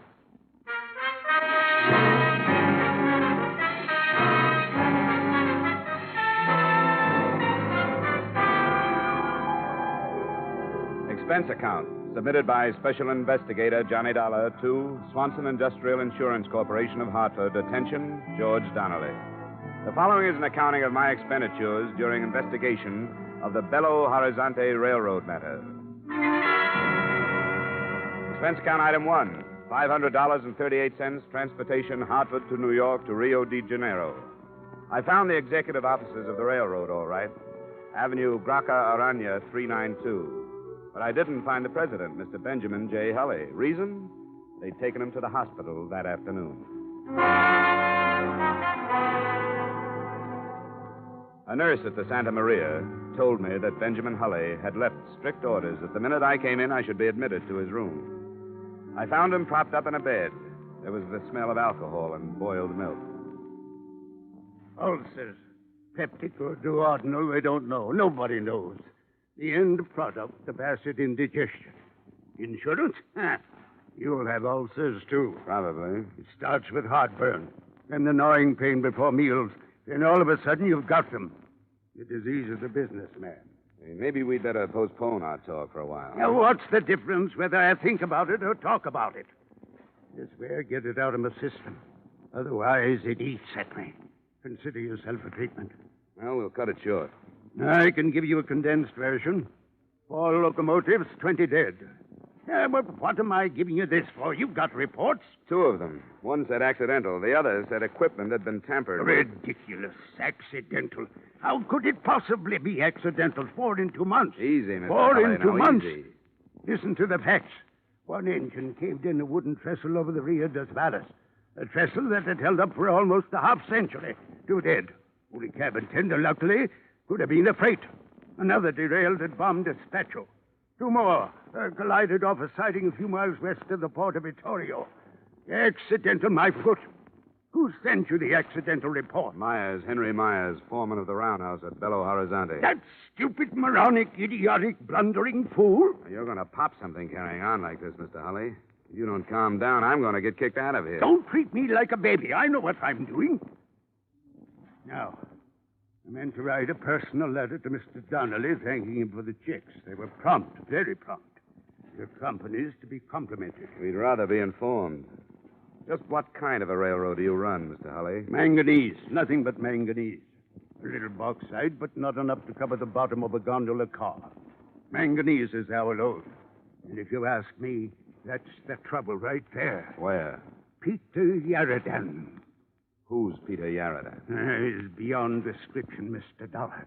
The greediest, trickiest man I've ever known. I haul manganese for a competitor.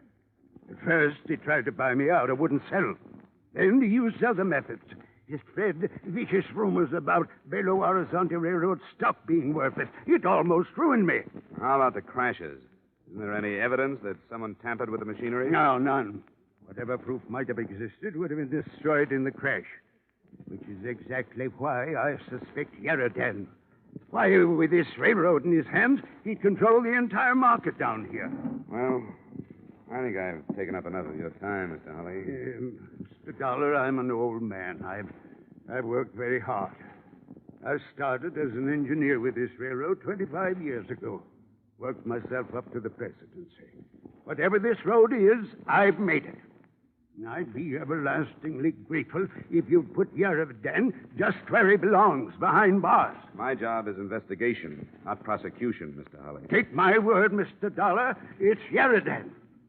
Well, before I go any further, I'd like to talk to this Myers, the foreman in Belo-Horizonte. Yes, very wise. It's about 400 miles north. I'll have a car and driver waiting for you in the morning.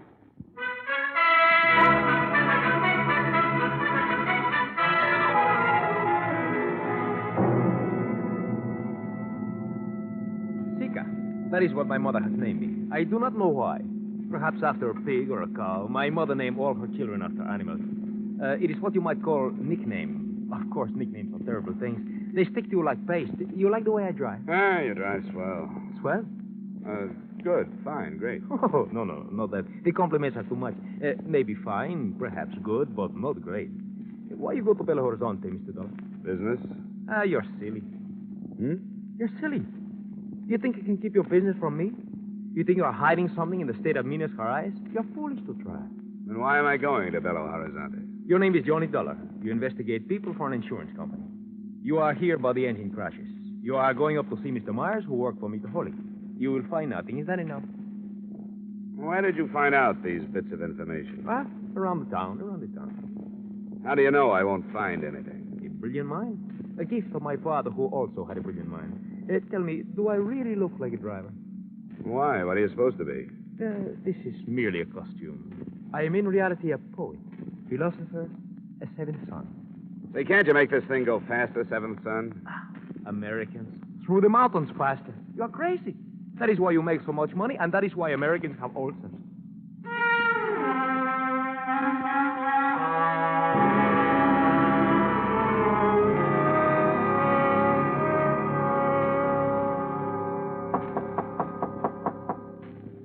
Second. Yeah? My name is Dollar, Mrs. Myers. Yeah. I'm from Hartford, Connecticut, insurance investigator. I'd like to talk to your husband, if I may. He ain't here. When do you expect him? I don't know. Is it about the wreck? That's right. Well, I don't know if it'd be right to ask you or not. Well, it's up to you. I'm not from the police, you know. Yeah, I suppose it'd be all right. Thanks. He's shaving. Oh, I got plenty of time. Saturday Evening Post just come in from the States, if you'd like to see it. Oh, fine, thanks. And there's caramels on the table. Never touched the stuff. I'd like you to know, Mr. Dollar. Yeah. Well, I'd like you to know Henry don't know a thing about this business. I just wanted to ask him some questions about the accident report he sent into our office. He wrote what he seen, and that was all he wrote. I wouldn't be concerned, Mrs. Myers. And no matter what anybody says, Henry had no more to do with the busted pins in them rods than the man on the moon. He checked before it went out of the yard, and he checked just before... Uh-oh. Said enough. Get into the kitchen. I didn't say nothing to him. Go on. I didn't say a thing. She talks a lot. Dollar, did you see? That's right. She talks a great deal for a woman her age. Her parents let her gab all the time. Have a caramel? No, thanks. Hey, what's this about busted pins? Yeah, she mouths. Come on, Myers. If you've got nothing to hide, there's no sense evading the questions. The pins were sawed. Somebody, I don't know. I should have checked them before they left the yard, but I didn't.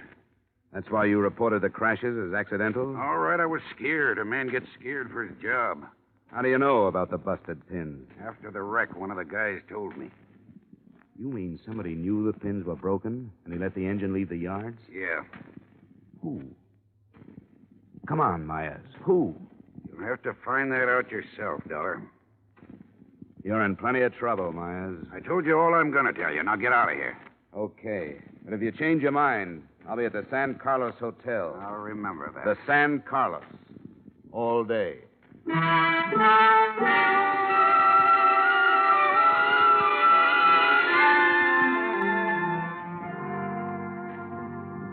If you You sit here in your room all day, Mr. Dollar. You do not have the benefit of the sunshine which plays so gently upon the soil. I'm waiting for a call, Seeker. Are you certain you would not like another game of Monopoly? No, you won. Yes, company, you are dull. Sorry. If it were not orders, I would go back home. Yeah? If I insulted you, would you fight with me? Oh, too tired. Even if I call you a coward and a thief? Names will never hurt me. Well, if I... Johnny Dollar. This is Henry Myers, Dollar. Be over here in 5 minutes. I'll give you the stuff you want. Don't move, I'll be there. You want Myers? He feels talkative. Come on, let's go.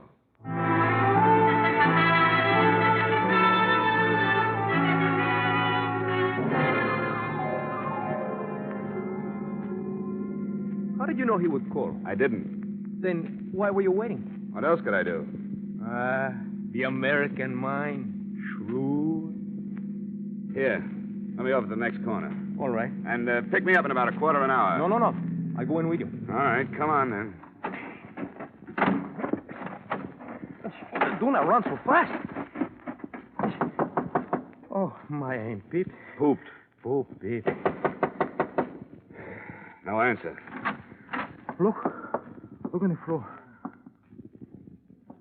Myers. Looks like somebody had an earlier appointment. He's still breathing. Myers. Who did it, Myers? Vida. Go to Ver Vida. Ver... He's dead. What is Bervida? Don't look at me, Seeker. I don't speak the language.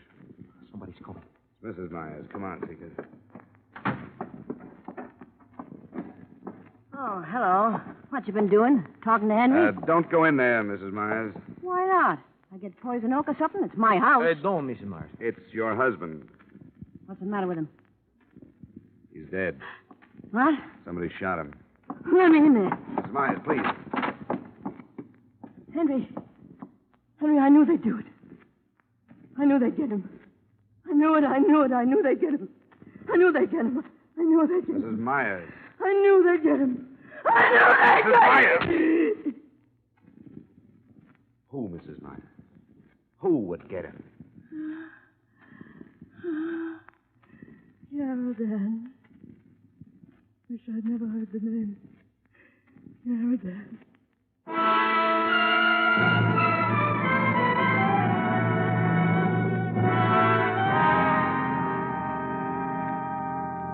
Come on, Mrs. Myers. Now try to remember. What does the word mean to you? Vervida. Is it a town? I don't know. A mountain? A person? Oh, try, Mrs. Myers. Your husband must have mentioned the word to you sometime. Look, if I remembered, I'd tell you, wouldn't I? Yeah. Well, the police probably Seeker called about half an hour ago. Come in. Mr. Taylor? Wrong house, Bud. Oh, permit me to refer to my pad. Oh, D-O-L-L-A-R. Dollar? That's right. Oh, good. I was sent to pick you up. Oh, really? By whom? No trouble. I am properly armed. The woman and your driver will also come. Better not argue, Mrs. Myers. He's the same one who killed Henry. He must be. Who's your boss, friend? Yaradan, Mr. Dollar. Peter Yaradan.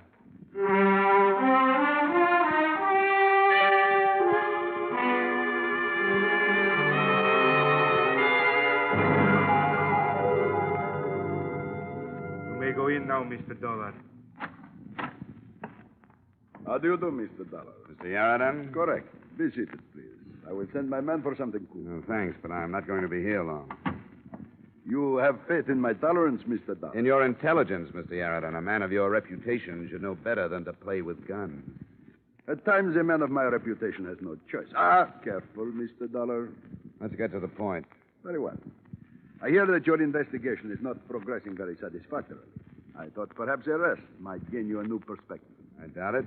Tell me, how is dear Mr. Hutt? He's not so good. Oh, shame. He tells so many tales that are untrue. He is lucky to be dying of natural causes. Something I hope I should be spared. Just keep piling up that manganese, Mr. Yaradan, and you won't have to worry. Is Mr. Hulley telling that silly story again? If you mean the one about your wrecking locomotives and spreading false financial rumors, yes. Oh, you don't really believe that nonsense, do you? I'm not paid to believe anything, Mr. Yarradin. I'm like an old hound. I just follow my nose. That is not very complimentary. You can take it for what it's worth. I like you, Dollar. Business-minded, dogged, courage to the point of bravado. You would not consider taking a position with me at, let us say, 3 times your present annual income, would you? Funny way to offer a man a job, Yarradin. With one finger on the trigger. Well, I would prefer to keep our relationship on this plane until I find out your position. I'm afraid we wouldn't get along, Yarradin. You are probably right. And it is such a shame, Mr. Dollar. You could have gotten so much more per hour while you were still alive.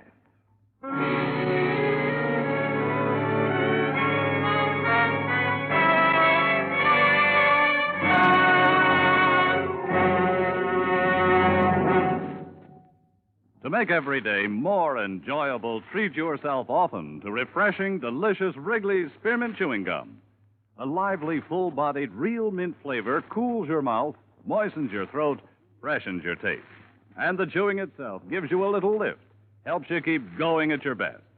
So for real chewing enjoyment that's refreshing and long-lasting, always keep Wrigley's Spearmint Chewing Gum handy.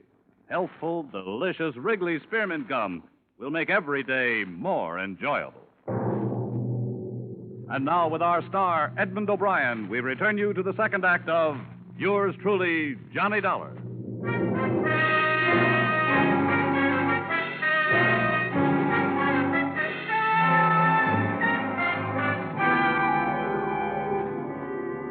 Yarradin smiled, but this was his living room. He wouldn't do it here. In that small moment of silence, I tried to see everything within my field of vision without taking my eyes from Yarradin's face. There was the blur of something metal to my right, something that curved toward the ceiling, something a few inches from my hand. I reached out and pushed it over on top of him. The floor lamp landed on his chest, and the shot went wild. I threw my arms in front of my face and jumped out a latticed window. I landed about 10 feet down in Yarradin's rock garden, right in the middle of a clump of stubby cactus. I ran out through the open gate, and I didn't stop running until I found myself at the San Carlos Hotel. Expense account item 2, 3, 4, 5, and 6, $30.59 miscellany to tie up the loose ends. For example, telegrams, one to Holly, wishing him better health and asking him for a definition of the word Vervida. 2 more to the police of Bam Despacho and Victoria, requesting reports on the crashes. Another to the company in Hartford, gently hinting at foul play. I wrote a full report of my findings, including names, left it with the notary public at the hotel, and ambled casually back to the large house of Peter Yarradin.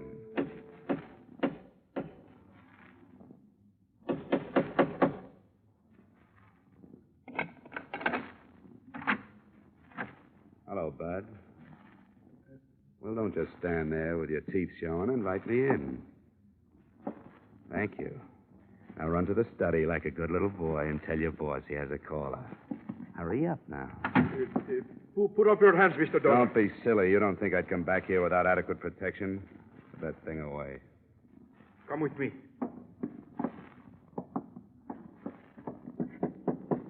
Come in. Mr. Yarradin, it is Mr. Dollar. I'm back. Couldn't leave without getting an apology, Yarradin. This is a surprise seeing you again. All right, Flash, you can go. But, Mr. Yarradin, last time... It is all right. I will be perfectly safe. Yes, sir. I will be at the door. You made a brilliant exit, Mr. Dollar. However, it is a shame I frightened you with my innocent conversation. Fear comes in handy sometimes, Yarradin. It saved my skin a couple of times lately. You have contacted the police? Not about you. You have come alone? Alone. You have a remarkable mind, Dollar. You think I can allow you to leave this house? Not only leave this house, mister, but leave with some information. Marvelous. I filed a full report, complete with names, places, and time of day. If I'm not back to get that report in 2 hours, it goes to the police department. And just where did you file this report, Mr. Dollar? That's the little secret right there. I am holding 2 friends of yours, you know. I know. I would exchange their lives for the report. I'm sick of your offers, Yarradin. You're going to release Mrs. Myers and Seeker, and you're going to tell me all about the word Bervida. Tell me all about the word Bervida. How I wish I had a man like you working for me. Pervita, Yaradan. Of course, Pervita. But what you are really asking is, did I have any part in the railroad matter? You can answer that one, too. The answer is no. You don't believe me. Go on. The Belo-Horizonte Railroad has been on the verge of bankruptcy for 2 years. But Mr. Benjamin Hulley is a very stubborn man. I have offered to buy him out 1,000 times. And he'd rather sell to the devil. I think he would. You see, the manganese fields in the Minas Gerais are owned by a competitor of mine. A small competitor, but a competitor. These fields are very valuable. At the rate of their present exploitation, however, they make little profit. Small operation. Exactly. If I had the fields, I could make them pay, and pay very well. If I owned the railroad, I could boost the freight rates, force my competitor out of business, and take over the fields. But Hulley refuses to sell, even at a large profit. And the crashes? They should be obvious, especially to you, an insurance man. His railroad is failing. So he is scuttling his equipment and getting the insurance money. And Pervita? If I could get to him, I would have all the information I need to put Hulley where he belongs. Okay, Aaron. I sense something of disbelief in your tone. There are other possibilities. Oh? Right now, I'll keep them to myself. Dollar, I will give you $10,000 not to deliver your report. I'm glad you made that offer, Aaron. That tells me a lot. Tells you what? That you've been giving me a nice mixture of fact and fancy. Now bring Sika and Mrs. Myers down here. We're going back to the hotel.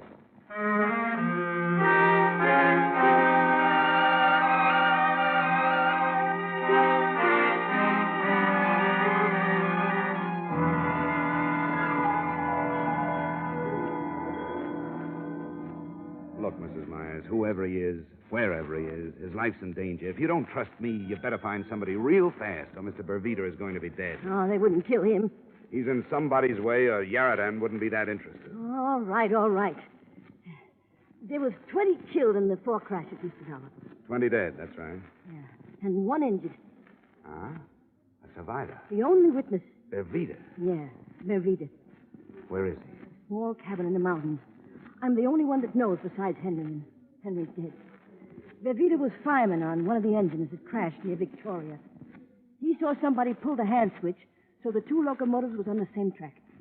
The engineer put on the brakes, but not quick enough. Pervita jumped. Thanks, Mrs. Myers. I think I'll have the notary mail that report on Yaradan to Hartford for safekeeping. And, Sika, my boy, we're going to pay our respects to Mr. Pervita. You stay here in the hotel, Mrs. Myers. I want to know who killed my husband. I'll give you that information when I get back. I'll contact Rio and have Mr. Hulley's secretary put through an authorization for a locomotive and engineer to take me up. There's a dirt road, Mr. Dollar. Why don't you take a car? No. I think the locomotive is much faster. Sika's right, Mrs. Myers. We'll go by rail. Mr. Dollar. Yeah? Would you mind very much if I stayed here in Belo-Horizonte? Wife and children, you know. Well, I never would have put you down as having a family, Sika. Well, to tell the truth, I don't, but someday I hope to have.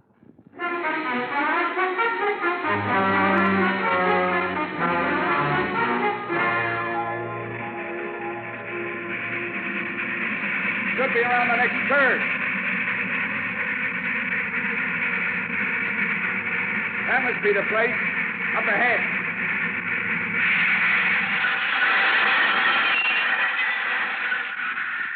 I won't be long. Keep the meter running.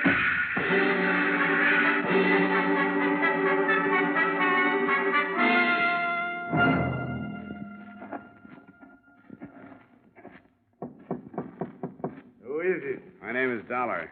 What do you want? I want to talk to you. Come in. Hands up. Stay outside, Sika. Oh, it's late at night. Wolves, foxes. Stay outside. What do you want? I've come all the way up here to ask you a question, Mr. Pervita. I won't answer anybody's questions. Even for Henry Myers? What about Henry Meyer? They killed him. Good. I'm glad they got him. As much as I hate them, I hate him worse. He was the one who sought the wheel pins. I'm glad they got him. And who pulled the switch handle? I'm not answering any questions. Go away. Go away or I shoot. Go away. Look out! Down, Mr. Dollar! Who is it, Sika? It's so dark I couldn't see. He's running toward the engine. Get that light out. We'll make too good a target at the door. Yes, come this way. He's just guessing, Sika. Yes, but that was a good guess. I could hear it. Come on, Sika. Let's get down to that engine. Oh, I wish I had a gun. I wish you had a gun. I wish one of the 2 of us had a gun. Hey, Someone is climbing into the cab. The engine's on a hill. Will not take too long to start. Look. Look, he's dumped the engineer to the ground. The engine is starting. We'll never get there in time. Stop! Stop! He's going too fast. There's a curve up ahead. Much too fast. Look! He can't make the curve.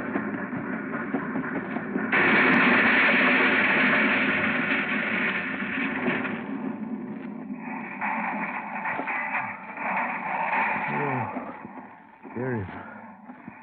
What? Who could it be, Mr. Dollar? Who could it be?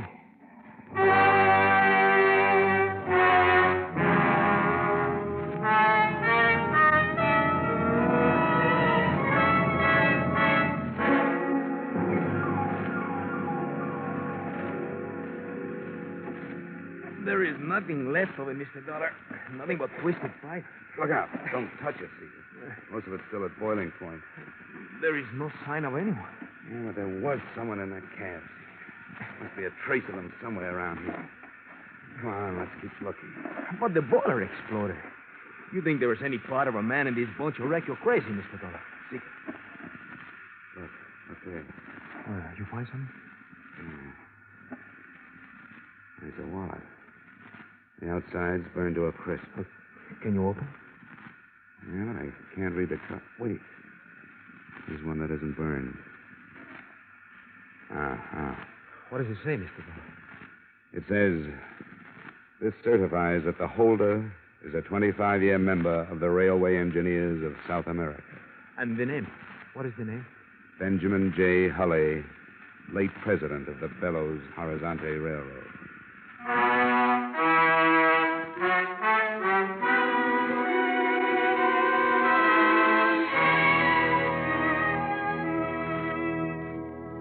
Here's the way it added up. Hulley had come by car. We found it just off the dirt road a mile down from Vervita's shack. The murder of Henry Myers remains an unsolved case. Police assume someone in the employ of Benjamin Hulley pulled the trigger, but I guess they'll never know for sure. Due to my report and public resentment against him, Yarradan was forced to leave the country. The Belo-Horizonte Railroad is now in receivership, but it's still hauling manganese from the interior. I might say this was one case that had me stumped right up to train time. Expense account item 7, same as item 1, $500.38. Transportation to New York and Hartford. Expense account total, $1,492.54. Yours truly, Johnny Dollar.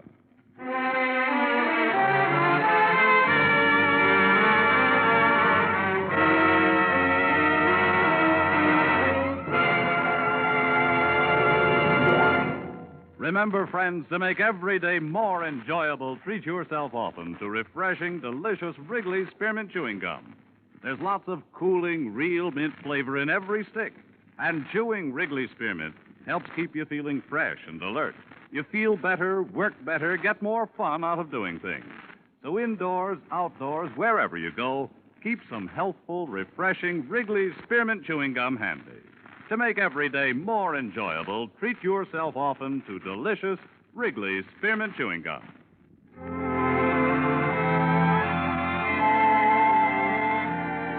Yours truly, Johnny Dollar, brought to you by Wrigley's Spearmint Gum, stars Edmund O'Brien in the title role and is written by Gil Dowd and David Ellis with music composed and conducted by Leith Stevens. Edmund O'Brien can soon be seen starring in the Columbia Pictures production 711 Ocean Drive. Featured in tonight's cast were Bob Griffin, Francis X. Bushman, Anthony Barrett, Martha Wentworth, Joe Duvall, Jack Carushin, and Ted DeCorsia. Yours truly, Johnny Dollar, is produced and directed by Jaime Del Valle.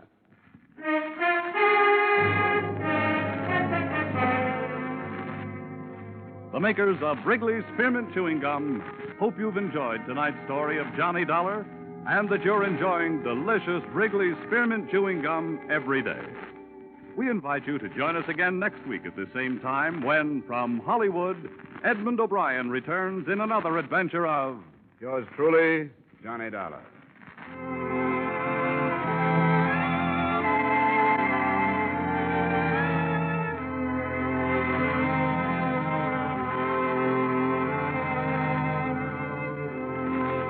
Bob Stevenson speaking.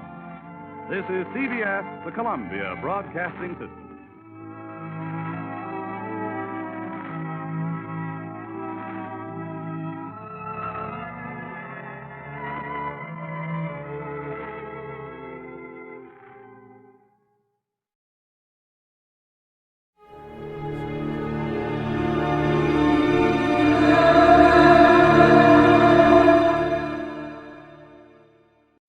Mrs. Perkins won the prize, but I got in the biggest pickle at the county fair.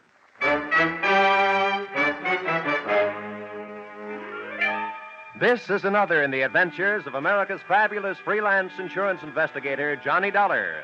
At insurance investigation, Johnny Dollar is only an expert. At making out his expense account, he is an absolute genius.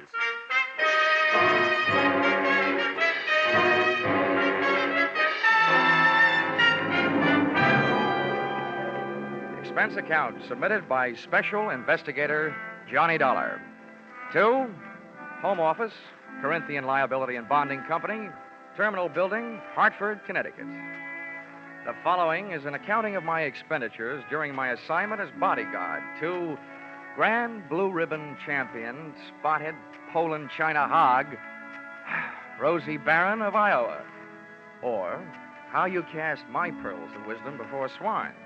Or Out of the Fire into the Frying Pan. Expense account, item 1. $76.80. Train and bus fare, Hartford, to the town of Carver, county seat of Carver County, Iowa. Expense account, item 2. $2.50.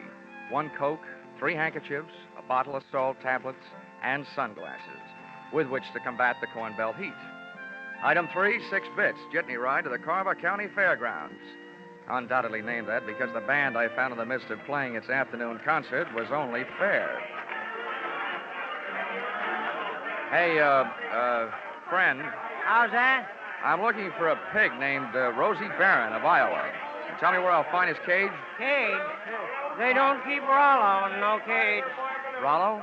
Who's he? Well, that's short for Rosie Barron of Iowa. Oh, yeah. Any fool would know that. Uh-huh. Can you tell me where he is? See that building over there, the livestock building? Yeah. You'll find Rollo in the swine wing. Swine wing? Well, that conjures up a dainty picture. A flying pig. Afraid Rollo won't ever do much flying. Weighs 980. Oh, well, thanks a lot. Neighbor. Yeah? Why don't you try slipping out of that there coat? You won't find it near as sweaty. Oh, yeah. Thanks, Hiram. Oh, he didn't even wait to be my best friend. Hey! Wait, I'll come with you, neighbor. It was 96 in the shade, but things were getting hotter. Shots and screams from the livestock building were the only things that could bring me on the run, with Hiram on my heels. Hey, what do you suppose that was? First, I ran into a stranger just outside the entrance. Get out of the way. Let me out of here. There's loose in there. Then I ran in through the door. Somebody do something. Don't just stand there. Where's the sheriff? Hey, Hiram, what happened? Well, didn't you see? Didn't you hear? That there woman's Mrs. Tiller. Somebody must have stole her diamond brooch. Oh, good. I was afraid somebody might have put the snatch on Rollo. Her husband owns Rollo. They must have been taking her pictures of Mrs. Tiller in the middle of a crowd. And when they had her smiling real pretty, them flash bulbs went off, and then somebody must have reached around from behind her, yanked the brooch, and started shooting a gun in there. That's a tried and true method of busting up a crowd to help make a getaway. You think anybody saw who did it? Couldn't. Those flashes would have had them blind as bats for a minute. There's the sheriff. What's his name? Why, that's Harry Blewett. Harry Blewett? Yeah. Sounds like a slogan from the Republican campaign. Hey, here, you. Wait a minute, let go. When everybody around here's trying to get my coat off. Come on, Sheriff. Loose the haberdasher. All right, now, never mind the fancy talk, young fella. I saw something pass between you and one of the thieves just outside the door. Oh, you're out of your mind. That guy bumped into me. He came crashing out of here, and I happened to be in the way. I'll bet you happened to be in the way. Accidentally on purpose. Now, that's an early American comeback. But that's the way it was. Now, look, I won't ask you for a search warrant, Sheriff. You think I got the brooch on me? Start looking. All right, I will. All right. Now, in that pocket, cigarettes and a lighter. I see 'em. You see? Yeah. And in that pocket, handkerchiefs and salt tablets. Salt tablets? Mm-hmm. Now, why don't you look in my inside coat pocket? And there you'll find my wallet and identification. I was coming to that. Yeah. Dollar. Insurance investigator, right. Hartford, Connecticut. Well, what brought you out here? I'm a piggy sitter for the Corinthian Liability and Bonding Company. They wrote a policy for $25,000 on your friend Rollo, Rosie Barron of Iowa. Who ever heard of taking out a $25,000 insurance policy on a hog? I did. And right now I wish I hadn't. Some people pay high premiums for publicity, Sheriff. And that's what the Blue Ribbon Prime Packing Company is doing in this case. Now, may I have my wallet back? I want to count my money. Yeah, now, here. All right. Here's your wallet. You may think you're quite the joker, young fella, but I'm telling you right now, I'm going to keep an eye on you. I got a better idea than that, Harry. If I were you, I'd go looking for that photographer. Yeah. Why? What'd he do? He took the picture. And there's just a chance the thief may be in it. Say, that gives me an idea. Sheriff, whoever says you aren't smart makes no mistake.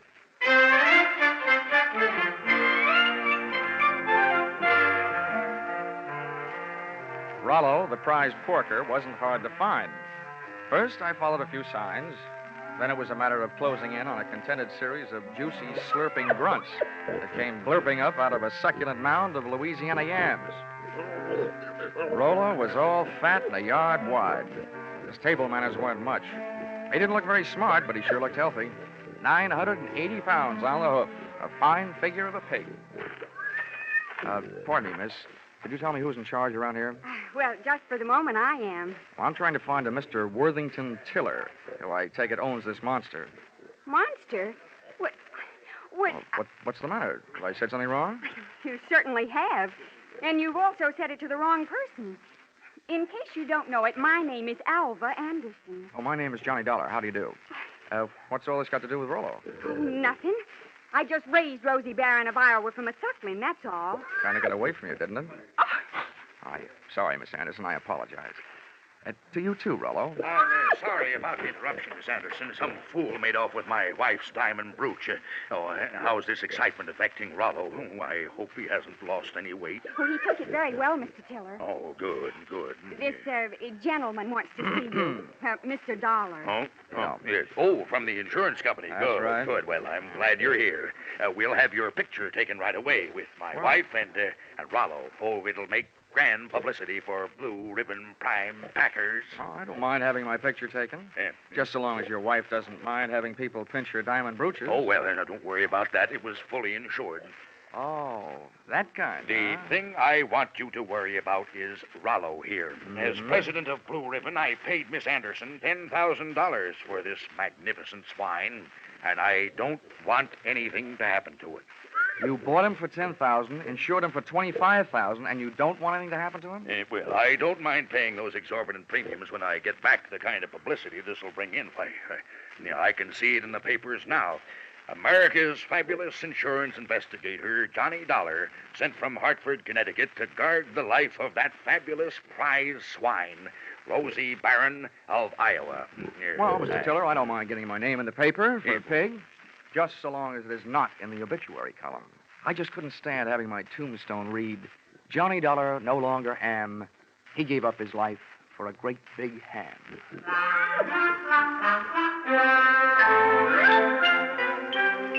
My tombstone tagline was over the head of Mr. Tiller, but it went over right nicely with Alva Anderson, who paid off with a smile. I parlayed that into a conversation to help me pass the time while guarding Rollo, the poor man's blue boy. By the time it was over, Alva knew a lot about me, and I knew a lot about pigs.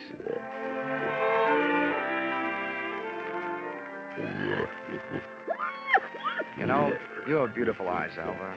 Mr. Dollar, do you know what's really interesting about the origin of swine? Why, it's estimated that the Chinese people domesticated swine about 2900 B.C.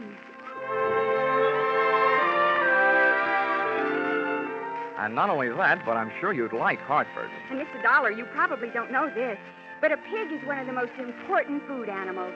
It's an economical converter of grain and other feeds into body tissue, as the products of which furnish meat and fat for human consumption. Alva, darling, I'll only be in town for a little while. And not only that, but people who say that pigs are dirty don't know what they're talking about. Why, sanitation is essential to good health, rapid growth and development, and profitable production. Oh, Rollo, what have you got that I haven't got?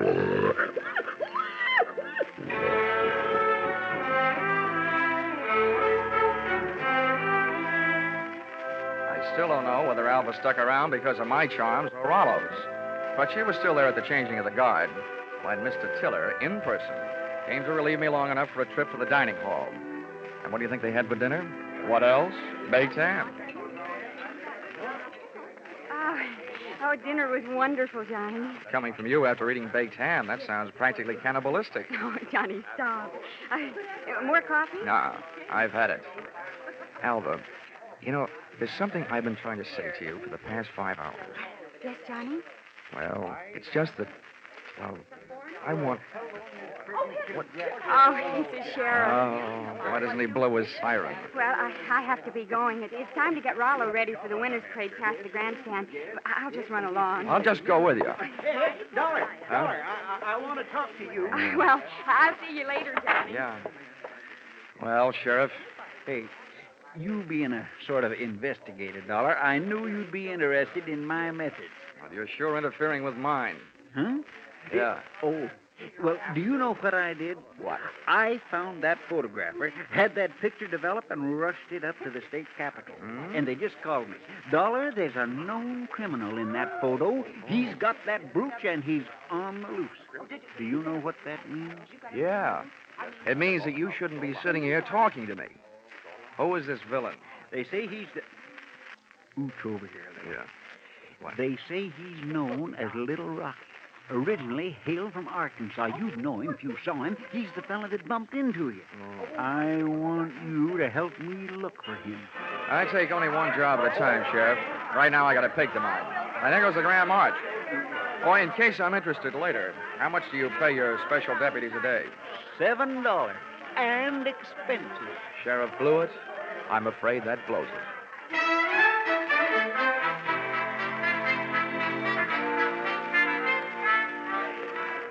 The Carver County Pickle and Pie winners were lining up to lead the Grand March. By the time I got to the grandstand, down at the tag end of the livestock echelon, there was a shiny white cab and trailer, sporting the markings and mottos of the Blue Ribbon Prime Packing Company. And high upon it, perched on a platform and surrounded by a sturdy iron railing, stood that champion, the pride of the pork set, Rollo, Rosie Barron of Iowa. It was lovely. It was divine. I had a feeling that swelled my heart with pride. Here they were, products of the American home and the American soil. A fanfare of foodstuffs flowing from the horn of plenty. Just because of my association with Rollo, I felt that I was playing some small part in this gallant parade as it was started the first leg of its journey. It was inspiring. It was thrilling. It was... Boing! All of a sudden, it was downright frightening. As Rollo's chariot rolled by, I got an eyeful of its driver. It was my comrade in collision, the guy who had put the snatch on Mrs. Tiller's diamonds, Little Rocky from Arkansas. I added to my treasury of thankless tasks by trying to pin a tackle on a 5-ton truck. I got a door handle with one hand, running more with one foot, and a clout in the teeth from an unexpected adversary. Knock him loose, Marlowe. He's on the running board. Hey, what the... I was flat on my back. Everybody was screaming and hollering. The truck went crashing to the fence. And Rollo, Rosie Barron of Iowa, was one little piggy who wasn't staying at home.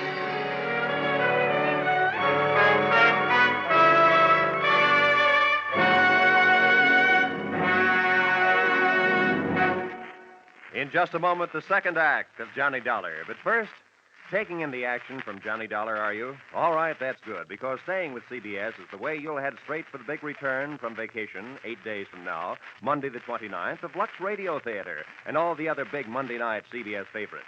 And by staying with CBS, you'll find more action later tonight with Bill Grant of Call the Police and with Sam Spade, who'll be heard from on most of these same CBS stations. Now, with our star, Charles Russell, we return to the second act of yours truly, Johnny Dollar.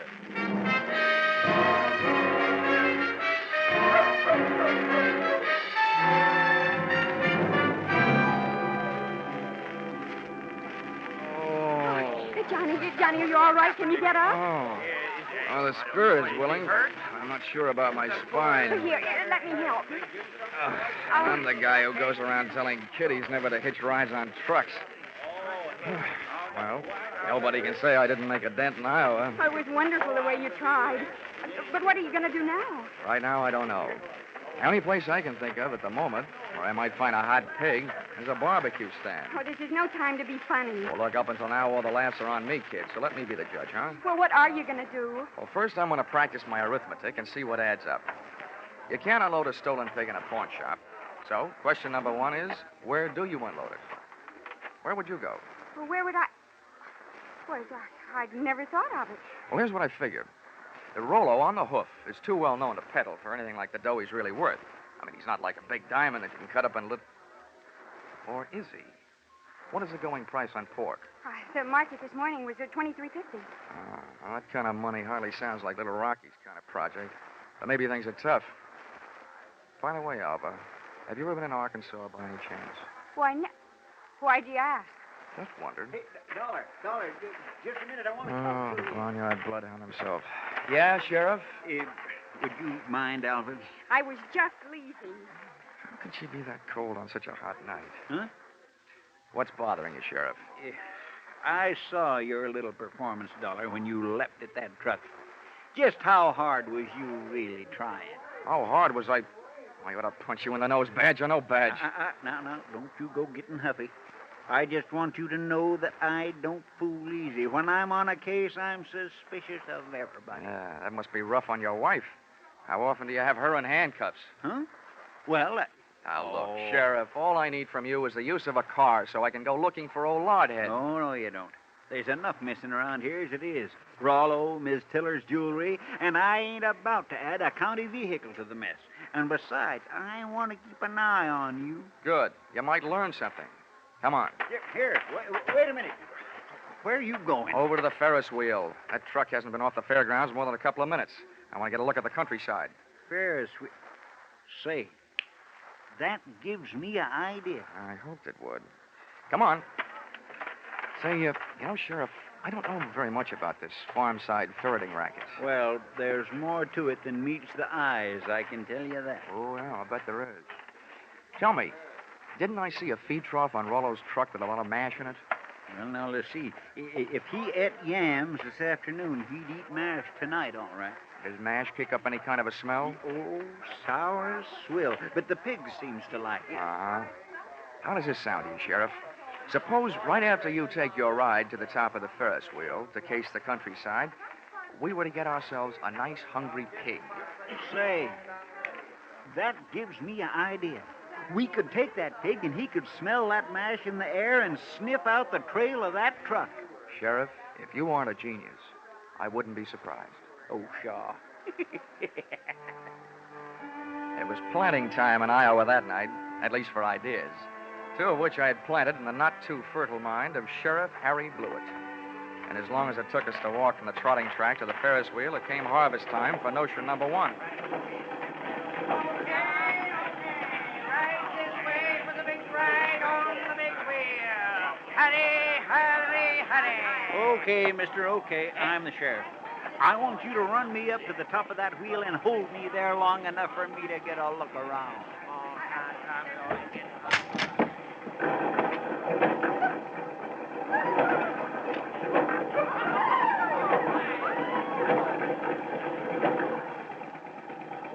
When the wheel came to a stop with Harry Blewett sitting in his little cage at the top, I pulled a low trick on a high sheriff.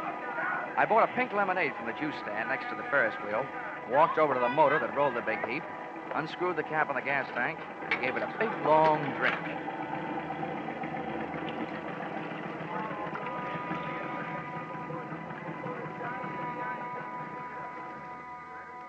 I hope it wasn't doing to people's stomachs what it did to that motor. You might well remember this harmless little deceit the next time you have occasion to get rid of a sheriff.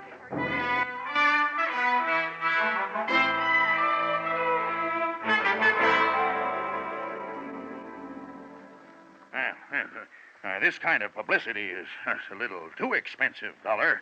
I demand that you do something. Now, don't worry, Mr. Tiller. I am going to do something. Yes, well, and I'll thank you to remember that the only ones who stand to get hurt right at this point are the insurance companies that wrote the policies on your pig and your wife's diamond brooch. Why, Worthington, I hadn't thought of that. Huh? Why should we worry? My brooch is insured for way over the value, dear. We hadn't... Hortense, You keep flapping that loud tongue of yours, and the first thing you know, they'll be accusing us. Why, they wouldn't dare. Oh, yes, we would, Mrs. Tiller. But we're just not the A type. $15,000 profit on a pig, and whatever else you could make profit on a pig, and whatever else you could make on your jewelry, might make anybody the type, Mrs. Tiller. Now, see here, Dollar. I've had just about enough of your slanderous implications. I have a few thoughts you might profit by. Go ahead, Worthington. I'm always interested in profit, Tiller. My father had the same thing happen to him back in 1902. That's right. Remember, dear? Yes. In Nebraska. He bought a prize pig at a fancy price. And then the scoundrel that sold it to him turned around and stole it back. There, see? What do you think of that? Would this be a suggestion that we throw the young lady who sold your pig to you in the pokey on the strength of something that happened 37 years ago? Well, That's for you to decide, Dollar. Right. Just don't say I didn't warn you. I see. Yeah. If you don't have an orchid to pin on a young lady, try suspicion.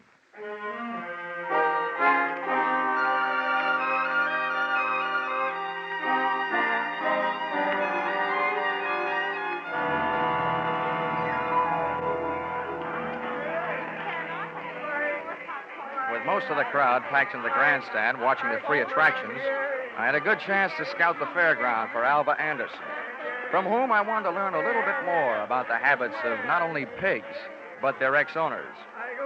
Our trail led me past the home-baked cakes, hybrid corn, the watermelon pickle, tractor and harrow exhibits, and all the way back to where I'd first met her, Rollo's pen in the swine wing of the livestock building.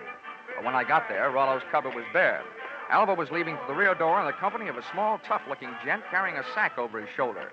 Name of Little Rocky from Arkansas. I could hardly believe it, but they piled into a car and hauled off up the road. At the risk of adding one last insult to the most recent injury I'd inflicted upon Sheriff Blewett, I stole his car and went dusting up the highway in hot pursuit. There's nothing easier to follow than a red taillight on a clear night. And the bright Mazda Ruby tacked onto the rear of Little Rocky's car led me around the village of Carver and 11 miles out to the pastures, to a shack hidden in a grove of elm trees 100 yards off the road. I parked the car and legged it in. From 25 feet away from the house, I could call the roll through an open window. They were all there. Little Rocky, the strong-arm man who would knock me off the running board, Alva Anderson, and last but not least, there was Rollo, all 980 pounds of him, and most important to me, still alive. Here you are, Milo, you stupid clown. Oh, stop. This is all the sweet potatoes that was left. First we go through them, and then we'll be ready for you, Alva. Oh, but I told you I don't have it. We'll see about that later. Hey, Milo, don't get the porker excited. I didn't do Here, put the sack on the table. Then when we look at him, we throw him out the window and away from him. Now, hurry up. All right. Well, it ain't in this one. Ain't in this one either. Nope. Ain't in this one. Shut up, just look. Well, I just... And from now on, from you, no thinking. Anybody dumb enough to stash a $30,000 hunk of jewelry and pig food ought to go see a head doctor. Oh. Come on. Through the open window, I was being bombarded by sweet potatoes and facts. While making a getaway after ripping the brooch from Mrs. Tiller's throat, Little Rocky's accomplice had suffered a sudden attack of panic and had hidden the brooch in one of Rollo's lunchtime yams. Whether that yam was inside the piggy or out, they and I were apparently just on the verge of learning. That does it, I guess. Ain't here. Then that means... That means your little friend here had a $30,000 snack today, which right now is giving me a great big bellyache. You know all about pigs. What do we do about it? Well, Rocky was yellow. He wouldn't rub him out. Look who's talking. Here, take my 38 if you're so tough. Yeah, I thought so. Now, shut up. Well, I ain't killing no piggy with him just standing there looking at me. If he'd only make a break for it, I'd mow him down. You. Now, look, baby, we'll kill him if we got her. We want that chunk of ice, and we want it fast. Marlowe, tease him into the corner with a sweet potato. We're throwing them all out the window. Oh, please, Mr. Rocky, You don't. shut up, too, and sit down. Close your eyes if you want to. Oh, please, Mr. Rocky. In the manner of Sheriff Blewett, I had an idea. Given to me, of course, by Rocky. Alva was sitting in the corner, Rollo was scratching his side by rubbing it against the opposite, and Rocky and Milo were standing shoulder to shoulder in the middle of the room, ready to advance on him. I groped around in the dark until I found one of the yams and And taking the sweet potato delicately in my hand, I tossed it through the window so that it would roll to a point just behind Rocky and his pal Milo. Oh, look out! He's charging! He's shooting, Oh, Johnny, help! Rollo took my bait and, getting to it, knocked his two would-be executioners in a heap on the floor. I took over from there, jumping to the window and applying a kitchen chair dutifully to the prescribed areas, reducing enemies to a state of unconscious surrender. They gave out, Alva gave up, and Rollo gave me a dirty look.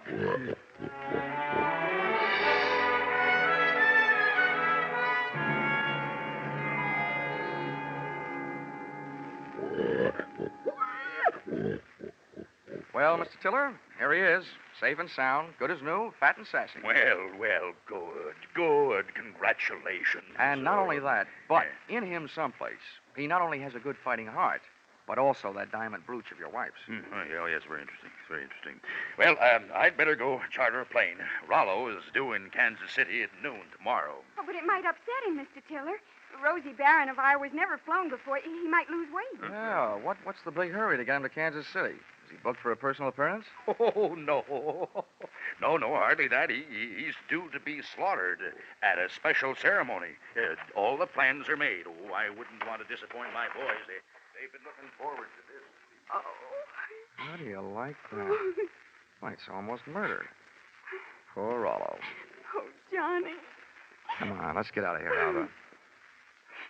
Gosh, who would have ever thought I, Johnny Dollar, would ever gotten so attached to a pig?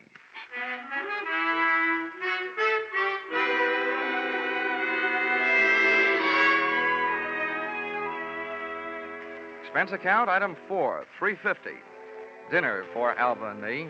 A vegetable dinner, by the way.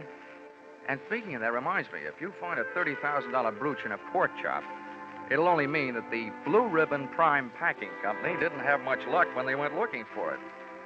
Expense account item 5, $20. One new gold-plated badge, which I sent to Sheriff Harry Blewett, appeasement, for having stranded him atop that Ferris wheel, for stealing his car, and for suggesting that he use a hungry pig for a bloodhound. Oh, the porker followed the mash scent, all right. Next morning, they found Sheriff Blewett searching an old mash factory 8 miles the wrong side of town. Item 6, $76.80. Bus and train fare, Carver, Iowa, back to Hartford, Connecticut. But I'm still wondering every morning at breakfast time, what else can you eat with eggs? Except ham or bacon or sausage. And maybe you don't think that's a problem, having known a certain champion named Rollo, Rosie Barron of Iowa. Expense account total, $1,463. Yours, truly, Johnny Dollar.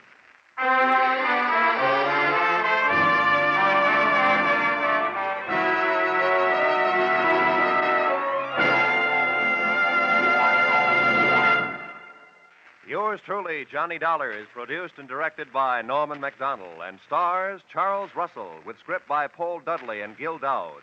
Featured in the cast were Parley Bear, Sammy Hill, and John Daner, with Junius Matthews, Ann Morrison, Jack Crucian, and Paul Dubov. Pinto Colvig was Rollo.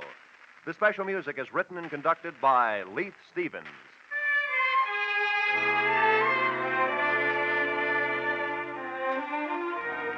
Be sure to be with us at the same time next week when another most unusual expense account is handed in by Yours truly, Johnny Dollar.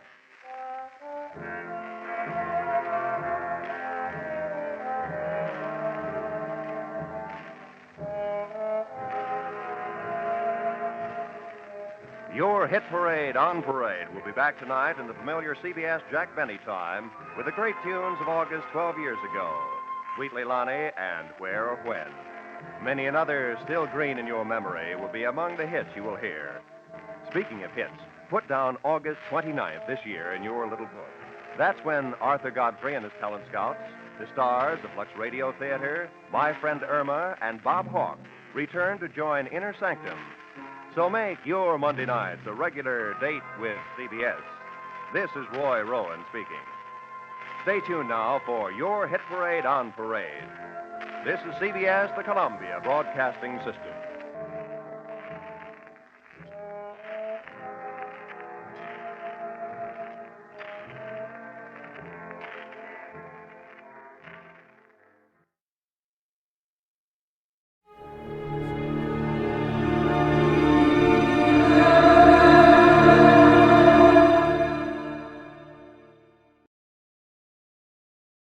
Wrigley's Spearmint Chewing Gum, the refreshing, delicious treat that gives you chewing enjoyment, presents for your listening enjoyment Edmund O'Brien as Johnny Dollar. George Parker, Johnny, Corinthian Ulrisk. Sure, George. How are you? In need of an investigator. Can you take a case for us? I've been sitting here waiting for one. You've got it. Big policyholder on Cape Cod, Mrs. Thomas Harwell. She died from poison. That's rare these days. I'll be over in about 30 minutes. Listen to the rest of it.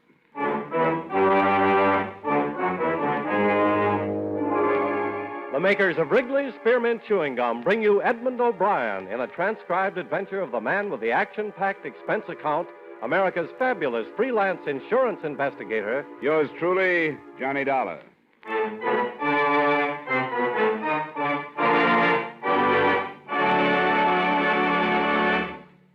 Wrigley's Spearmint Chewing Gum refreshes you. Wrigley's Spearmint Chewing Gum gives you real chewing enjoyment. Yes, for chewing enjoyment plus refreshment, it's Wrigley's Spearmint Chewing Gum. The lively, delicious flavor of Wrigley's Spearmint cools your mouth, helps keep your throat moist, and gives you a nice little lift. The good, smooth chewing of Wrigley's Spearmint helps keep you feeling fresh and alert, adds enjoyment to whatever you're doing. So for chewing enjoyment plus refreshment, treat yourself often to Wrigley's Spearmint Chewing Gum. Healthful, refreshing, delicious.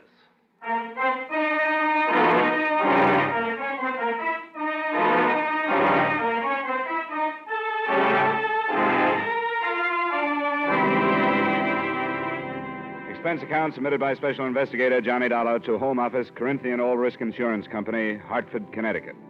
The following is an accounting of expenditures during my investigation of the Amelia Harwell matter. Expense account item 1, $250, cab fare from my apartment to the Corinthian building in the office of George Parker. Well, first, do you know the Harwell name? Are they the textile people? That's right. Strange sort of family. Fortune was built by the deceased father. She was his only child. He naturally had wanted his son to carry on the name and the business. So he trained her, Amelia. She took the man's place all her life. How old was she? Something over 70. And did she still head up the business at that age? She took a very active part. What about the poison? I haven't gotten any of the details on that. That'll be up to you. Anything on the surviving family? Yes. I have it here. A husband, Thomas, a daughter, Maxine, and a son, Dexter. Here, you keep it. Got the ages and all. Thanks. From what I can gather, she was an extremely domineering woman. Ran her household like a factory. There must have been very little warmth toward her. Then, when you consider the fortune she's leaving and the insurance... How much did she carry? Too much. $150,000 for the family and over $200,000 with the corporation as beneficiary. That kind of money, you should have hired me earlier as a bodyguard. Expense account item 2, $40, car rental, and $22 fuel and incidentals between Hartford and the Harwell estate on the eastern shore of the Cape near South Wellfleet.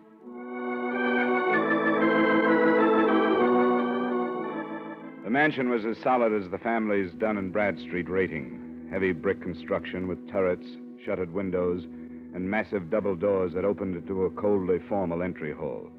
The widower, Thomas, as might have been expected, was the rabbit type. Pinch glasses, high-stuffed collar with string tie and sparse hair. I was announced to him in the library where, from the wall, a life-size portrait of Mrs. Harwell seemed to be keeping an eye on the proceedings. Well, how do you do, Mr. Dollar? It's nice of you to see me, Mr. Harwell. That will be all, Bryden. Yes, sir. Close the door, Bryden. Yes, sir. Please sit down, Mr. Dollar. Thank you. Well, these things are always hard to start, Mr. Harwell. I'm accustomed to bluntness, Mr. Dollar. Besides, I've talked about Mrs. Harwell for almost 50 years. I see no reason to hesitate now, because she's dead. She was poisoned, you know. Yes, I'd heard. But I don't think she minded. You don't think she minded? Mrs. Harwell was an invalid. She had a very short time to live. I didn't know that. Well, very few people did. She hardly admitted it to herself. Mrs. Harwell was a very strong woman, one who despised weakness, yet made everyone around her weak. Neither of these points have been released to the papers, the illness or the poison? No. Due to a friendly gesture by the police, she's been spared notoriety. She wouldn't like it to be known, so it isn't. Was she in pain, Mr. Harwell? She never told me. Do you think she could have taken the poison herself? I hardly think so. That would have been an admission of defeat. I see. Do you have any idea how she could have gotten the poison, then?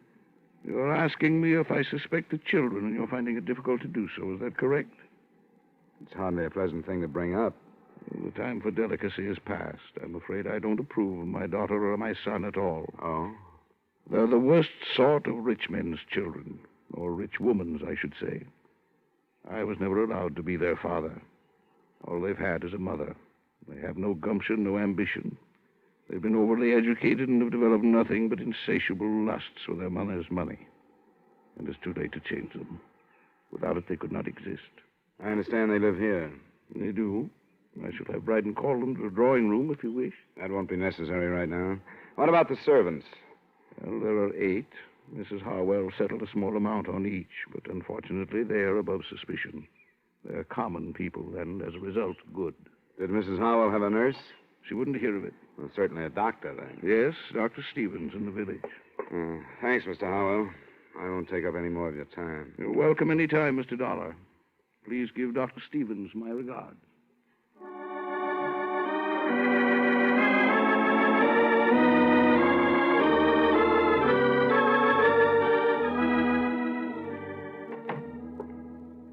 Well, Mr. Dollar, the Harwell case passes from my hands into yours. I wish you more success than I've had. Thanks, Doctor. Amelia was not only a hopeless cancer victim, but she was a stubborn old fool. I could have saved her life with surgery 3 years ago, but I made the mistake of advising her, and advice was something she could not accept. You've been friendly with them that long? I've tended them longer than that, but friendly is hardly the word. I brought each of their children into the world, but have yet to use the given names of any of them, in their presence, that is. Well, I'm glad to talk to somebody like you. I found talking to the old man a little rough. I'm used to survivors being sad about death or suspicious or something. I'm afraid that with Thomas, instead of a feeling of grief, it's something akin to passing from slavery into freedom. And the children, are they as worthless as he makes them out? I'd say so. Maxine, the oldest, is a bitter, frustrated old maid at 33. And Dexter, 32, is an alcoholic and has just entered into an unsuccessful marriage. Do you think either of them could have killed their mother? I'm in no position to accuse any of them, but there is the inheritance and your insurance. It's a fine household. How long would she have lived? It's hard to say. 2 months, possibly 3. The family know that? I've been honest with them. Then why kill for profit? I don't know. Could it have been a mercy killing? I've wondered. It doesn't sound like them to take a risk like that, but it's a possibility. What kind of poison was it? I don't know. I've been asked to attend the inquest this afternoon. If you'd like to call me at home this evening, I'd be glad to tell you what I've learned. Thanks, Doctor, I will. So far, except for lining the family up and accusing them one by one, I can't seem to map out a move. What about this marriage you mentioned? Dexter's? I don't know much about it. The girl's name is Gretchen Nielsen. She owns a small photographic studio just down the street. Small business, huh? It's below Harwell standards, isn't it? That is probably the cause of the trouble. I don't doubt that Amelia wouldn't let her in the house.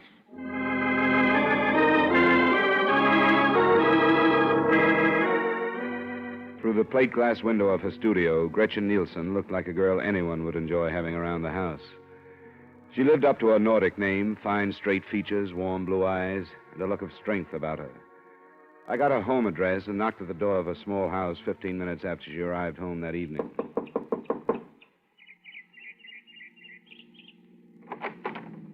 Miss Nielsen? Yes? I guess I should have said Mrs. Harwell. My name is Dollar. I'm an insurance investigator working on the elder Mrs. Harwell's death. I'd like to talk with you. Well, I don't know anything about it. Why have you come here? Because I haven't found any place else to go. I'd rather not talk to you. Why not? There are things you don't want to say? All right. Come on in. I'm surprised I haven't been questioned before this. The police haven't started yet. It's probably why you haven't. I suppose that means I can expect to be dragged into it by them. I'd imagine so, yes. We can sit over here.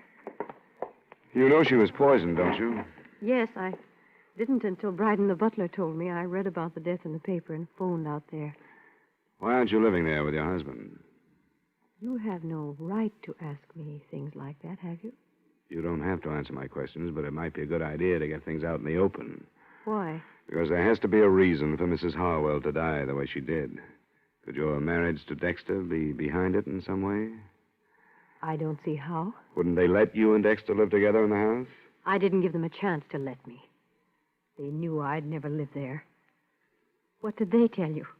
What did they say about the fortune hunter who lured and trapped their only son? You weren't mentioned. That's hard to believe. Why isn't Dexter here with you? Because he's a slave. He's too weak to be anything else. I hate myself for saying that, but it's true. Why'd you marry him? Because I love him. I thought we had something that would drag him away from that family that smothers him.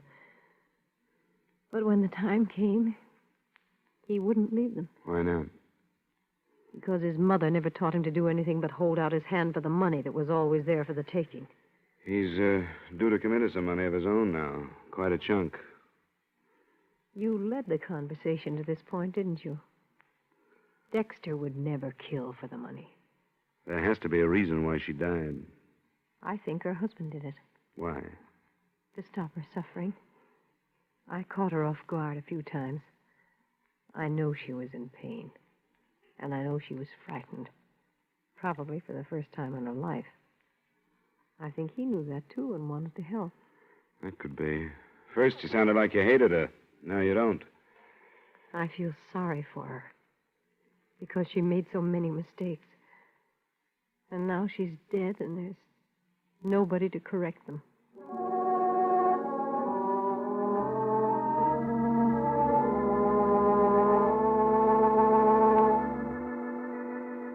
I didn't string out my meeting with Gretchen Harwell, née Nielsen. I left, went to my hotel, and at 7 phoned Dr. Stevens. His report on the inquest brought out, among other things that didn't seem important at the time, this point.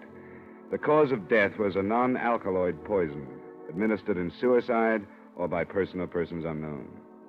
The poison was hardly the type to choose either for suicide or a mercy killing. With what I had, I went out back to the Harwell residence.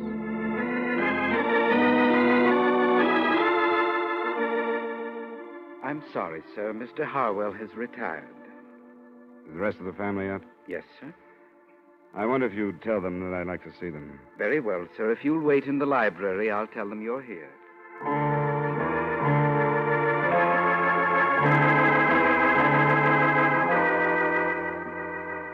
And this is my sister, Maxine. How do you do? How do you do?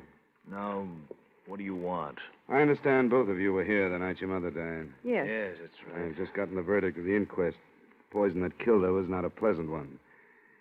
Did any of you hear any sound shortly before your mother was discovered dead? I didn't, and I found her. I went in to bid her good night. I didn't hear anything. I was in my room. Where's that? Just down the hall from Mother's. What's the meaning of this anyway? The point is that your mother would have cried out. The poison would have been... What's that? It's Father. He's in his room. Something's wrong. I'm going up to see. I went with him. We found Mr. Harwell in bed, clawing at his throat and staring at the ceiling. When I bent over him, he moved a hand towards a glass of water on the bedside table. I picked it up and smelled it. I'm no chemist, but I didn't need to be to know that he'd been poisoned.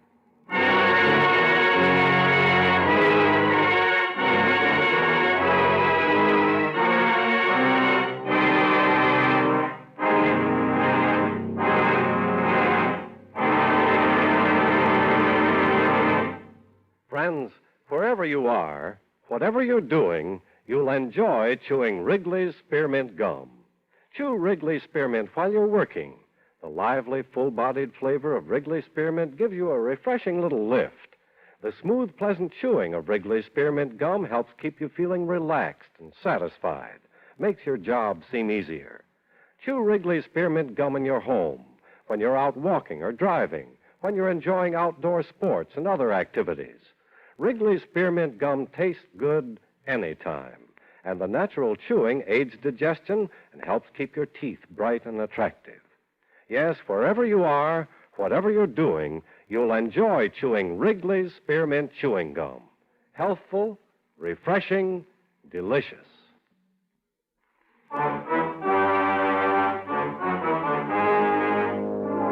And now, with our star, Edmund O'Brien, we bring you the second act of yours truly, Johnny Dollar.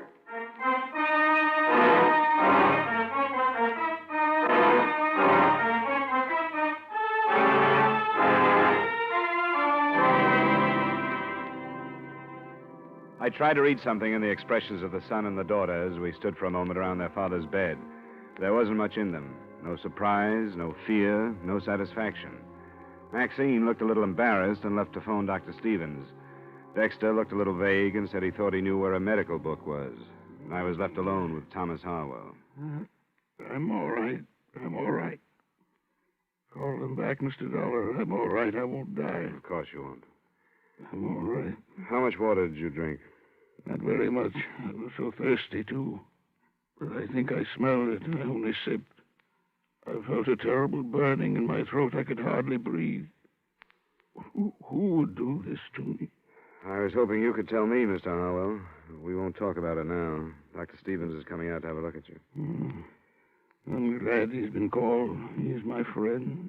Anything I can do for you in the meantime? No, thank you. I'm going to be all right. I'm not ready to follow Amelia. I'm not ready yet.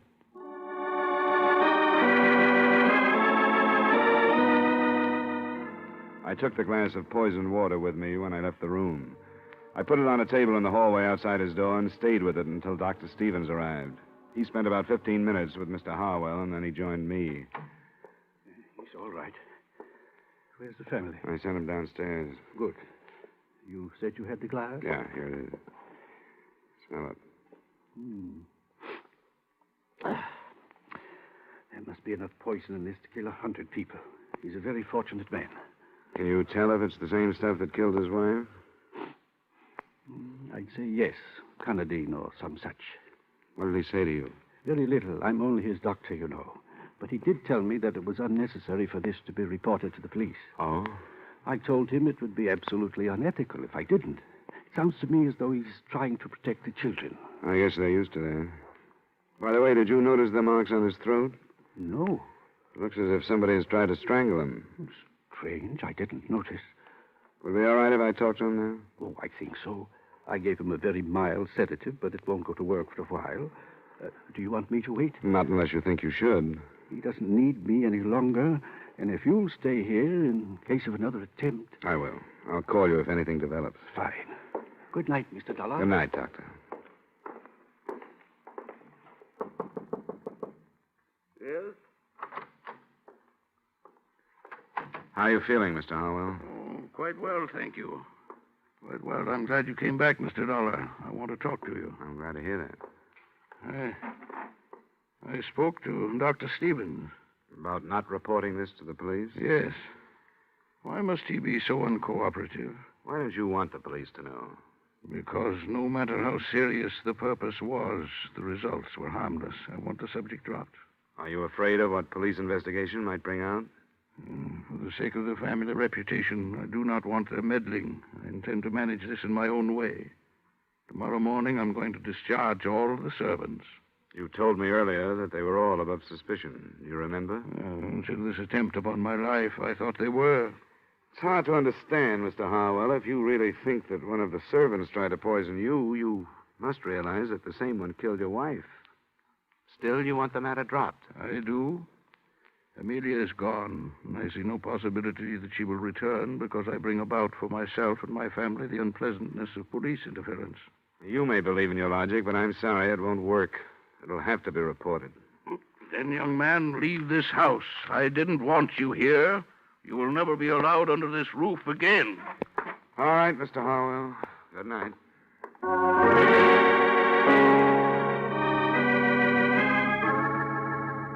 I picked up my glass of evidence again and started downstairs. When I got to the entry hall, I heard voices and looked into the library to see the children, Maxine and Dexter.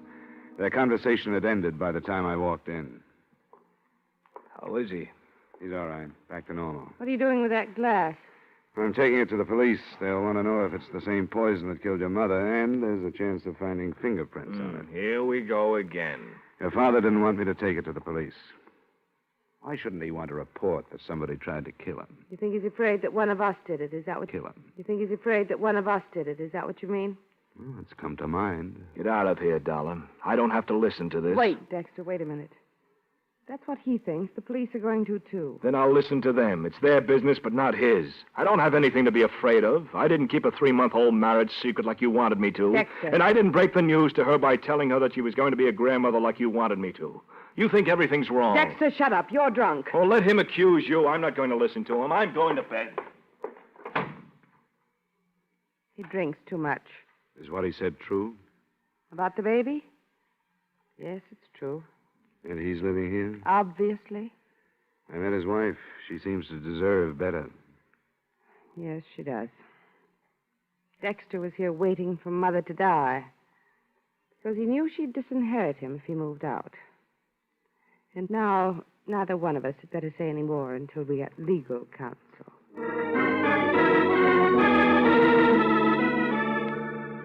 I took the poison to the police and made a statement. Then I went back to my hotel.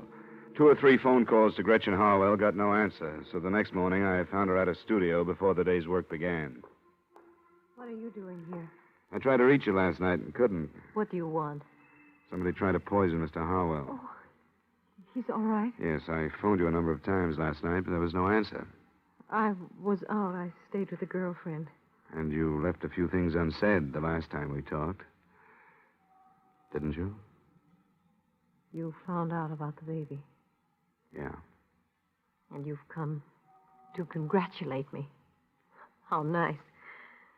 I've been simply swamped with congratulations. Please, this has to be straightened out, and everything that's held back makes it harder. What does the baby have to do with it? Well, it makes a motive stronger than ever for Dexter. He wouldn't kill his mother. I was told he'd be disinherited if he left the family manse because of the marriage you kept secret. Where did you hear that? Came out last night. He didn't kill his mother. How about trying to kill his father? No. He was trying to help us. The father? Doesn't sound quite right. I know it doesn't, but it's true. Dexter didn't even realize it, but I did, and I tried to explain it to him. Mr. Harwell had never done anything in his life, but he tried to help us. Why? Because when he married her, he must have had a personality. His mother didn't approve of Dexter and me, but I think his father did. You didn't keep it a secret from him? For a little while. Until I insisted that we tell him. And he kept it from Amelia. Do you know why? Because she was the dictator. When she was sick, she was worse. She'd think Dexter had waited until she was helpless before marrying the girl he wanted to. But she found out and was poisoned before she could do anything like dropping Dexter from her will. I don't care. I don't care. I'll even say that Dexter did have reason to kill his mother. But he never would. And not his father. You aren't trying to protect him, are you? Of course I'm not. I don't care how much I love him. I wouldn't want him if he were a murderer.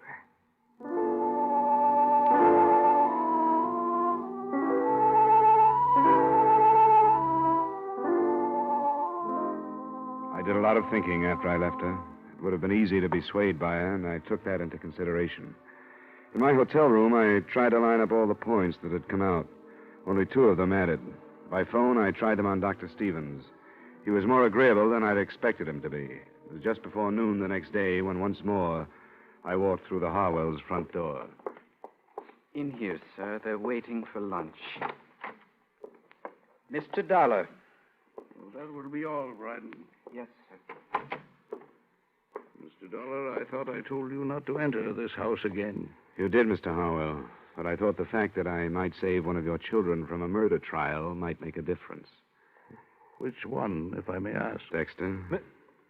I don't understand. I think we've had enough of this, Mr. Dollar. My family has been quite upset since you've arrived. I think we've had enough, too, Mr. Harwell. I wonder if I could talk to you in private. Who are you to ask that? No, Dexter, I think I agree with him. Please leave. But, Father, I You feel... too, Maxine. All right, Dad. Come on, Dexter. Sure. See if Dollar can tell him anything worse about me than he knows. Well, Mr. Dollar? You wouldn't like to see Dexter charged with the murder of your wife, would you? Of course I wouldn't. The police are ready to do it. And they've got a good case. You didn't think of that, did you? I beg your pardon? You didn't realize that you might set up a situation that would jeopardize your son. I don't think I understand. I think you do. You killed your wife, didn't you? You filled a glass of water last night to throw off suspicion and to get rid of the evidence at the same time. Mr. Dollar. If you didn't, Dexter is going to be brought to trial. I can promise you that. I saw the charges being drawn. They have everything against him, except 2 or 3 things. Oh, what are they? Something that was hidden behind those tall collars of yours. Scratches on your neck. Another thing that came out at the inquest. Bits of flesh under your wife's fingernails. And the fact that your children didn't hear anything the night she died. They all go together. You struggled to keep her quiet, and she scratched you. You're a very observing young man, aren't you? Not necessarily, but certain things add up. Am I right? I could hardly deny it now. Yes. It made such a little difference to Amelia, though I don't imagine the officials take that into consideration. They seldom do. But it made such a great difference in Gretchen's child. I've made many mistakes with my own children through deference to my wife. I'd hoped that I could help my grandchildren through strength. Strength enough to do what I have done. You were helping Dexter, too? No, helping the child through Dexter. I had hoped that Amelia, when she knew that a life was being given while hers was being taken, would be glad and approve, but she didn't. She asked for a lawyer so that she could change her will. Then I knew what I had to do. I'm sorry, Mr. Harwell. There are many things to regret, Mr. Dollar, many things. But hastening my wife's death is not among them. Her life was decayed. The life she did not want that I did want. So fresh and new that it doesn't even know what hope or helplessness can be. Forgive me, Amelia. Amelia. Forgive me.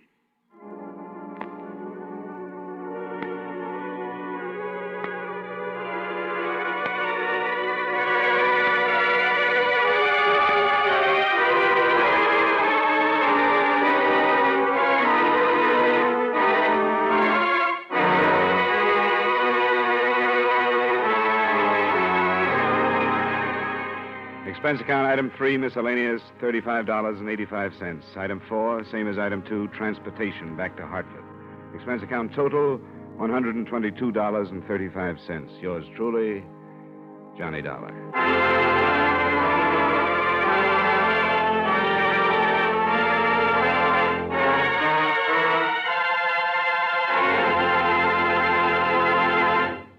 Remember, friends, Wrigley's Spearmint Chewing Gum refreshes you. Wrigley's Spearmint Chewing Gum gives you real chewing enjoyment. The lively, full-bodied flavor of Wrigley's Spearmint cools your mouth, freshens your taste, sweetens your breath. The smooth, pleasant chewing of Wrigley's Spearmint helps keep you feeling relaxed and satisfied, makes whatever you're doing more enjoyable. Yes, for refreshment plus chewing enjoyment, treat yourself often to Wrigley's Spearmint Chewing Gum. Millions enjoy it daily. Get a few packages and always keep some handy. That's Wrigley's Spearmint Chewing Gum. Healthful, refreshing, delicious.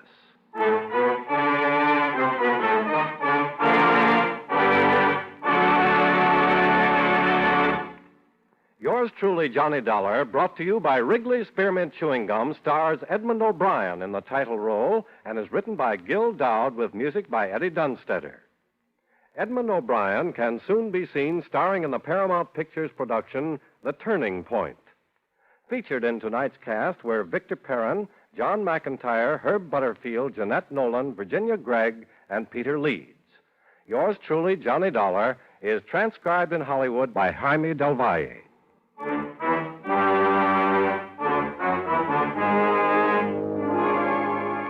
The makers of Wrigley's Spearmint Chewing Gum hope you enjoyed tonight's story of Johnny Dollar and that you're enjoying delicious Wrigley Mint Gum every day.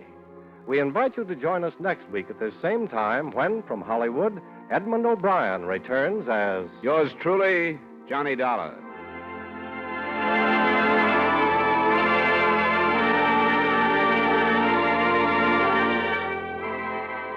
This is the CBS Radio Network.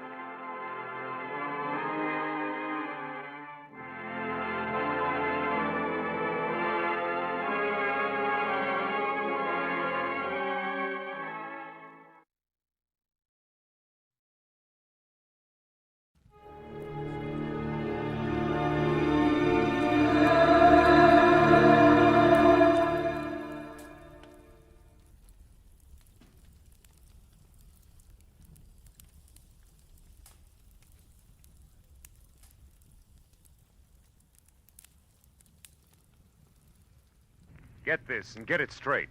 Crime is a sucker's road, and those who travel it wind up in the gut of the prison of the grave. There's no other end. But they never learn. Let me give you an example. I was hired to find a thief, and I did, 1,000 miles from home. But first I found a lush with a Luger, a fresh corpse in the closet, and all because the only woman in sight wouldn't play fair.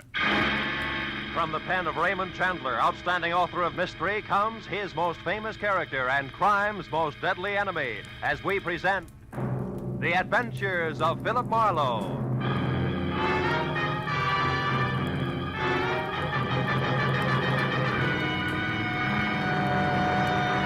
Now, with Gerald Moore, starred as Philip Marlowe, we bring you tonight's exciting story, The Unfair Lady.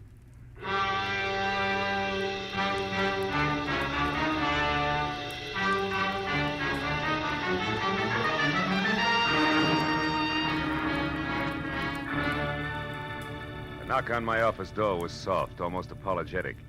So when I mumbled, "Come in," I was ready for something delicate and about as self-effacing as Uriah Heep. But when the door swung open, I knew exactly how wrong I could be. The gentleman was maybe 40, gray at the temples with shaggy eyebrows and a military mustache, and built like a heavy cruiser with a pair of catcher's mitts for hands. I'm Elliot Flory, Mr. Marlowe. Mr. Ara Bjornson's secretary. Are your services available, sir? That all depends on what you and Mr. Bjornson want me to do, Flory. What's the job? Well, specifically, sir, to catch a thief. May I sit down, please? Oh, of course. Thank you. Mr. Bjornson is being robbed systematically of diamonds. Are they disappearing from a store he owns, or is somebody robbing his wife? No, Mr. Marlowe. You see, sir, Mr. Bjornson owns and operates the Bjornson Mines, the relatively new but important deposit of kimberlite pipe. Kimberlite which? Kimberlite pipe, Mr. Marlowe. Oh. The geological term of the diamantiferous blue ground which yields the minerals. Oh, of course, diamantiferous. Well, last November, sir, the 21st to be precise, you worked for Mr. Craig Norton, a mining engineer who lived here in Los Angeles. He recommended you to my employer. Now, Mr. Marlowe, will you take the job? I don't know. You still haven't said anything about the stealing itself. Is it a Bjornson representative here in Los Angeles who's coming up minus? It's Mr. Bjornson himself who's being robbed, Mr. Marlowe, at the mine proper. Oh, I see. And he wants me to, wait a minute. This diamond mine wouldn't be in South Africa. No, sir, it wouldn't. It's at Rislo. It's a hamlet 100 miles south of Nogales. South of where? Nogales, Mr. Marlowe, is a city in Arizona, a few hours' drive from Tucson at the Mexican border. Oh, now, look, Mr. Flory, I'm a private detective in the city of Los Angeles who's at home in a barn, a back alley, or sometimes with a blonde. Not in rural Mexico. Is that clear? Oh, yes, sir, perfectly. Also, it's something that Mr. Bjornson anticipated. I refer to your reluctance to make the trip, sir. To Mr. Bjornson in Rislo, Los Angeles is the nearest metropolis where a dependable private detective could be found. To you in Los Angeles, Rislo is a new world. Therefore, Mr. Marlowe, these papers. The first is your plane reservation, De Luxe Passage, leaving tonight for Nogales, where you will be met and chauffeured across the border to Rislo. You know, you tossed that off like it was transferring from the red bus to the E-car downtown. It's less complicated, sir, I'm sure. It is? Now, these other papers, Mr. Marlowe, are both checks, each for $500. One is your fee, and the other for expenses, not including your air travel. Your decision, sir. Oh, well, my decision, Mr. Flory, is that for $500 plus, Rislo is plenty cosmopolitan for me. I'll go. You'll go? I'll go.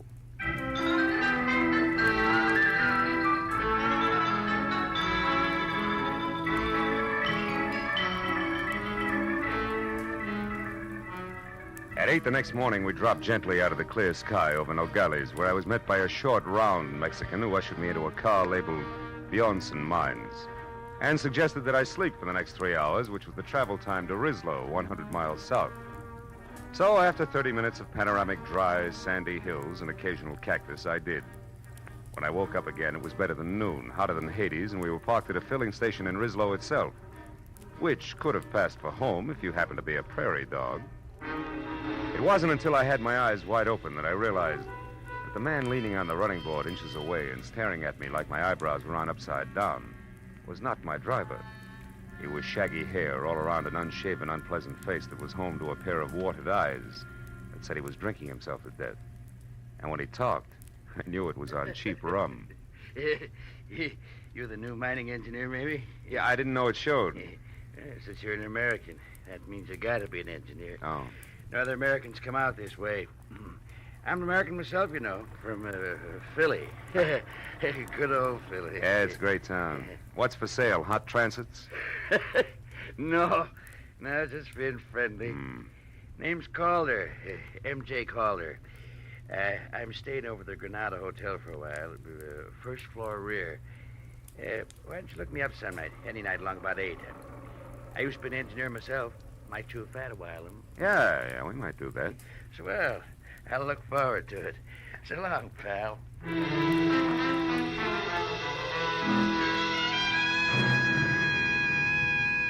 When my driver and I were back on the hot dirt road, I was told the Bjornson mine was the open pit type, a deep hole about a half-mile in diameter in the middle of the Bjornson property, which was clearly circled by 11 miles of 8-strand barbed wire fence, which was guarded by 50 ex-GIM Mexicans who were under the iron fist of one Captain Juan Lufino.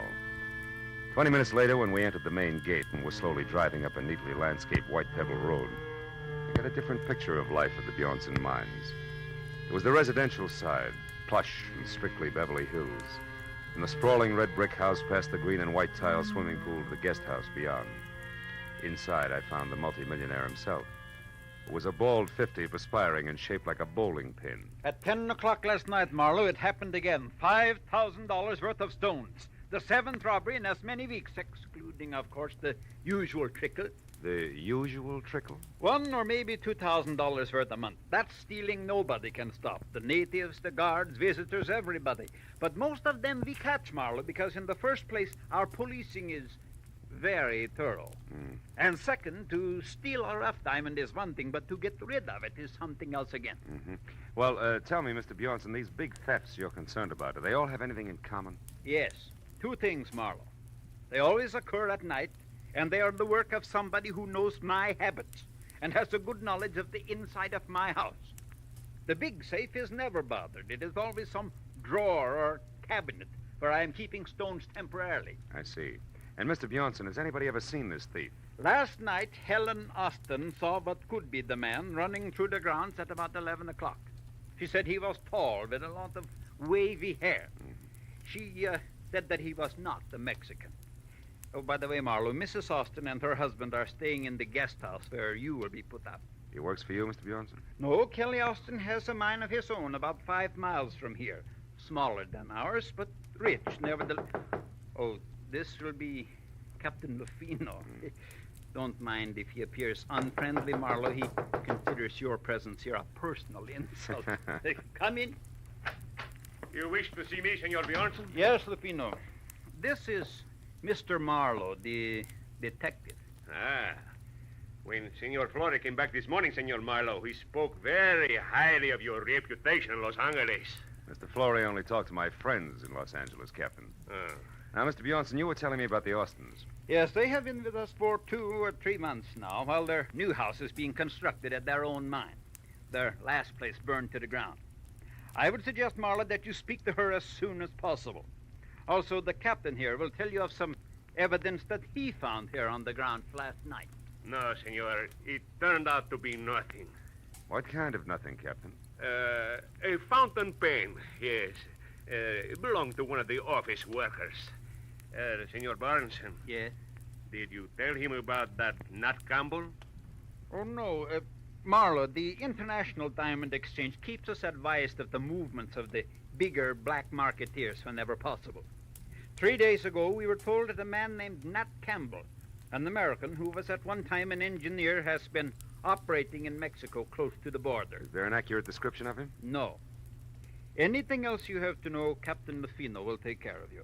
Also, I am sure that the captain will be glad to show you to your room at the guest house. Sir, it will be my pleasure to assist Senor Marlowe in any way I can. This way, Senor, please.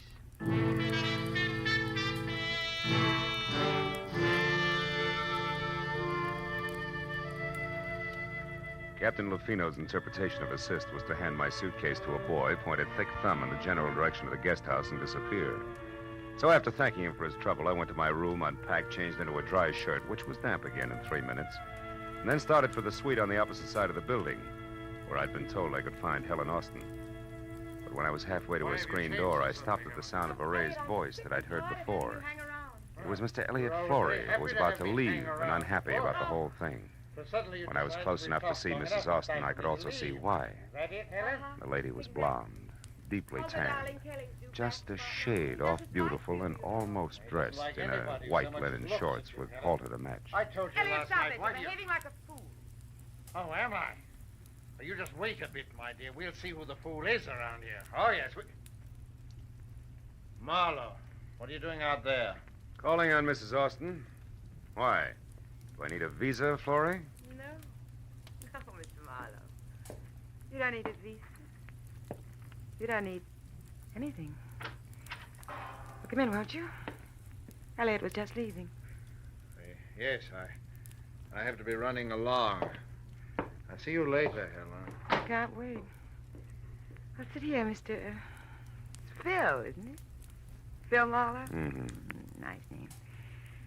You know, Phil, I don't often get to see a new face around here, so anything I can do for you would be a pleasure. I'm sure the pleasure will be all mine. But aren't you afraid you'll catch cold? Why? Don't you like it? Oh. I made it myself. I do most of my things, you know. Regional styles are too far behind New York to suit me. My husband, Kelly, says I'm clever. Better than that, Helen. Kelly, what? You're resourceful. You startled me. Darling, this is Philip Marlowe. I know. Ira told me you were with us, Mr. Marlowe. Can I be of some help, possibly? No, not at the moment, Mr. Austin. Right now, I'm only interested in knowing if your wife here can add anything to a description of last night's stranger. Can you, Mrs. Austin? Why, no. If there were anything else outstanding about the man, I certainly would have told Ira. No doubt. But what about the run-of-the-mill things? His dress, the way he walked. Like most men, Marlowe, he wore one pair of pants, one shirt.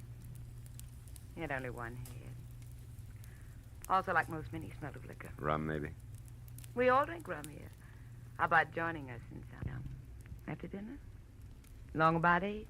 Thanks, but along about 8, I've got to be back in Rislow to see Mr. Calder. Ever hear of him, Austin? Why, no. Should I have? I don't think so, no. He'd have very little in common with you people, with one exception. Which is what, Phil? Rum, Mrs. Austin. He's crazy about it.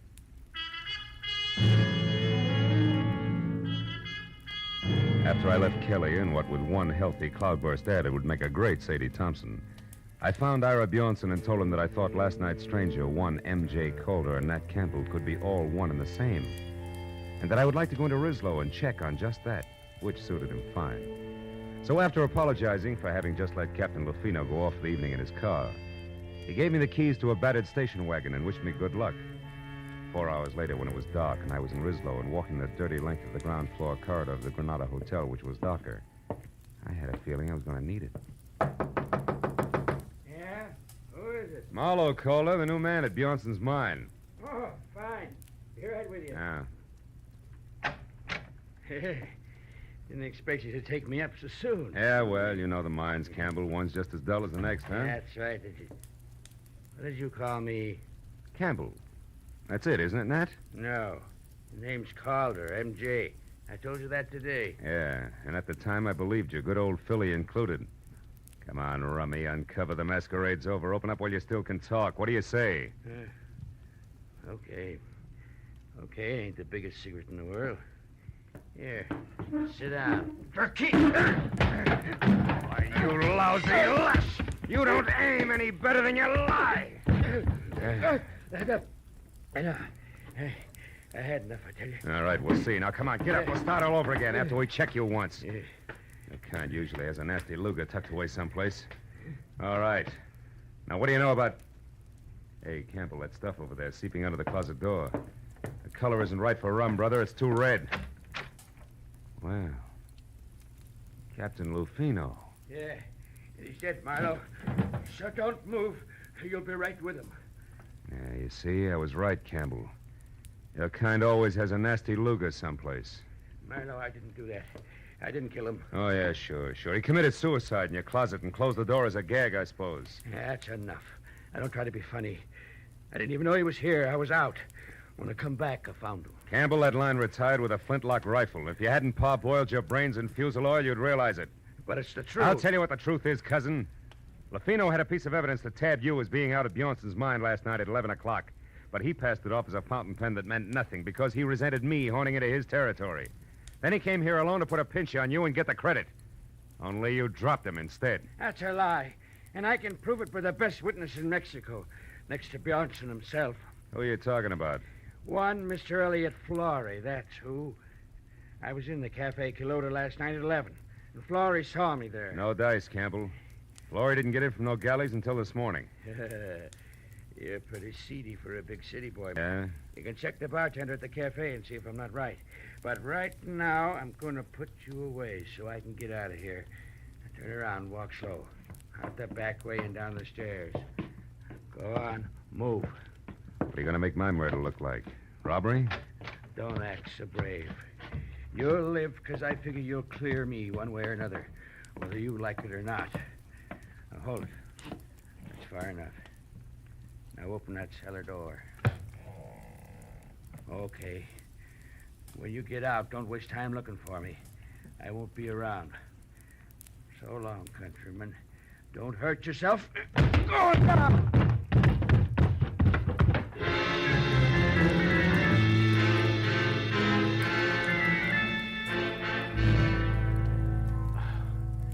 The cellar was as light and wholesome as a Parisian sewer.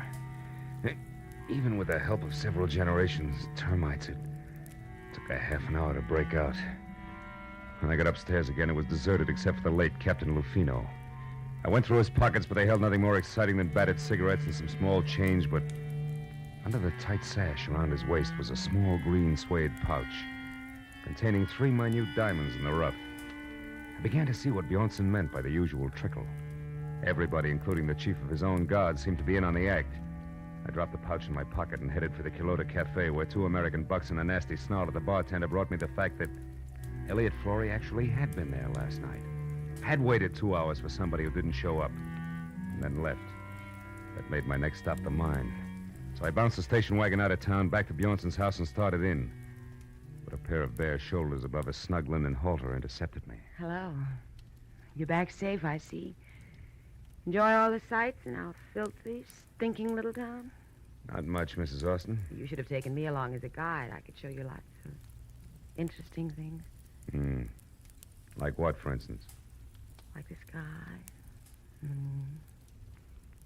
I like things clean, soft. I like lights and music and people. I like you, Marlowe. Save it.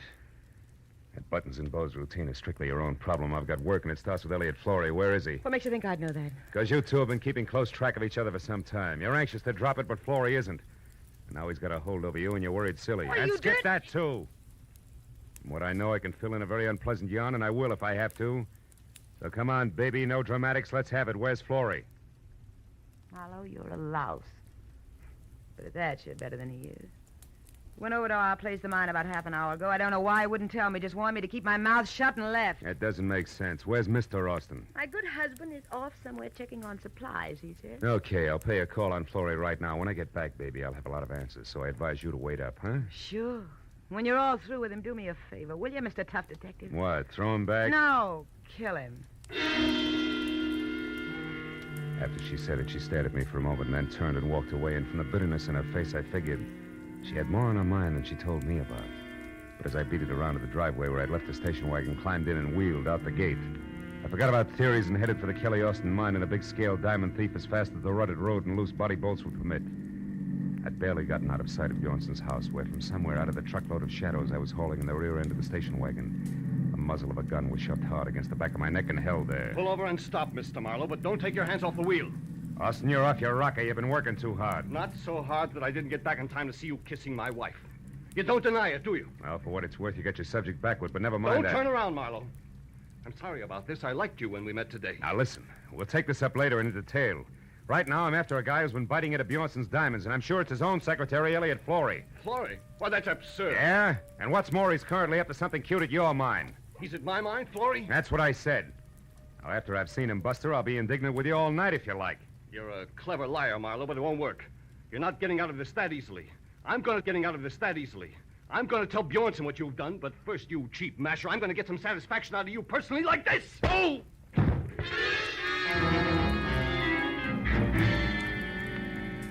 First, one side of my head, and then the other exploded like Roman candles. I fell a long way out of the car door to the road. I finally stopped falling and started back to my feet. I had a double handful of Mexico in my mouth. All the rest of it I could see looked big and black and deserted. The station wagon was gone, and so was my enthusiasm, and the picture of Marlowe on foot in the middle of the Mexican mountain looked pretty stupid. I trudged back toward the house. But I stopped as a pair of headlights swung out the gate and slashed down the road at me. Came to a sandstorm halt. Marlowe, what happened to you? It's a long story, Mrs. Austin. The less you hear about it from me, the better for all of us. What do you mean? That Kelly, your husband, was watching when you wanted to show me the Mexican sky and the moon. Up there at the house. He was just a teensy bit irate about it. Oh, is that all? That's enough. What about Florrie in the mine, Marlowe? How should I know?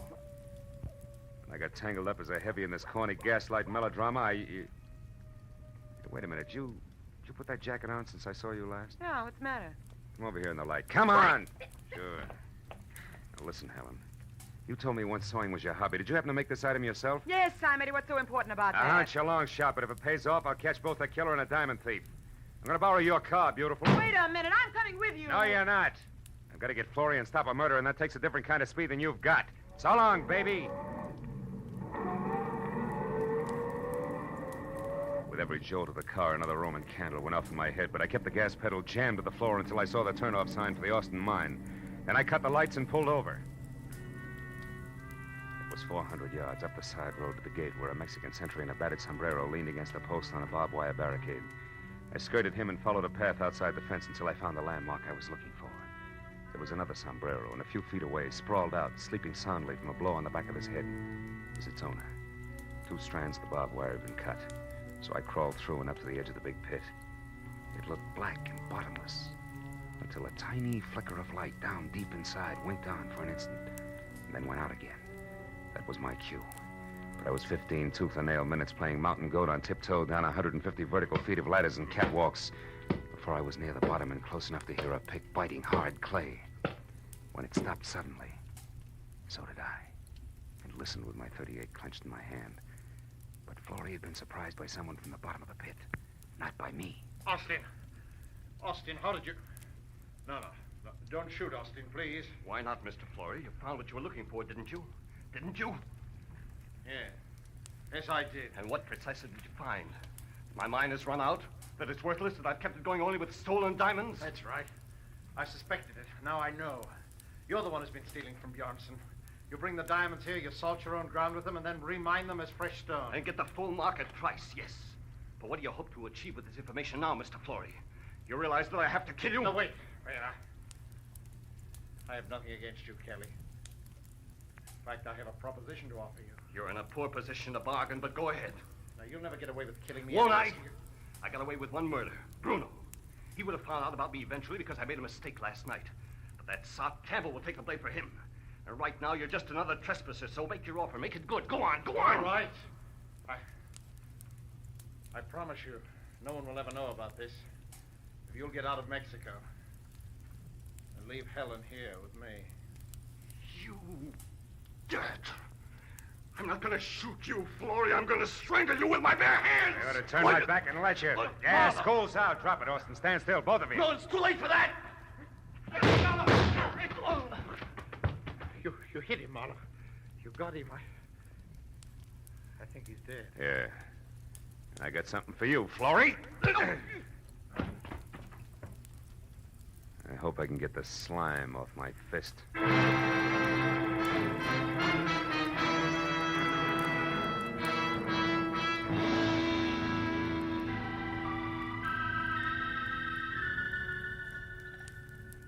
Please, Marlowe, pour yourself another here. It'll help your headache to go away. Oh, thanks, Mr. Bjornson. It's cooler out here than it was inside. It's better now, thanks. I don't know. I am happy and I am sad both. You found me my thief, all right, but you lost me a friend in the bargain. Mm-hmm. And the way we live out here, our friends are as dear as our diamonds. Well, there's one thing about diamonds, Mr. Bjornson. They won't go bad on you. You're right there, my boy. It's hard to realize that Kelly Austin was our man. Yeah, I imagine it is. You said it was Helen's jacket that gave you the answer. How was that, Marlowe? Well, Lufino was carrying a little green suede pouch. I thought it was his. But actually, that was a piece of evidence that he found last night. It wasn't until I saw Mrs. Austin's jacket of the same green suede that I realized the pouch must have been made from the scraps left over from the jacket. I see. And since the wife sewed the jacket herself, that made the husband the logical owner of the pouch. That's right. You know, in a way, you might say Helen's responsible for the whole mess. How do you mean, Marlowe? Well, it all adds up like this. Helen wanted diamonds bad. Her husband started stealing for her. Things went well until he almost got caught. That was last night, huh? That's right. Running across the lawn, Kelly dropped the little pouch. Lafino, who caught sight of him, followed and found the pouch with the 3 diamonds. But Captain Lafino thought Campbell was the thief and went to Campbell's quarters in Rislo to force a confession out of him. Mm-hmm. Kelly followed him, killed him before he learned too much, knowing that the rum-soaked Campbell would take the rap. That Austin woman, she's got no business here in this desolation. She loves diamonds, but not in the rough. No. She wants them around that beautiful neck of hers, with big city lights bouncing off them in all directions. But the lady wouldn't play fair to get them. She's packing now. And Mr. Flory has already left bag and baggage. Even Lufino is gone now. You know, it's going to be lonely around here, Marlowe. I couldn't prevail on you to stay over a while. No, Mr. Bjornson, I'm afraid not. I'd probably catch myself picking little pebbles out of every clay bank I found. The first thing you know, I'd be stuck here, too. Besides, what would Hollywood Boulevard do without Marlowe? And vice versa.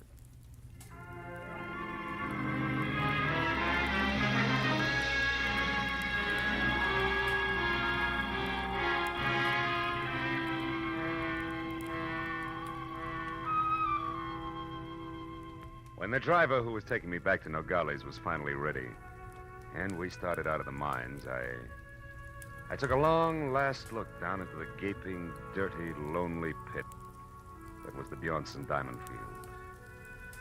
And then, as we headed north and for the border, I settled back and thought about my own diamond field. The one that stretched out for 50 miles from the San Fernando Valley to Long Beach in blazing brilliance. Yet, in its own way, I knew it was just as dirty, just as lonely, and just as tough as the pit at Rislo. But it was my hometown.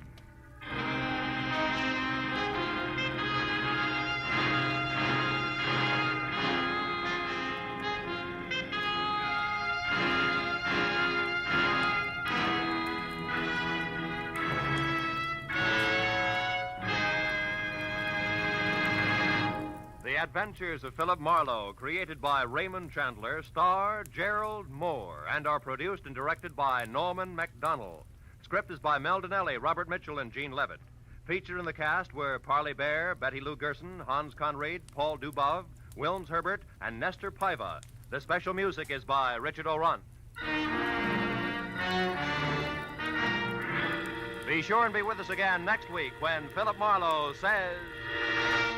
She had soft brown eyes and an accent, and she came to town with a job to do. But before it was done, death had struck 3 times. Then she was gone. And all because of 30 drops of pigeon's blood worth $50,000.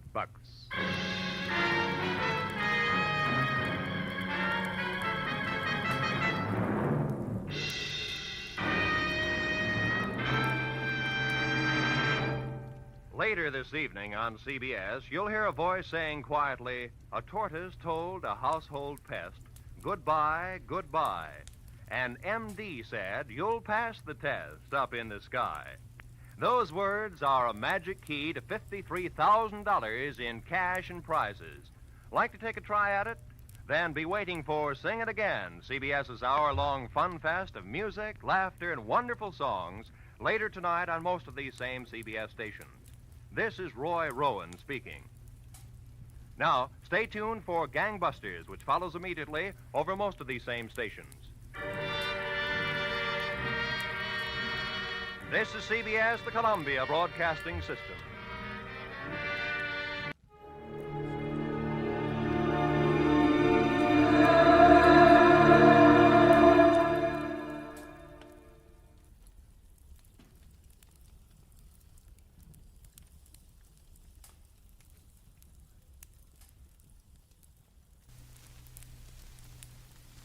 Get this and get it straight. Crime is a sucker's road. And those who travel it wind up in the gutter, the prison, or the grave. There's no other end. But they never learn. From the pen of Raymond Chandler, outstanding author of crime fiction, comes his most famous character in The Adventures of Philip Marlowe.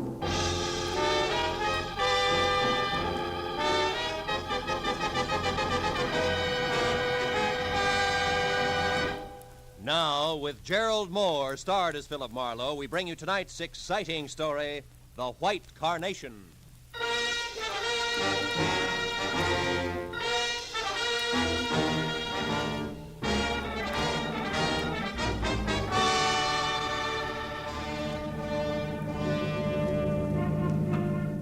I can't understand it. Ben Reynolds is a wonderful guy with a really great future, intelligent, handsome. Well, you've seen his picture. Yeah. You said he's a doctor, didn't you, Casey, an MD? That's right. He's already known as one of the best young medical men in town. Turn left at the next corner, Marlowe. Okay. You also said he's to be married soon. Soon. Tomorrow. Oh. And to the swellest girl in the world, Margaret Vanderveer. Vanderveer. As in Beverly Hills, huh? Yes, you know them? Oh, just a name. Marlowe, we've got to locate Ben Reynolds fast and find out what's wrong. Well, you sure it's not just a last-minute case of cold feet? Cold feet? Yeah. Oh, Marlowe, he's in love with the girl. I'm his best man, I know. Besides, this marriage means a lot to the guy's career. He wouldn't run out. It happens, Casey. Oh, not to Ben. Why, he was fine, happy, full of laughs, right up to the minute we went into that flower shop. Flower shop? Yeah, some small place called Steiner's Flowers on Temple Street. Ben and I were driving along there this afternoon when I remember the one thing I'd overlooked was a white carnation for the groom. We stopped and went in. Then came the switch. I'll say so. While I talked to the florist, Ben browsed around the shop. Then all at once, he grabbed me by the arm and said, "Let's get out of here." He was white as a sheet. We left in a hurry, and all the way up here to his place, he kept looking back like he was afraid of being followed. What'd he say about it? Oh, he wouldn't tell me a thing. When we got to his apartment, he gave me a real brush-off. I went on home. Then at 7 tonight, I got a call from him. Give me that call word for word if you can, Casey. Well, he said, "Tom, listen to me. There's a man named Gregory Toledo. I thought he was dead, but he's come back to life. I can't go on until he's dead again, this time for sure. Please don't interfere or say anything. You'll hear from me." Then he hung up. Gregory Toledo, huh? Was Ben at home then? No. I tried to call him back, got no answer. I thought it over for a while, then called you. You see, I'm not only his best man, I'm his best friend, too. Oh. That's his place there. Okay, kid. I think you've done right so far, but brace yourself. For what? For something ugly. It says all the earmarks. You might wind up needing lilies, not white carnations. Let's go. The apartment was ground floor, rear, and dark. Inside, from walnut paneling to the sweet, nutty smell of good pipe tobacco, Dr. Ben Reynolds' place was neat, clean, and cozy until we got to the kitchen. There, the air was thick with a strong disinfectant. The doctor's kit was open on the sink. Beside it was a heap of blood-soaked gauze topped by a pair of forceps. And still clamped in the chromium jaws was what looked like a .38 slug.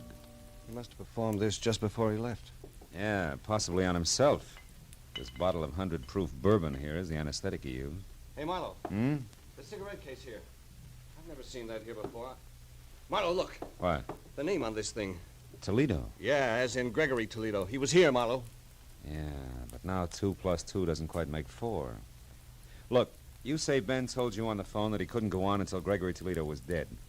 And yet apparently... Apparently, Ben pulled a bullet out of that Toledo guy right here in this kitchen. Is that what you're thinking?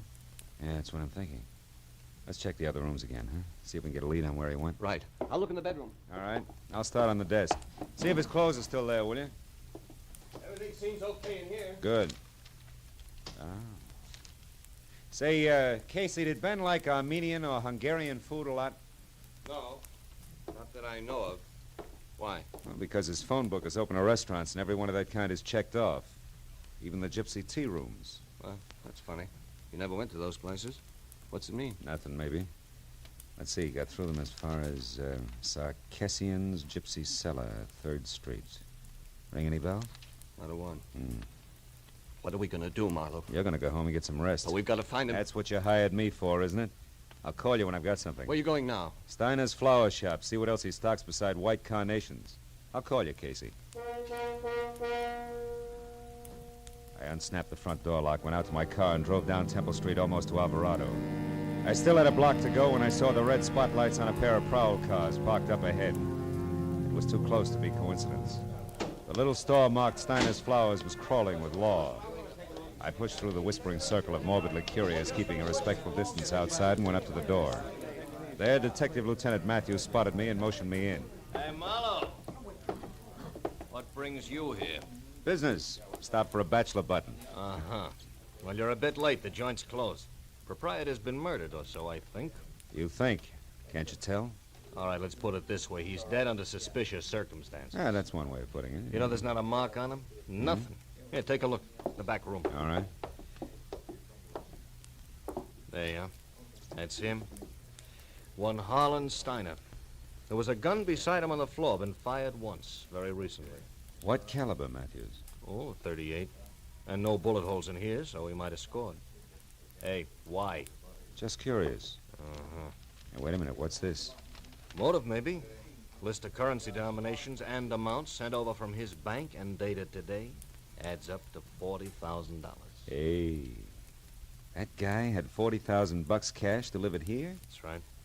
I didn't realize a small flower business could be that good even on a big day. Oh, at your age, it can't. And there's no sign of that cash around now. Well, maybe he was robbed, huh? Mm-hmm. By a handsome, well-dressed guy was seen running out of here earlier tonight, Phil. Steiner probably died of heart failure from the excitement, so that's that. But why did he have so much dough brought in here in the first place? And how did this get here in the back room? What? This. Oh, cigarette with lipstick. Yeah. Well, Matthews, even florists are human, you know. So are cops. I've heard. Yeah. Now give me a straight answer, Phil, huh? Of all the places in town, how come you show up here, this dumpy, out-of-the-way flower shop? I was driving by on my way home, saw your car, so I stopped. Easy as that. Could have done that well all by myself. Mooney.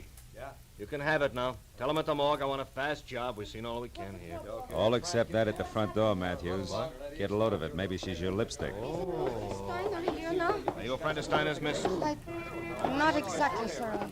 Sometimes buy flowers from him. I see. Were you in here earlier today? No, I haven't been here for several days. What's wrong? Mm-hmm. You'll find out soon enough, miss. Better move along now. Go on. Yeah, okay. No, she's too dark. Your lipstick's awful blonde. Yes, I know. Well, I guess I'll shove off, too. Take it easy, Lieutenant. Sure, boy. Hey, Phil. What? Look, if you should happen to stumble over 40 grand on your way home, get in touch, will you? Don't I always? Good night, Matthews. I drove down Alvarado to 3rd Street and turned right.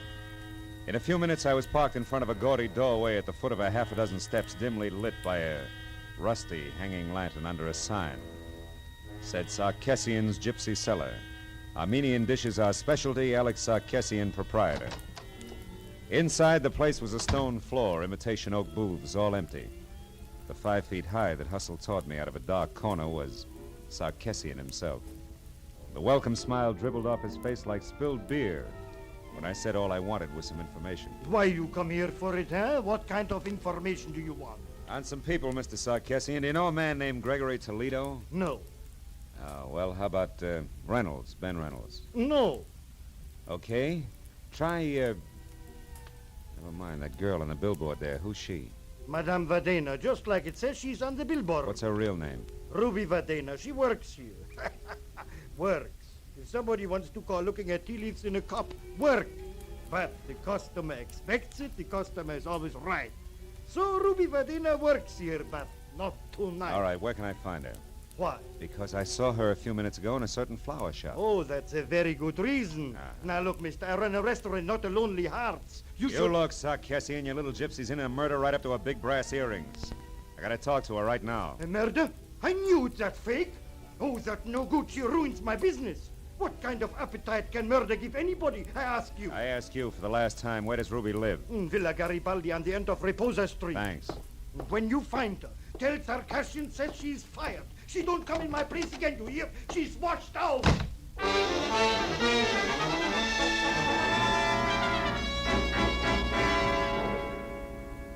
Reposa Street turned out to be a narrow, block-long tunnel under dark, matted cypress trees, at the end of which Villa Garibaldi squatted like an ancient yellow toad, 2 stories high. I'd gone far enough for my headlights to pick up the clutter on the stairs when Ruby herself stepped out from the trees and headed for the front door. She had enough head start that she was upstairs and at the door before I caught her. Leave me alone. I haven't done anything, Copper. Leave me be. I'm no cop, Ruby. Oh, no.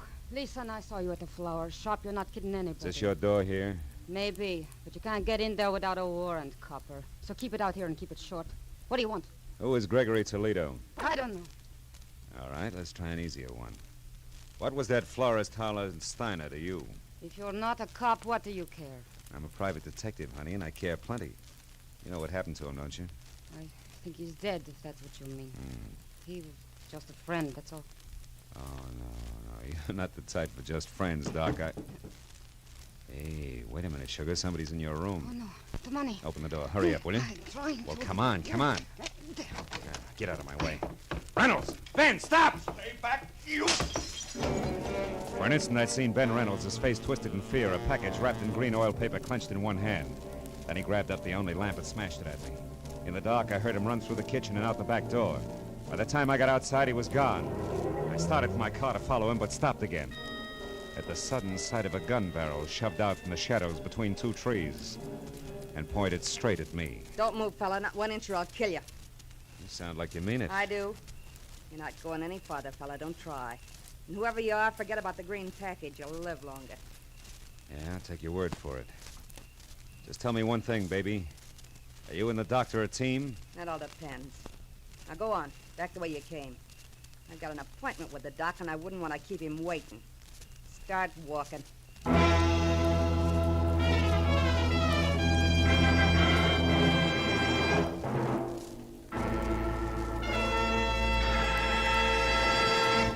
In just a moment, the second act of Philip Marlowe. But first, with the outbreak of conflict in the Far East, CARE's stockpile in South Korea has fallen into the hands of the invaders. But orders are being accepted so that the moment the conflict ceases, CARE will be able to move in with badly needed food and clothing for the distressed men and women of Korea. By cooperating with CARE today, you can help bring hope to Korea tomorrow. Now with our star, Gerald Moore, the second act of Philip Marlowe, and tonight's story, The White Carnation.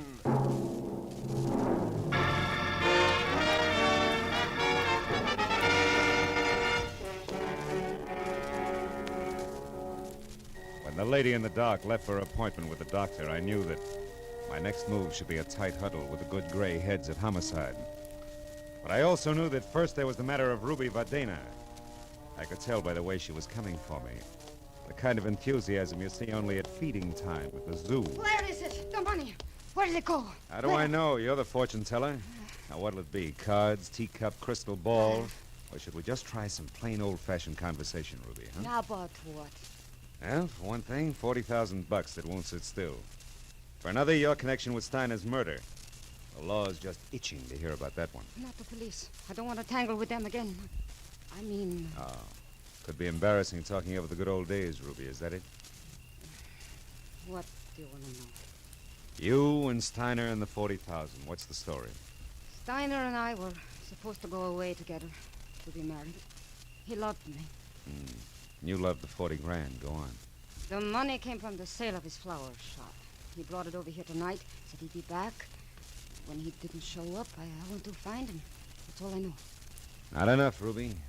That shop wouldn't bring $40,000 like you could pass for a school mom. Where'd you get the money?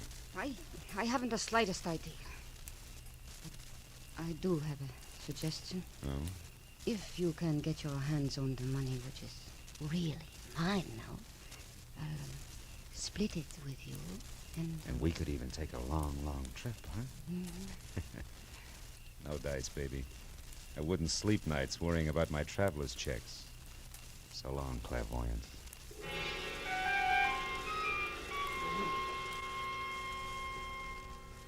When I left the piano shawl beauty with the $sign heart, I stopped at a mobile gas station, and while they filled my tank, I made a call back to the flower shop.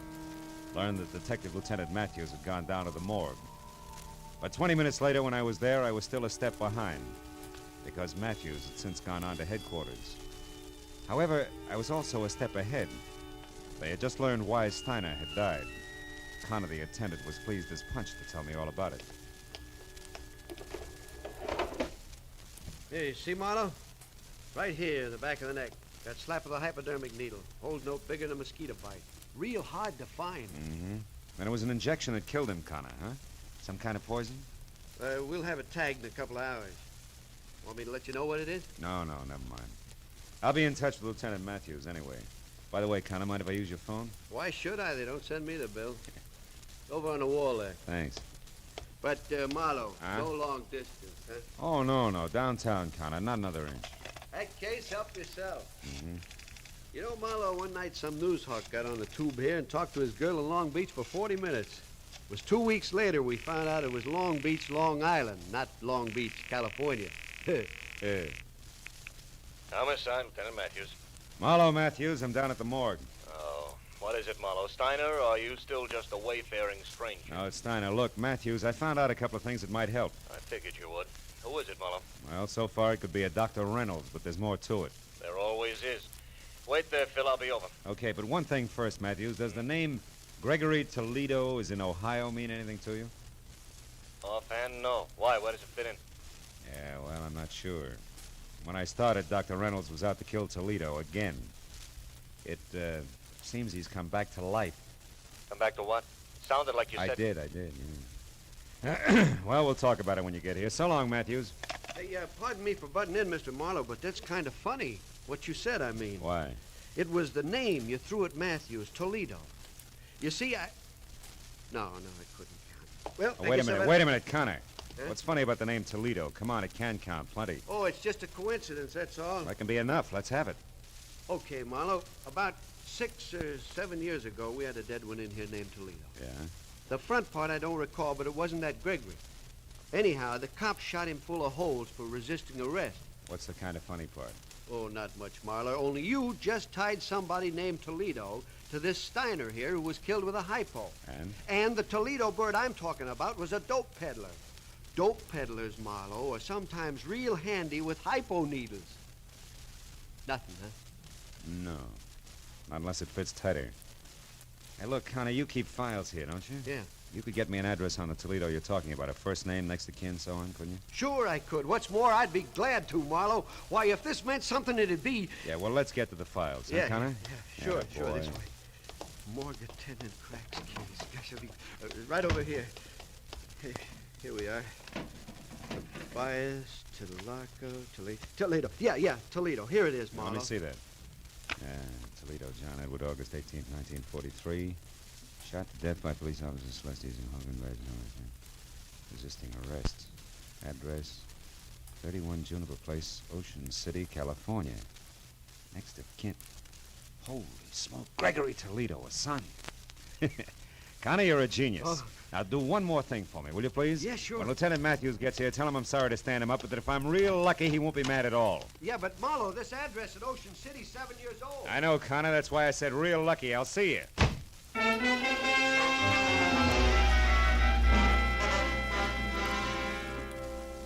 The gentleman who answered the door at 31 Juniper Place was about 60. Wore a spotted torn bathrobe that read like a menu and needed a shave, a haircut, and peeping through his torn slippers, I saw a Blue Jay corn plaster. However, his spirit was bright. Seems he liked having visitors. Yes, sir?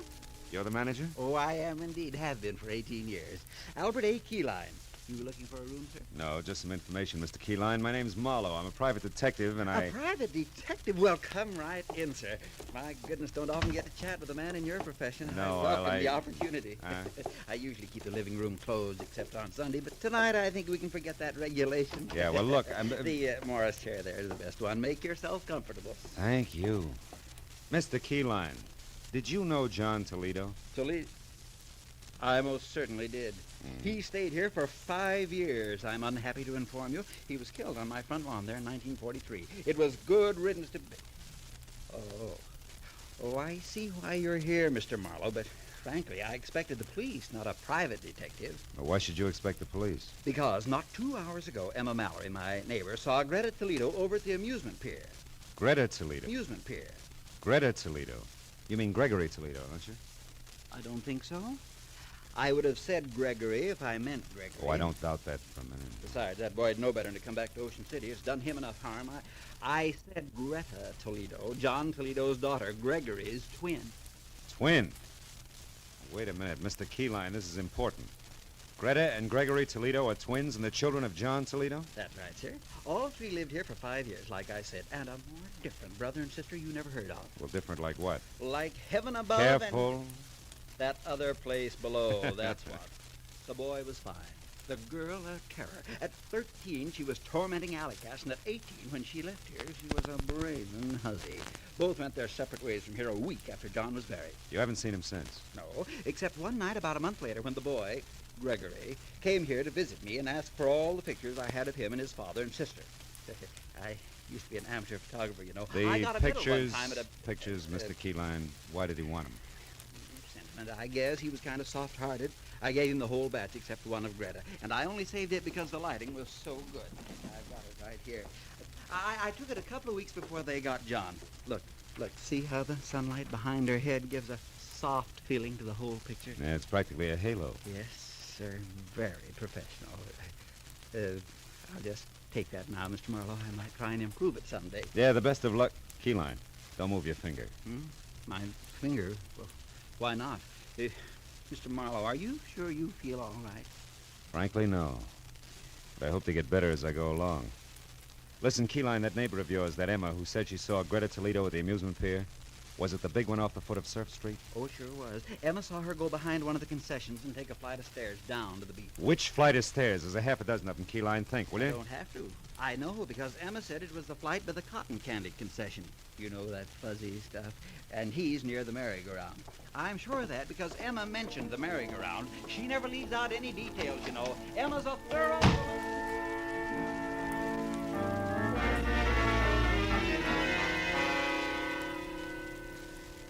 The steps that led down from the cotton candy concession took me to a fairyland graveyard under the amusement pier. Dead carousel animals, horses, sea serpents, dragons that smiled.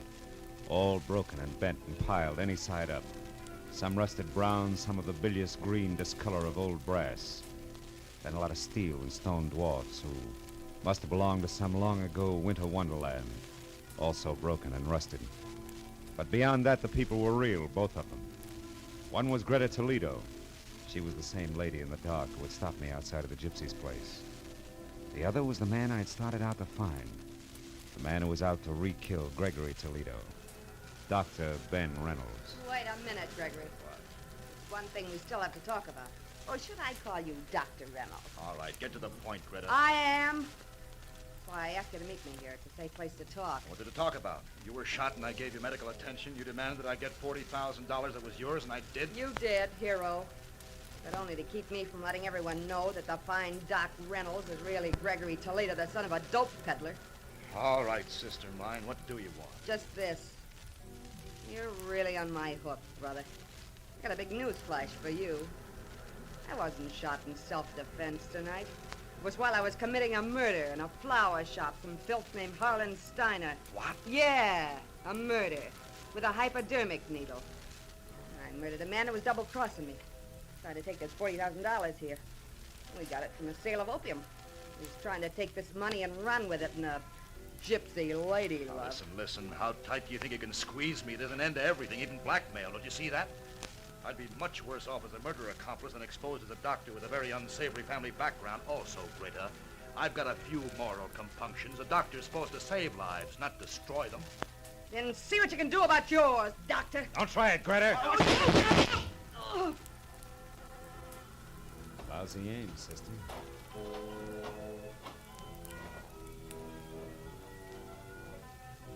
She's dead. Yeah. And so is Gregory Toledo, finally. We better get to the police, Dr. Reynolds.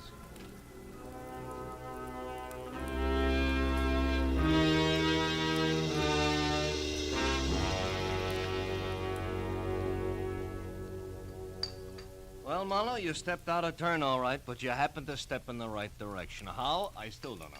Yes, that picture Keyline showed you out in Ocean City, Mr. Marlowe. It was Greta, wasn't it? Yeah, it was. Ooh, this coffee's hot. Didn't mean a thing, though, Tom. I'd only seen Greta in the dark at the Gypsies. Yeah, then how did it help? More coffee here, please. Huh? Coffee. Oh, sure. Well, it helped, actually, when Keyline added his finger. That covered the girl's hair. And when I could only see the face... It looked like a man, and you saw not Greta, but her twin brother, Gregory. Wait a minute. Who you knew as Dr. Reynolds from a picture you'd seen earlier? Good work, Marlowe. No. Good luck, Matthews. There was Connor in the morgue, a Gabby woman named Emma Mallory, Keyline's hobby as a photographer, and, lots of little things. Pardon me, Lieutenant. I don't quite know how to say this, but what about the publicity, the newspapers, and what it'll do to, well, Dr. Reynolds being Gregory Toledo. Dr. Reynolds being who? Hey, miss, I'd like that coffee tonight. You know, I always did like you, Matthews. Good night, fellas.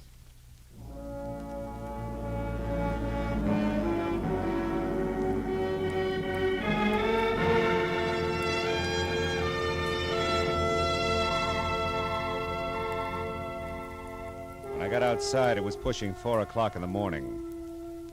And I was tired of a long night that had been crowded with a lot of death and a lot of people. But I was also looking forward to a lot of life. Good life. For Dr. Ben Reynolds and his bride. So, thinking about them, I drove slowly through the quiet city streets until the black melting into gray in the corners of the sky said it was almost tomorrow. And then I went home, found a telegram. It was from the groom. Tom Casey and the bride-to-be joined me in saying that there's no doubt as to who the best man really is. Please do us the honor tomorrow at 5 o'clock sharp. Oh, that's nice.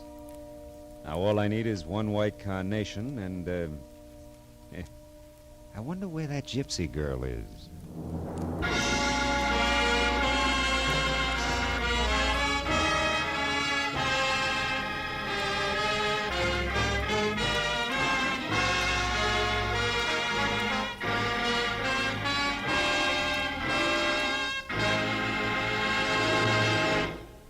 The Adventures of Philip Marlowe, bringing you Raymond Chandler's most famous character, star Gerald Moore, are produced and directed by Norman MacDonald and written for radio by Robert Mitchell and Gene Levitt. Featured in the cast were Paul Dubov, Virginia Gregg, Fritz Feld, Georgia Ellis, Tom Tully, Parley Bear, and John Daner. Detective Lieutenant Matthews is played by Larry Dobkin. The special music is composed and conducted by Richard Arant. Be sure and be with us again next week when Philip Marlowe says... This time a Skid Row suicide changed into murder. A cobbler with an accent was afraid to call the police. And a hard-boiled Hollywood agent broke into tears. All because one woman kept her whole life between the covers of a big leather book.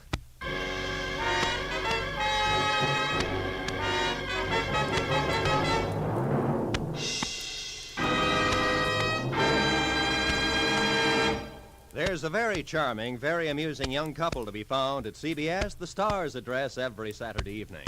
They're Liz and George Cooper, and Liz is played by the glamorous Hollywood comedian Lucille Ball. It's wonderfully hilarious. It's comedy at its best. My Favorite Husband, starring Lucille Ball, every Saturday night on most of these same CBS stations. THESTARSADDRESSISCBS. The Star's address is CBS. This is Roy Rowan speaking.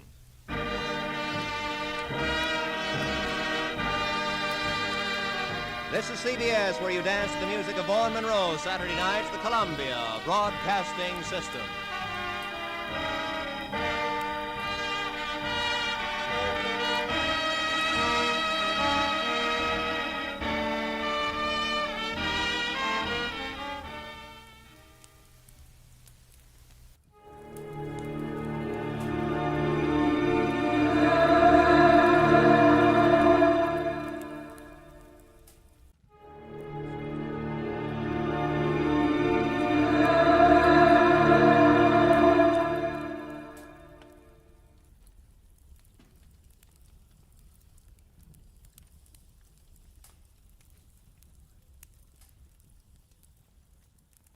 When the will was read, everybody figured she'd been crazy when she wrote it. And that included me. But I changed my mind after spending a night on an island with a pig, a cat, and an ape. Because in reality, they were people.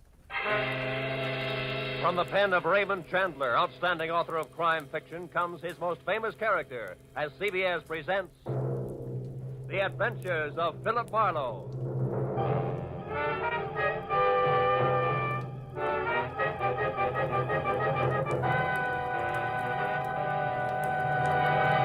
And now, with Gerald Moore starred as Philip Marlowe, we bring you tonight's unusual story, Where There's a Will. I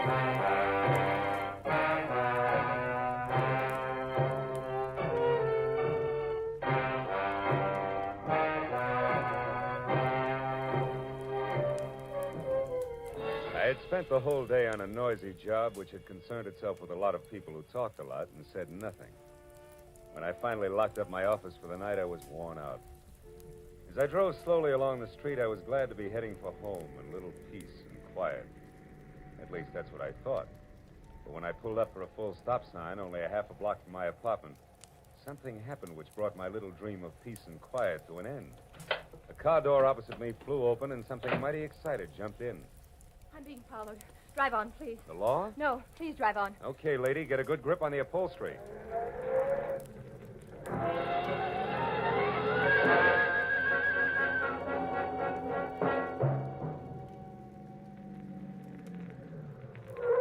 There, that ought to do it. Now, what's the... Say, you look a little pale and beautiful. I'm always pale when my heart's in my mouth. Well, then why don't you swallow once, take a deep breath, and tell me who was after you? There isn't much to tell. It was a nasty little man, that's all I know. So thanks for making like Barney Oldfield, and good night. Hey, not so fast. It's impolite to hitch and run. Look, mister, right now I'm up to my earrings in trouble, and that leaves very little time for small talk with strangers. Even nice ones. Well, in that case, the name is Philip Marlowe, which takes care of the stranger part, and I'm a private detective, which makes trouble my business. Where do we go from there? No place. $300,000 worth of hidden bonds, a screwy old lady, and a sculptor with a red beard are too much for any one-man police force, Mr. Marlowe. So again, good night. Before I could say anything, she was out and gone.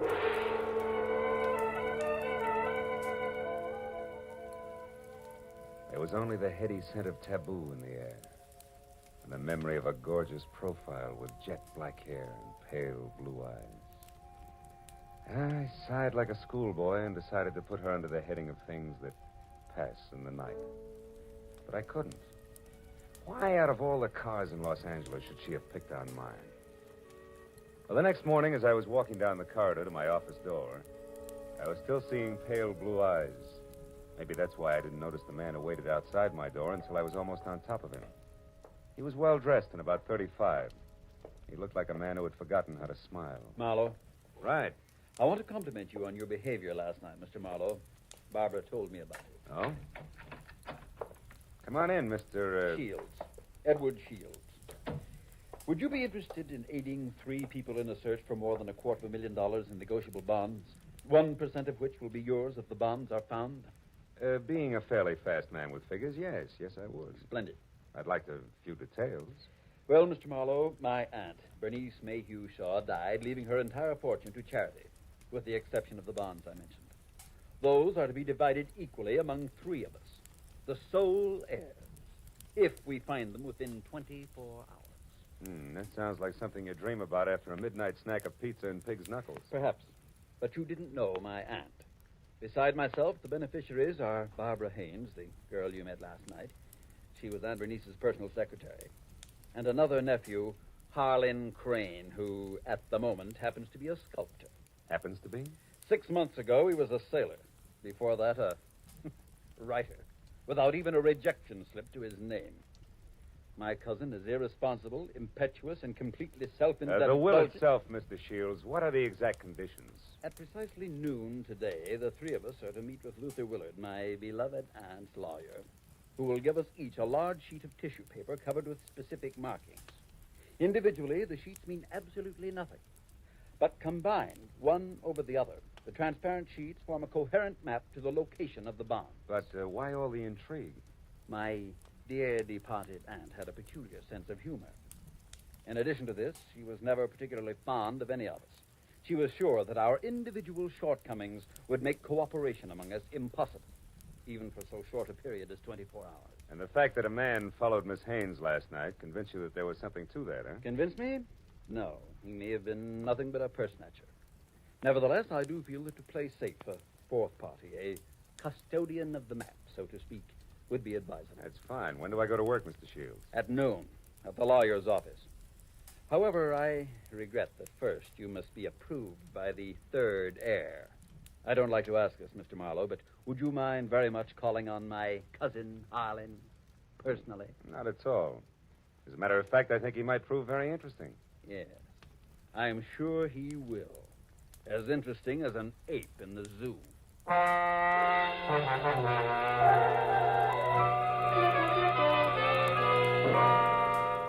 I felt like saying, look, Shields, I'm not as gullible as I look. But then I thought a client's a client, and I decided to play along. Harlan Crane, 6 foot, red-bearded giant, talked as he worked, wielding a 10-pound sculptor's mallet like it was an 18th century quill. I'll be frank with you, Marlowe. Money isn't everything to me and never has been. Over $100,000 will buy a lot of marble. Half the state of Vermont, I'd say. But come to the point, Mr. Crane. Do I get your seal of approval? Oh, I imagine you'll be all right. Anyone who can get by Shields, the all-American Scrooge, ought to do. Thanks, $1 million. I'm not being personal where you're concerned. It's just a matter of facing a fact bluntly.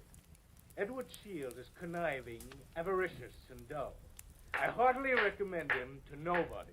And the girl, Barbara, you feel the same way about her? No, I don't. And the truth of the matter, Marlowe, is that I know very little about Barbara Haynes. But what I do know, I like very much. Yeah, that I can understand. Marlowe, do you realize that once you have the whole map in your possession, you're worth an awful lot of money? Of course I do. The whole map, I have a market value of exactly $300,000. That's right, fellow. $300,000, dead or alive.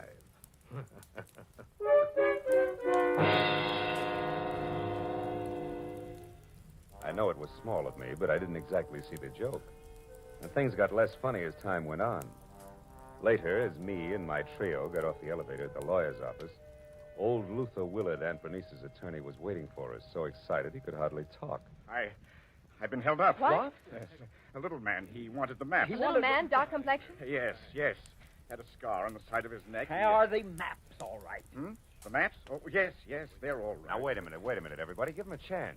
Mr. Willard, tell us exactly what happened. This is Mr. Marlowe. We told you about him, Mr. Willard. Of course, yes. Come into my office. You see, I was putting some papers into my safe when this little man stepped up behind me and demanded the maps. Were they in the safe? No, thank heavens. Make yourselves comfortable. The please. maps, Mr. Willard. Where are they now? Well, right here, where they were all the time. Here under the blotter on my desk. Clever of me, wasn't it?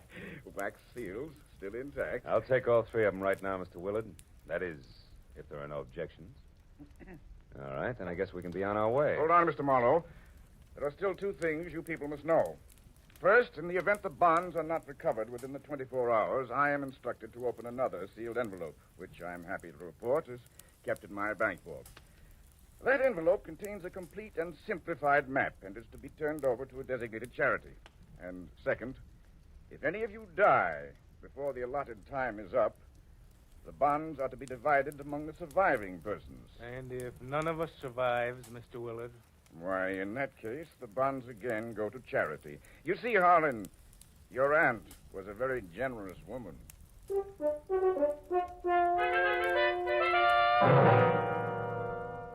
After arranging to meet with the 3 heirs at Shields' place later that afternoon, I headed for the nice and public library, where I figured I'd be able to examine the maps in safety. By placing the 3 maps exactly one over the other, I saw that the bonds were hidden on the larger of 2 squares of land called Twin Islands, which were the personal property of the late Bernice Mayhew Shaw, and located in Indian Lake in the San Bernardino Mountains. As I left the library with the 3 maps in my pocket, I felt like a well-fed mallard on the opening day of hunting season. And I knew I was being followed. As I slipped into a doorway and turned, I saw it was the nasty little man with the scar. All right, you, we're through playing tag. Let me go. Ooh. Not yet, Shorty. Not until you talk loud and clear. No, don't hit me, please. Please hit me down. I'll tell you everything. All right. If you're sure you can get it all straight the first time, there. Now, the whole story, beginning, middle, and end. Yeah. Yeah, like you say. Whole story. Okay. Starts like this. Oh!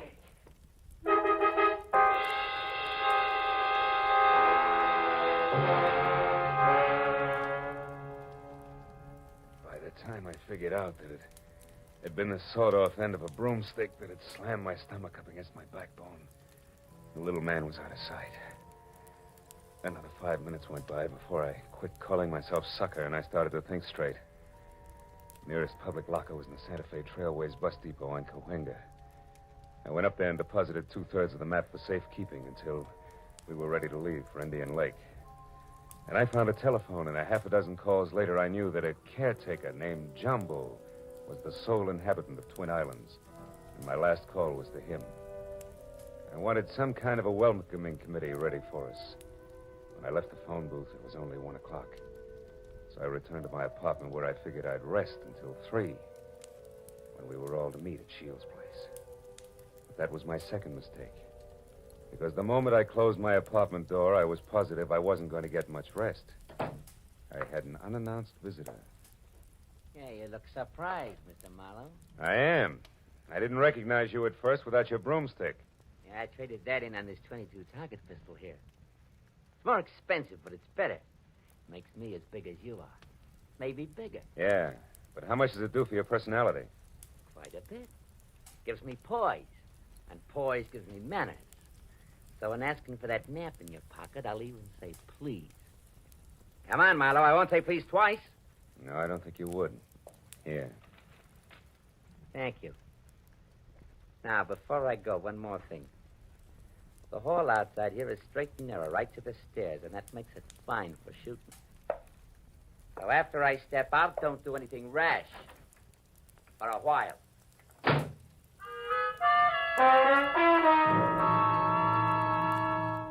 So, loving life as I do, I didn't do anything rash for a while. In fact, I could have whipped up a nice 7-minute frosting before I moved at all. And I phoned the 3 heirs to get together at my apartment. When I finally had them all seated in front of me, I related the saga of the little man, including my premonition that one of the 3 present was signing his paychecks. Of course, I got nothing but Cupid doll innocence out of any of them. So after adding that we'd get underway just as soon as the missing 1/3 of the map was returned to me, I threw my trench coat over my arm and told them I was going for a walk. But before leaving them, I reminded them that whoever was behind the little man could fire him, because I would never have kept all 3 maps in one place anyway, unless all of the heirs were on hand to watch one another. And then I left. I hadn't walked more than a half a block up Franklin when I stopped at the sound of Barbara running after me.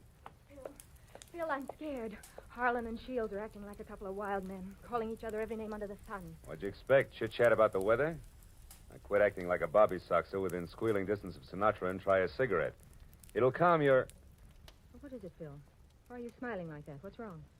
Nothing's wrong, Barbara, nothing. It's just that I found this in the pocket of my trench coat when I went for my cigarettes. It's the map. That's right. The missing 3rd. It's back already.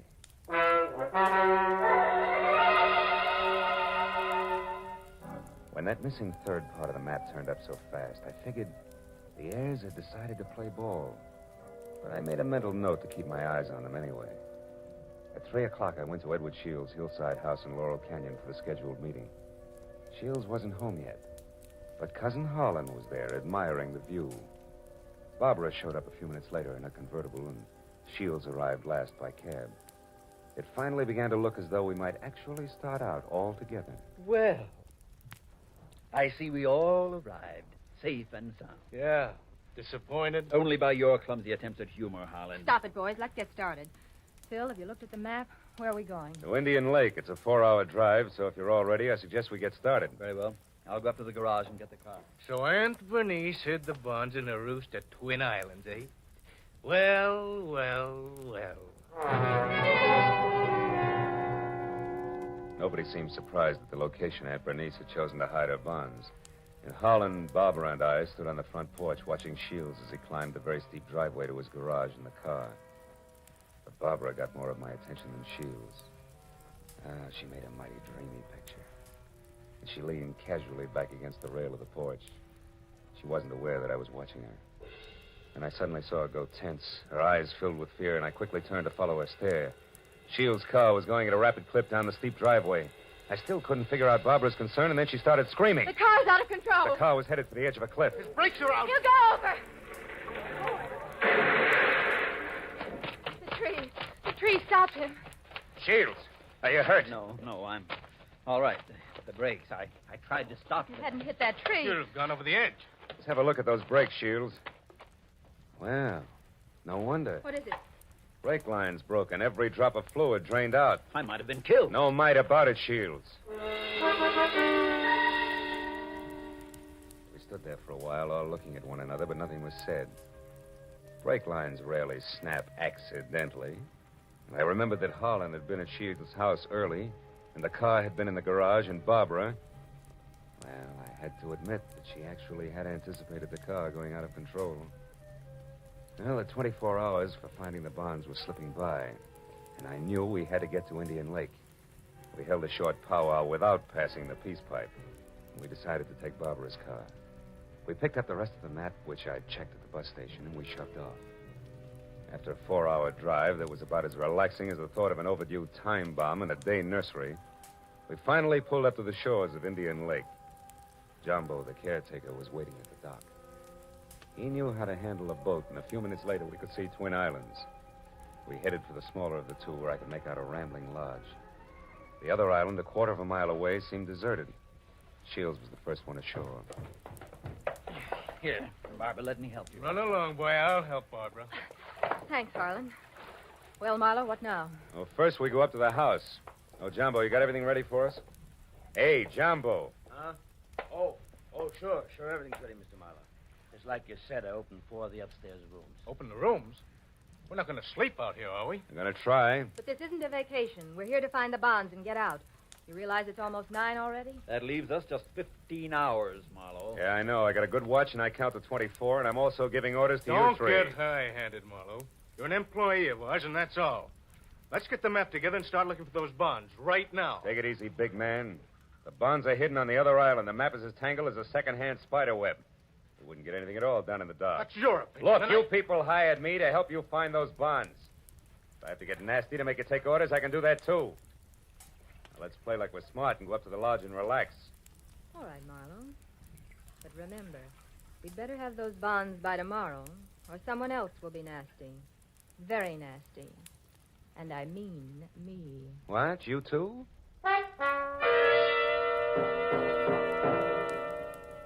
Getting the 3 heirs settled down at dinner table was quite a chore. And when I was sure they'd keep an eye on each other, I slipped outside. I hid 1/3 of the map in a drain pipe. Then I went upstairs to my room, and I hid another 1/3 in the window shade. Now, the maps were settled, and I began to think about other things, like the accident to Shields' car. There were too many accidents and coincidences to suit me. So I decided to drop in on Cousin Holland's room to see what I could see. Well, after 15 fruitless minutes, I was about to leave when something in the wastebasket caught my eye. The corner of a half-hidden handkerchief monogrammed H.C. I had just picked it up when I saw Jumbo standing in the open door. That handkerchief there in your hand. That blood on it?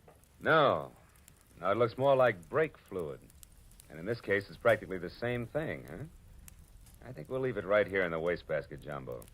Oh, did you want something? Just wanted to say I'll be in my own place out back if you want me. Okay. You know where Mr. Shields is? He's out in the veranda. Alone? Yeah? Thanks, Jumbo. If I need anything, I'll call you. Good night.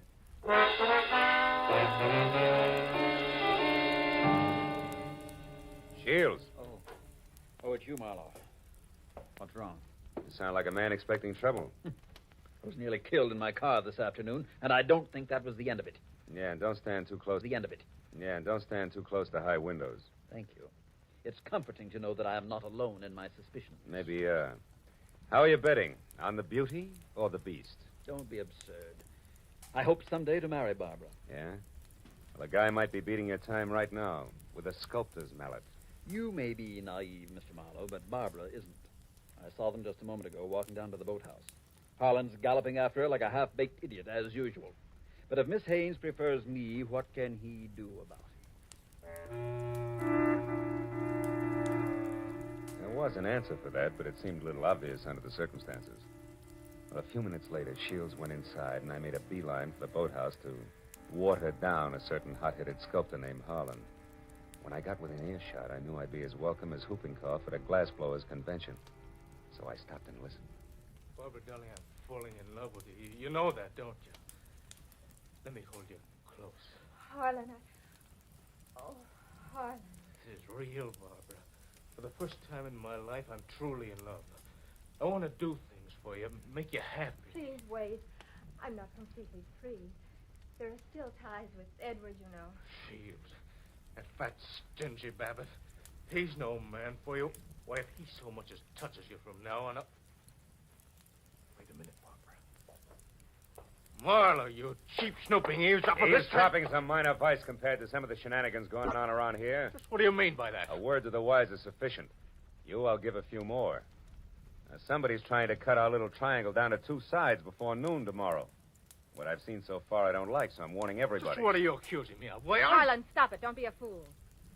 Will you cavemen control yourselves until those bonds are found? Come on, Harlan, let's go in. Good night, Marlowe.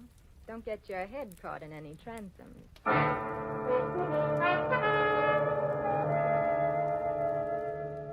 Deciding sleep wouldn't be very healthy for a man in my position, I decided to sit up that night. And it was about 2 o'clock when I looked out the window and saw something mighty interesting. A light was moving on the other island opposite us. I got hold of Jumbo and we went over there as fast as we could.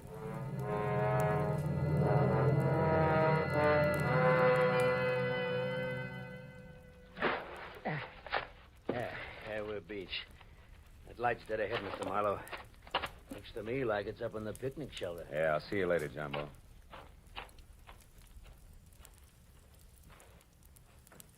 Who's there? Guess who? Oh, Marlowe. I didn't hear you come up. The wind's too strong, I guess.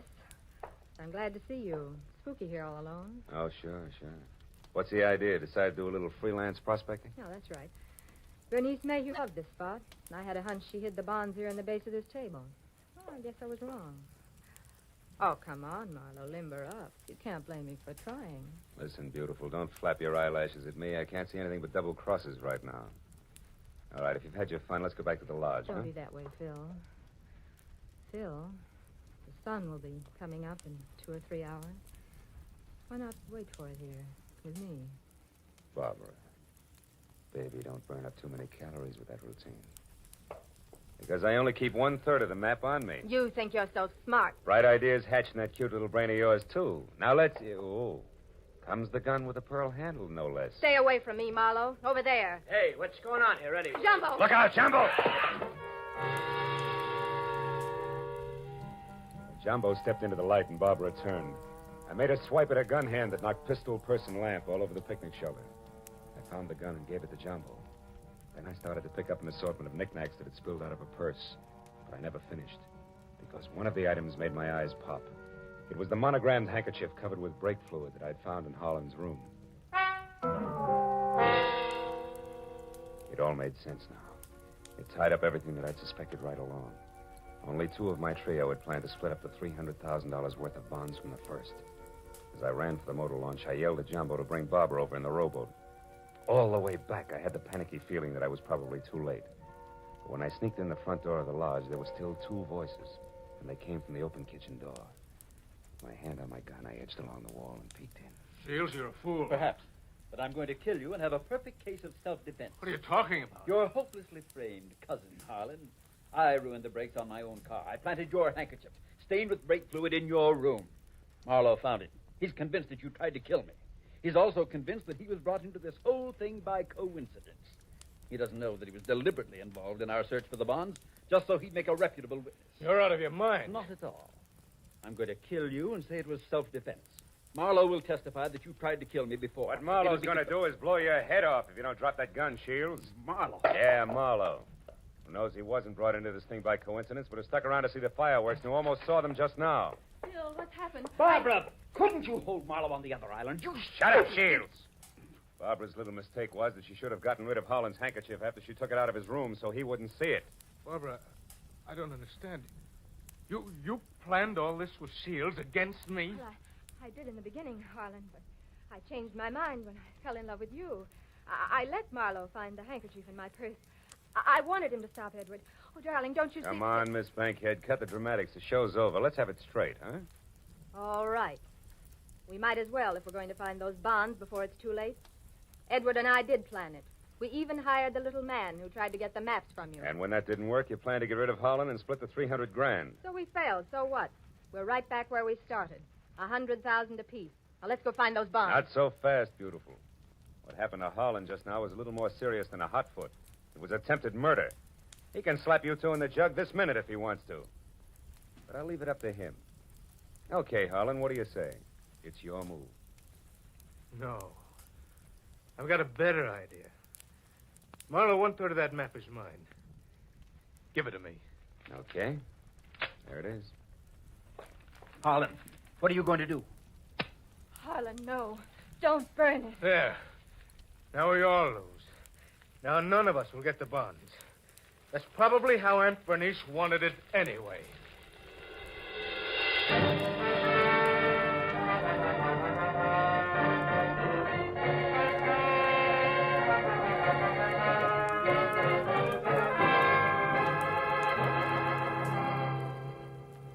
It was almost noon. I was standing on the veranda of the lodge, and a scrawny old crow was perched up on the roof. I saw Barbara and Shields quietly pull away in a boat with Jumbo. And I saw Holland lumbering off to the far end of the island to sulk.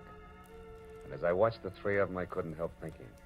A pig in a pinstriped suit, an ape with a red beard, and an alley cat in nylon. Yeah. Keep laughing, Aunt Bernice. You were right. Greed, treachery, and rashness don't mix, even for 24 hours. And the 1% of the bonds I was to get? Well, that's my contribution to charity. Who knows? Maybe I can take it off my income tax.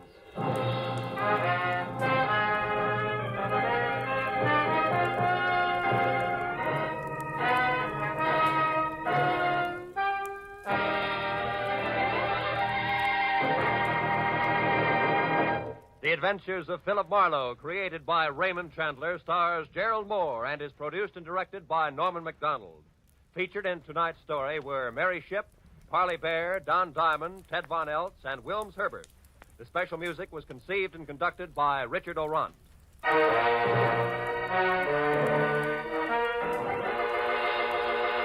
Be sure to be with us again next week when Philip Marlowe says... When I got the crisp $50 bill in advance, I figured my client had a heart of gold. But after I was beat up, double-crossed, and shot at, I realized just how hard a heart of gold could be.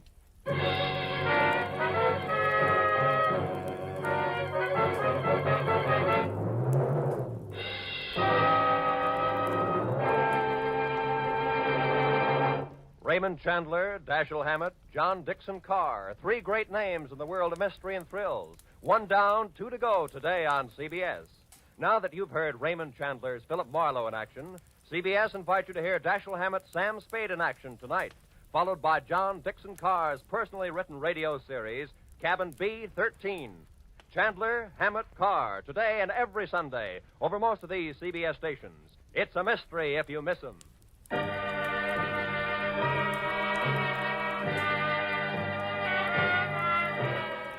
Roy Rowan speaking for CBS, the Columbia Broadcasting System.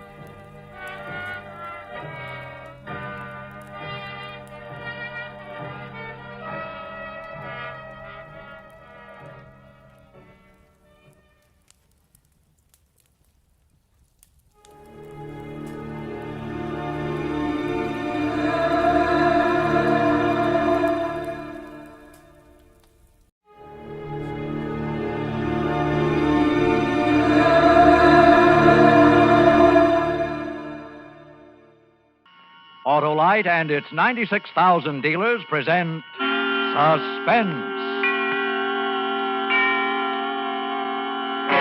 Tonight, Autolite brings you Mr. Edward G. Robinson in A Case of Nerves, a suspense play produced and edited by William Spear.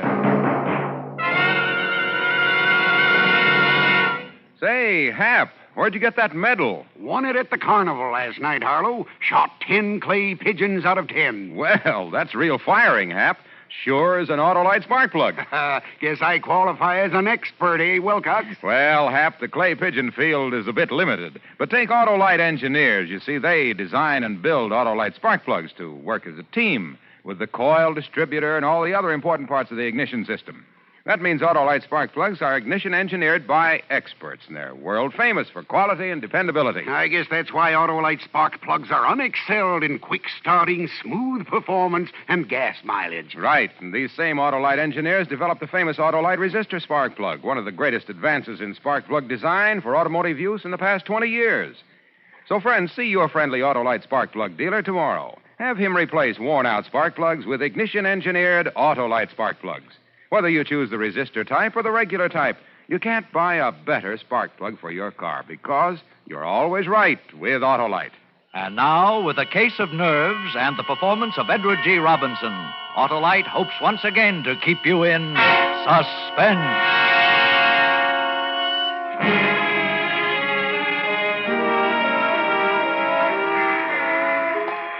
I got off the train in Toledo and walked through the station to the street. I passed up the waiting taxi and swung aboard a bus.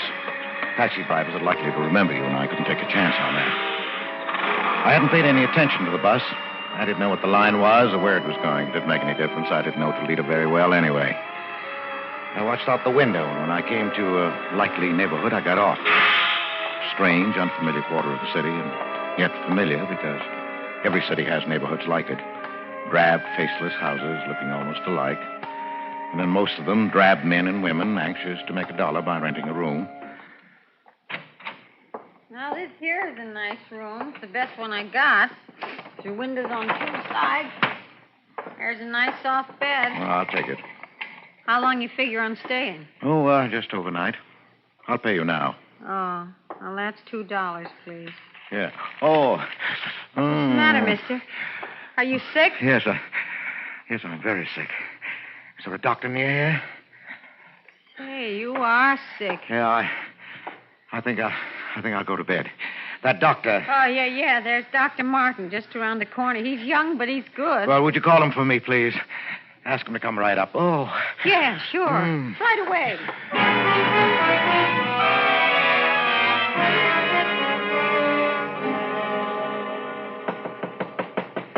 Come in. I'm Dr. Martin. You're Mr. My name is Wentworth, Doctor. James Wentworth. Oh, yes. I just got into town. I'm afraid I'm in for my old trouble again. Oh, what's that, Mr. Wentworth? Trigeminal neuralgia. Ah. I had bad attacks before. Just where is the pain? Here. And here. Oh, yes. Now, if you'll... No, don't touch it. It's like a red-hot iron, even the draft of air. I know. Really, you should have that nerve operated. Yes, I'm going to have it done when I get home. Oh, and where's that? Cleveland. Cleveland. I know a lot of men there. Who's your doctor? Dr. Fletcher. Lawrence Fletcher. Yes. No, Andrew. Andrew R. Fletcher. I don't recall him. Well, he's waiting to clear up a heart condition before he operates. Oh, yes, very sound. Now, how did this attack come on? Oh, the way they always do. I was shaving, and I touched the nerve with the razor. Oh, yes, the trigger point. It's very typical. Well, that doesn't help me when that nerve starts jumping. When will you be back in Cleveland? About 3 days. I'll give you a prescription. This is morphine, quarter grain. You've taken it before? Yes, that's the only thing that gives me any relief. Well, then I don't have to tell you about it. I'll drop this off at the drugstore and have them send it up. Well, thank you, Doctor. Tell him to hurry. And I'd better give you a shot right now. Huh? You know, Doctor, I think the pain isn't so bad now. I don't like to take more than I have to. Oh, well, if you're sure you can get along. Well, yes, I can make out all right. I'll hold the tablets until later.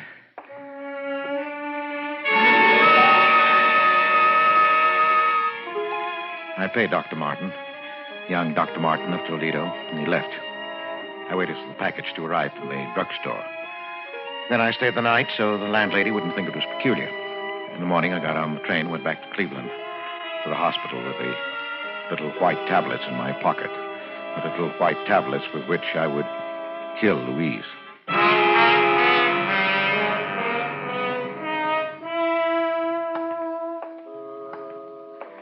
It had been so simple to deceive the young, impressionable doctor.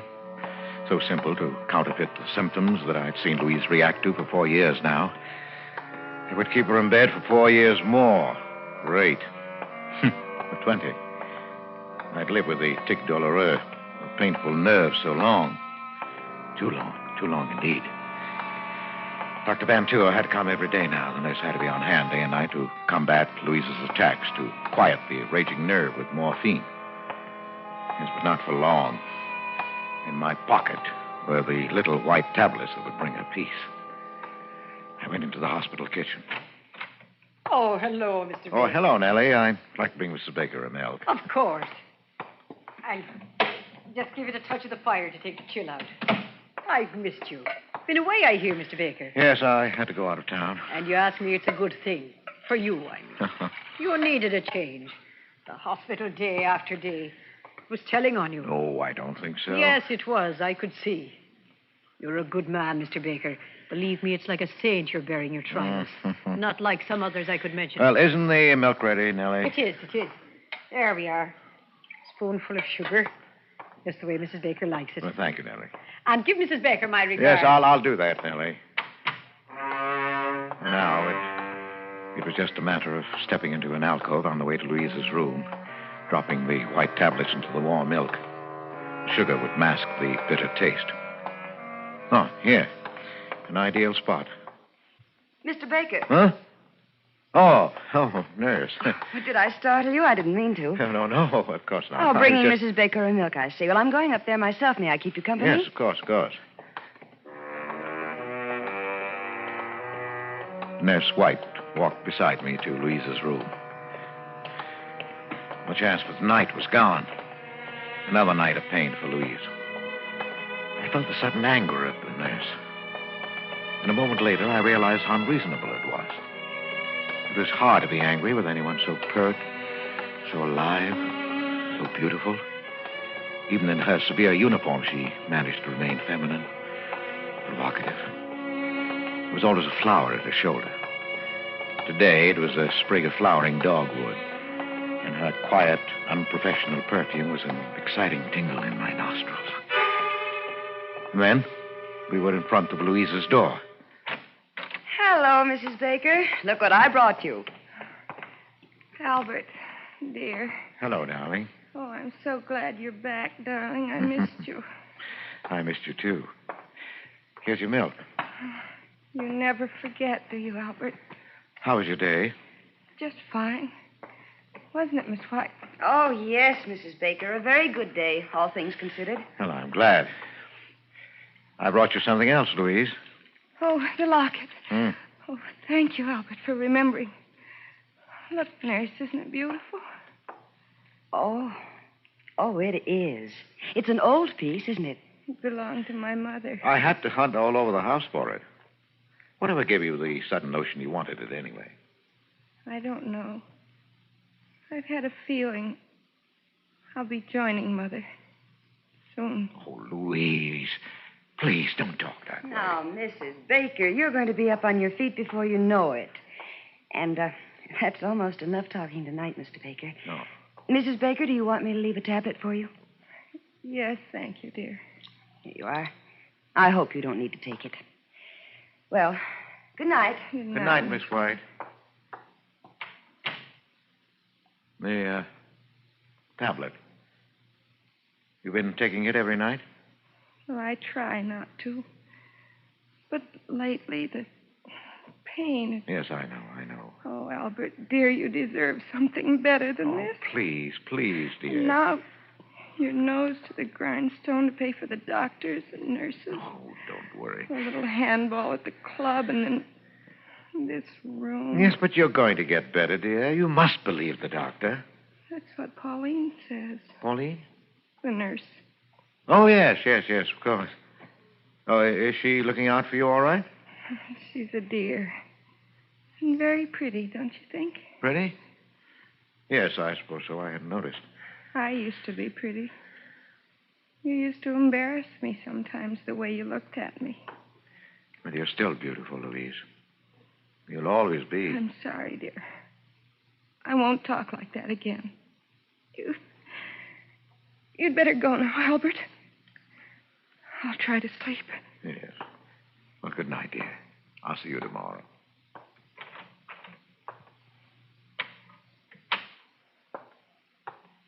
Mr. Baker. Oh. Miss White. I thought you'd gone. I wanted to talk to you, Mr. Baker. Yes? It's about Mrs. Baker. She worries me. Her mental state is very low. You heard how she talked Yes. about her mother, the locket. Yes, I heard. She needs something, I don't know what, to snap her out of this mood. I just thought I'd mention it to you. Yes, thanks.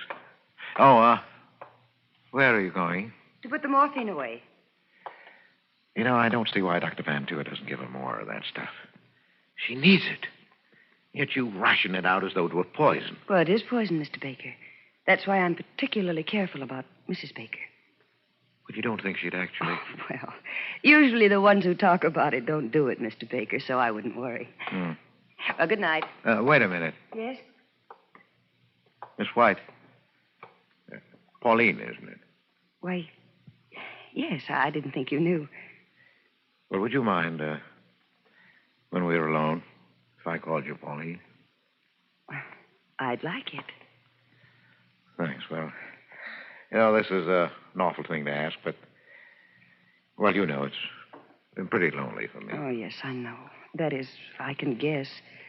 Well, would you let me take you to dinner this evening? Why, thank you, Mr. Baker. I'd love it. I'm off duty at 8. Well, I'll pick you up then. And, Pauline. Yes, Mr. Baker. My name's Albert. At 8, then. Albert.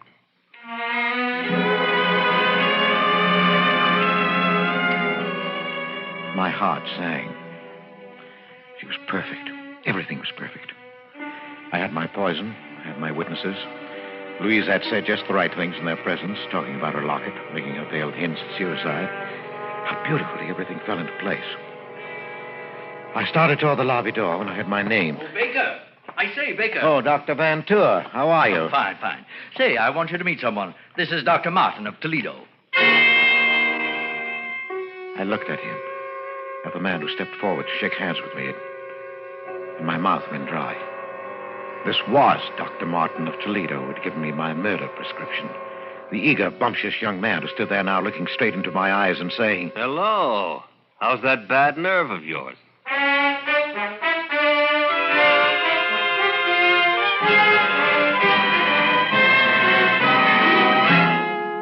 Autolite is bringing you Edward G. Robinson in A Case of Nerves, tonight's production in radio's outstanding theater of thrills, Suspense.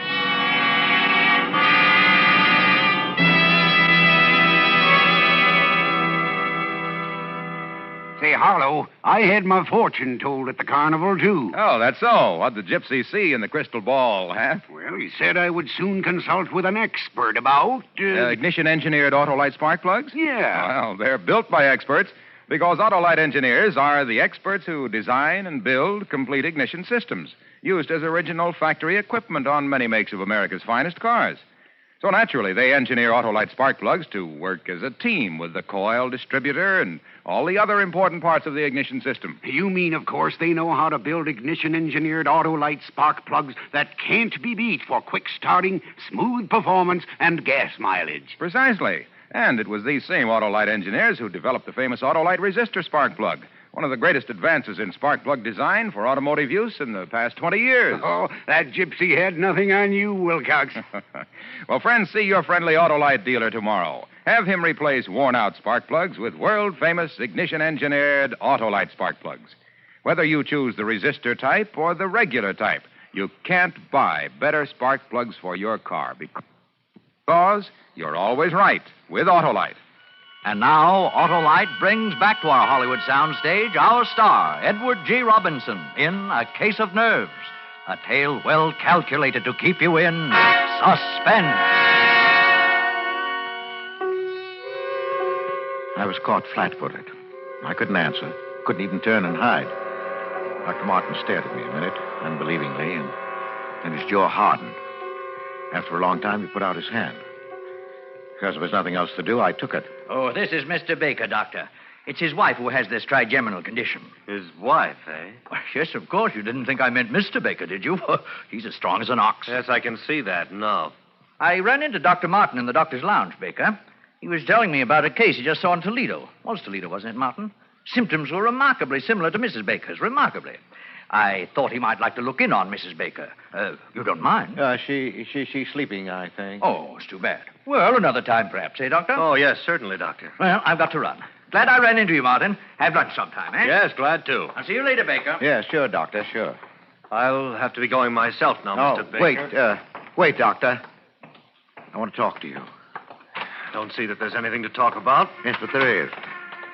I want you to know that what happened in Toledo yesterday. You don't have to explain. I understand. You understand? You didn't say anything, Dr. Van Tour. Well, why should I? It's none of my business. None of your business? Of course. I admit I didn't have you tagged as an addict. Addict? Yes. You don't look like one, and that trick of refusing an immediate shot, well, I've got to hand it to you. You fooled me completely. And using your wife's symptoms. Very clever. I don't doubt you can get a supply whenever you need it with that routine. Oh, no. I assure you. Please, don't bother to lie to me. I guess I ought to thank you for teaching me that trick. It won't work again on this baby, believe me.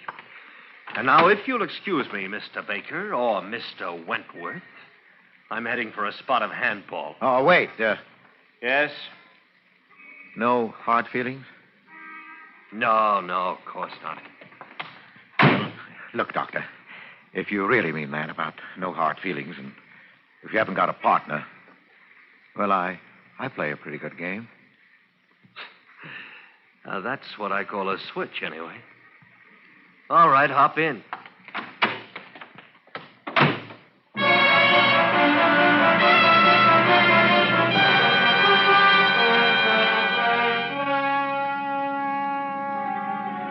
An addict. He took me for an addict, working on any dodge I could to get a supply of dope. Yes, but later, when he heard of Louise's death, he'd remember. I had no idea what I was going to do. I only knew that I couldn't let him go. He drove me over to the athletic club. He wasn't a member, but he held a courtesy card from a Toledo club, and he signed me in as his guest, laughing as James Wentworth. He was a fast man on the court, younger, too. I'd have had a hard time keeping up with him in any circumstances, but as it was, he beat me easily. I could think of only one thing, that he was dangerous. Dangerous, and I had to get rid of him somehow. It's a nice backhand you've got there, Baker. Wish I could handle those tough ones half as well. Well, never mind the compliments, Doctor. Just remember the final score and be satisfied. Say, how about a sweat out? They've got a good steam room here. Yeah, sounds good to me. Here, this way, then. Oh, take your towel. Oh. Boy. Oh, boy, this is hot. Sit on your towel. Yeah, good idea. That was lucky for me you came along. This place is dead today, not a soul here. Well, I enjoyed it. Oh, hot, isn't it? Yeah. Say, Baker, you know, I misjudged you. Sorry. Oh, that's all right. Forget it. You know, you really could do something for your trouble. Yes? We've got a sanitarium in Toledo that have been having pretty good luck with addiction lately. I scarcely heard him. I only realized that we were alone, clouded in steam, not even visible to any casually curious person looking through the glass square in the door. This was my chance. I'd never get another like it. Take nerve, of course. I picked up my towel. What are you doing? I'm sorry, Martin, but there's no other way.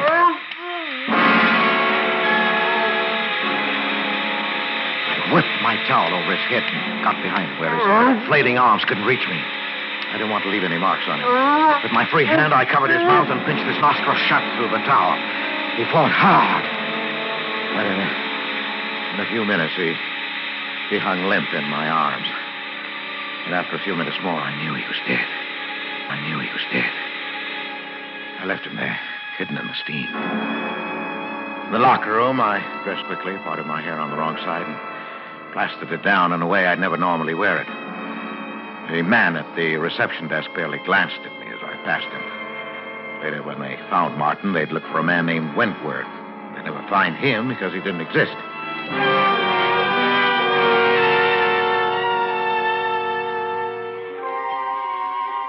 It wasn't even that close. The papers reporting Martin's death put the cause down to heart failure brought on by the shock of exercise in the steam room. They didn't mention a companion. It wasn't important. And I waited anyway. A week. Waited and watched carefully. Because now not only Louisa's future was at stake, but my own and Pauline's. There's the nurse's quarters, darling. Better not come any nearer. Oh, Pauline, dearest. I know, darling, I know. Oh, you must let go now. I'm late already. No, not yet. Albert. No, yes, dear. I'm leaving the hospital. I'm taking a job in Chicago. You know what? Yes. This is hopeless. I can't stand it. Taking care of your wife, smiling at her, seeing the two of you together. But you can't do it. I couldn't live without you. Now that I found you, What do you think this is going to do to me? But I can't. When are you going? I'm giving notice tomorrow. Tomorrow? Oh, my darling. Goodbye. Pauline!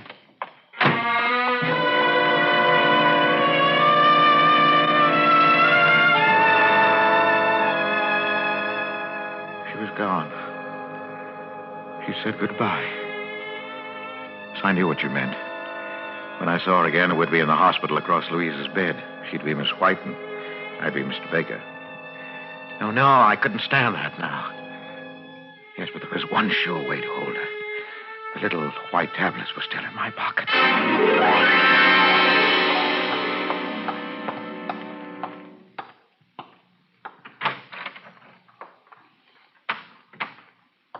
Louise, Albert, dear. I brought you your milk. Oh, thank you, dear. Hold this, will you, please? What's that? Oh, your locket. It's beautiful, isn't it? Who shall I leave it to, I wonder? Miss White. She's a sweet girl. Oh, Louise, now don't talk that way. Louise, you're not going I'd like her to have it. I'll take the milk now, Albert.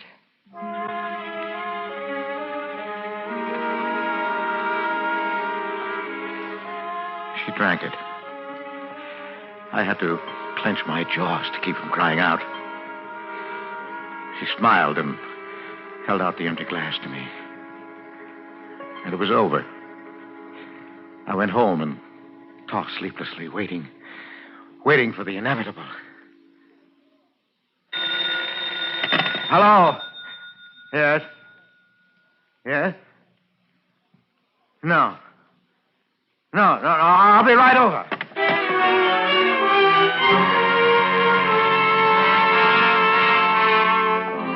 Dr. Van Tour was outside Louisa's room, and a white-faced Pauline and Nellie from the kitchen as I hurried up the corridor. Oh, Baker. Oh, Doctor, can I go in? No. Baker, your wife is dead. What? Dead? Oh, but I don't understand. I thought she was improving, that you planned to operate. She died of an overdose of morphine. Oh. Oh, Mr. Baker, I'm terribly sorry. I am too, Mr. Baker. Yes, but how could she get it? That's what I intend to find out. She took it in this glass of milk. There are traces left. Nellie here says you brought it up to her. I didn't want to, Mr. No, that's Baker. all right, Nellie. Well, of course I took it up. I did every night. Everybody in the hospital knows that. Yes, I knew it also. Was anybody in the room when you brought it? No. Just Louise. And you saw her drink the milk? No, Doctor. She didn't drink it then, not until after I'd gone. She did that frequently. Well, that's right, Doctor. Yes, I know that, too. Only last night, before she drank it, she managed to dissolve in it a lethal dose of morphine. I've checked the hospital supply. Every tablet is accounted for. We keep a very strict count, you know. Yes, I know that. Have you anything to say, Baker? Well, I hardly know. I'm stunned. Doctor, what do you mean? Surely you're not accusing Mr. I'm Baker. not accusing anyone.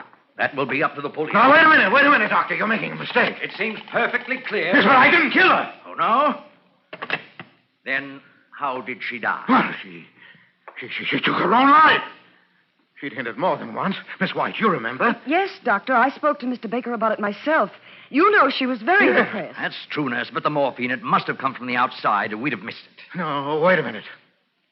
The tablet you left for her each night. Yes, I ordered that. Well, what of it? Instead of taking it, she saved it. Well, she must have. It's the only way it could have happened. Well, that's it, Doctor. It must be. For the past week, she's been exhausted and drawn in the morning, yet the tablets were always gone. Well, if that's the case, nurse, how does it happen that you failed to find them? She couldn't leave her bed. You bathed her and changed the linen every day. The locket. The locket? Yes. Yes, of course. You remember, Miss White? She made such a point of asking me to bring it to her.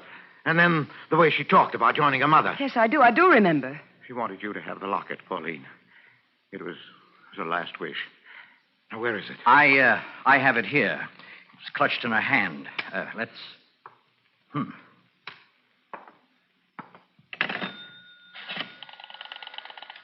Police headquarters, please. You have to notify them? Yes, I do. Police headquarters, give me homicide. Homicide? Yes, I'll wait. Are you out of your mind? I just got through explaining everything. Yes, you explained everything, including what still puzzled me. You see, Baker, you were right about this locket. Your wife did have a reason for wanting it. Look, I'll open it. You see, it's full. 1, 2, 3, 4, 5, 6, 7 quarter-grain morphine tablets that she saved at the cost of 7 nights of agony. And she would have taken them last night. Only you beat her to it.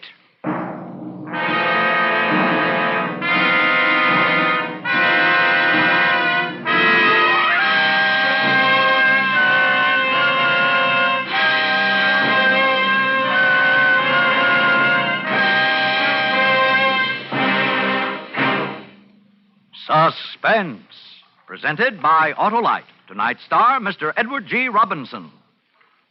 Say, Wilcox, do you know what else the gypsy saw in the crystal ball? Well, Hap, if it was a really big crystal ball, she might have been able to see more than 400 products made by Autolite for cars, trucks, planes, and boats in 28 plants coast to coast. These include complete electrical systems used as original equipment on many makes of America's finest cars. Generators, coils, distributors, voltage regulators, wire and cable, starting motors, electric windshield wipers. All engineered to fit together perfectly, work together perfectly, because they're a perfect team. So, friends, if your Autolite-equipped car needs replacement parts, ask for and insist on Autolite original factory parts at your neighborhood service station, car dealer, garage, or repair shop. Remember, you're always right with Autolite.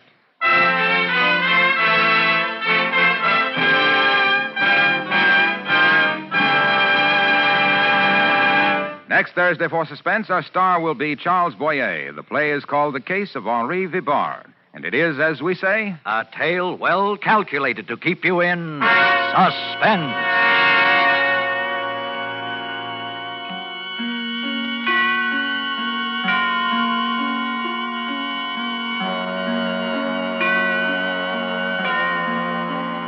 Tonight's suspense play was produced and edited by William Spear and directed by Norman MacDonald. Music for Suspense is composed by Lucian Moraweck and conducted by Lud Bluskin. A Case of Nerves is an original play written for radio by Lawrence Goldman. Edward G. Robinson may soon be seen in My Daughter Joy, an Alexander Korda production for London Films. In the coming weeks, you will hear such stars as Broderick Crawford, Jack Carson, and Kathy and Elliot Lewis. And don't forget, next Thursday, same time, Autolite will present Suspense, starring Charles Boyer.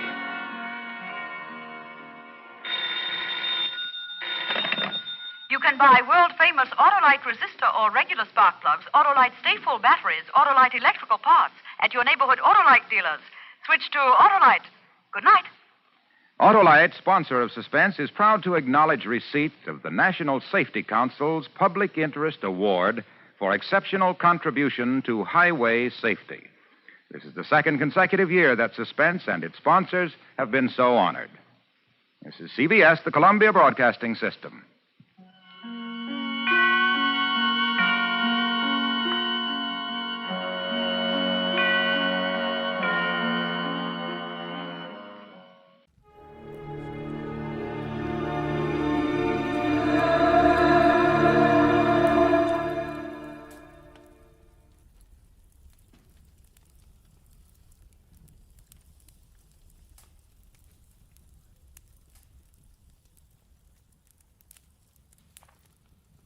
this and get it straight.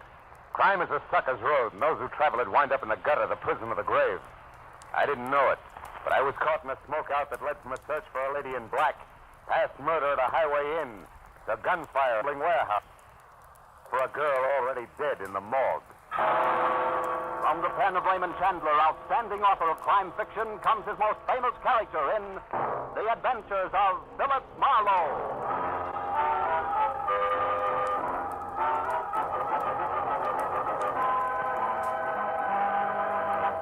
Now, with Gerald Moore, starred as Philip Marlowe, we bring you tonight's exciting story, The Smokeout.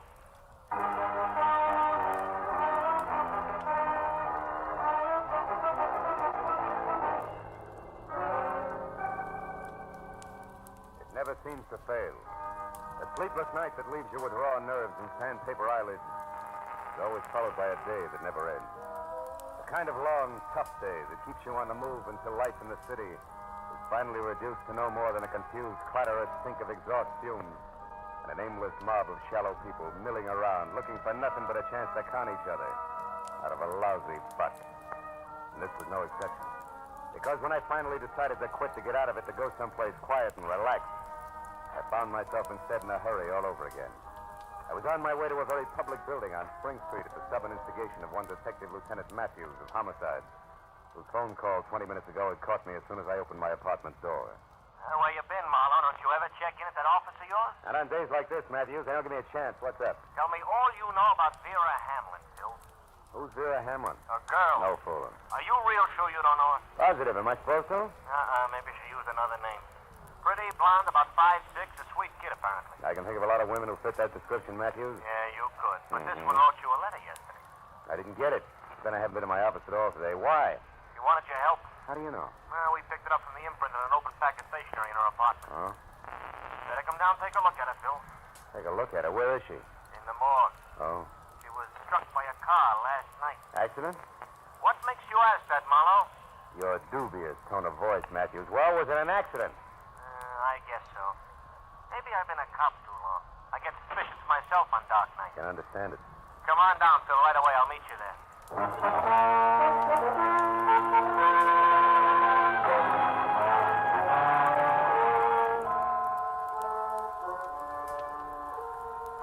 You better hold it a while. Oh, here he is now. Hello, Phil. Hi. Made good time. This is Mr. Connor, the morgue attendant. I'm certainly glad to know you, Mr. Marlowe.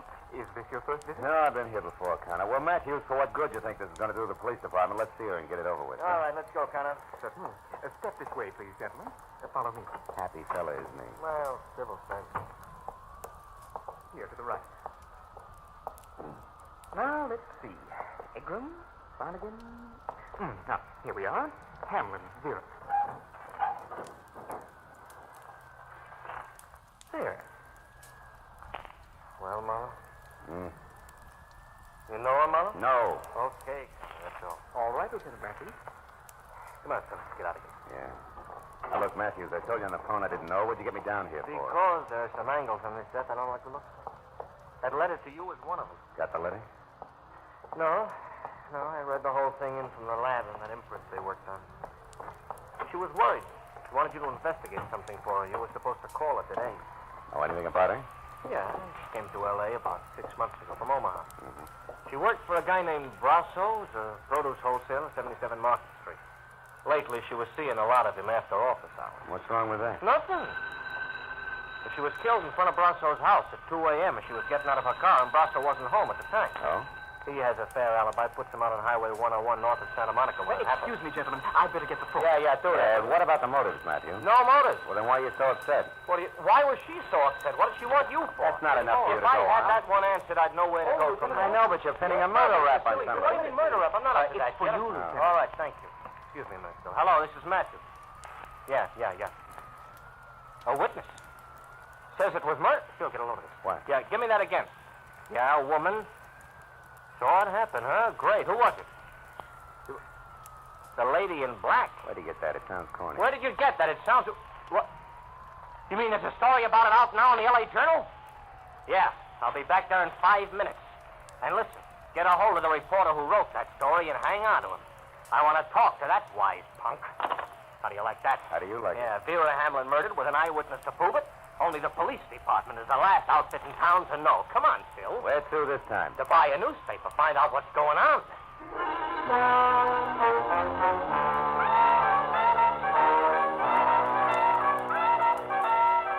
Matthews was boiling as we left the morgue and headed to police headquarters. We made one stop on the way to pick up a copy of the Journal, which he read as I drove. The kind of smoky, well-illustrated sensationalism that clouds issues, doubles police work, and sells papers. Revealed exclusively to the Journal tonight that she was an eyewitness when a mad killer purposely swerved his speeding car into curvaceous blonde beauty Vera Hamlin outside her lover's Brentwood home late last night. If that's journalism, I'll eat my bag. Keep reading. You're a cop, not a critic. Yeah, but I got taste. The lady in black will appear at police headquarters at 9 o'clock to reveal license number and description of the murder and the shocking death, which police have already labeled accidental. Nuts. Come on, Marlowe. I felt a little sorry for Matthews because the way things were breaking, the Vera Hamlin deal was a cinch to become one of those involved screwball affairs where nothing goes according to the book, and I was glad I never got a letter. Now it was none of my business. All I wanted to do was drop Matthews off, get away from the whole thing, and try to forget about it. But when we piled up behind the waiting squad car at headquarters, a gang of high-speed photographers draping the stairs stopped us. Give you Lieutenant, is your witness going to show? It's 9 on the button. Where's the lady inside? How do I know? I didn't find out there was a witness till I read it in the Journal. Yeah, that was a dirty trick. Hiya, Marlowe. Hi, Abbott. You're an old-timer, Abbott. You guys ought to keep punks like the Journal squirt in line. They just make it tough on everyone. Oh, don't blame us for that guy. He's burned up, huh, Marlowe? You blame him? You know as well as I do, the Journal picked up that witness right here. Kept her under wraps until they had time to break the story. Well, he shouldn't let it through him. You know, guys like that usually hang themselves. Sure, after the damage is done.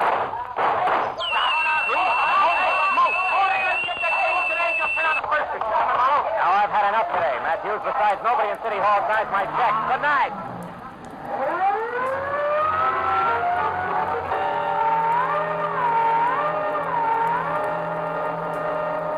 I watched him out of sight and drove to the corner where one of the reporters told me that the green sedan had a lady in black in it. Whoever had fired the shot had gotten away clean. So, with that to think about, I drove back to Hollywood and tried a double scotch in a quiet bar. Yeah, it didn't work. Half hour later, I ended up in my office with Vera Hamlin's letter open on my desk. Enclosed were 5 $10 bills and a souvenir postcard from a place called Moon's Point on Highway 101. Penciled across the back with a word. I think this place means trouble to Dave Brasso. I don't know why, Vera. Maybe it was the memory of the girl's face in the morgue. Or maybe it was a stack of wrinkled tens on my desk that made me do it. But whatever it was, I went to my car, drove out past Santa Monica, and it took me an hour to get to Moon's Point on Highway 101. An isolated huddle of grimy filling station, rickety 6-cabin auto court, and weather-beaten lunch counter and bar, squatting beside the highway. I pulled up at the parking lot and went into the bar where the source of the quaint name Moon's Point met me.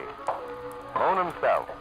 He was round, pale, and soft as a lump of green cheese. What can I do for you, mister? Dave around? Dave who? Brasso. Want to see him on business. What kind Private of business. Oh.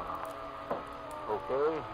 Sure, Brasso's here. Out in cabin number 4 there with Mr. Stipple. Oh? You can get that back there if you want her. But I don't think they'll have much time for you, fella. Why not? The late paper just come in, the L.A. Journal. Is that all? I got much later news than that for him.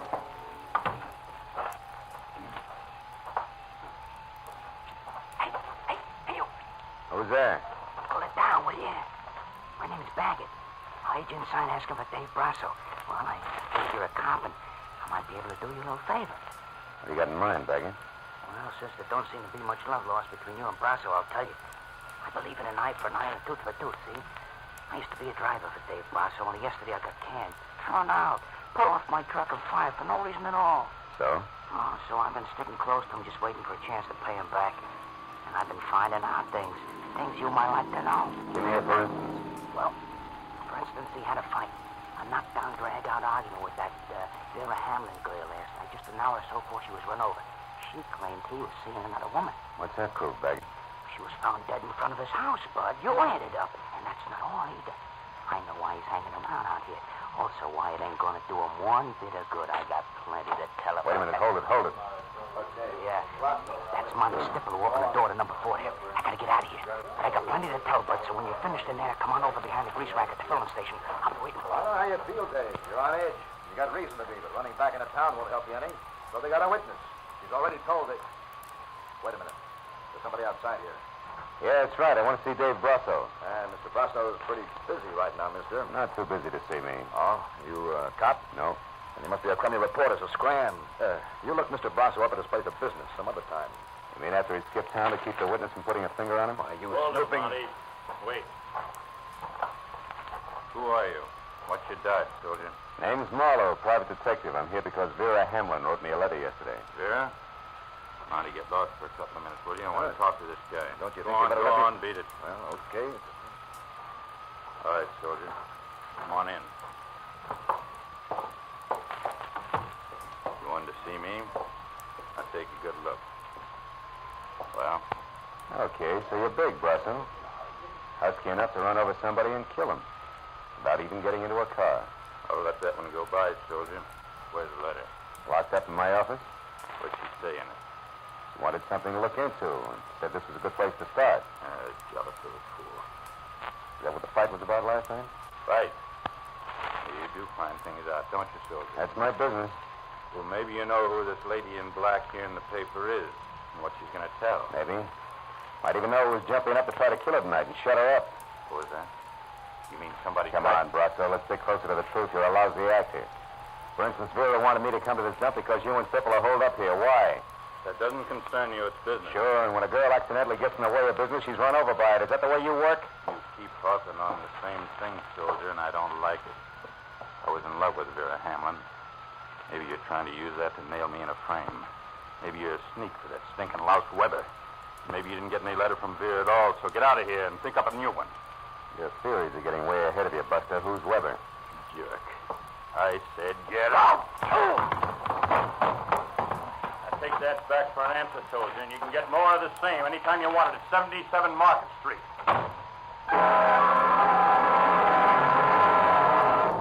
Brasso's hair trigger left with 200 pounds of shoulder behind it. Piled me out of the door and flat on my back in the gravel.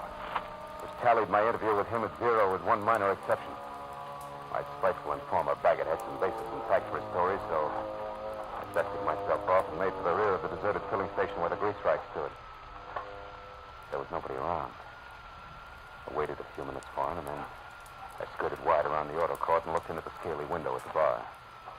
Stipple was there with his nose in a beer glass, but no Baggett. I circled the building quietly, found nothing but indignant spiders and dark corners, and decided to try the grease rack again. When the back door to the bar opened, and Moon came out with a flashlight and a pail of garbage. He was halfway to a rack of cans when he froze. Like a bird dog with one foot in the air. Holy mackerel. His flashlight stabbing at a man's hand, hanging out over the edge of a shallow ditch. Look there. There's somebody laid in the ditch. Yeah. No wonder I couldn't find him. It's Baggett with a knife in his back.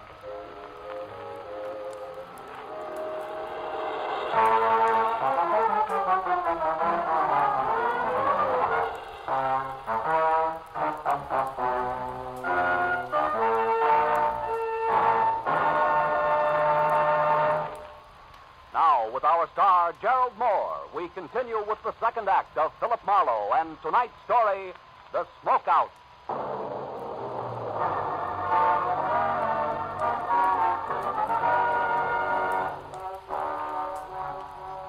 Even as death quietly hardened the hand at the edge of the ditch, the wheezing, pudgy circle known as Moon was already worrying less about why murder was sprawled at his feet and more about what the violent slaying of the truck driver was going to do to his roadhouse business as usual. Didn't make for wholesome listening. Dave Brasso, that Monday Stipple, all of them. They can take their trade and their trouble somewheres else. I've got to make a buck like the next guy, but I sure ain't going to do it this way. Why, overnight a Hey, wait a minute, Moon. What troubles are you talking about? Brasso and Stipple, I mean. What is it? Come on, speak up. It may be important. To who? To me and the law. To Baggett here. Maybe a girl who died a little ahead of her time. A girl who what? Hey, mister, you're talking in circles. Yeah, sure I am. And we don't have time for that, do we, Moon? Here, let go. Are you going to talk? Well? Okay, I'll tell you. There's no international secret. Now, get your hands off of me. All right, we'll make it fast. The setup, what is it, Moon? Too much competition. Another produce outfit run by a guy named Mike. He's been picking Brasso's trucks off along US 101 every other night. Sometimes it's a well-planned accident, and sometimes just sloppy hijacking, but all earth is trouble.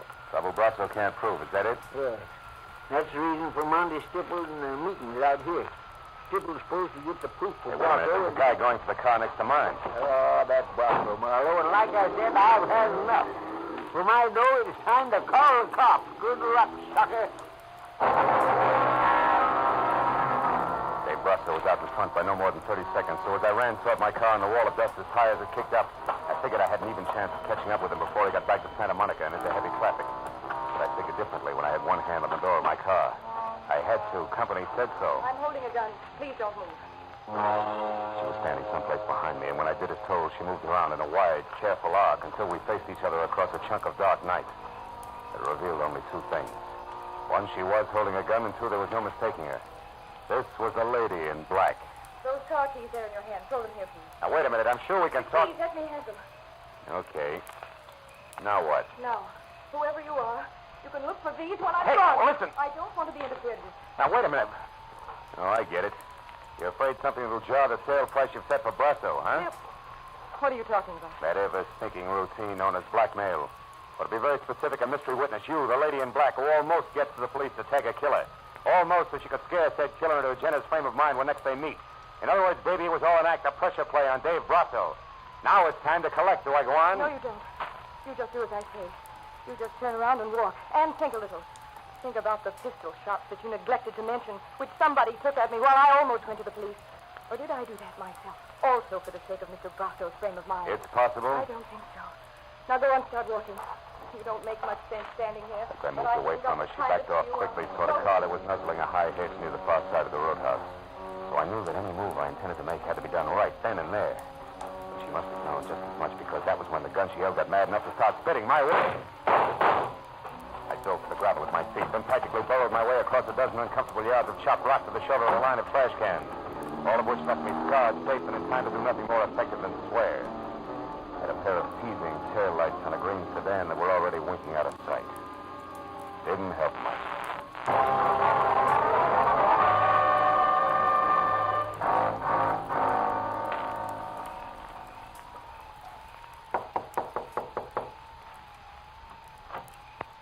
Well, what do you know? The private detective again.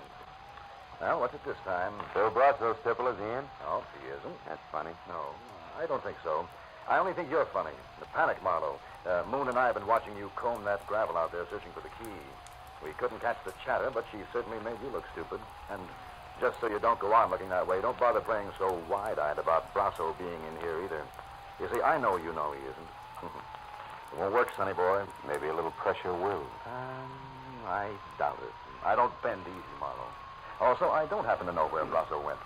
But just so nobody gets too upset or quick with a gun, maybe we have to go back over to the bar to chat. Moon's expecting me.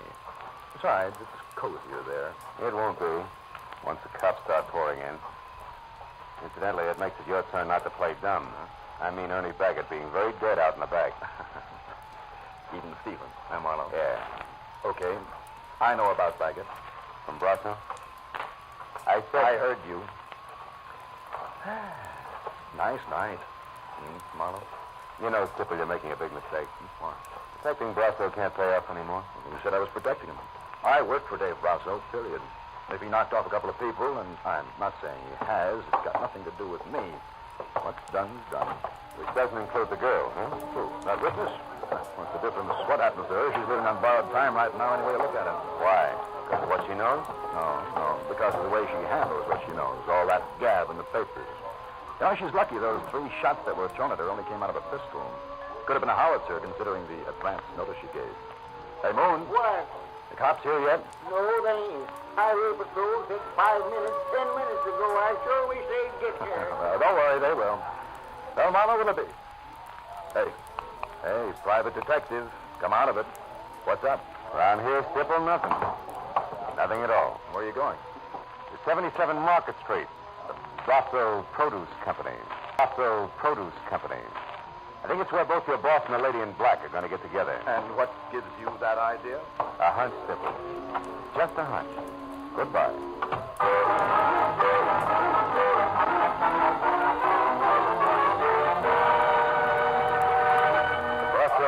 company was a half a block of corrugated metal warehouse crouched behind a wide loading ramp, which at 2 a.m. bustled with enough noisy, fresh vegetable business to turn night into day. And when I was out of my car, clear of the whirring electric hand carts, and making my way in between sided lettuce crates toward a cage marked dispatcher, I kept wondering how a guy who built an outfit like this single-handed could have possibly made the mistake I figured was his. I stopped wondering when a face that had been stolen from a hawk pressed itself close to the inside of the cage and yelled at me. Well, what is it, mister? Talk up fast, will you? I'm busy here. Wait, please. 681 out now. I want to see Dave Brasso. Who's that? He isn't here. Dispatcher. Yes. 21 a bushel. Right. Brasso's not in his office, mister. I'm not sure where he is. I'm not sure. You a cop? No, private detective. With expense account. Will 5 help? He just paid 10. Oh, let it ring. Come on, Buster, this counts. Here's 10. The lady in black? Yeah. Keep it down, will you? She stood around for maybe 20 minutes before she got talking to me. Not a bad-looking doll. All right. Now, where'd you send her? Come on, you got your 10 talk. Hang on just a minute. Where? The old shed in the back. Used to be a warehouse. They've got a real private office there. You'll probably catch up there if you run. I'll probably try. Thanks. The ex-warehouse turned out to be an ugly huddle of parched cobblers teetering at the edge of a deserted cobblestone alley, and quietly dying of old age. And except for a flicker of light from an open door deep inside, it was as dark and as quiet as the lining of a frock coat. Until I stepped in front of a gun, it was no surprise. When I told you that I didn't want to be interfered with, I meant just that. Now, without shouting, who are you? For one thing, a private detective named Philip Marlowe. Another, a guy who's still working for Vera Hamlin. You were working for Vera? That's right, but not swinging in the dark. Which means what? That you never saw Vera Hamlin killed in the first place. And that all this lady in black razzle-dazzle strictly a smokeout. Vera was my sister, Marlowe. Her letters told me all about Dave Brasso, about what he meant to her, about the runaround she was getting from him. So you added that to a phony hit-and-run accident and decided to pose as a surprise witness. So that Dave Brasso would try to pick you off and reveal himself as your sister's killer, if you lived through it. Right. And now, Marlowe, Marlowe, quick. Get back. Brasso just turned that light off in there. He's coming out, and I'm going to meet him. No, don't. Look, Listen. If you want to help, stay where you are. Keep quiet. Oh, brother. I'd better be right. She moved one slow step at a time toward the long, thin triangle of light the open warehouse door spilled across the sawdust flooring. I slid my .38 from shoulder holster to the right hand, and the hair on the back of my neck started to crawl. And suddenly there was nothing to do but wait. You can stop right there, Mr. Brasso. Huh? Who's there? Who are you? A girl named Hamlin, Mr. Brasso. Frances Hamlin. A girl who knows all about how my sister really died. It was only a sudden flash of light, but the gun was taking it. It was a pistol raised and aimed at the back of Frances Hamlin's head. It was all the cue I needed. Drop it, Stefano! Don't shoot again! Don't shoot again! Marlowe, quickly, Brasso's get out. Yeah, but he's harmless, honey. He and Stipple aren't on the same team as far as your sister's concerned. Did you hear that, Brasso? Yeah, I heard you, Marlowe. Well, then Stipple killed my sister. Why, Marlowe? I don't know. He's the one to ask about that. All right. Why, Stipple? Dave, why did you do it? Dave, stay back. Why? I did it because she caught me at my place, caught me talking to Mike Weber. You worked for Weber for the guy who was wrecking our business? Yeah, oh, Dave, please, I didn't know what I was doing. She was going back to you to tell you what she saw. You been double-crossing her. Dave, that's enough. No, it isn't. Please, Dave. I've got something to finish.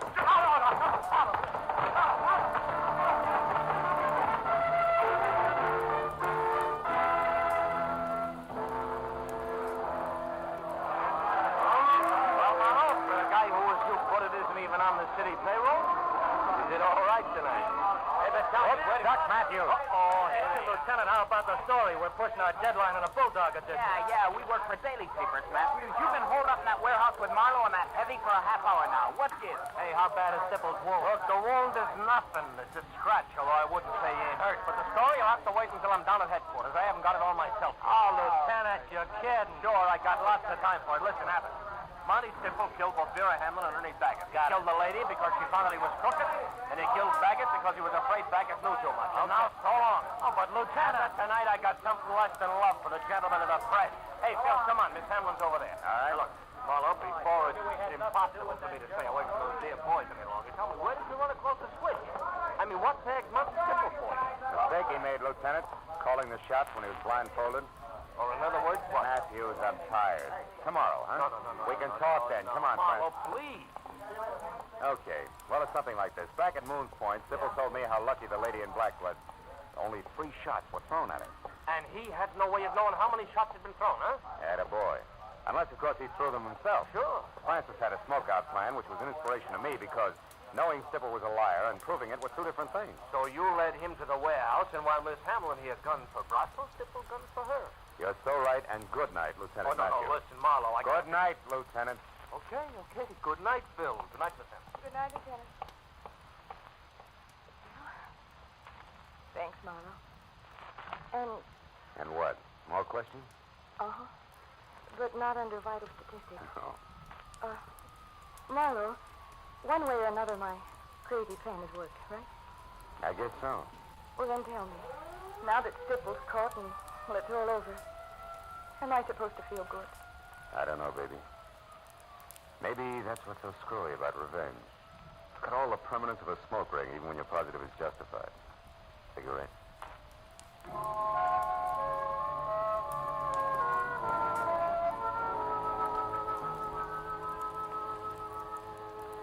I'd been dog-tired when it started. Whipped. Fed up with the city and the aimless, milling mob of shallow people. Always hungry for a buck that made it move. But now as I drove through the quiet, empty downtown streets and listened to Francis Hampton talk about her sister, who had never been anything but nice, I stopped thinking about those money grubbers and thought instead about the ones like Vera. All the people all over the world who sometimes get in trouble because other people won't realize the world is not for sale. Yeah. The Veras are the ones to keep in mind. And that was when I decided that I was only tired, not whipped, not fed up. All I needed was a good night's sleep. So I went home and got it.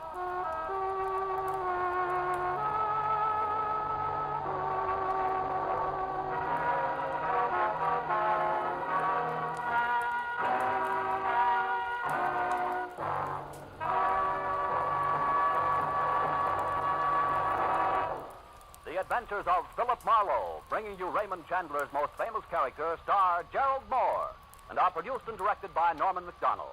Script is by Robert Mitchell and Gene Levitt. Featured in the cast were Lynn Allen, Barney Phillips, John Daner, Jack Crucian, Parley Bear, Edgar Barrier, Byron Kane, Hugh Thomas, and Bill Raleigh. Detective Lieutenant Matthews is played by Larry Dobkin. The special music is composed and conducted by Richard Oron. Be sure and be with us next week when Philip Marlowe says...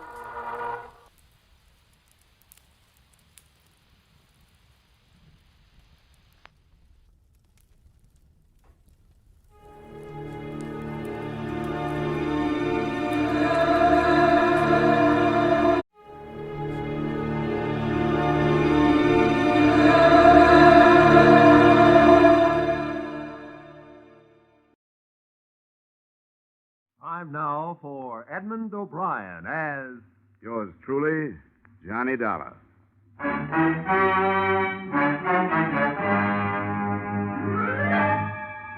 Edmund O'Brien, starring in another adventure of America's fabulous freelance insurance investigator, Johnny Dollar. At insurance investigation, Johnny Dollar is only an expert. At making out his expense account, he's an absolute genius.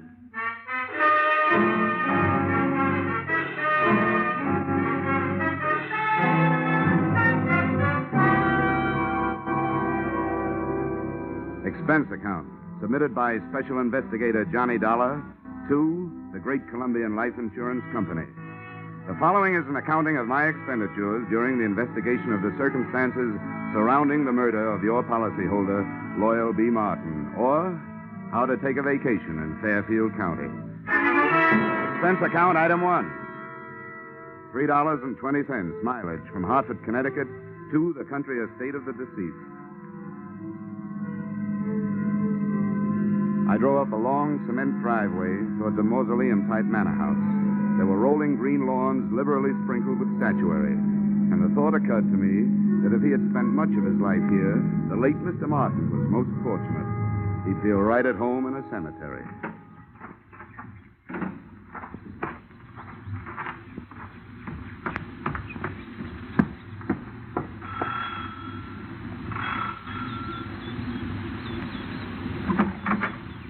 Yes? My name is Dollar. I'm here to see Mrs. Martin. Oh, yes. Mrs. Martin. Uh-huh. I'm afraid I'll have to disappoint you. The widow has gone shopping the day after the death of her husband. Something attractive in mourning clothes, I'm sure. Well, what time is she expected back? I have no idea. But it shouldn't be long. Do you mind if I come in and wait? You'll forgive my asking, young man, but just what is your business here at Loyal Haven? I was sent here by the insurance company. Oh, why, yes. Well, then do come in. Here, right in here. I'm Mrs. Tompkins, the housekeeper, Mr. Dollar. I was with Mr. Martin for over 30 years. He was a wonderful man. This furniture also looks like it might have been with Mr. Martin for over 30 years. Victorian, isn't it? Yes, pure. Loyal, Mr. Martin, that is, was an expert on the Victorian period.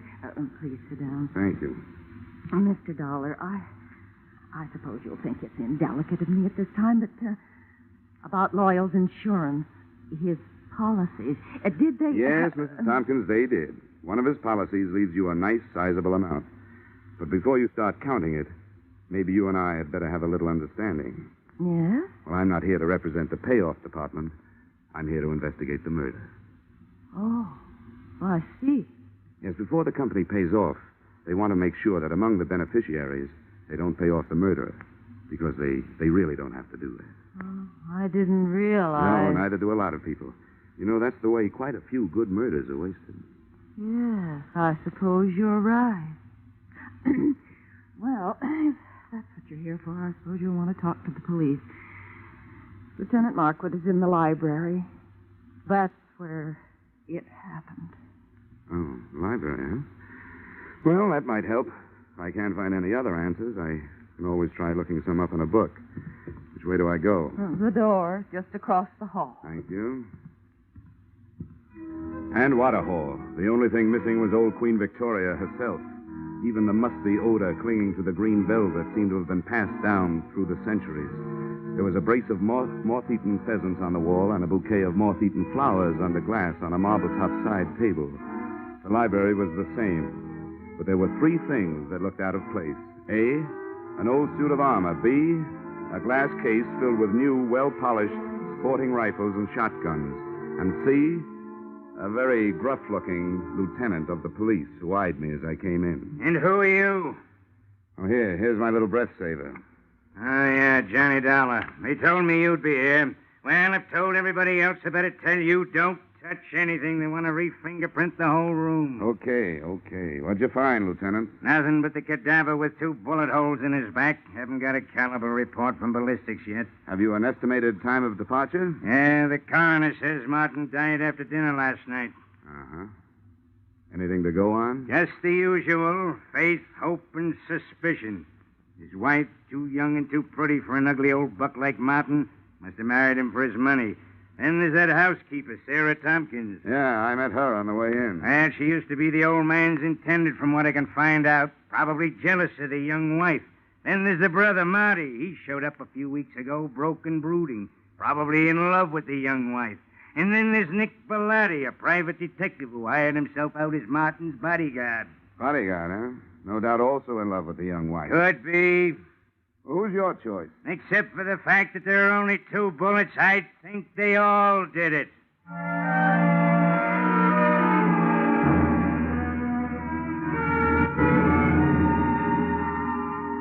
The nose through which Lieutenant Markwood talked was a long one, and in more ways than one, a horn of plenty, for out of it had poured enough motives and suspects to furnish a dozen murders. I started through this cast of characters and found that all of them had very little to say and didn't want to say it. The first I dug up was the bodyguard, my brother investigator, Nick Bellotti, as he returned from a horseback ride. Glad to have you on the case, Dollar. The police have tied my hands. They told me to stay out of it, but to stick around. Have you got any ideas?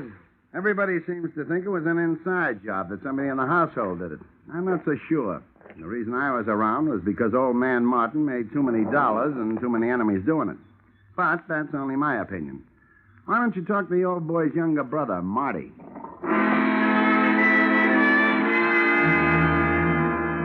I found Marty living the life of Riley. He was upstairs in his room, cuddled up to a 20-year-old bottle of brandy, which was still underage to be around the kind of book he was reading. Yeah, I'll tell you something, Dollar. My brother and I never did get along. Yeah, you'd find that out anyway. Why'd you come back here, Marty? Because Loyal's little bride, Joyanne, sent for me. She was afraid of him, and she didn't know if he was on to her. Was he? About that, you'll have to talk to Joyanne.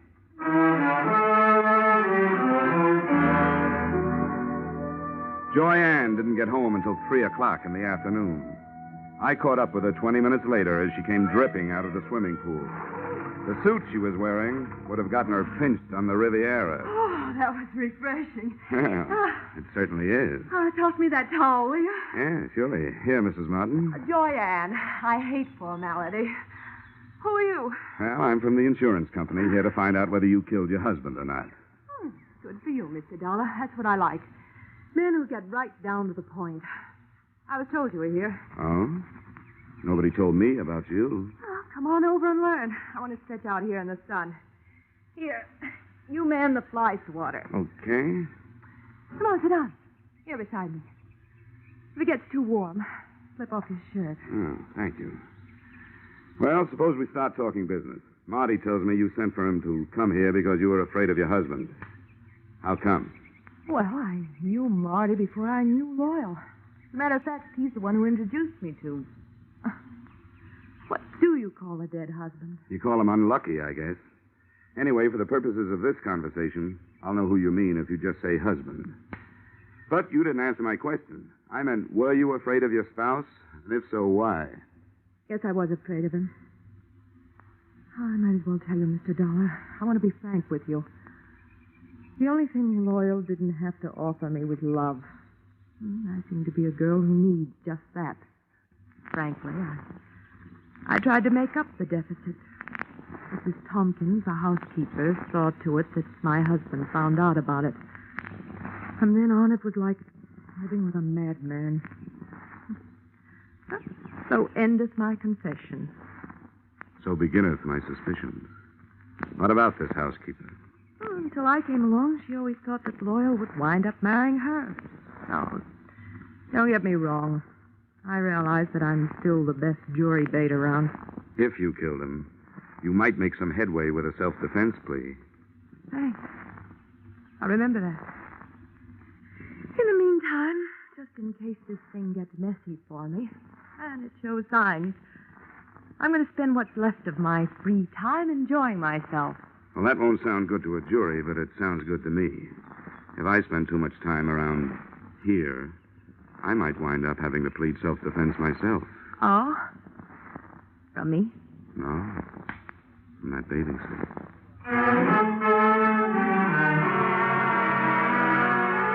I spent the rest of the afternoon trying to keep 2 eyes on 4 people, reading from left to right. Brother Marty stayed in his room, finishing his book and his brandy. Nick Bellotti, the bodyguard with no body to guard, got back on his horse and cantered off into the sunset. The joyous widow, Joyanne, locked herself in her room, and all I could get through the keyhole was the sound of a light and lovely snore. I couldn't tell whether it was the genuine article or not. Having no way of checking, I picked up the trail of Sarah Tompkins, the housekeeper. She, at least, was apparently up to no good. I found her in the library doing just what Lieutenant Markwood had told her not to do, smearing the surfaces of Mr. Martin's desk with a dust rag. And as anybody knows, you can't fingerprint a dust rag. Hey, cut it out! How dare you? Mr. Martin's private study. Those are the police private fingerprints you're messing up. I was doing nothing of the sort. I was dusting his desk. I always do it at this time of day. Get out of here. You don't belong in here. Keep your wig on, Mrs. Tompkins. I'll not be told what to do by outsiders. Everything was all right until outsiders started coming in. If it wasn't for outsiders, Loyal would still be alive. First that girl, then his brother and that detective. Now it's the police and you. Why did any of you have to come here? Why couldn't you leave us alone? Now, calm down, Mrs. Tompkins. Try to calm down. Yeah, now, what's going on in here? What? Oh, and what are you 2 lovebirds up to? It's all right, Lieutenant. I'll tell you about it later. All right, but get her out of here. I've got some looking to do privately. Take her down to her room and then come back. You mean you got something hot? It ain't cold. Okay, Mrs. Tompkins, come on. But I haven't finished in there. Come on, you can get it later. There's just time for you to take a little rest before dinner. But I never rest this time of day. He didn't like me to. Mrs. Tompkins, come on, tell me. Really, why were you wiping off that desk? Those police this morning scattered white powder all over his desk. He would have been furious with me. He hated any kind of... The shots had come from the library, and that's where I went, but not fast enough. By the time I got there, Lieutenant Markwood was dead, and whoever had done the shooting was gone, apparently through an open window. Markwood still clutched a shotgun he'd grabbed out of the gun case, but hadn't had a chance to use. Two things had just died in that room: the lieutenant and the hot piece of evidence he'd never had the chance to pass on to me.